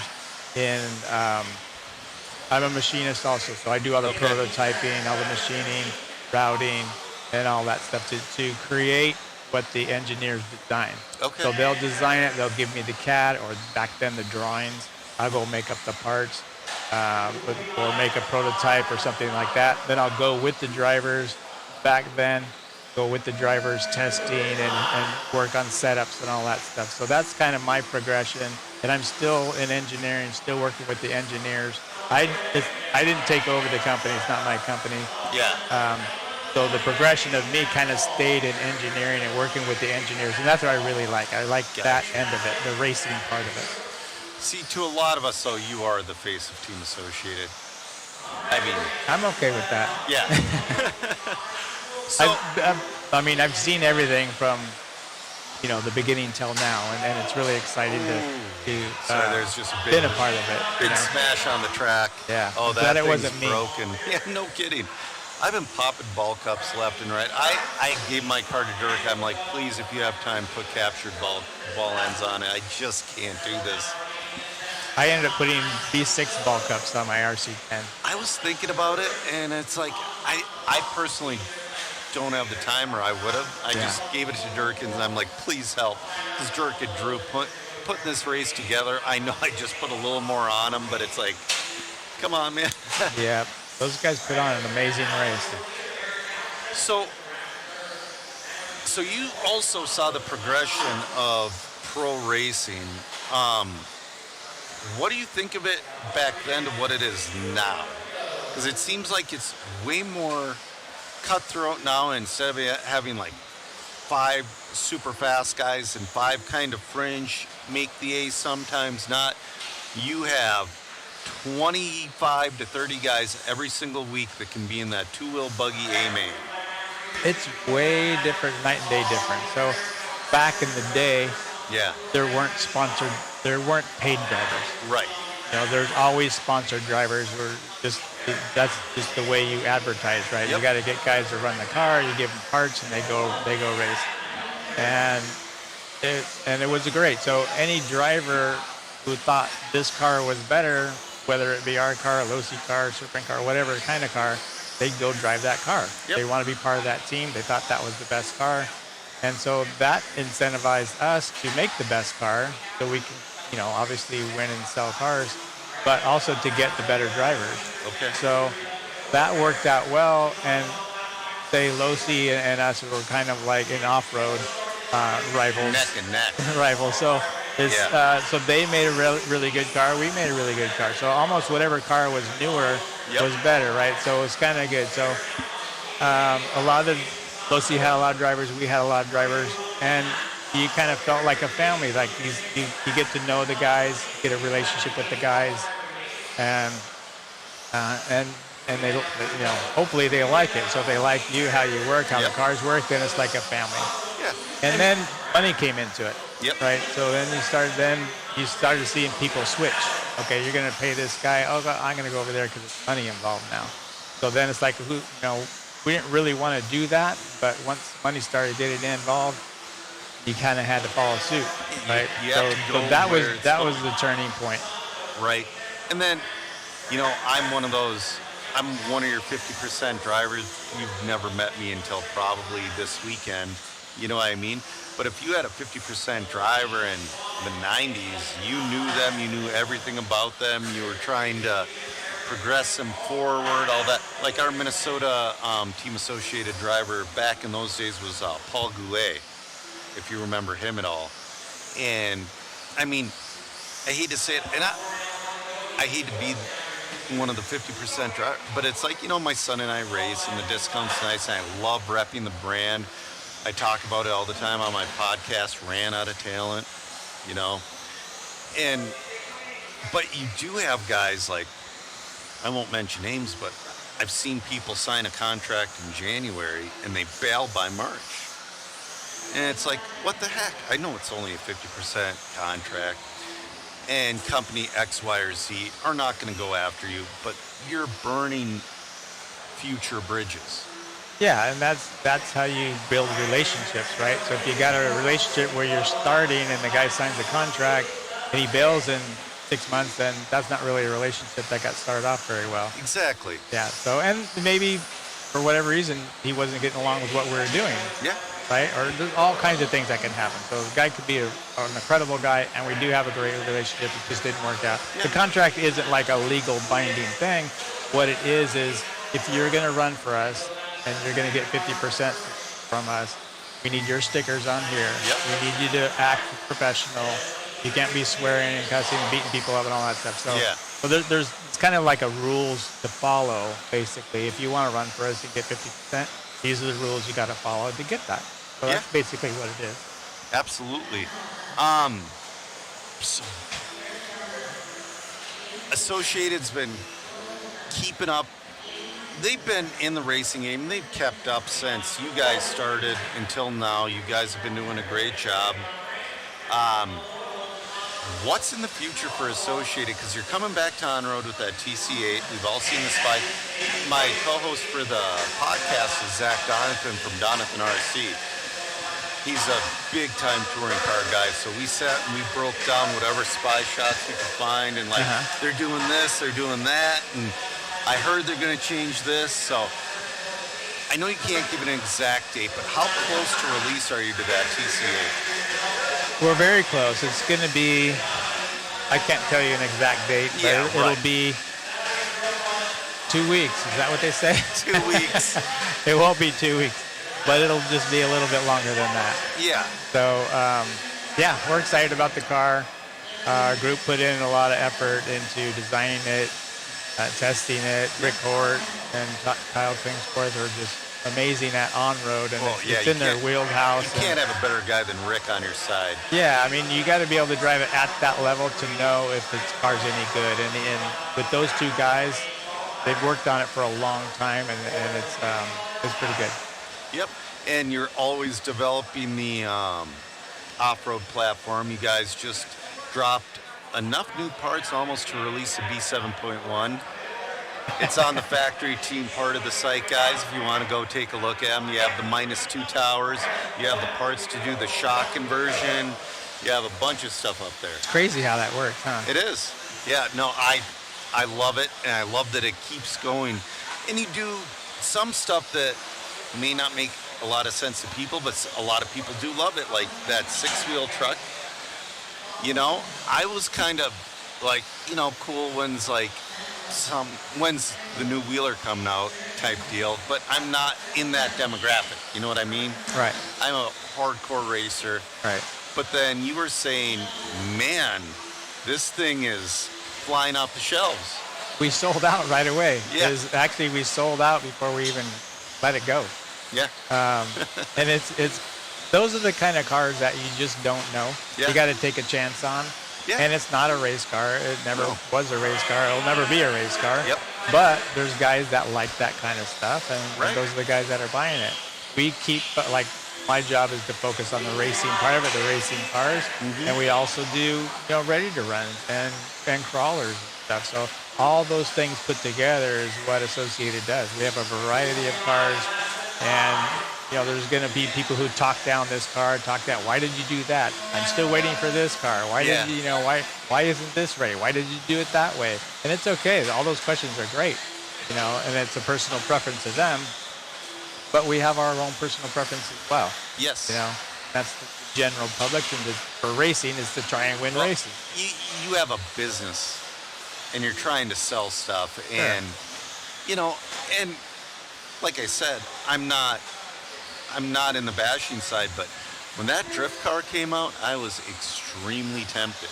You guys, even for the hardcore racers, you drop stuff that makes everybody like, ooh, I need to get that. The rival monster truck. Are you guys doing any more monster trucks, you think? It's possible. You can't say. I can't say anything. So I know. You can't get that out of me. Out of all these years working here, a lot of people have tried, never slipped up. I try. Yeah, but I hear there's a lot of amazing things down the pipe for Team Associated. So have you been racing this entire time, or have you taken long breaks like a lot of these guys? Or, I know you kind of have to keep driving to develop this stuff, correct? It does help because you got to understand what they're trying to do, right? Although I'm machining parts and helping with that stuff, but you got to understand why it's being done, really, and to also help the engineers to know from history, right? So maybe they're designing something one way or designing something another way. I need to know, and they need to know I know what I'm talking about. Yep. If you're trying to tell somebody what their job is, you don't know what their job is, they're not going to listen, right? Right. So I was brought up racing on-road. That's my thing. This off-road stuff, I'm having a good time. I'm not doing good here. Yeah. But my on-road thing. You had a couple good runs, though. I had a couple good runs. But off-road, I raced off-road. I took a break. There wasn't any tracks nearby. And I started racing at OCRC while it was open for probably the last 5 years until it shut down. So it shut down about 3 years ago. Something like that. Something like that. And that's when I stopped racing. And I was really kind of bummed out about it. I heard the last club race was like 600 and some entries. There's a lot of people there. I did not race that. Yeah. Sorry to interrupt. No worries.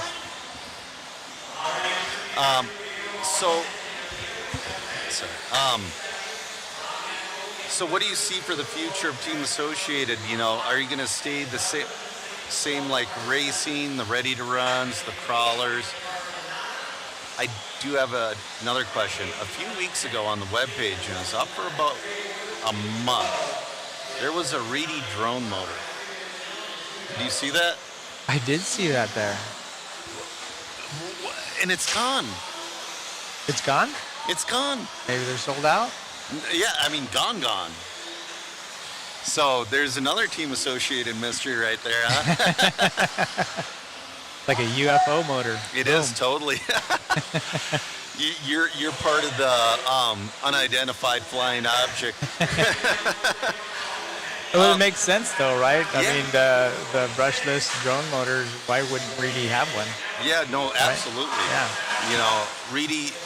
Reedy's always had the best mods, and they've really turned a corner in the stock market. I really enjoy the Reedy motors in all my vehicles. So do you see a lot of racing in the future? I know ready to runs are going to eventually overshadow a little bit the racing, but are you going to keep the racing program going, or? Oh, of course. Of course. My heart and soul is into the racing, and all the engineers that we have are racing engineers, and their heart and soul are in it. They work more than their 8 hours, more than their share on the design and development. It's where their hearts and their passions are. So we're going to keep making race cars. It's our heritage, right? It's our brand. Yes. It's what we're famous for. It's what we do. And to do that, you need also to have other cash flow to come in there, and that's where the ready to runs come in. Yep. Absolutely. That's where a six-wheel car comes in, right? So you make six-wheel cars. They think it's dumb. Some people may love it, but it brings income in. And then people working at Associated, they don't work for free. No. Right? Just like you and me and everybody watching on here, nobody works for free. So there has to be a flow of money coming in to pay the employees. Yeah. And I know I'm a rare case because I started out with my dad built me a parts car, RC10, and I started racing immediately. Most people don't start out that way. My dad actually started out with a little Kyosho 12-scale gas Datsun truck. Nice. With that yellow... With the pull start? Yeah, with the yellow chain, or the saw pull start, where you've had to feed it in and hope you got on the first 2 times. And then he upgraded to a Kyosho Double Dare with the 4-wheel steering. He tried racing that the week after he had the RC10. So my first RC car was a Jeremy. Really? A 12-scale gas-powered Jeremy with the brick radio. Okay. I think MRP gave it to my dad. My dad's like, here, you can have it. Yeah. And then I've got it going. I'm driving around on my driveway. So that was really truly my first RC car. That's awesome. All right. It was great talking to you. We got to get back to some racing. And hopefully I don't hold you up. I accidentally held Bob Stromer almost missed his race because of me. Uh-oh. So I'm done for the day. So. Oh, you are? Yeah. Awesome. Well, it was a pleasure having you in the booth. I can't wait to see what else is coming down the line. I've enjoyed just about every vehicle I've had. Good. I'm glad. I mean, I've been in 1996. I was in RC car action for. I had a Team Losey Sucks on the side of my T2 at the Stock Nets. So. All right. Well, thank you for that. We're going to get an interview with Alton. Thank you for coming on, man. You're welcome. My pleasure. All right. This was Curtis Hustings, right? Hustings. That's what I thought. With Team Associated. We're going to go down to camera 4. Little Alton has TQ. Little dude making it happen. How does it feel? Good. I thank my brother and my mom and dad for giving me a new car and electronics. Congratulations, my man. Good luck out there. Thanks. You got it. Back to you guys in the booth. All right. Man, I got carried away with another legend of the hobby. Man, people talking about Max models.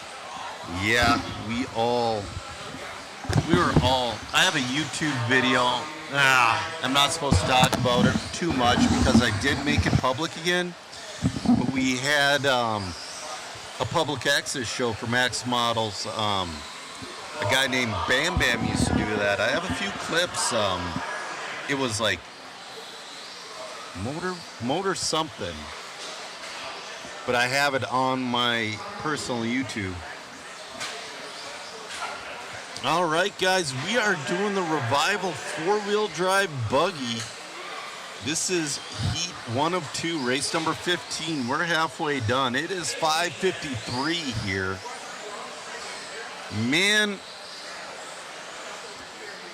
I'm not going to be a party pooper to the entire crew, but I'm going to get a key to the Airbnb, and I'm just going to go back and crash.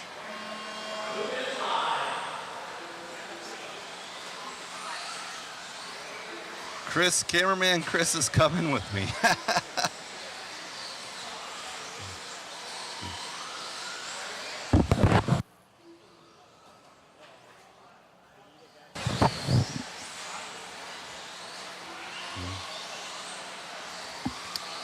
We're off and running. We had Atkinson in this one. We have DeVito. Atkinson had a really good run in, I want to say it was the Revival, 2-wheel Revival class. So he's trying to repeat that in Wheeler here.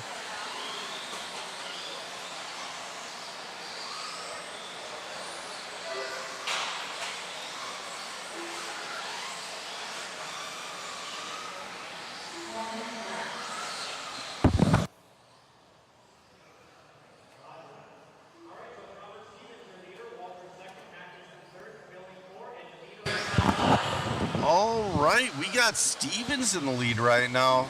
His last lap was his best lap of a 24.7. He's on a 12.503. Laying it down with these old cars. It's looking good out there. Trying to get around a little bit of traffic. Front end's a little bit dirty on there.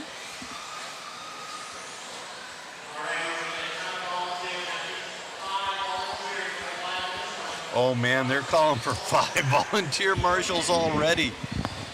Matt Olson's supposed to be in this one, but they couldn't get a car ready for him in time. They tried.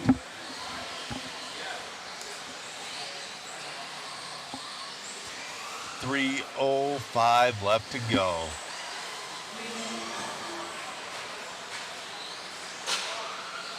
We got, come on, load. Robert Stevens, your leader, with Chris Hackinson in the 2 and Dwayne Walter in the 3. DeVito in the 4 and Cabling in the 5th. Ball Cup.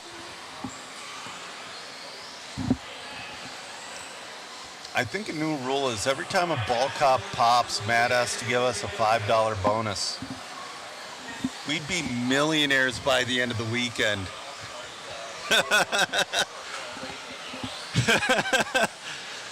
Matt's gonna go bankrupt. Yeah. Even at $1, Matt would go bankrupt. Oh, man.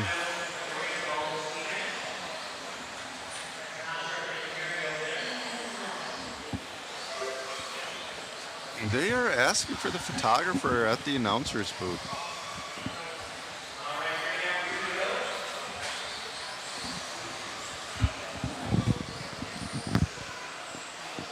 $150 left to go. He was calling for Jason Bollinger. Right now, DBR holds TQ of this clip.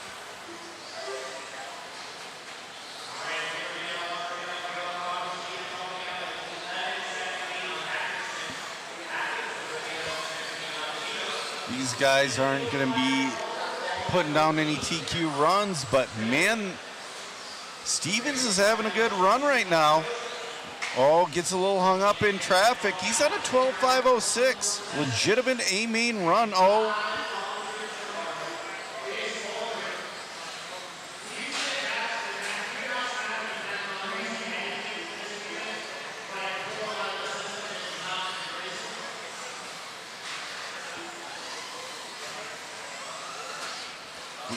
Got 50 seconds left to go.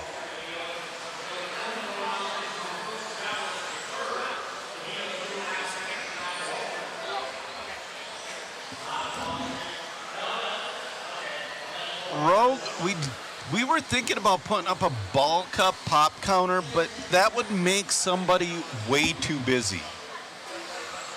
Every race, there's been a minimum. Oh, that one's broken. That one, I don't know. Look in the middle in, no, there we go. It is a ball cup, but he ain't doing it. All right. 5 seconds left to go in this one. Stevens on a solid run. With that yellow and red revival wheeler. Wonder what he's running. A lot of guys are running the double X4. A lot of guys are running that YZ10 re-release.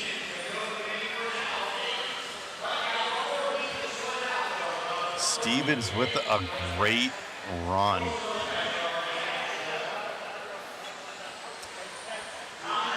Denny says tomorrow we should make a pop ball cup drinking game. No, we do not want to overrun the hospitals with alcohol poisoning, sir. All right, our A heat of rubrics. Racing Revival, four-wheel drive buggy hitting the track.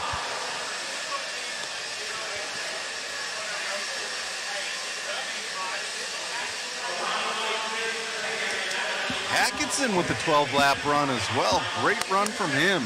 I think he won something in the concourse, too.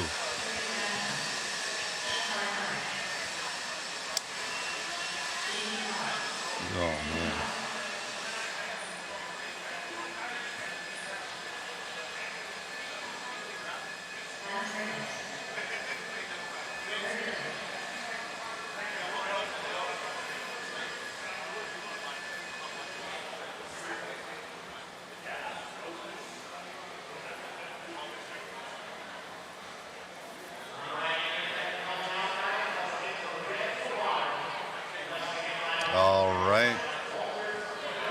everybody's.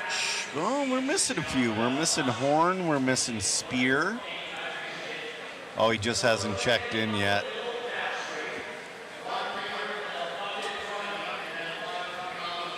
Got it. So can Horn snatch up another TQ?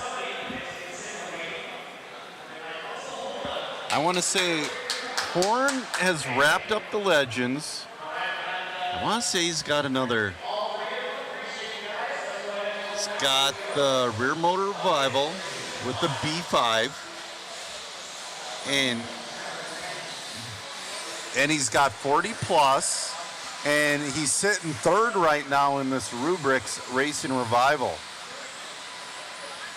So, actually, no. DBR is your TQ. Spears sitting second overall, and Jose Zayas is sitting third.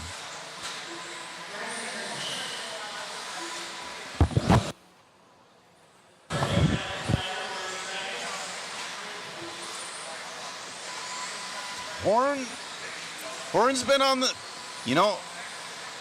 Horn's normally not on the struggle bus like he is with this Wheeler.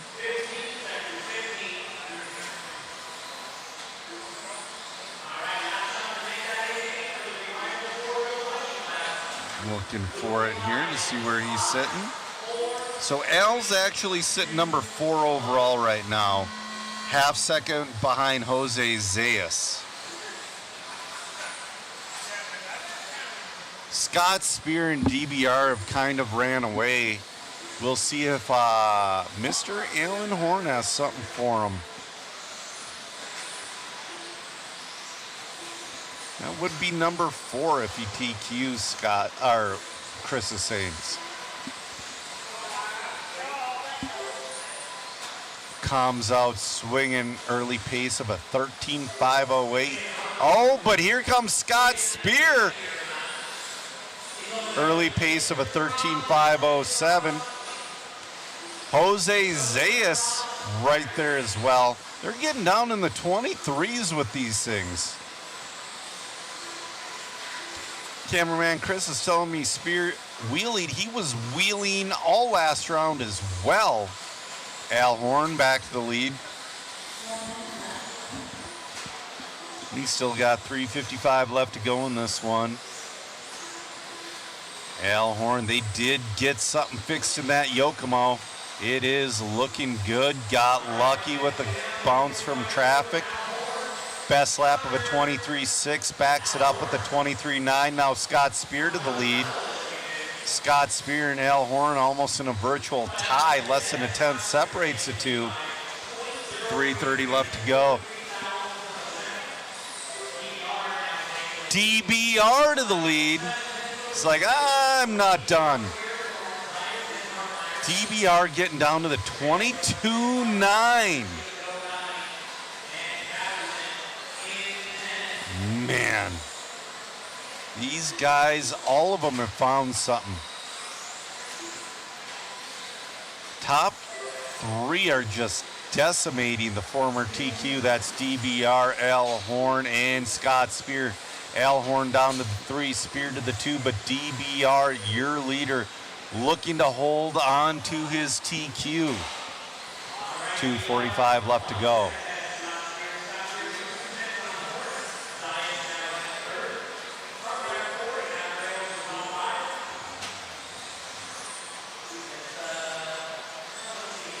DBR 13.506. Spear and Horn are battling for second and third. Horn will move up into that number 2 spot. I bet Spear will cross the line next and he'll move back up. Horn's on a little bit of a long lap. His bar is red. Oh, Horn off the track. We're down to, well, Jose Zayas is still in there and Rails is still in there, but it's really down to DBR and Spear falling back a little bit. Jose Zayas only a second and a half off Spear. Rails only 2 seconds off Zayas.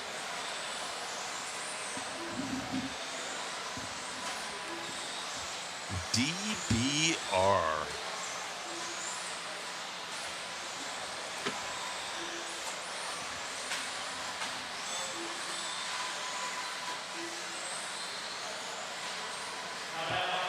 Ben a little bit, guys. I'm going to pop a link to that waffle in our chat. Just a reminder, there are a ton of cool prizes. Also, you enter to win a prize, but you also help us expand, send us to other races. Oh, gets around traffic, nice. TBR's opened up a really good lead right now. Rails has moved up into that number 2 spot. Lap times for the modern cars, Rattlesnaker. Talon Henley's got a 22.0 with the modern wheeler. I have a feeling the way the track is, he's going to get down into the 21s. The track is like perfect. Oh, the Marshal missed him. The Marshal was going to get somebody else.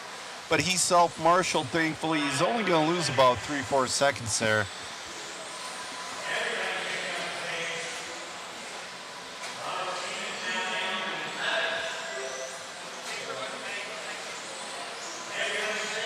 DBR down to 13.512, still good enough to reset his TQ.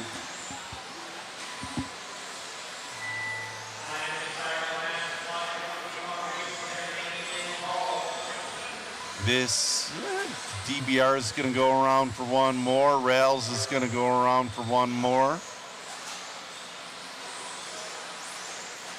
DBR with the 23.3 last time by. Man.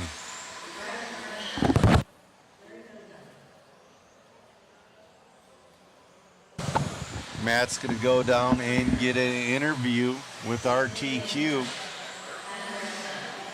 DBR.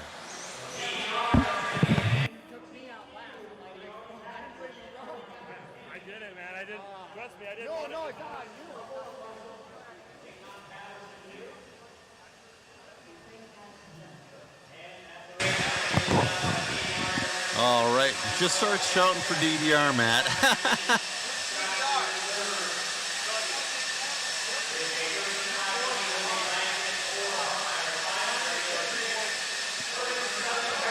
All right.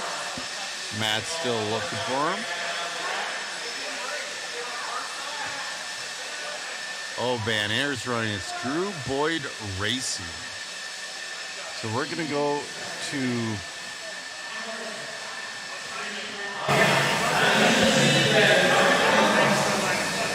camera 4. We got DBR over here, a.k.a. Chris Van Air. Yes, sir. Man, you're going fast with this rig. Yeah, this is awesome. I mean, this kind of came together from Drew Boyd's put on the event. You know, he got a lot of work with Dunbar getting this car ready, and he really wanted it to represent well and asked if I would step in and run it and try to do a good job and do it for Dunbar.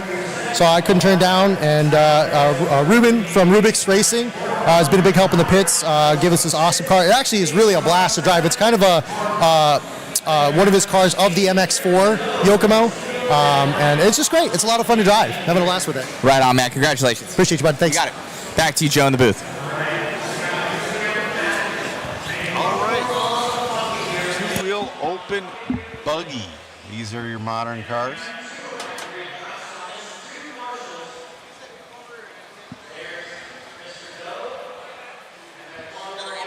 Okay, we got another interview coming to the booth.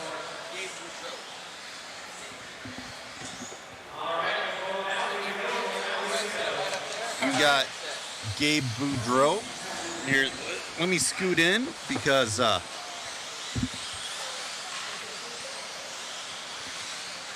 right, what do I do? all right, let's get that headset on you. Let me get the picture in picture. There we go. Matt got it for us. All right, I'm in the booth with multiple world's finalist, Gabe Budro. Am I saying that correctly? Yeah, I made two A-mains. I made the truck A-main worlds, and I made the IFMAR worlds. So yes. What year did you make those? 96 for the truck. Yep. That was at the ranch, believe it or not. And 97, the IFMAR worlds was also at the ranch. Yeah. It's my spot. So, cameraman Chris is already coming in with the questions. What was the dance you did when you made the 8? All right. Well, okay. So, back then, Team Losi guys, we were pretty tight. Greg, Brian, Matt, myself, Dunbar, all of us were pretty tight. So we'd goof around in the pits and bet each other stuff, different bets. So they bet me that I couldn't make the main, and I said, if I make the main, I'll do an Irish jig around the track. And I won the bet. That's awesome. So I had to do it. Yeah. I mean, you did a very rare and difficult thing, making that 8 finals. I mean, so what got you into racing? Oh man, I've been into racing since I can remember. 1984, 85. I watched Ayrton Senna on television in Las Vegas. I think it was his first win. Indy 500. Rick Mears and all those guys. And Rick Mears, Casey Mears' uncle. Yeah. Yep. And I wanted to be an IndyCar driver, and without the financial backing back then, it's impossible. Yeah. So we did the next best thing. I was riding BMX bikes, and so you were the old school. Were you a Hutch or a PK guy? No, I raced GTs. Oh, you were on the early GTs? And Mongoose, yeah. Okay, nice. Yep, I had Mongooses and GTs, Okay. but my Mongoose got stolen, and my dad couldn't replace that. And he's like, no more of that. We're going to do RC. That's awesome. It seems like a lot of former BMX guys and skateboarders come to RC eventually. So you started RC, I'm guessing, where did you start, where did you start racing? Okay, I can tell you, it's a quick story. So I saw a commercial on Nickelodeon, Tyco Turbo Hopper 2. Yep. And Jay Halsey is the guy that filmed that commercial. Yep, he was in the booth earlier telling us about it. Yes, and I watched that and I was like, Mom, I gotta have that. She's like, okay, it's your birthday, let's go get it. That's so cool. We bought it at Kmart, which doesn't exist anymore, but we bought it at Kmart, and it broke after about a minute. Okay. So we took it back, got a second one. It broke about 5 minutes. Okay. And my dad said, hey, there's a hobby shop called Breakaway Raceway here in Norco, and we'll go check it out. Yep. And Jay Halsey was our neighbor in Norco, and I saw him on the box. I'm like, Dad, let's get that one. Yeah. I know that guy. Yeah, absolutely. So we bought the kit. Took us about a month to put it together. My dad had carpal tunnel at the time, and couldn't turn the wrenches. I have carpal tunnel now. Yeah. And my hands lock. Yeah, they just lock up. It's really fun for jiu-jitsu, though. I'll have to say that. When you're going for that gi grab and they're trying to strip the grip, it's like, good luck, buddy. Yeah, good luck. Anyway, so yeah, it took you about a month. I built a team car re-release, and I forget how long those cars took to build. And it really was like when the B4 came along, I opened the box of the B4, I opened the kit, I'm like, is there missing parts? And it took me 3 hours to build. I'm like, this can't be right. Because all the tub chassis cars, even the B3, the B2, B3 took a very long time to build. And then they figured it out. So you got the RC10, guessing raced a while, had a little bit of early success. Yeah. It was pretty awesome. Our first race out, we had to put a truck body on the buggy because that was like a popular thing back then. Yep. And we did the turkey race at Breakaway Raceway, and I was second qualifier, and I was going around in the lead in the main. I was running novice. Yep. And my car just started spinning to the left, and they couldn't get the rock that was stuck inside of the wheel out. So, needless to say, I didn't finish second. I ended up finishing like 7th or 8th. I mean, that happens. That happened to all of us back then. Nobody spent money on sifted dirt back in those days. No. I mean, it wasn't even a thought. No. We didn't even have pipes on our track. Okay. That's why I was telling a lot of the guys out there, like, we shouldn't have put pipes. Yeah. We should have built up little berms like the old days, so we're not breaking these cars so easy. That would be cool. Yeah, I'm popping ball cups. All of us are. How many ball cups have you popped this season? I haven't popped any ball cups. I'm running modern ball cups. Okay. But I did break a front arm, which is $50 on the Losi car. Double X? Double X. Yep. I hit the concrete coming down the hill and it just sheared it off. Is it your car? No. Okay. No, it's Jerry Walters' car. Okay. If it was your car, I'd have the hookup. Because, well, there's a hobby shop in Minnesota called RC Car Kings, and they have a lot of old new. Their website stinks. You have to call and get the part. Yeah. They have a lot of old new stock. Like I just went there and bought a set of blue tires for the heck of it. They have double X shock towers, all that stuff. So you had fairly quick success. What brought you to Team Losi? Because you're a Jay Halsey guy, your neighbor, bought the RC10. Yep. Had some good success with it. I started in '87, and at Breakaway Raceway in the ultra stock truck class. You couldn't beat me. I won probably 60 or 70 races in a row because we raced twice a week. Yeah. And it was about a year to a year and a half where nobody could beat me, and they're like, "Okay, you have to race modified. Like, this is ridiculous." Yeah. So back then, you had to bump up through the levels. You couldn't just pick what you wanted to run. You had to bump up. Yeah, and somebody had to tell you, "You're running modified from now on." Yep. Yeah, you know, they should do that more often. They should. And so anyways, I start running modified, and I have an immediate success in modified as well. Yep. And sponsors start coming around asking my dad, "Hey, can we sponsor your son?" And he's like, "No. He's too immature. Yeah. He's not a good representative right now because of his age, and when he turns 18, you can do that." And you're like, "Thanks, Dad." Yeah, no, I was upset. I was like, Yeah. "Come on, Dad, let's go racing," you know? Yeah. So my dad continued to pay for my stuff all the way up until 1995 when I got picked up by Associated. Okay. Yeah. Yeah, I mean, getting picked up, we've talked about a few times, getting picked up back then was huge. We had one Associated guy and one Losi guy back in the 90s in Minnesota.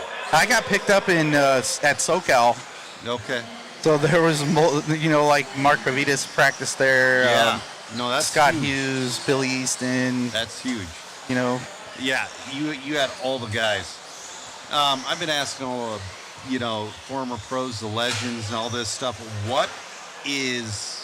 How many days a week did you practice back in those days to keep In the up? 90s? In the 90s. Every 'Cause day. You raced 2 times a week. Every day. No, I raced 4 times a week. 4 times a week? And there was a point where I was racing 7 days a week.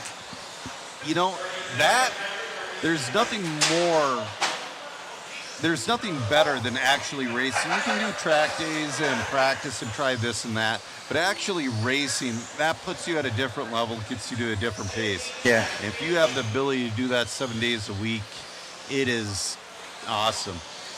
So, were you, I know very few guys back then were professional, like that's what they did for their job. Yep. Was this your job back then? That's why I switched to Losi. That was my job.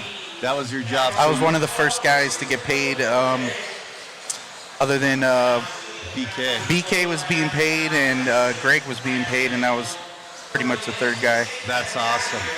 How long were you a pro racer for? And when, eventually everybody's pro contract ends, did you stop racing, or do you continue to race? I was a pro until 1998. Yep. I said a dirty word in the pits and really got fired. That's dumb. I mean nowadays, some of the pros, some of the stuff they do would have never flown back then. I mean, I said one bad word in front of some little kid, and that was it. Man, and I bet they still tell that story to this day. Richard Trujillo remembers. Oh yeah, I bet. So, man, then 98. That's it. Lost your ride. Were you done? No. I still had a lot of racing to do, and I was like, this is an opportunity. I didn't look at it as a negative, but as a positive. I try to take positive from everything that happens in my life. Yep. So I was like, this is a positive thing. You know, you can go out and you can race whatever chassis you want now. You can practice when you want. You don't have to R&D somebody else's product for them anymore. Right. And I did very well by myself. I was still on Team Wosi. I just wasn't officially on there. I was on Team Kinwald. Oh, I got you. Nice. Which is a factory support team for Team Wosi in Trinity. Absolutely. Yep. So still racing. How long did you stay on Team Kinwald? And I am still on Team Kinwald. Okay. Yeah, I will always forever be. That'll be my sponsor forever and ever. And that is so cool. Yeah. You know, I've told this story on my podcast many times. I don't think I've ever told it on the stream. But I met Kinwald 2 times. We had a national level on and off-road track in Minnesota in the early 2000s called Twin City Hobby and Raceway. Mm-hmm. It was Midwest Hobby before that. And it was the On-Road Roar Nationals. And I'm sitting there having a cigarette with BK in the smoking room where the roof is coming in, you know, just collapsing, all that. And he's sitting there staring off in the distance, and he's just like, I wonder if I just kind of half talking to himself. I'm talking to him. He's like, I'm talking to him about setup, of course, because you got to seize every opportunity with the guy. He's like, oh, yeah, go back and do this. You'll be fine. And then he's like, but what if I do this and make it like this and dremel it like kind of, it's like, holy crap. He was on a whole nother level. It's like, I mean, I was just honored sitting there standing by the guy having a smoke, you know. We were roommates too. Oh, really? Yeah, me, Greg, and Brian, and Chad Phillips, and Charlie Albrecht all lived together in Corona. Yep. Okay, that is cool. So what was it like having that many, like that much, like that many fast guys and living in one place? It was fun. We had, you can ask Greg if you haven't interviewed him yet, but we had some epic parties. So speaking of that, you were also friends with Brian Dunbar as well. Yes. He was a teammate and a friend of yours. When did you become friends with Brian Dunbar? I met him in '97.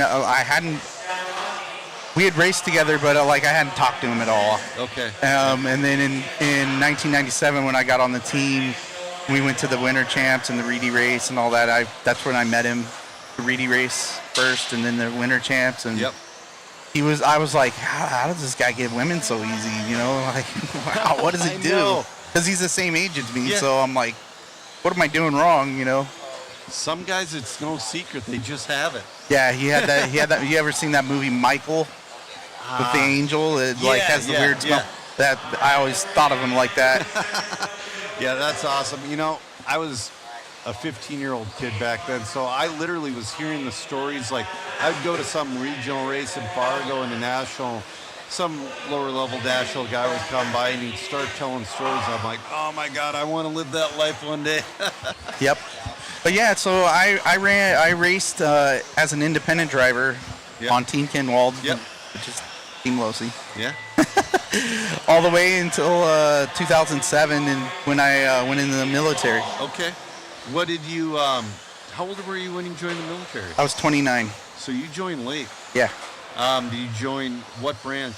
I joined the Army, and I was in Special Operations. Nice. Yeah. I have a few friends that were in the Army, medics, special, 1 or 2 special ops. I forget.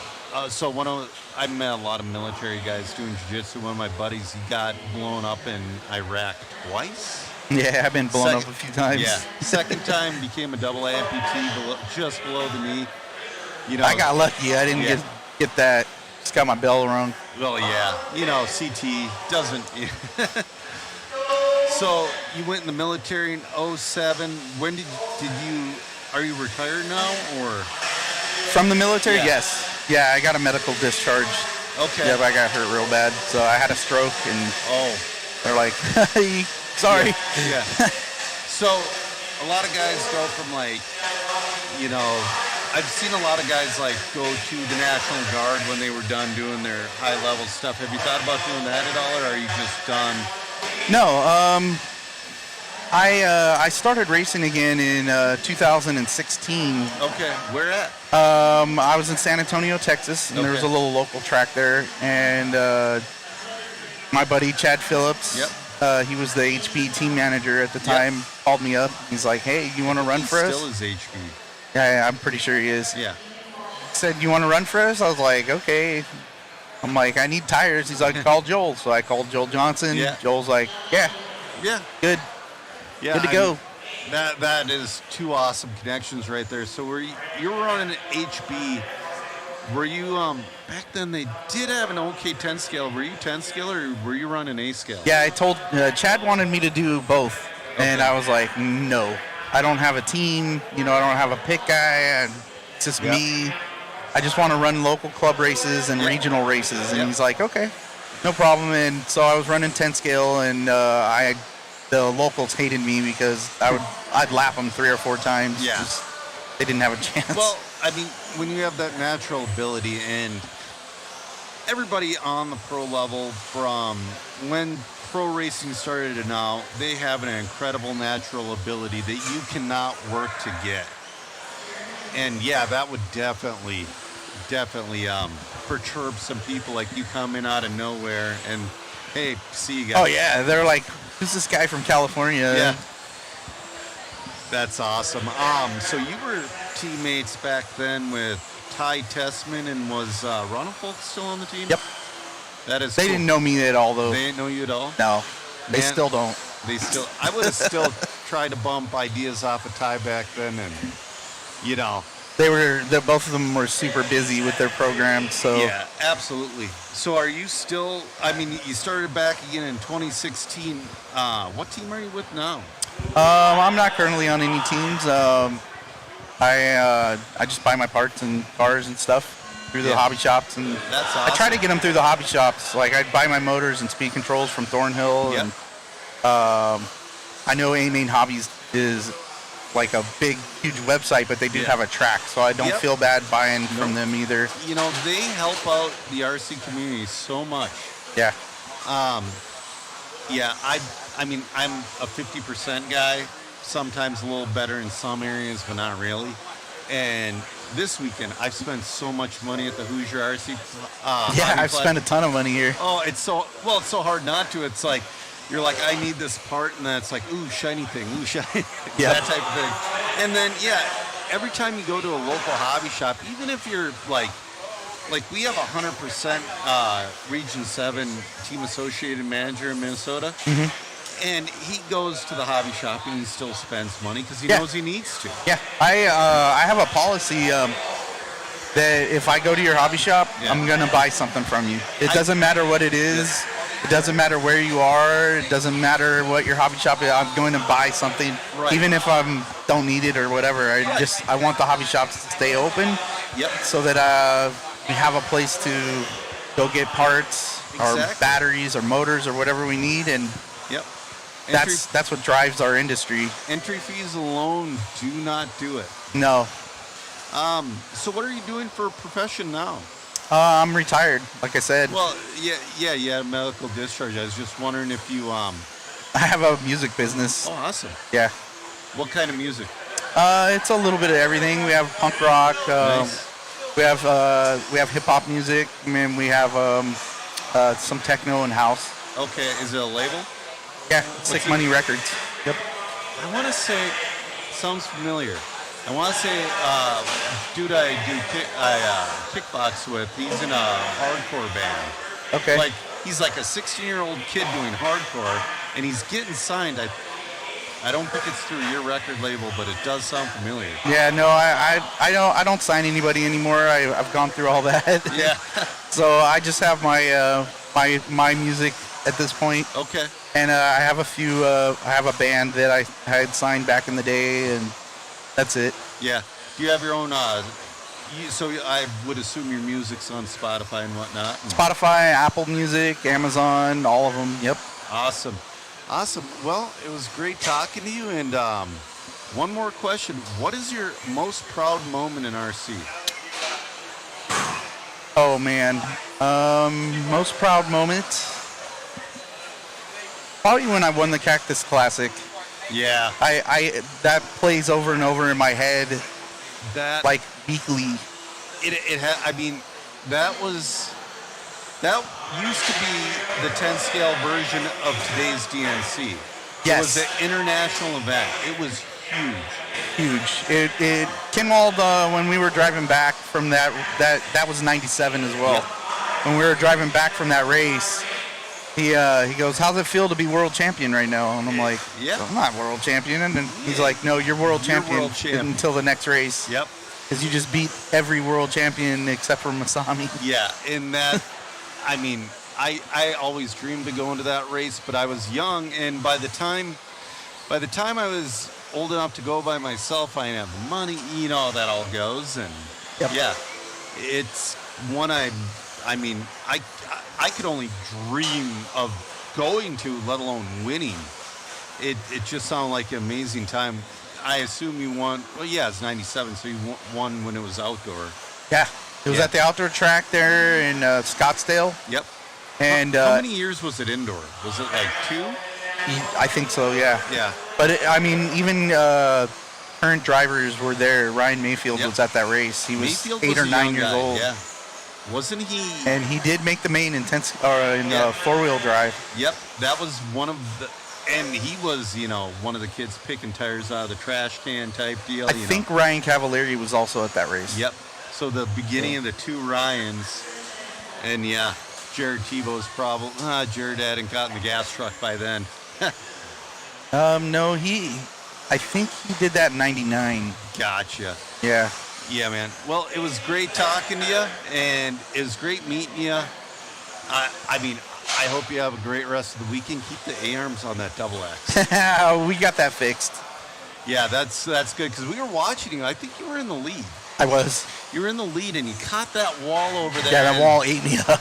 And it's just that whole front end. Well, I have double vision, so okay. When I get over when I turn my neck to the left, I'd see 2 of everything. Gotcha. So when I was over there in that area, I kind of popped a wheelie, and there was 2 of them, and I don't know which one is it, and it just went straight into the wall before I could react. Yeah, that was a brutal hit, but you still got the speed though.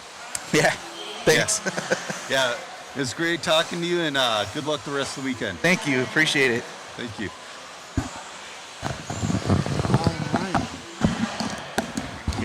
Is that good? That was live? So my mom could have been watching this? Mom can still watch it. Yeah, you guys save it. It's all live right now. Awesome. Be careful that Rewind on YouTube. Oh, it's going to be on YouTube. It'll be there forever. All right.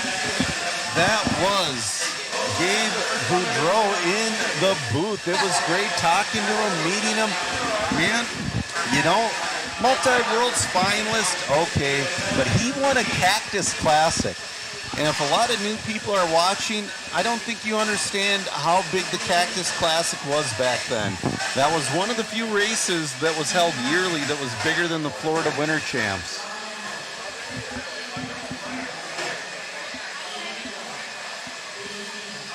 Silver, he said the name of his record label, but it honestly slips my mind. All right, coming up is your A-Heat of DW Designs Classic Stadium Truck, Heat 3 of 3. Man, oh man, I've been having so much fun interviewing people. My eyes have been catching some great racing. I wish I was calling for you guys, but you know what, I'll be honest. I am at heart a podcaster, and they're setting up mini podcasts for me. It's so cool. All right, we're getting checked in.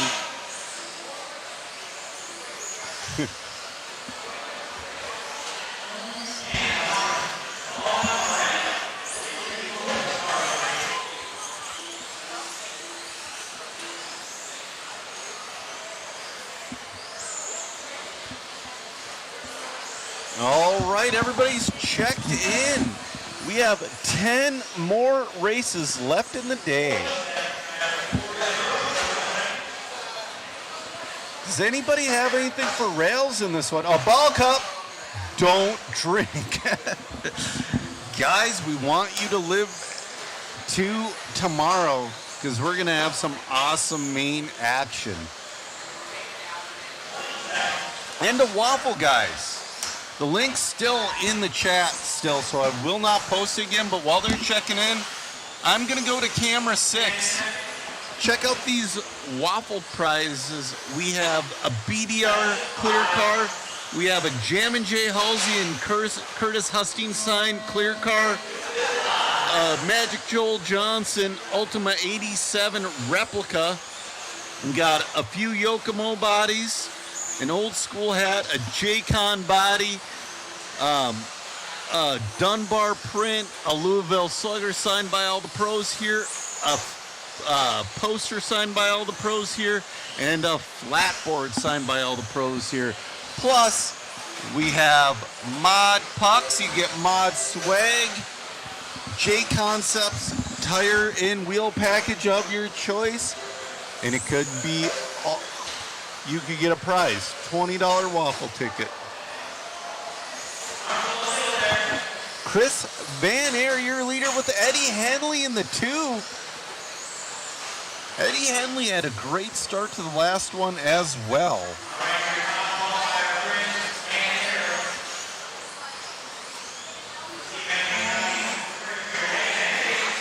Greg Hodap up to the 3. A little bit of a bobble there, getting through. Van Air. Oh, Van Air getting through some major traffic, guys. He's been masterful at this track all weekend long. Greg Hodap up to that number 2 spot. Coral in the 3. Jose Zayas sitting in that 4 spot, not too far out.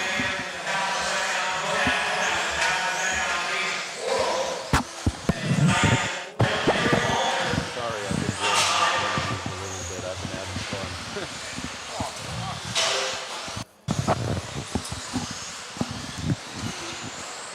Chris Van Air. It's already your TQ, I believe. No, it's...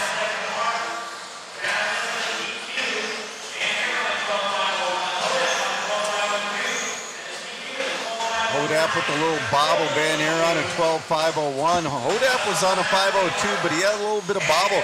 Jose Zayas moving into that number 3 spot. He's on a quick 12-lap run. Oh, bobble from our leader. Lands on his wheels. Nice wheelie down the back straight. That is the way you pull out of a crash, ladies and gentlemen. Style points. He's still on a 12.503. He did not lose much with that bobble.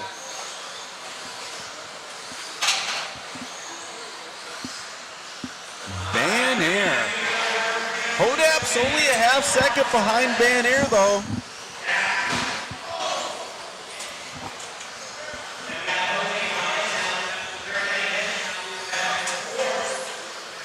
Van Air fast lap of the 24.5, backs it up with the 25. Oh, almost getting a little T-bone from traffic. He would have needed some A1 sauce with that T-bone. Van Air with Hodap 1.3 back. Jose Zayas 3 seconds behind Hodap. Henley making his way back up to the 4 and rails in the 5. Oh, we got one that hit the pole. That was Hodap into the pole. Oh, excuse me. That was not Hodap.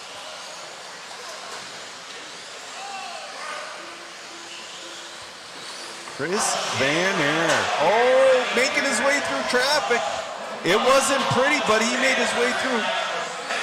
Oh, Marshall fell. Oh, no.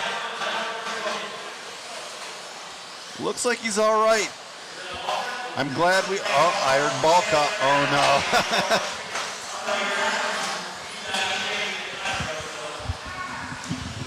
Just a reminder to click that waffle link, guys. It's only a couple comments down.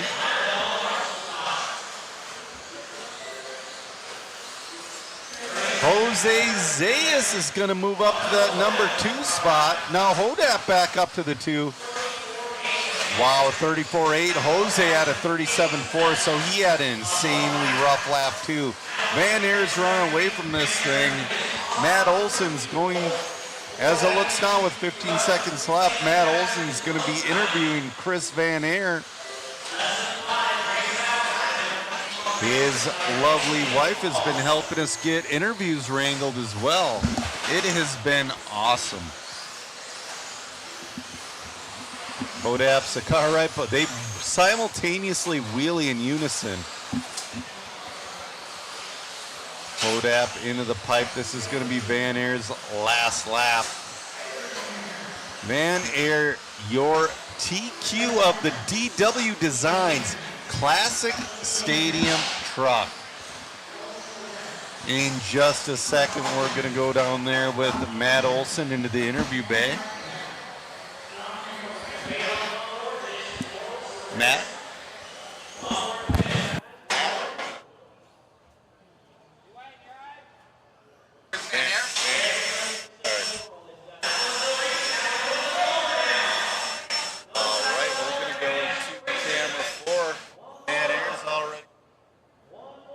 Van Aer's already in the interview booth waiting on Matt. Oh, there he is.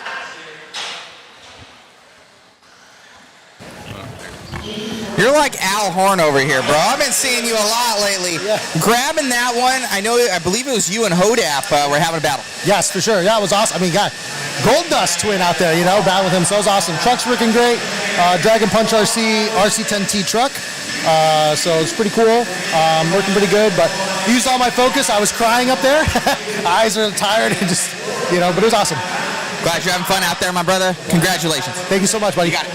All right, Joe, back to you in the booth.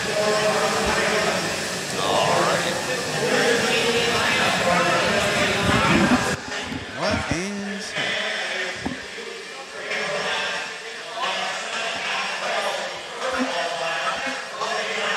We're still waiting for him to switch it over. This looks like the Revival Stadium truck hitting the track. This is your T4s of variations, your triple XTs of variations.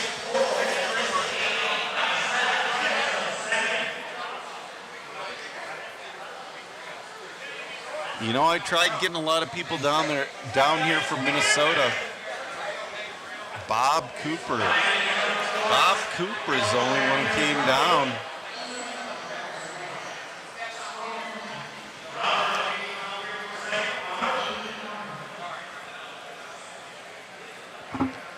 There's 2 heats of this one.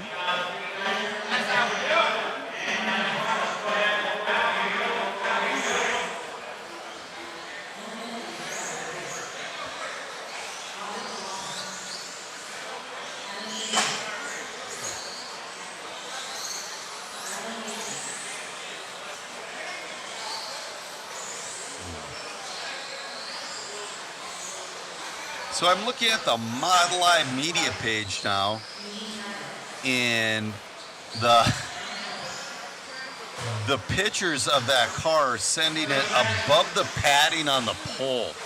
Oh my. So when I was doing an interview, I heard it, I didn't see it. Oh man, that's rough. Looks like he survived.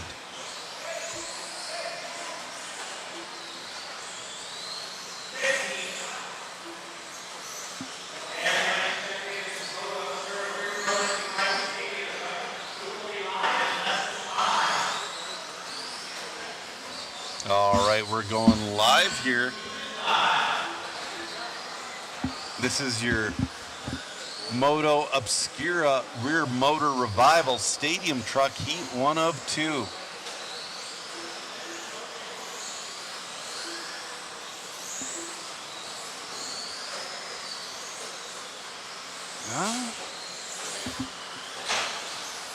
Oh, a lot of early bobbling going on.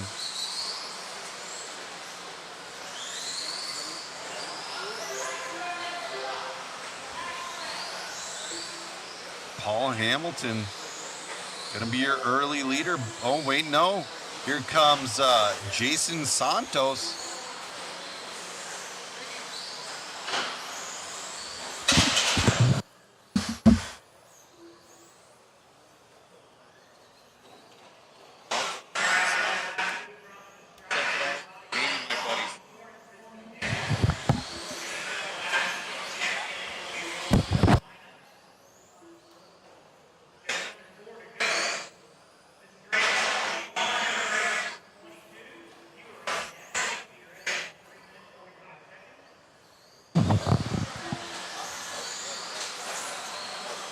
All right, I heard the waffle link is broken. We're gonna give that, we're gonna fix that.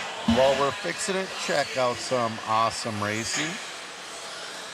And everybody who has participated in the waffle so far, we do appreciate it. We could not do any of this without you guys. I mean, well, we could, but we'd be just a couple weirdos in a corner talking to ourselves. Eugene Ryder, your early leader on 11.507, followed by Paul Hamilton, 11.515, and Jason Santos on 11.526.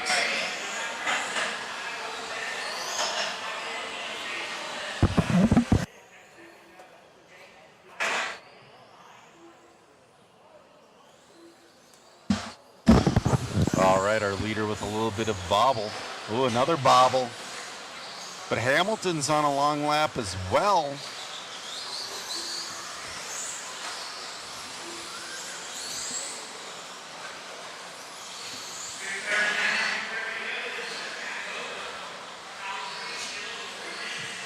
All right, guys, that waffle link is fixed. I'm going to post it up in the chat. You've all heard the spiel plenty, but you know what? I am jealous that you guys can have a chance to win some of these amazing prizes.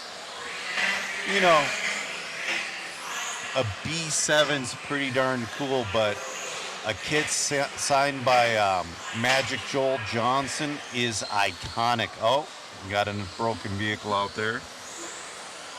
Paul Cup. Mike Ellis moving to that 2 spot. Eugene Ryder still your leader. We got a minute 30 left to go in this one.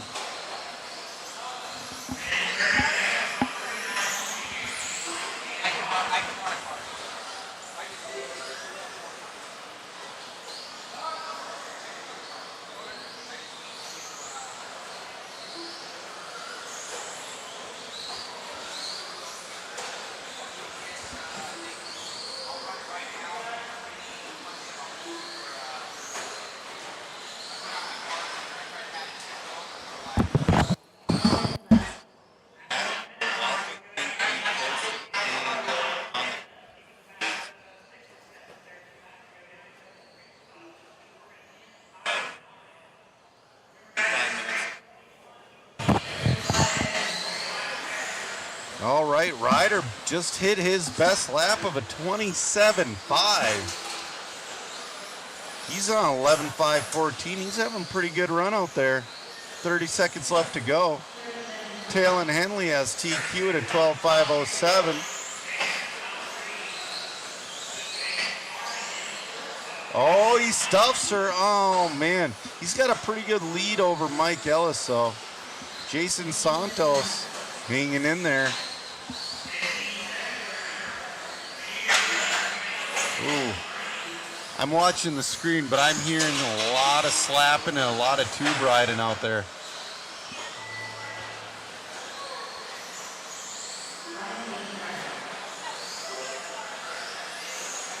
There we go. And we also fixed the link, guys, on the Mod Live Media post about the waffle.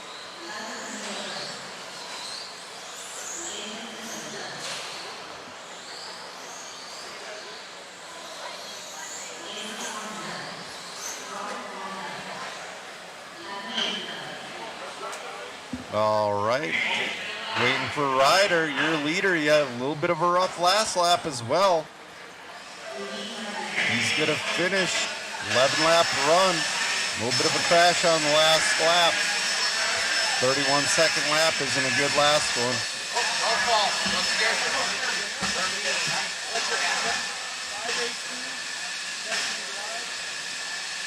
All right, this is your A heat of your Moto Obscura rear motor revival stadium truck.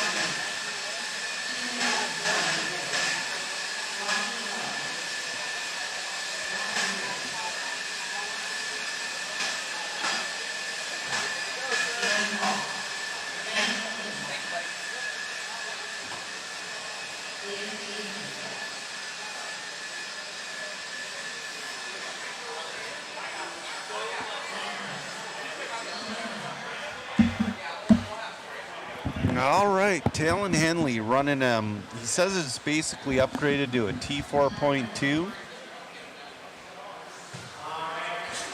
but he's running the RTR body. It is a variation of his first vehicle. He's just upgraded it, maintained it over the years, changed a couple things. So we should say it's got the soul of his first RC truck.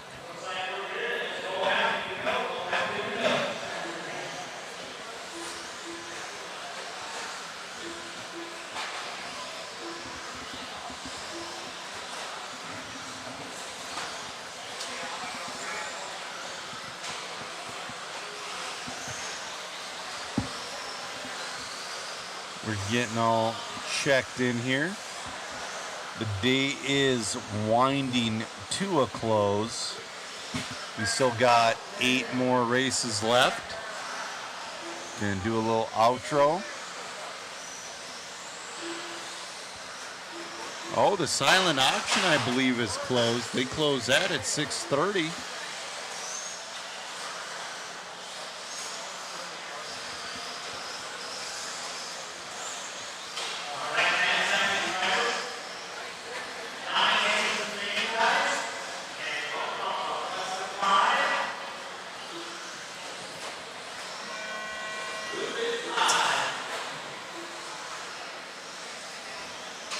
All right, loop is live.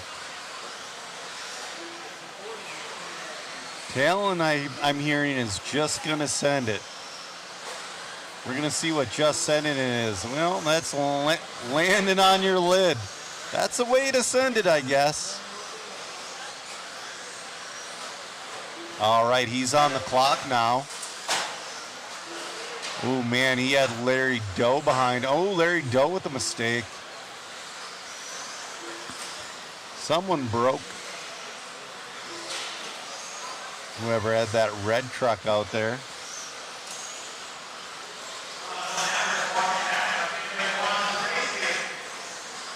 Talon Henley, after lap 1, an early leader, looking to reset his TQ of a 13.515. He got all of his crashing done before he was on the clock. Ooh, getting a little close. I had one of those in my race too, to where I thought I was going into that pole, and the relief that came over me when I didn't hit that thing.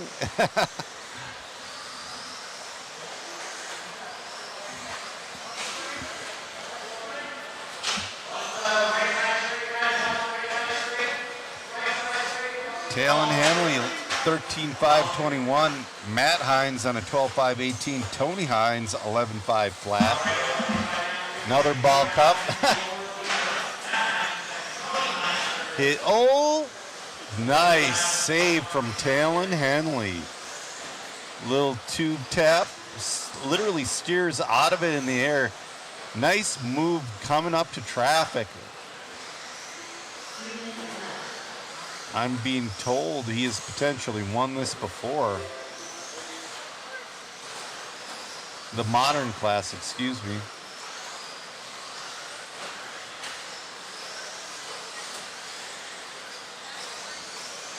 .240. Oh, getting a little hung up with traffic there. showing good patience, good racecraft out of Talon Hanley. Oh, that's all right. He's still on a pace of a 12.50. Oh, he hits the pole. See if he can. Oh, it hits a tube. Oh, man. Body's a little messed up, a little twerked. The sides tucked in. You know? Oh, lap truck next to him just ate that pole. That's it. You know, back in the day, we've all had body tucks like that, and it never really affected the way the vehicle drove. Oh, tailing upside down. Oh, no.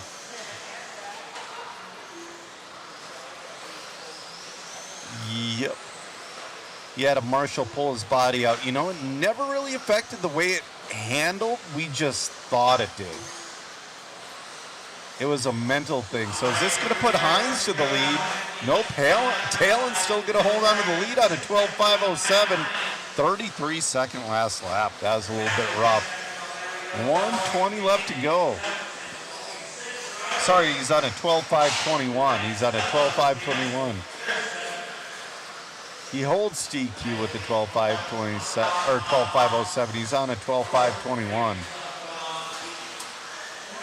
But he just came across with the 23.5. He's got to back those up though. Oh, lands on his lid. Good Marshall.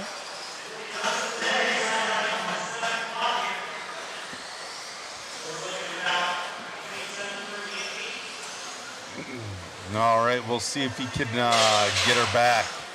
Oh, he is off the track. Oh, he's broke. His truck ain't moving correctly. Well, this might put Matt Hines to the lead. Still has a good wheelie on him. 10 seconds left. We'll see if he's got enough pace to... Oh, he rolls it. Hopefully he can hold on to her.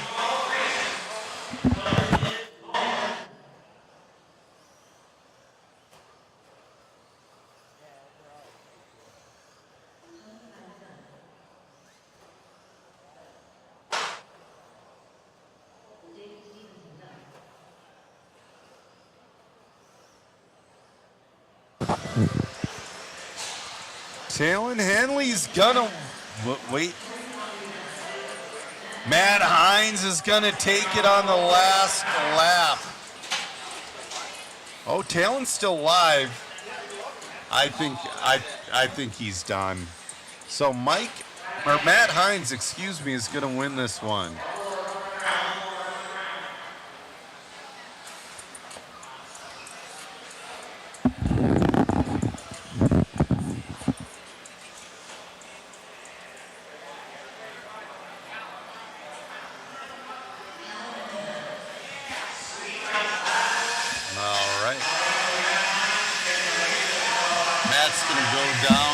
Some interviews.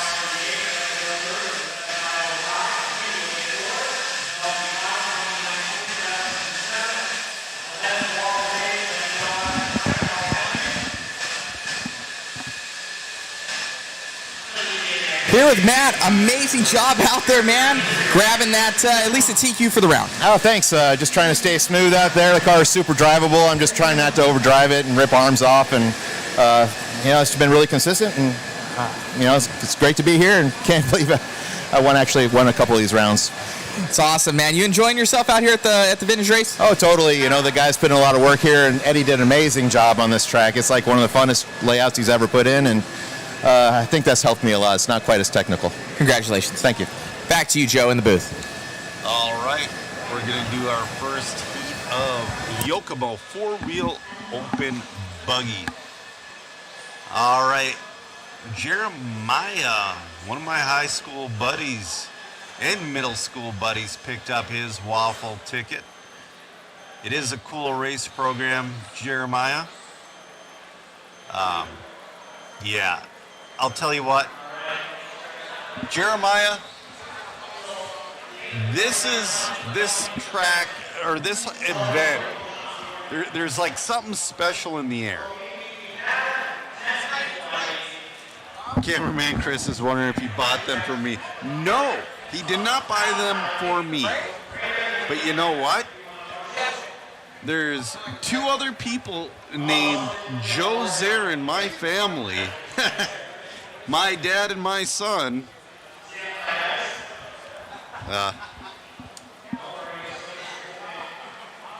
Danny's wondering how many out there know Matt Hines' background. You know, I do not, unfortunately. You know, I'm a Minnesota guy, so basically the Midwest and whatever was in RC car action is what I knew.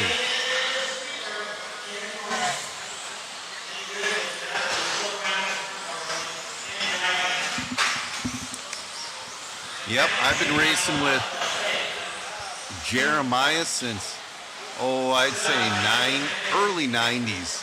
We raced at a little outdoor track called Mini Golf and Hobby, and then they changed the name to Fun City.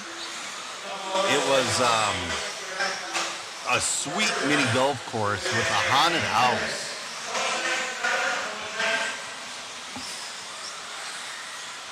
Oh, so I'm being told Hines is an NHRA Pro Stock motorcycle racer. That's pretty cool. One of my buddies who was in RC for a while and owned a track is as well. Jimmy Paulson, if you know him, Denny. Jimmy Paulson's little rough start there. Jimmy Paulson he owns a junkyard for motorcycles and ATVs.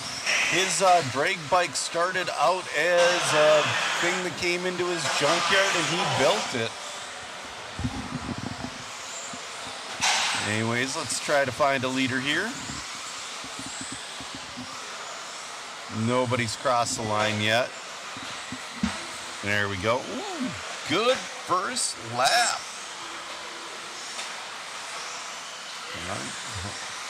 From Jerry Walter. Early pace of a 12:5:01 with Adam Ross in the 2 and Larry Nelson in 3.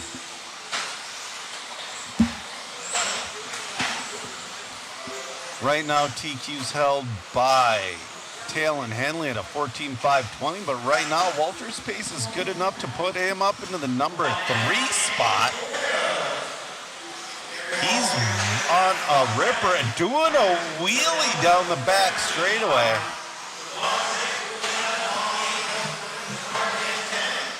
Top 9 go to the main 1 bump. Oh, he's bumping in and out of that top 3, but he's definitely on a top 9 run right now. 3:30 left to go. He's about a second off of Dosak.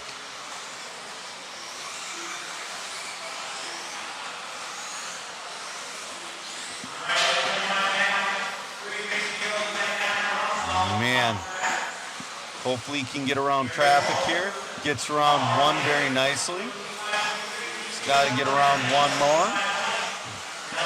Good driving from Walter. Jerry Walter out there proving that he belongs in that A main.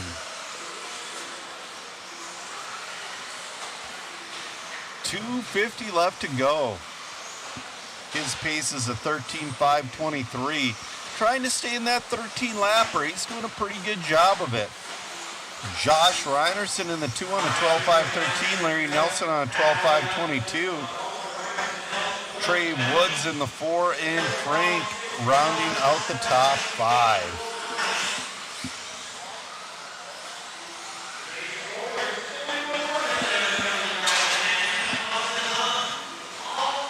That is awesome, Denny.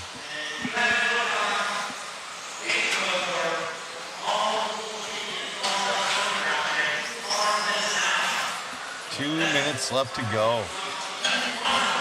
Ooh, you know, Jerry driving smart through the Marshall Inn traffic, but you know, that might bump him out of a 13-lap run. We're going to see here. We got a minute 50 left to go.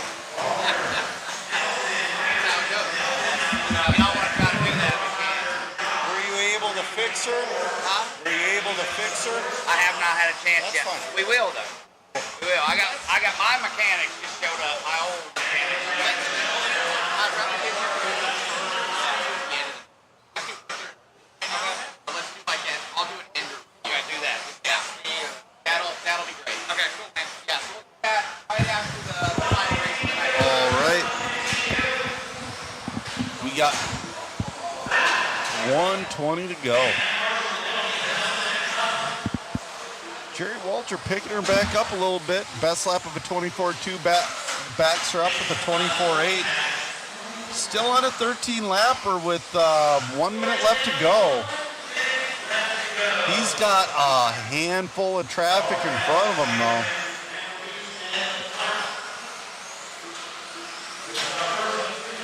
Man, he's doing wheelies. Oh, good driving. Oh, good driving. Oh, no.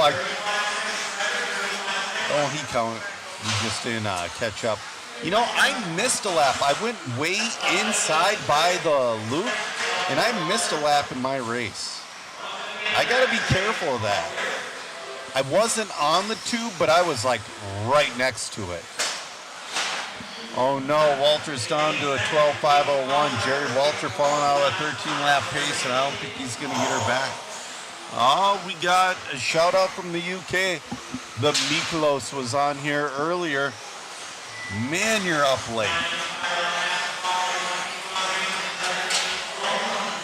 Jerry Walter's going to finish with a 12.5 flat, misses a 13 run by 0.6.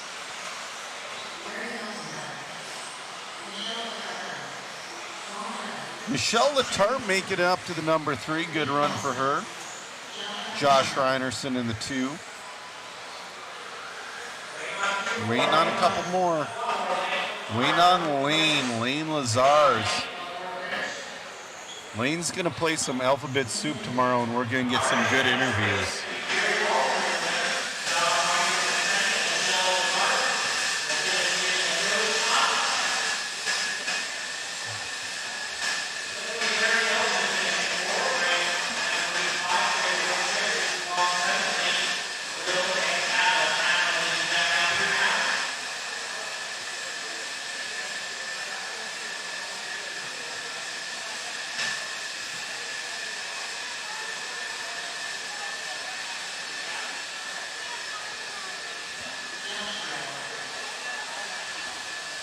Matt Olson next, right over there.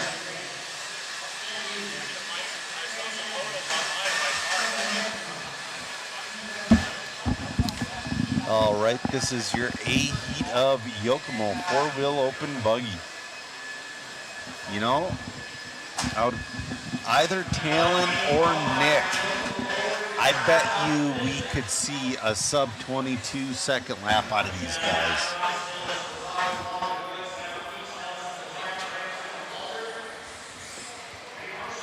Talon's on some nice broken in tires.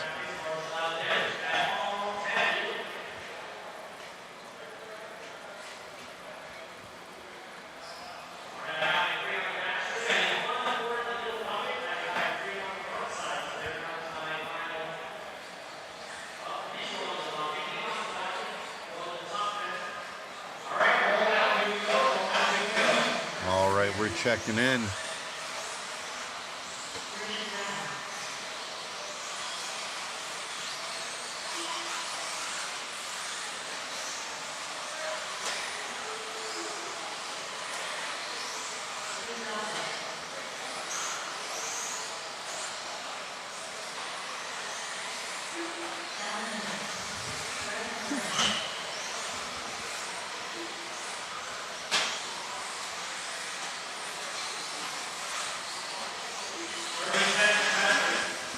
All right, 30 seconds left in warm up before this loop goes live.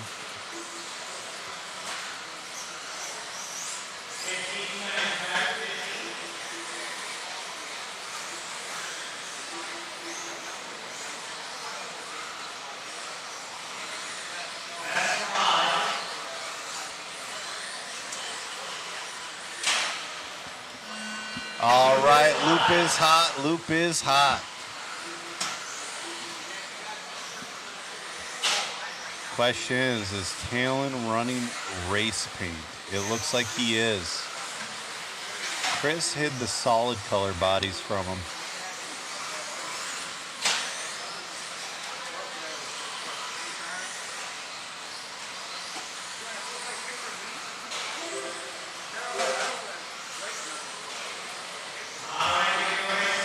Josh Cyril, your early leader. Talon Henley in the 2.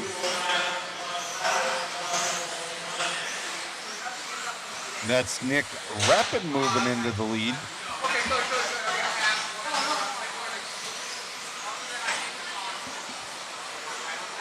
We got, I believe there's another classic class up next.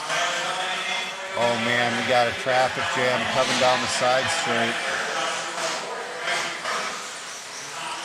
Talon Henley moves into the lead with a lap of a 22.5. He's going to start digging.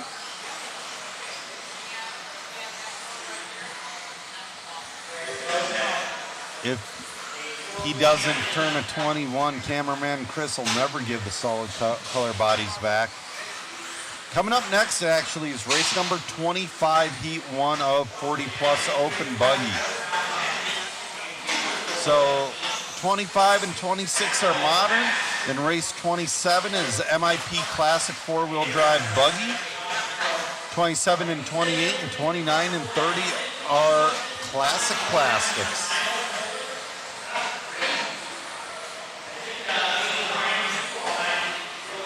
Our photographer Jason Bollinger will be out there with his grasshopper. Talon with the 21.8. Backs it up with the 21.8. Talon, oh, and then he stops at. Nobody's getting him. Look, the marshal's right there. Oh, man. 2 21.8s in a row, and then he eats a pipe.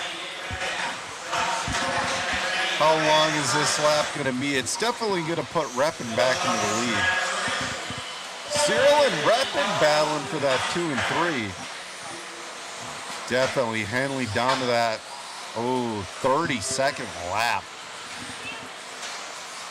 Man, oh man, keep that head on a swivel.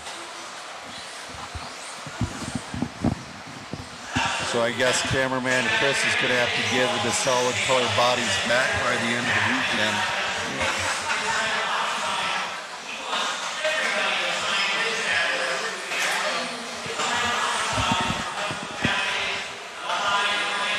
Nick Reppin on a 13.505, still sitting number 2 overall. Talon Henley, we're trying to get that lead back. He just got it back. Down to a 13.502.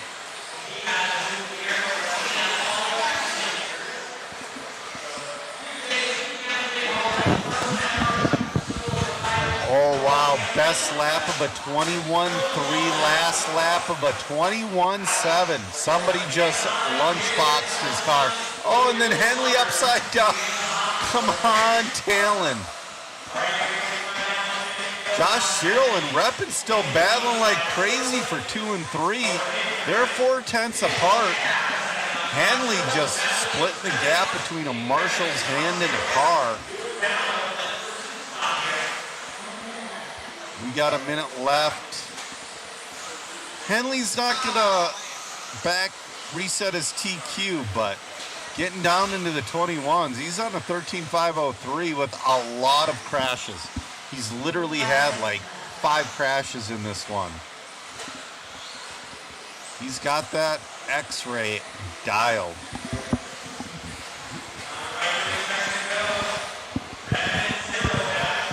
Last lap of a 21.8.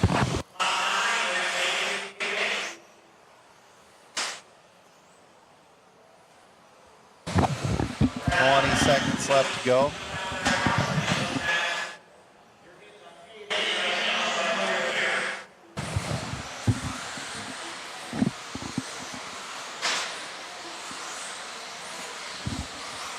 All right, 5 seconds left on the master clock. Oh, he pops the wall, collects another guy. Oh, no.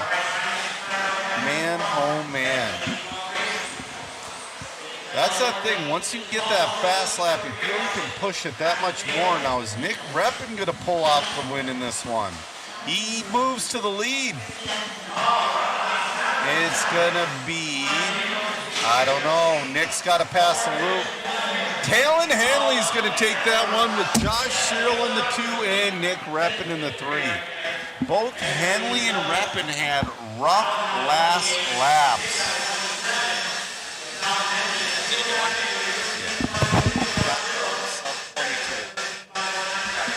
Sub 22 seconds. 21.3. Yeah, 21.3 best lap. That is definitely a record. We're gonna go down to the interview bay now.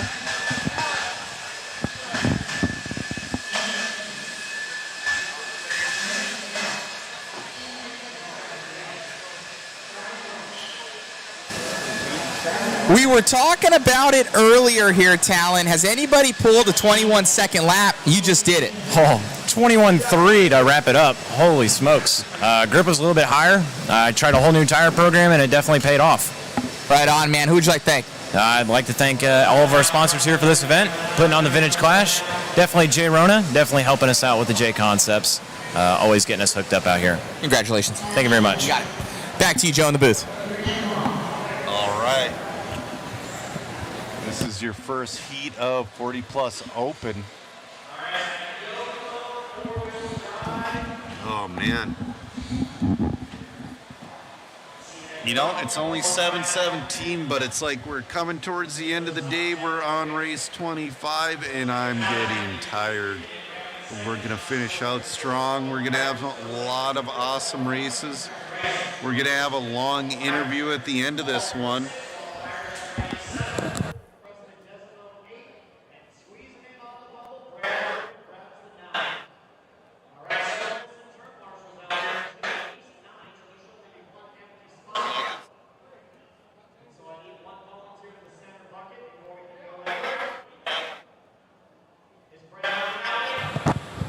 Sounds like Matt's going to do that interview with Dirk Anderson. It's all right. I got a sweet picture of me taking the inside move on Dirk Anderson, courtesy of Mod Live Media from Jason Bollinger.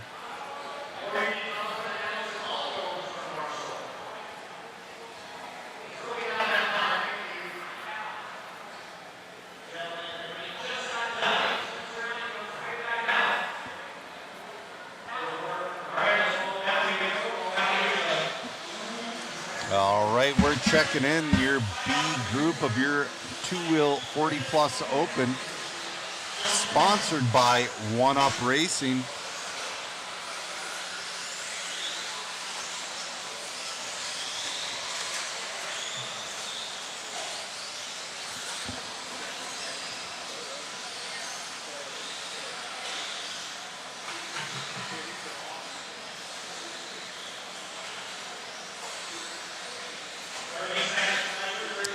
Seconds to tone, 30 to tone. Al Warren holds TQ at a 13.506. Hines has some speed, but I think he's going to put it in the A. We'll see what happens.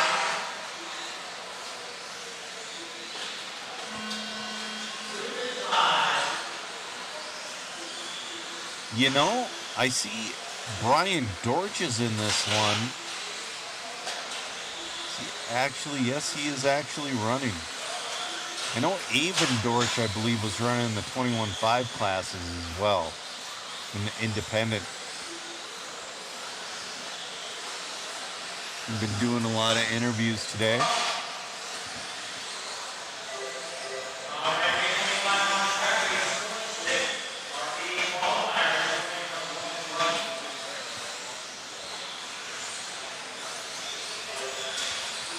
Hines is going to be your early leader in this one.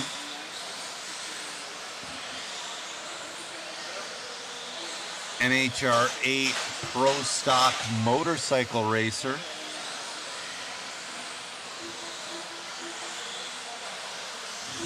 Matt Hines, 12.509. Parsons is in the 2 on a 12.511. Wade on a 12.519. Mello right there as well. Man, the top like 7 are right on top of each other with Dortch rounding it out. Stevenson puts himself in the mix. Parsons to the lead. Man, oh man, and we still have 3:35 left to go. They're scratching and clawing, trying to make their way into the A.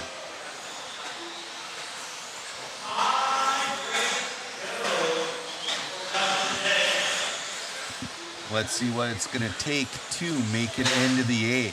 Right now, Larry Doe is your bubble boy with the 12.504 with your 40 plus. That is a lot of speed. I don't believe anybody's on that currently. Hines is close. He's on a 5.05, but he gets tangled up. We need a 5.04 or better. Right now, Craig Patterson's your BQ with the 5.05, and Larry Doe's your bubble boy.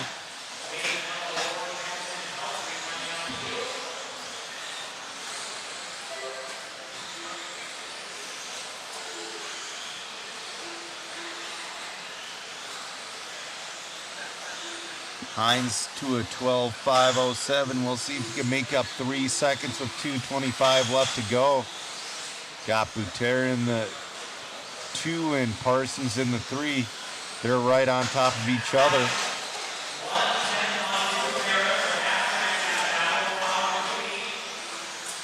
His best lap's a 24.4, last lap of a 25.0, staying fairly consistent.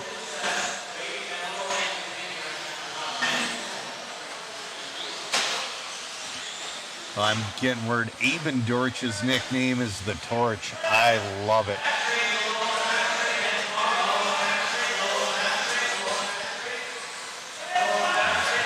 Oh man, there's something happening on the back straight. All right, all clear.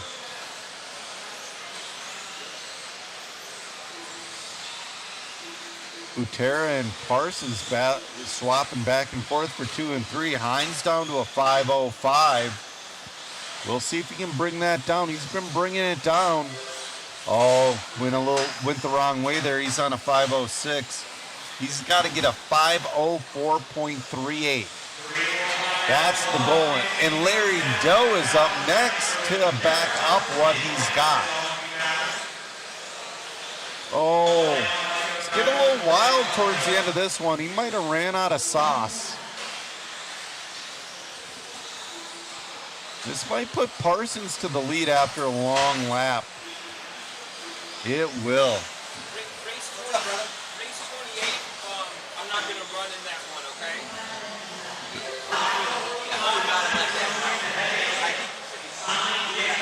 I busted that car, so it's all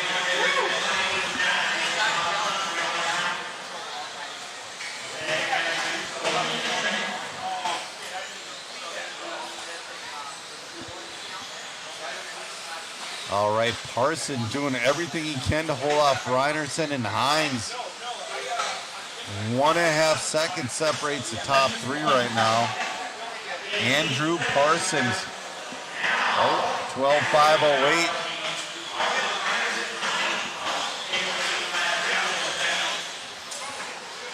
All right, clock's going to expire. Nobody's going to be in the A main from this one. A lot of valiant efforts, but they could not quite do it.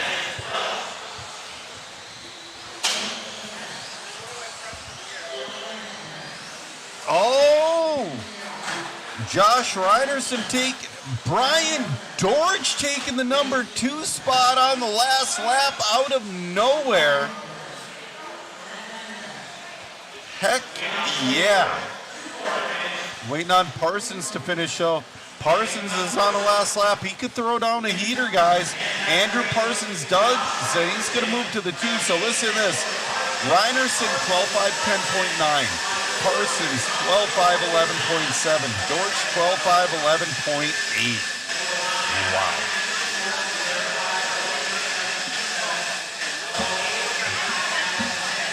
Great racing drivers.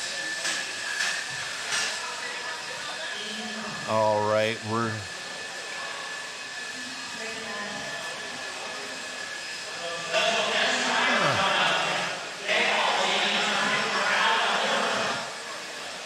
Oh, Jay Halsey's going to race for Alan Horn. I'm curious. I've never seen him run, like this. Go to that center cam. Jay Halsey up there. He's next to Rona. That is cool. I mean, I know he's driven modern cars before, but first time on the weekend with this thing. We'll see if she stays in one piece.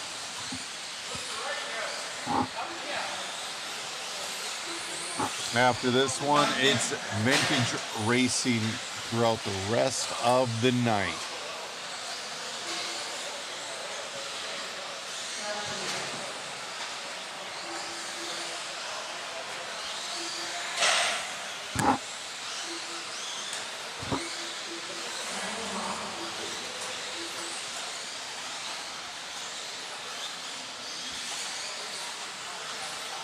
Yeah, it's a little bit faster than his RC10.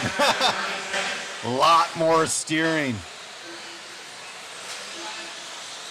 To be fair, I would have turned down the throttle endpoint 20%, and I would have, oh, nice wheel. I would have turned down the throttle endpoint 20% and the steering down 15. But Jay can handle her.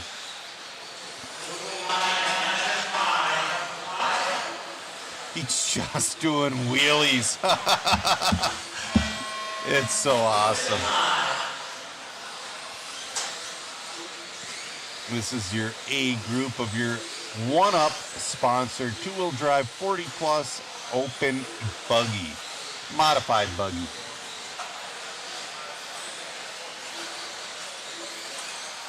Trey, you know, turn marshal sitting on the buckets. It's necessary. And, you know, I can jump off the bucket just fine. Some guys can't. Jason Rona's your early leader, followed by Malata and Ledger. Cyril to the lead. Spear to the lead.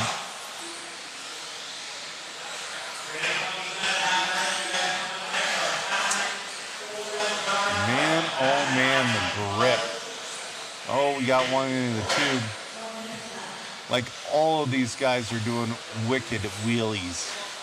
And these are modern mid-motor cars.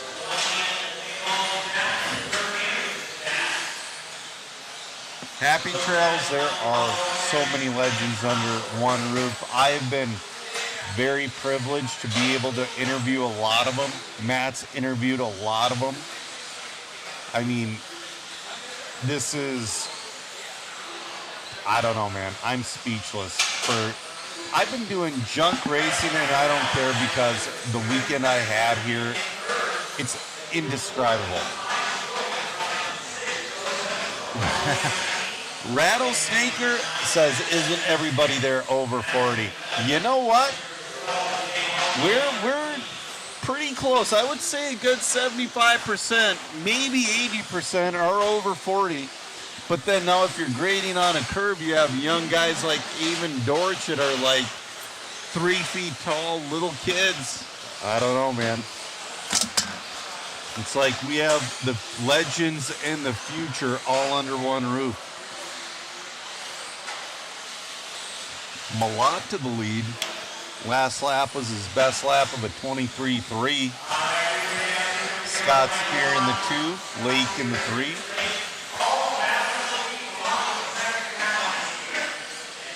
You know, that's not terrible.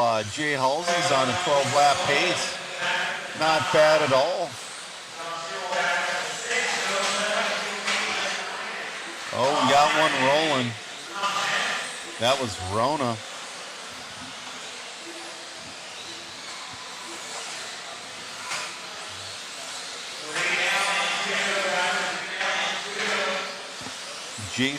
Jason running more classes than he's... I bet you the last time he ran like 3 or 4 classes was probably pre-JConcepts. I bet it was. 140 left to go. Malot's looking to put that thing, he's sitting number 2 overall. Scott Spear wants to put his car number 3 overall on the grid. Scott Spear not too far back. He's only a 10th behind Malott. Lake and Weber still within striking distance. Richard Lake only a couple seconds off that battle. Battle is between Malott and Spear for the lead.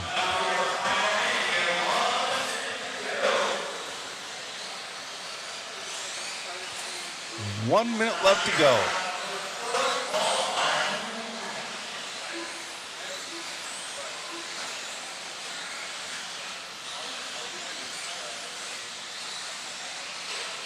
Malott, Spear, and Lake. You know?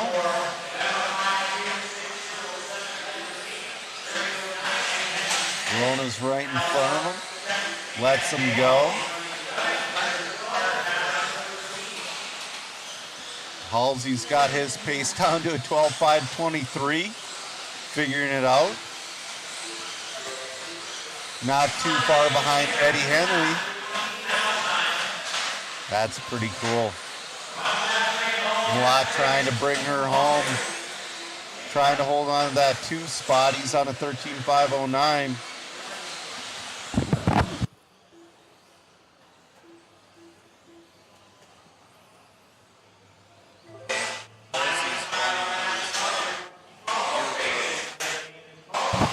All right, the clock has expired. We'll see if Malott can hang on to her for the last lap. Hold on to that number 2 overall position. He was about 3 seconds off Alhorn's TQ. Great marshaling work out there.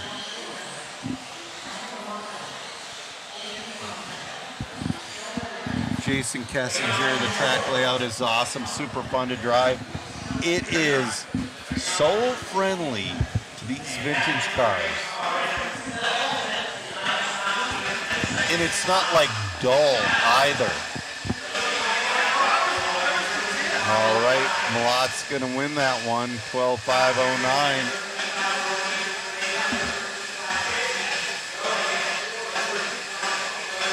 Matt's gonna go down to the interview booth. I don't know.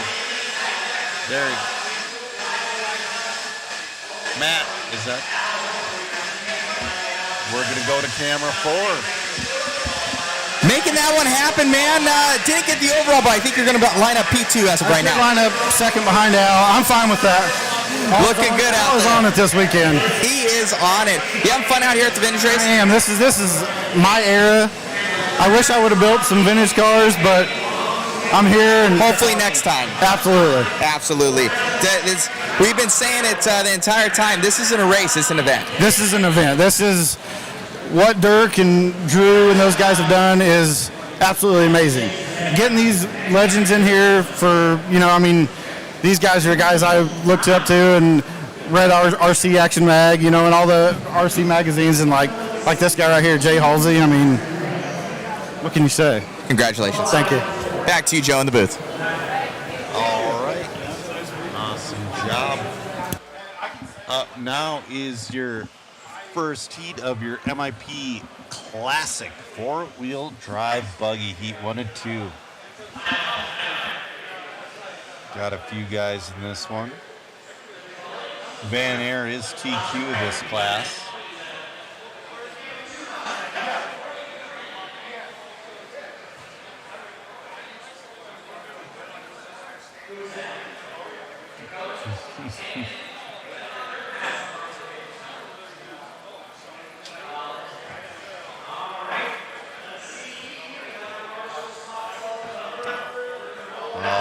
They're checking in.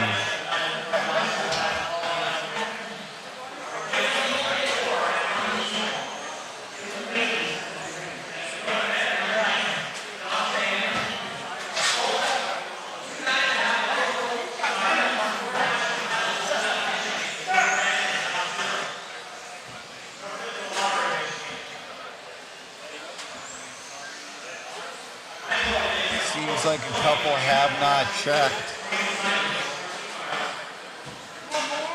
Need Grimes and Howell to check. Brian Howell and Jason Grimes.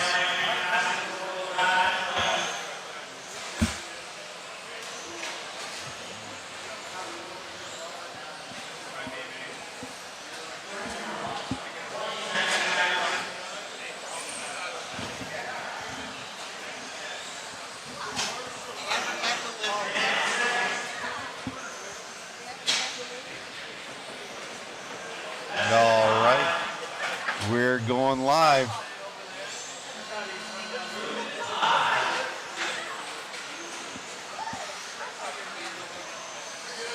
Theo Captain's is that Captain-ness? Sorry, is going to roll across loop first.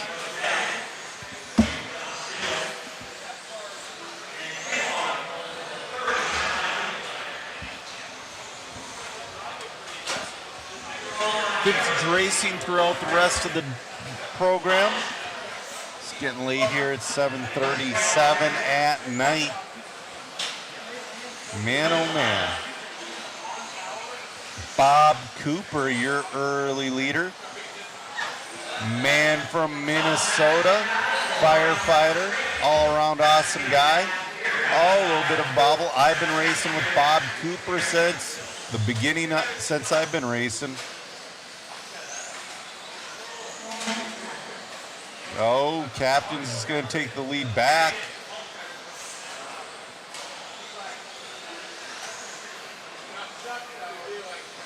Looks like he's run that associated conversion.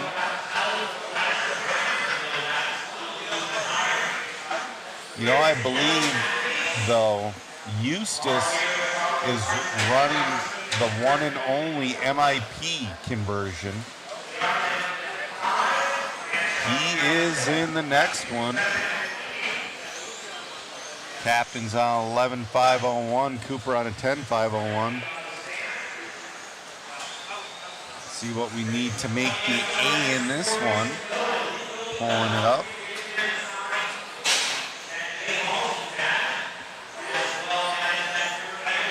To make the A in this one, you need an 11.511 held by Jesse Grant. Right now, Captains is on a pace good enough to put him up to the number 5 spot. See if he can hang on to her.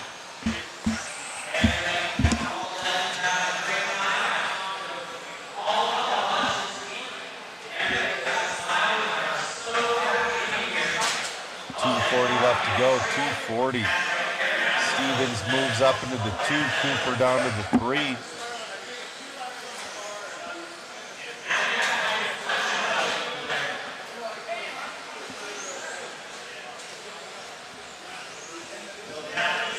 .220 left to go.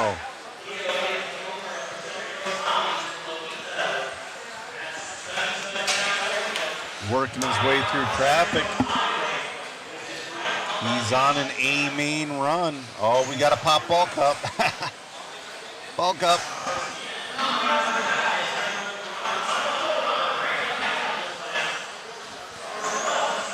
Two minutes left to go. Oh, it's a pole. It's still going. That is going to hurt his time. Still leading, I believe still on an A main pace. But I'd say he's no longer as safe as he once was. He's on 11.509.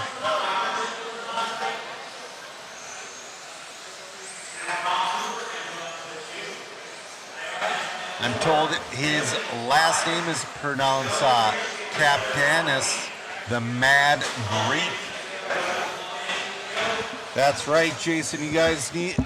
Jason brings up a good point. You guys need to smash that like button. You know, there's 117 people watching on the channel Jason's watching on, but overall, we got a whole bunch of people watching right now.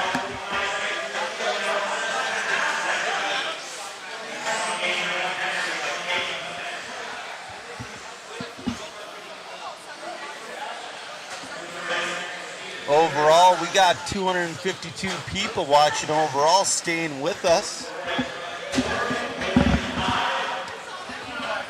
This late at night, because we still have the A heat of MIP Classic 4-wheel drive buggy, and we also have Classic Plastics with the Grasshopper and the Hot Shot. But Cap Tennis is trying to put down an A-main run. Good. Jumps over him, going down the steps. Bob Cooper was up to second, but he's having a rough end of this one. Cap Tennis is in and done.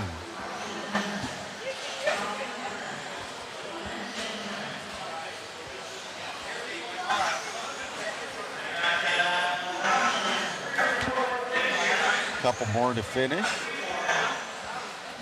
Cap Tennis finished with 11.508, so that's an A-main pace, but he's not as safe as he was. We'll see what the A group will do.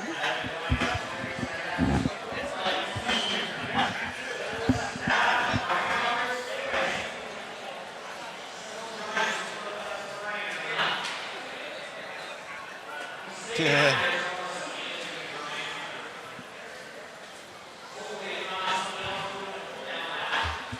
All right, guys. Hot shot out there in the A heat. He's supposed to be out there. It called its name.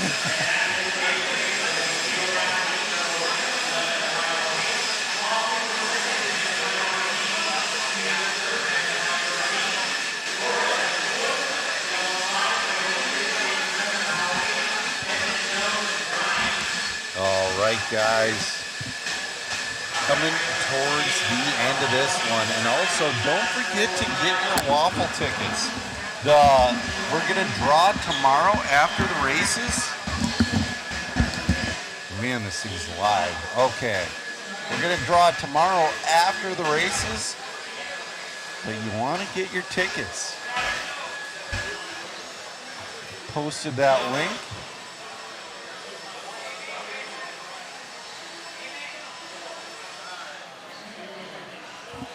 I don't know. I'm really hoping to see an 8-lap run out of Jason Bollinger in the next one with that Grasshopper. He was on a better pace that last one. If he keeps improving the same way, he will get an 8-lapper next run.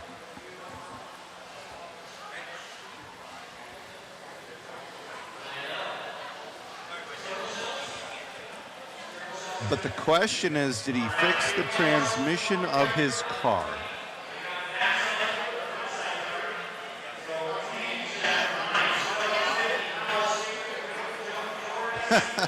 I'm being told he looked at it for about 15 seconds, pulled the throttle a couple times, and said, it's fine. Well, might as well.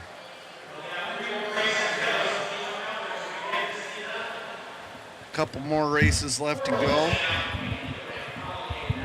I think we're waiting on some volunteer marshals. There we go.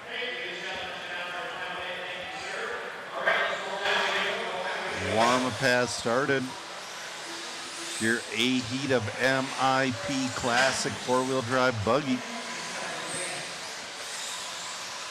Eustace Moore, though, the only one with the real MIP conversion, because other guys with MIP conversions would not dare put their cars on the track because they're so valuable. But he's got a brand new prototype.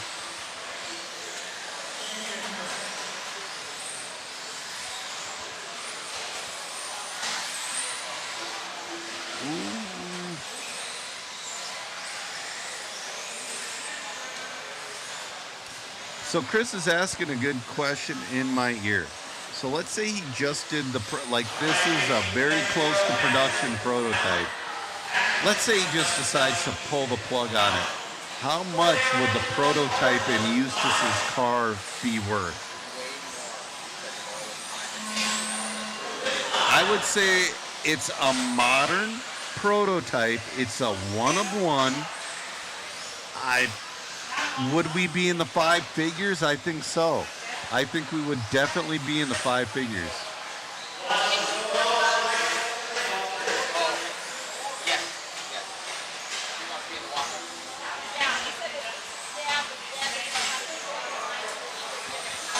All right, 4:30 left to go in this one.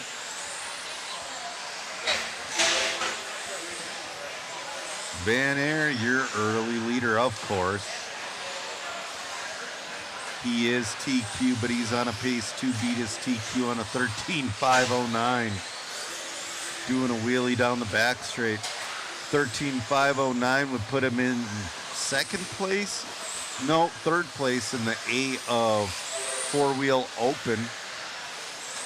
Man, now down to a 5.06. He'd be qualified second in four-wheel open. Talon did a 14 lap. I don't think Man Air is going to get down there, but man, the track is fast right now. We got 3:45 left to go. Harpin 2, Yaunton 3. Eustace up to the 5 spot. Putting down a great drive. Oh! Crash out of Van Air. He's definitely going to maintain that lead, though. 3:20 left to go.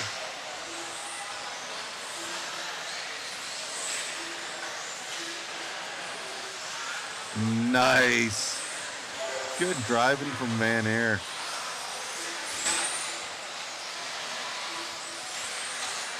Right now, Van Air on a 13.521.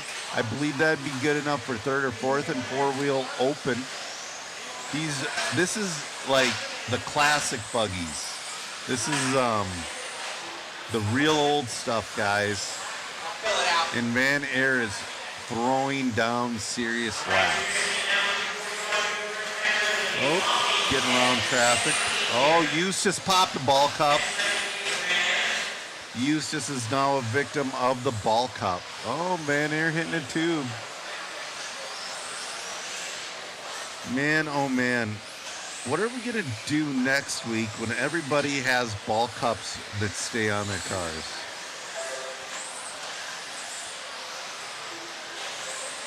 Chris Van Air, your leader. Hart moves to the second, Spencer third. 2:10 left to go.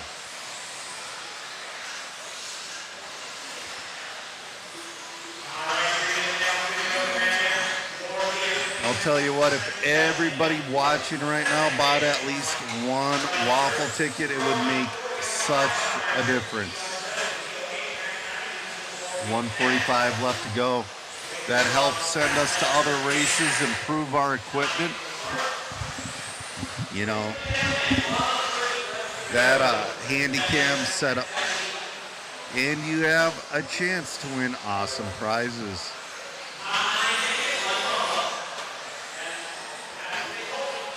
I'm hoping we have a pretty good waffle next week as well. Oh no, Denny's doing the ball cup drinking game on his own. Out of safety reasons, I gotta stop calling ball cups. Van Air still on a 13.524, still looking to reset his TQ. Oh, but he's upside down. We got 55 seconds left to go.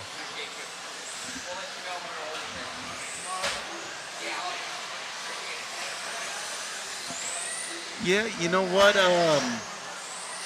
The absurdist saying AE re-release ball cups it's not just associated. All the ball cups, like I have RPMs on mine, and I've been popping them off like crazy.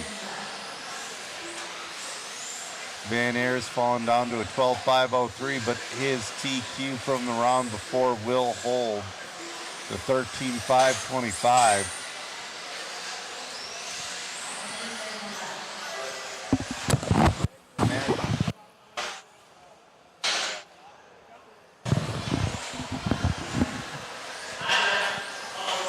We're closing in on the end of this one. Oh, man. I don't know where.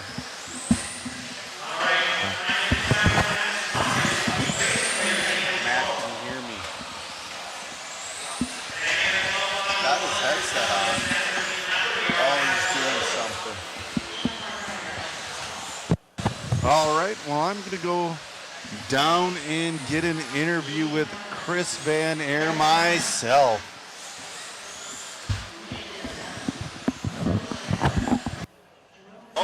Matt's going down. To get an interview with Chris Van Air. Did not reset his TQ, but man, he's been dominating. We're gonna go down to the interview bay.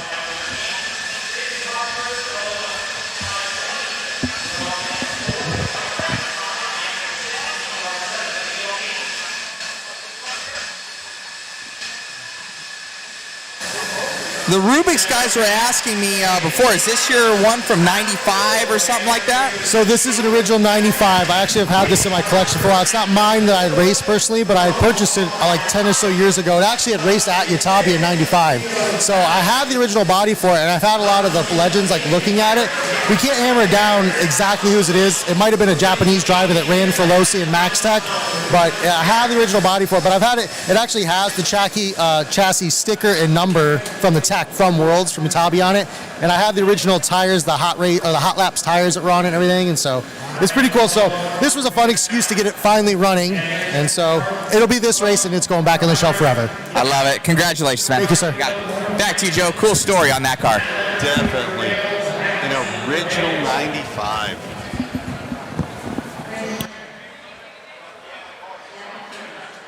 David, we really appreciate your support. Getting 5 tickets. That is so cool. David Bird saying he'd rather pop a ball cup than break apart. I don't know, sometimes, you know. Sometimes popping the ball cup is just as big as a heartbreaker.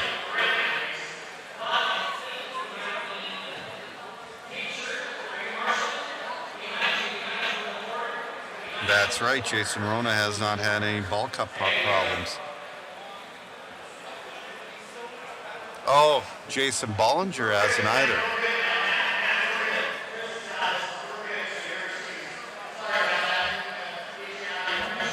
We're starting some classic plastics. Oh, Jason out there.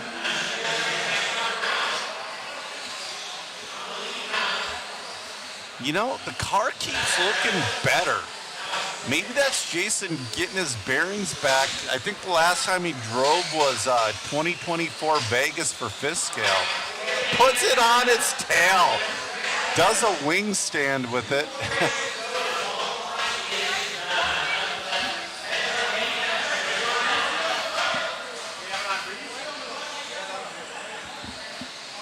Man, we're going to get a warm-up replay.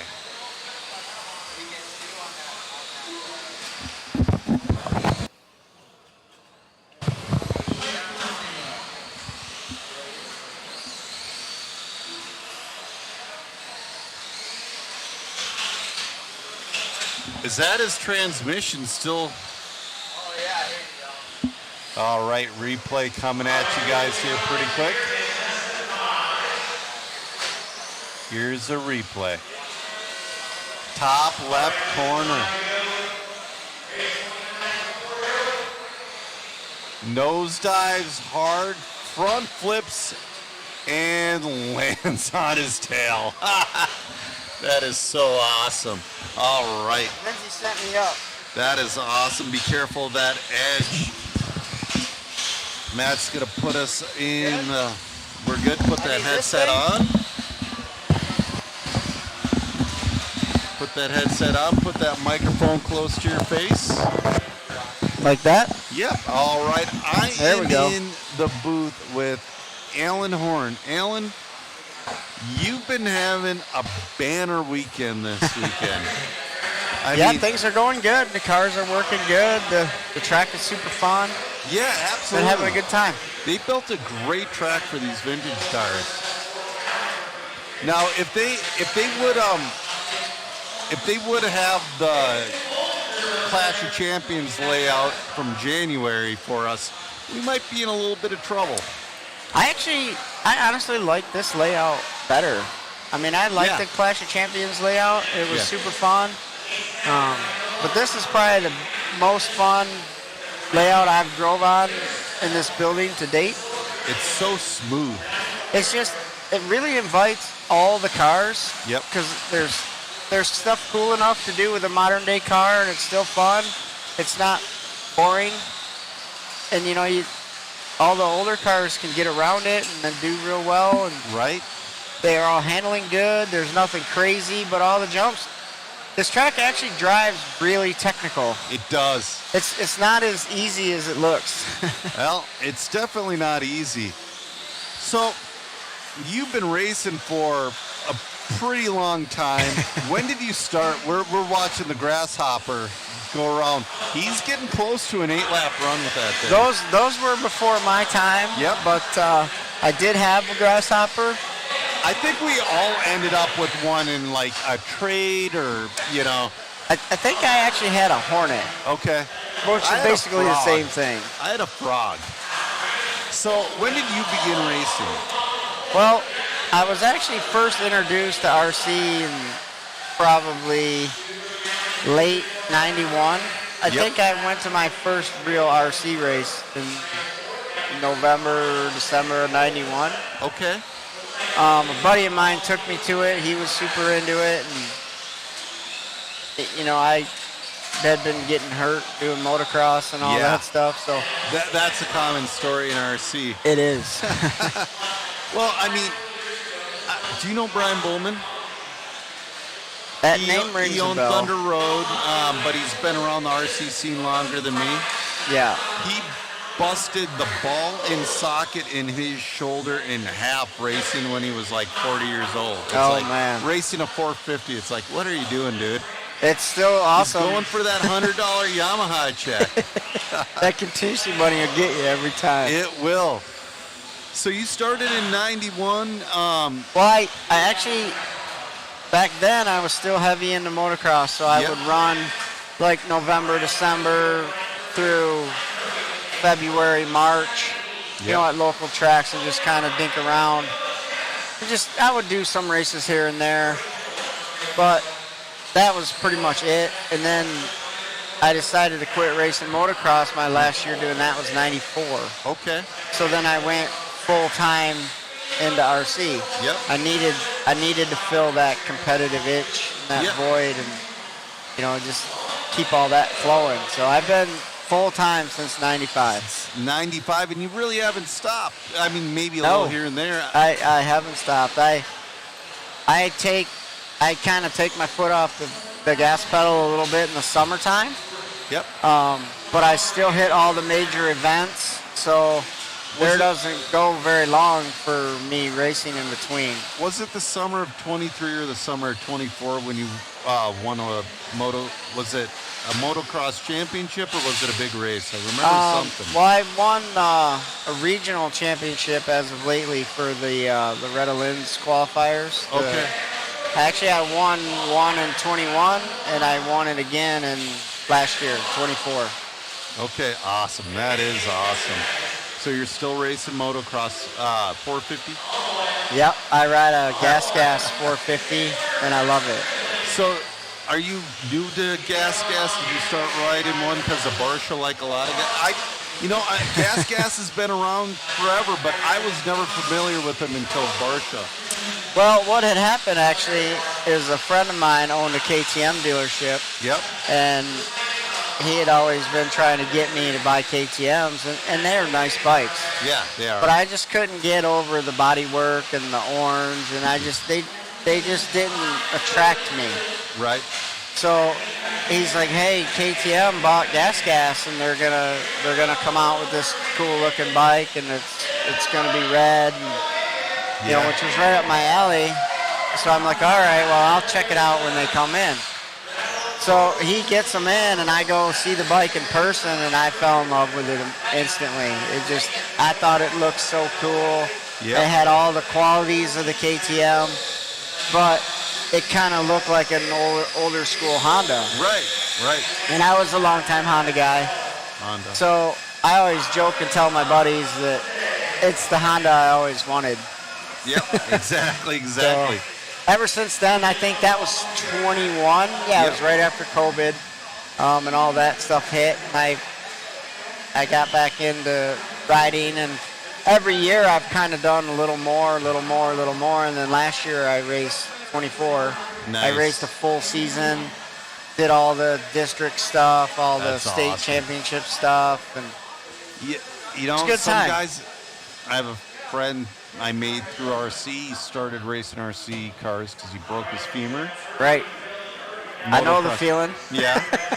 And then, you know, he's like, I'm never racing again. And then it's like, and he's got a young son who started racing. So I'll get a bike. Got some property. Now he's got a full track in his yard, plus he races as well. There you go. And it's like, oh man. It's in your blood when they paint jokes about it on the internet about a life behind bars, but it's true. Yeah, like, absolutely. Once you do it and you're into it, it really is a life sentence. And as much as we try, we can't truly get away. I mean, I never stopped riding. Yep.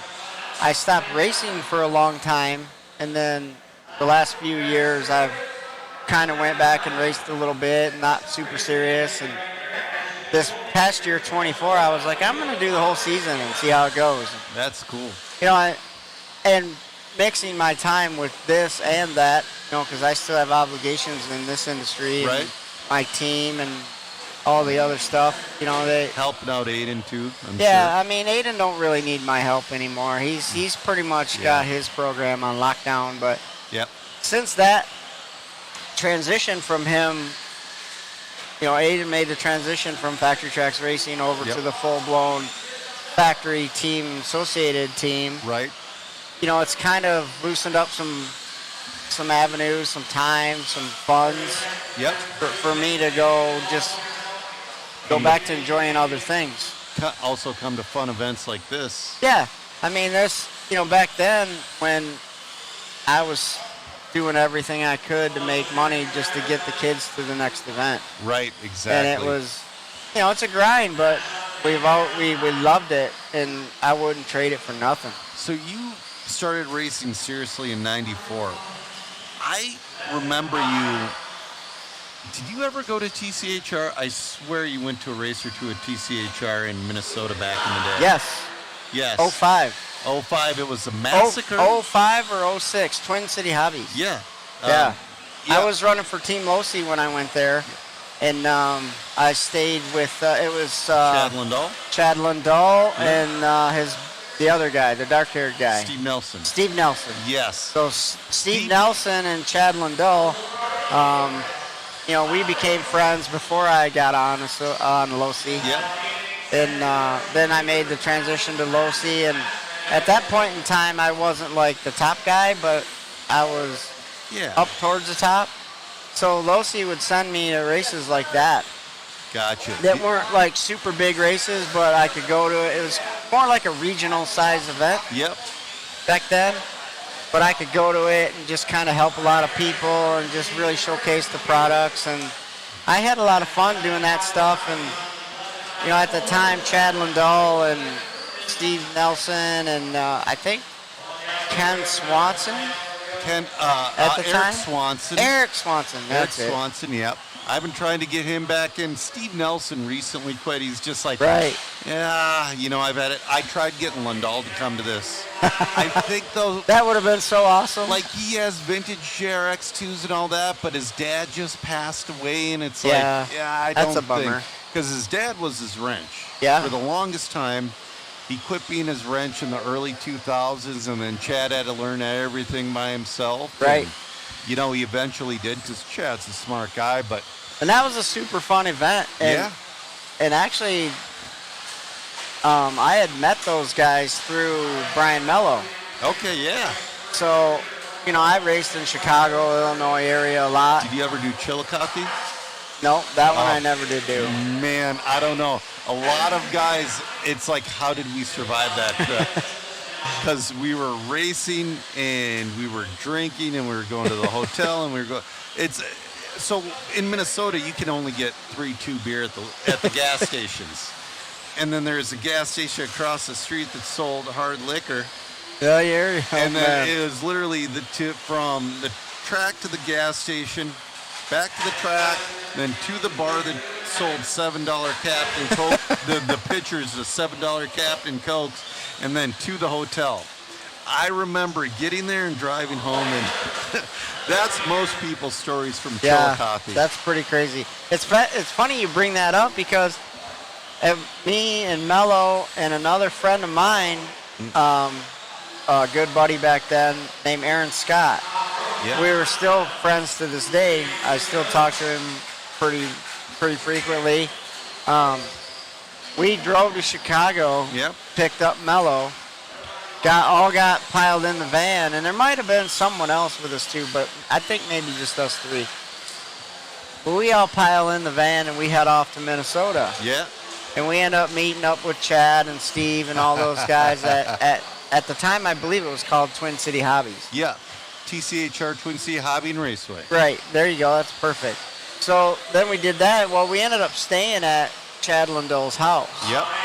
So it was snowing, a lot of crappy weather, and it was one of my most memorable weekends. Yeah. I don't even know how I did, like if I won or lost or. I can't, because I was probably with you. Was that the weekend we all went to the bowling alley my wife worked at, and the bartender took care of the tabs? I was like, I'll take it. That's super possible because. Because there was like 15 of us that went to this crummy bowling alley that my wife worked at, like part-time at the time. And I'm like, I'll take care of the tab. And the bartender just wiped it clean for me. I'm like, thank God.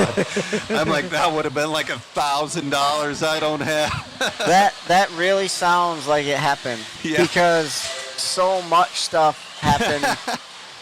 That was a very eventful weekend. It was so much fun back then. From the time we picked up Mello in Wisconsin or in Chicago to the time we got home, it was pretty crazy weekend. Yeah. I honestly don't even really remember the racing. Yeah. I just remember all the cool stuff we did. They had this thing where I think they were speed bumps or a little like tabletop thing going into Chad's neighborhood. Yep. And we were trying to jump it with my minivan. Mello's driving and he's like, oh, you know. Was that when he had the lake house? I think so. Yeah. So because we got a lot of lake effect snow. Yep. So I'm like, all right, Mello, pull over. We're going to spin around and do it again. Let me in the driver's seat. So I ended up getting in the driver's seat, and we aired this thing. A couple guys hit the ceiling. I just, like I said, man, the racing was awesome, but the track was super good. But I honestly don't even remember how any of us finished. Man, yeah. So you started racing seriously in 94. When did 95. 95, sorry. When did you become a pro? Well, I was never a full-on pro. I was more like a pro-am. Gotcha. So contingency-based kind of? Yeah, I never had a salary. Okay. You know, Associated took care of me really, really well for a lot of years. But I never was a paid driver. Okay. But I had everything but the salary. You know, they would help my travel and parts and equipment. They were super good to me. And I got sponsored by Associated in 95. Yep. Real quick, we're going to grab an interview. We just got a young man TQing Classic. TQing that one, man? Must feel good. Yes, it does. Right on. Who would you like to thank? Mike Kirby and all the staff for making this event happen and letting me run here, and thank you. You having fun out here? Yes, I am. All right, buddy. Great job. Thank you. Back to you two in the booth. All right. That's one of my favorite shirts. It just says RC Cars. Oh, that's cool. That kid looks stoked, man. I've been talking to him a little bit this weekend. He's been pretty excited just being here running his cars and stuff. And yeah, it's cool that the young guys are getting into this older vintage style stuff. Yeah. So you got, you were on the contingency team. What's your most, what's your biggest win or most accomplished finish? Probably my best finish, most memorable for me. I won a lot of regional size races and just stuff like this and that, but getting fourth at the Roar Nats in 04. 04. Came down to, it was Albuquerque. Yeah, I was going to say that sounds very familiar. It came down to me. I was like the top associated guy at that event. Yep. And, finishing wise, there were some young guns coming up at that time. Mayfield was starting to come into the picture. And was Pavitas still on AE, or has he moved to he Kyosho at that point? Pavitas was still on Associated then. But it was just another weekend. My stuff was clicking. Everything was good. And me, Matt Francis, and Jesse Roberts. Yes. We're all fighting for the win. Yep. And we all had scores going into the third round, third AAA mains. Yep. That whoever won the third main was going to win. Yeah. So I never knew it was possible because I never did the math in my head, but going into the third main, we're like, okay, whoever wins is going to win. Yeah. So things are happening, and one thing, Jesse was beating me, which he did a lot, and I was frustrated, and I did something stupid. Yep. And I ended up letting someone get by me. I think it was Travis. Yeah. So anyway, Travis ends up beating me on a tiebreaker for the third spot on the podium. Oh. And I didn't even know that was possible. So I ended up fourth. Gotcha. That was the original iteration of the B4, correct? Correct. Yeah, and I still have it. You still have Straight it? off the track, took the transponder out. The car is exactly how I drove it that day. My dad has a similar car. It was for a Minnesota State Championship. Awesome. In Starbuck, Minnesota. It was a farm we all went to race and party at. Oh yeah, we all camped. It was insane. Sounds like an Uncle Joe's weekend. It totally was. My dad's got a B3. He took right off the track. Still has all the dirt on the tires and all that stuff. And he was gonna pull parts off of his car for my car this weekend. I'm like, no, leave it. Just leave it alone. Well, it's funny you say that because the B3 I'm racing is the exact same B3 that I drove. Travis says thanks, buddy, for the third place. In 02 or 03. Yep. I forget the last time we had that when we actually got B4s, but when I found out about this event, Dunbar actually got me involved. He's like, dude, you got to come. It's going to be awesome. I actually went to my basement because I still have all my stuff. Yep. So I start pulling out cars, and I'm like, well, here we go. This is like the one I got all the parts for. Yeah, that's cool. So my B3 that I'm racing this weekend is my actual B3 from back then. I pulled it off the shelf, freshened up the diff, put some different shocks on it, and here we are. Nice. It's handling good. Very well, very well. I mean, you've been dominating this weekend. Things have been clicking. My car's working good. I got a few breaks. Yeah. And ended up pulling off some wins. Yeah, it looks like Wheeler's a little rough, but yeah. Yeah, the four-wheeler and me aren't really getting along now, you're but doing the laps. It's just we're getting it sorted out. We're having some troubles, and I'm kind of overdriving it. So I'm asking things out of the car that the capabilities of the belts and stuff aren't really willing to give. Right. Because I'm used to taking a modern day car and just sending it. Absolutely. All right, we have another minute or two here. What was your relationship with Brian Dunbar like? Well, me and Brian, I met Brian when he was about 16. Okay. And we actually met at the CRCRC event when it was in the horse arena. I've heard about that. And this had to have been the early 90s. Yeah. So we met there, and I met his dad, Dave, and I just thought it was awesome that they would go to the races together, and they had that racer bond thing going on. And I came from that background in motocross. Yeah. And I'm sure it was happening all around, but I just never noticed before. That was the first time I noticed it in this industry. Yep. So I got to see it, and I thought it was awesome. So there were a ton of father-son duos back, but man, having a father-son duo that goes around nationally back then was so rare. Yes, and it was so rare. awesome. And especially for a Midwestern kid to be doing good, because back in those days, you know, the Midwest was kind of frowned upon. Like, we never really got the respect. It was all California. You had the speed. You know, we had some guys that came out of the Midwest, and, you know, over the last probably 10 or 12 years, that's kind of changed because Midwestern guys have kind of taken over I would say we're about number 3 in the country right now. I'd say it's California, Arizona, and then the Midwest when you include like Minnesota, Iowa, Michigan. Well, Michigan, I mean, you got you guys and Dakota Fend. And Tater Sante, and 2023 Drayton World Staub. Yeah. And Is you know, Drayton both still of my racing? both of my kids. I know Staub kind of like backed off a little. He just got married recently. He had a baby. He's doing really, really well. He pops up at a race here and there. And he's still awesome. He's still super talented. And, you know, you got a bunch of kids from our area, and then you actually add the Midwest. You know, and you add in the Tom Rennernecks and the Nate Sutherland and Van Dalen. You got Vanderbeeks. You know, the whole Vanderbeek family is all fast. Alex actually moved up to Minnesota. He's working at the Dollar Hobbies. Okay. Well, and then you got Chase Lemieux. Yep. You know, I mean, the list goes on and on. I'm sure I'm forgetting somebody, but there's a bunch of guys that, well, he never really races 10 scale, so I never see that dude. That's true. Once in a while, I'll see him at, like, Hobbyplex or something like that. But, you know, Cole Tollard. Yep.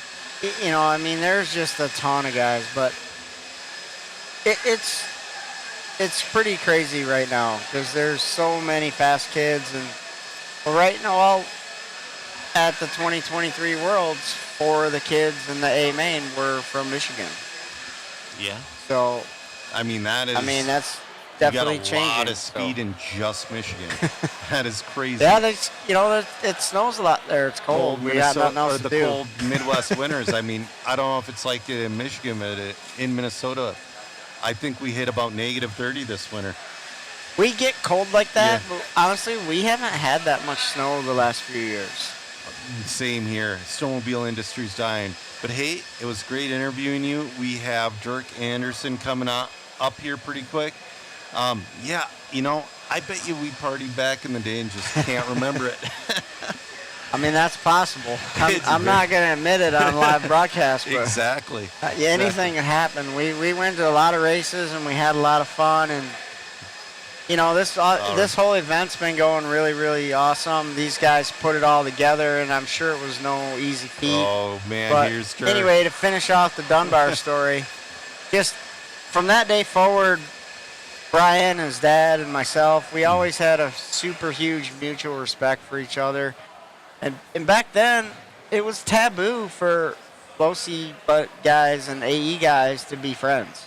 Right. But Brian and I always found that common ground, and we found a way to make it work. And there's even pictures from, like, the low-C winter champs and stuff of us together, which that event specifically was associated guys at this end of the track, low-C guys at this end of the track, and they did not intertwine. Yeah, but Brian and I always found a way to hang out, and we just always got along really good. We weren't super tight like him and Dean or him and Hodap, but we talked on the phone. Even when he wasn't racing, I would text him every now and then and be like, dude, you need to get a car. What's the hold up? I'll give you one of mine. But anyway.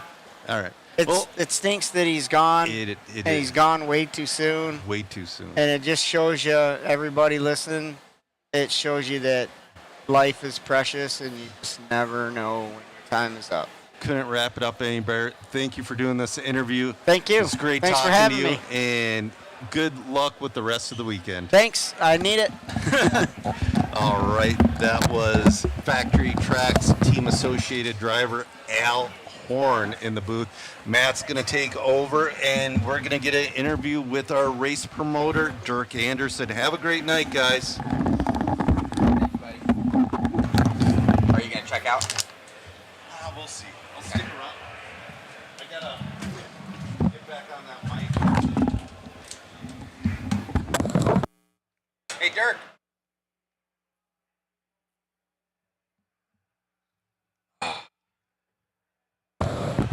Alrighty, guys. About to get Dirk here. Watch out for that step there, good sir. That would suck. It's a liability. Sorry for the noises here, guys. Alright, man, myth, the legend himself, Mr. Dirk Anderson. You scoot back a little bit, it'll be better for the camera view. Oh, there you go. I'm gonna die up here. You're fine. So Dirk, we've been talking about it throughout the entire stream. Everybody is ecstatic about this event.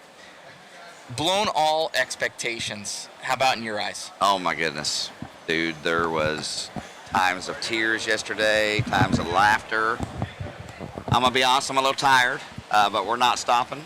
We're all getting ready to go to the casino and have a little fun. Hopefully you join us. I think we're going to. Okay. I know most of our crew, I think they're checking out for tonight, but I think Megan and I are going to join you guys. That would be amazing. You guys have been truly what have brought this to life. Every time I go to a vintage race, I'm like, man, I wish I had somebody here with me to capture all this, right? Yeah. And I get so busy, it's hard, and you guys have nailed it, man. I mean, like, seeing those legends on that driver stand together yesterday and today. I mean, who thought we would ever see that again? Yeah, you guys made it happen. Without this event, we wouldn't be able to capture it. So thank you so much. Thank you for bringing us on. Yes. To do it. And I think it's probably one of our better coverages yet. And we always try and level up. That's our main goal. And and the same passion that I see you guys having for this, you have for the hobby. And we are trying to put that forth as well. And I know when we were getting everything started, I was like, it has to be good, and everybody's working their butt off. But I see you guys out there and what you put into this, and doing the Louisville Sluggers and just the tribute stuff and thinking about the racers. We've been saying it all day long. This isn't a race. This is an event. It is. And you've created that. And I was talking to Drew about it, and I said, and I think I mentioned it to you, is this your guys' first event? And I mentioned it to your wife. She goes, yeah, he's really passionate, and and this is their first ever event. I've never seen it topped. Right. Thank you. So you guys have done the footwork, and it could have been a 500 entry race. Easily. We I don't know where the total entries are at. I think we ended at 370. 370 something. 370 something. We turned down. I think we turned down 152 or something like that. That's what we ended up turning down in the long run. So originally that was the goal. But here's what I want everybody to understand is this vintage community is my family, right?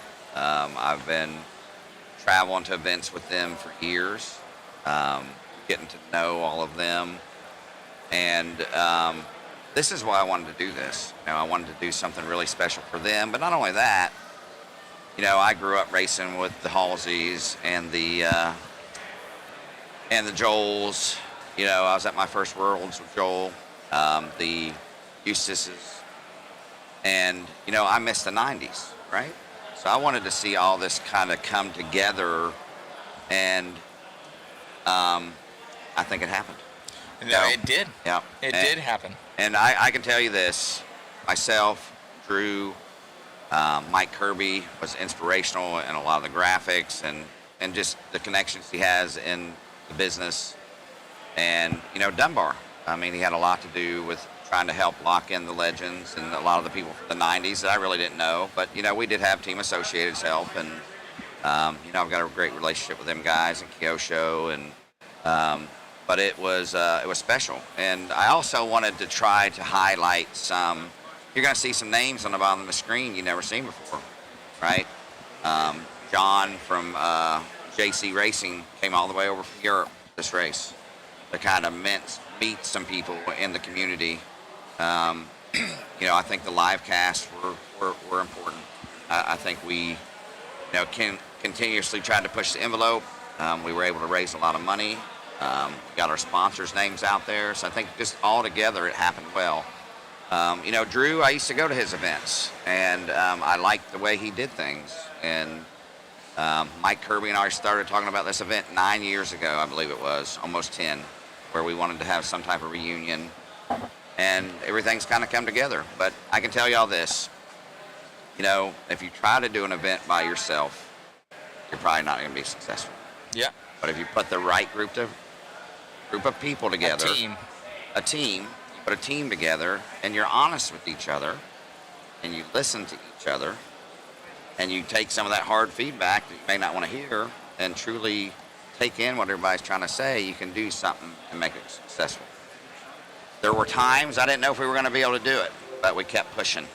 And, when we originally sat down with Jason, he said, you know what? I have no doubt this group will be able to do this. And when I saw all those legends on that stand the other day together, and some of the best RC racing I've seen in my life today, some of the jump passes by Francis and Horn, and wow, I've got my heroes coming up asking for my autograph for the poster. There's a lot of takeaways. Our silent auction did well. Hopefully Drew and I break even.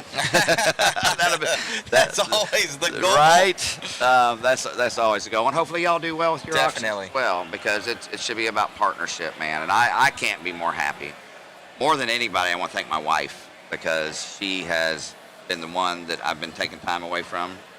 She always comes to these races, events, and supports me. And you are my everything, Christy Anderson, sure. So I thank her, Angie and Eddie, the facilities, dude, right? Couldn't say it any better myself. Yeah, it is just. And Jimmy on the mic. Yeah. It's been a good program. You guys put the elites together, to make it happen. And, thank you so much for allowing us to be part of it. And, and everybody that's out there, this man and the crew that he has behind him, along with Drew, they're kind of the two heads, of making it go, and everybody else kind of falling in line. And it's been a masterful event. I haven't seen anything quite like it. I've been to a lot of them, and nothing quite like this event. And but people are asking, is there going to be a 2.0, or are you going to be like, hey, we had a good run at it? Wow. It's been, I'll tell you this, when you have your title sponsor reach out to you a couple days before the event and want to start talking about the next one, that's special. Him and I have not had conversations yet, but we'll have time when we're here. I tease Drew all the time and say we need to start D&D Productions. But he always looks away when I say it. So, but I'm just messing with Drew right now. But we could do some special things together, and the whole Kirby as well. But you got to have a good facilities to do it, right? So that's always the thing. And long term, if we continue this, kind of my vision was to kind of spread it to different tracks, maybe every couple years, to visit different parts of the world, but then it's trying to find the facilities that can handle that many people, or having to build a track and find a large facilities. I want to take a deep breath, probably take a couple weeks off, And we do have another big race coming up this year. We have 2, actually. We have the Vintage Off-Road Nationals that Eric Reichert's going into his 18th year. Oh, wow. 18th year. So that one will be in Adrenaline RC in Virginia. Okay. That is, I think, the first weekend of September. Mm-hmm. And then if y'all haven't heard, there's something very, very big coming in October in Vegas that Team Associated is doing. I'm going to take a couple weeks break, and I'm going to start trying to help with that race. Already been working on the rule committee and different things. But there's some big stuff planned for there, too. We got Masami coming already. We've got Jay Halsey already committed.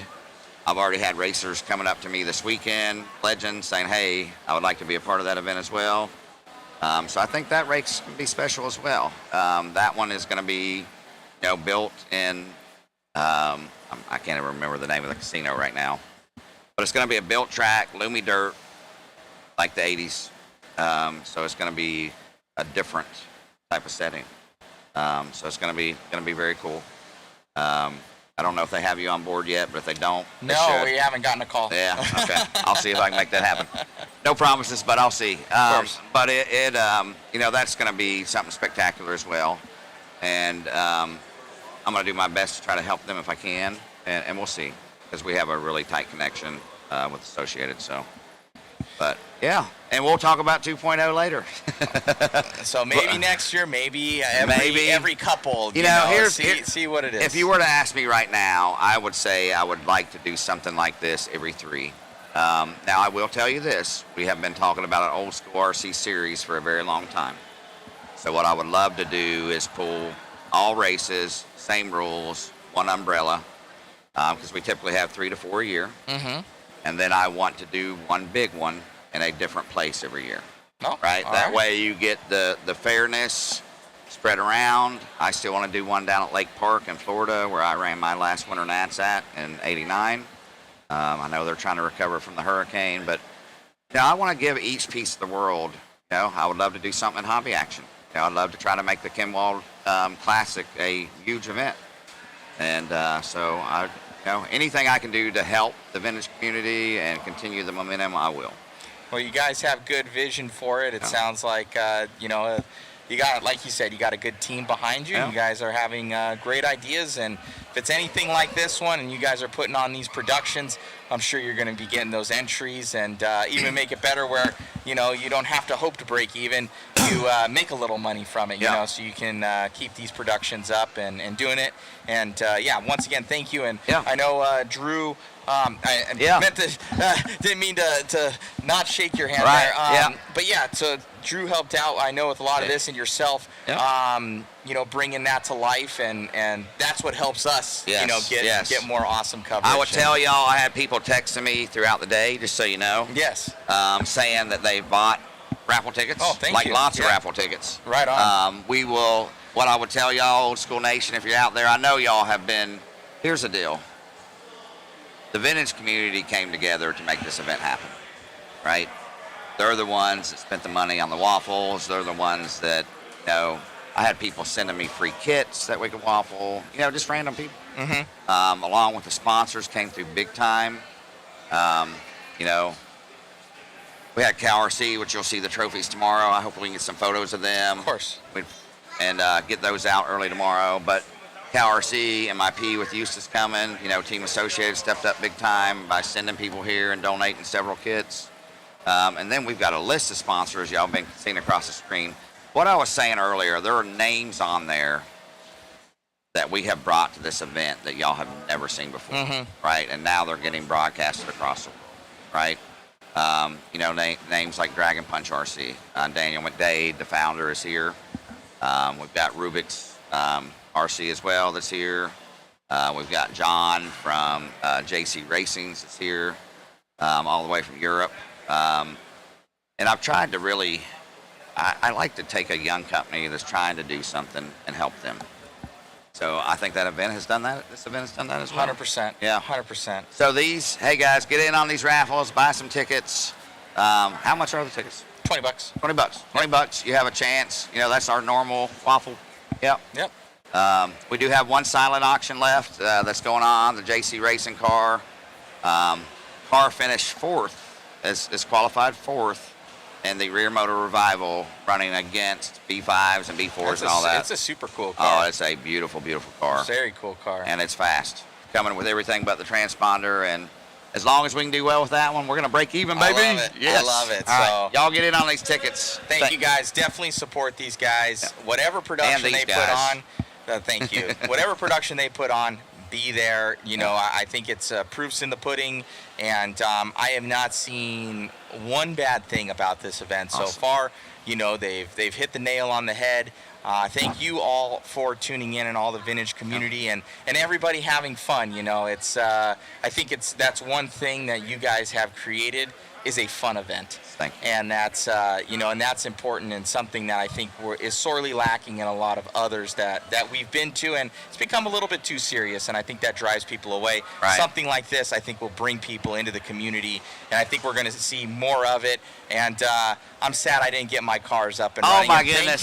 Thank you for trying to get that 4-wheel drive Ruben going. is here. Okay. I wish we had a last-minute qualifier, but we don't. It's a no big deal. Yeah. It's my fault. I didn't get it ready. I'm gonna have to get those things ready. I got 3 years, but Right. I got some time.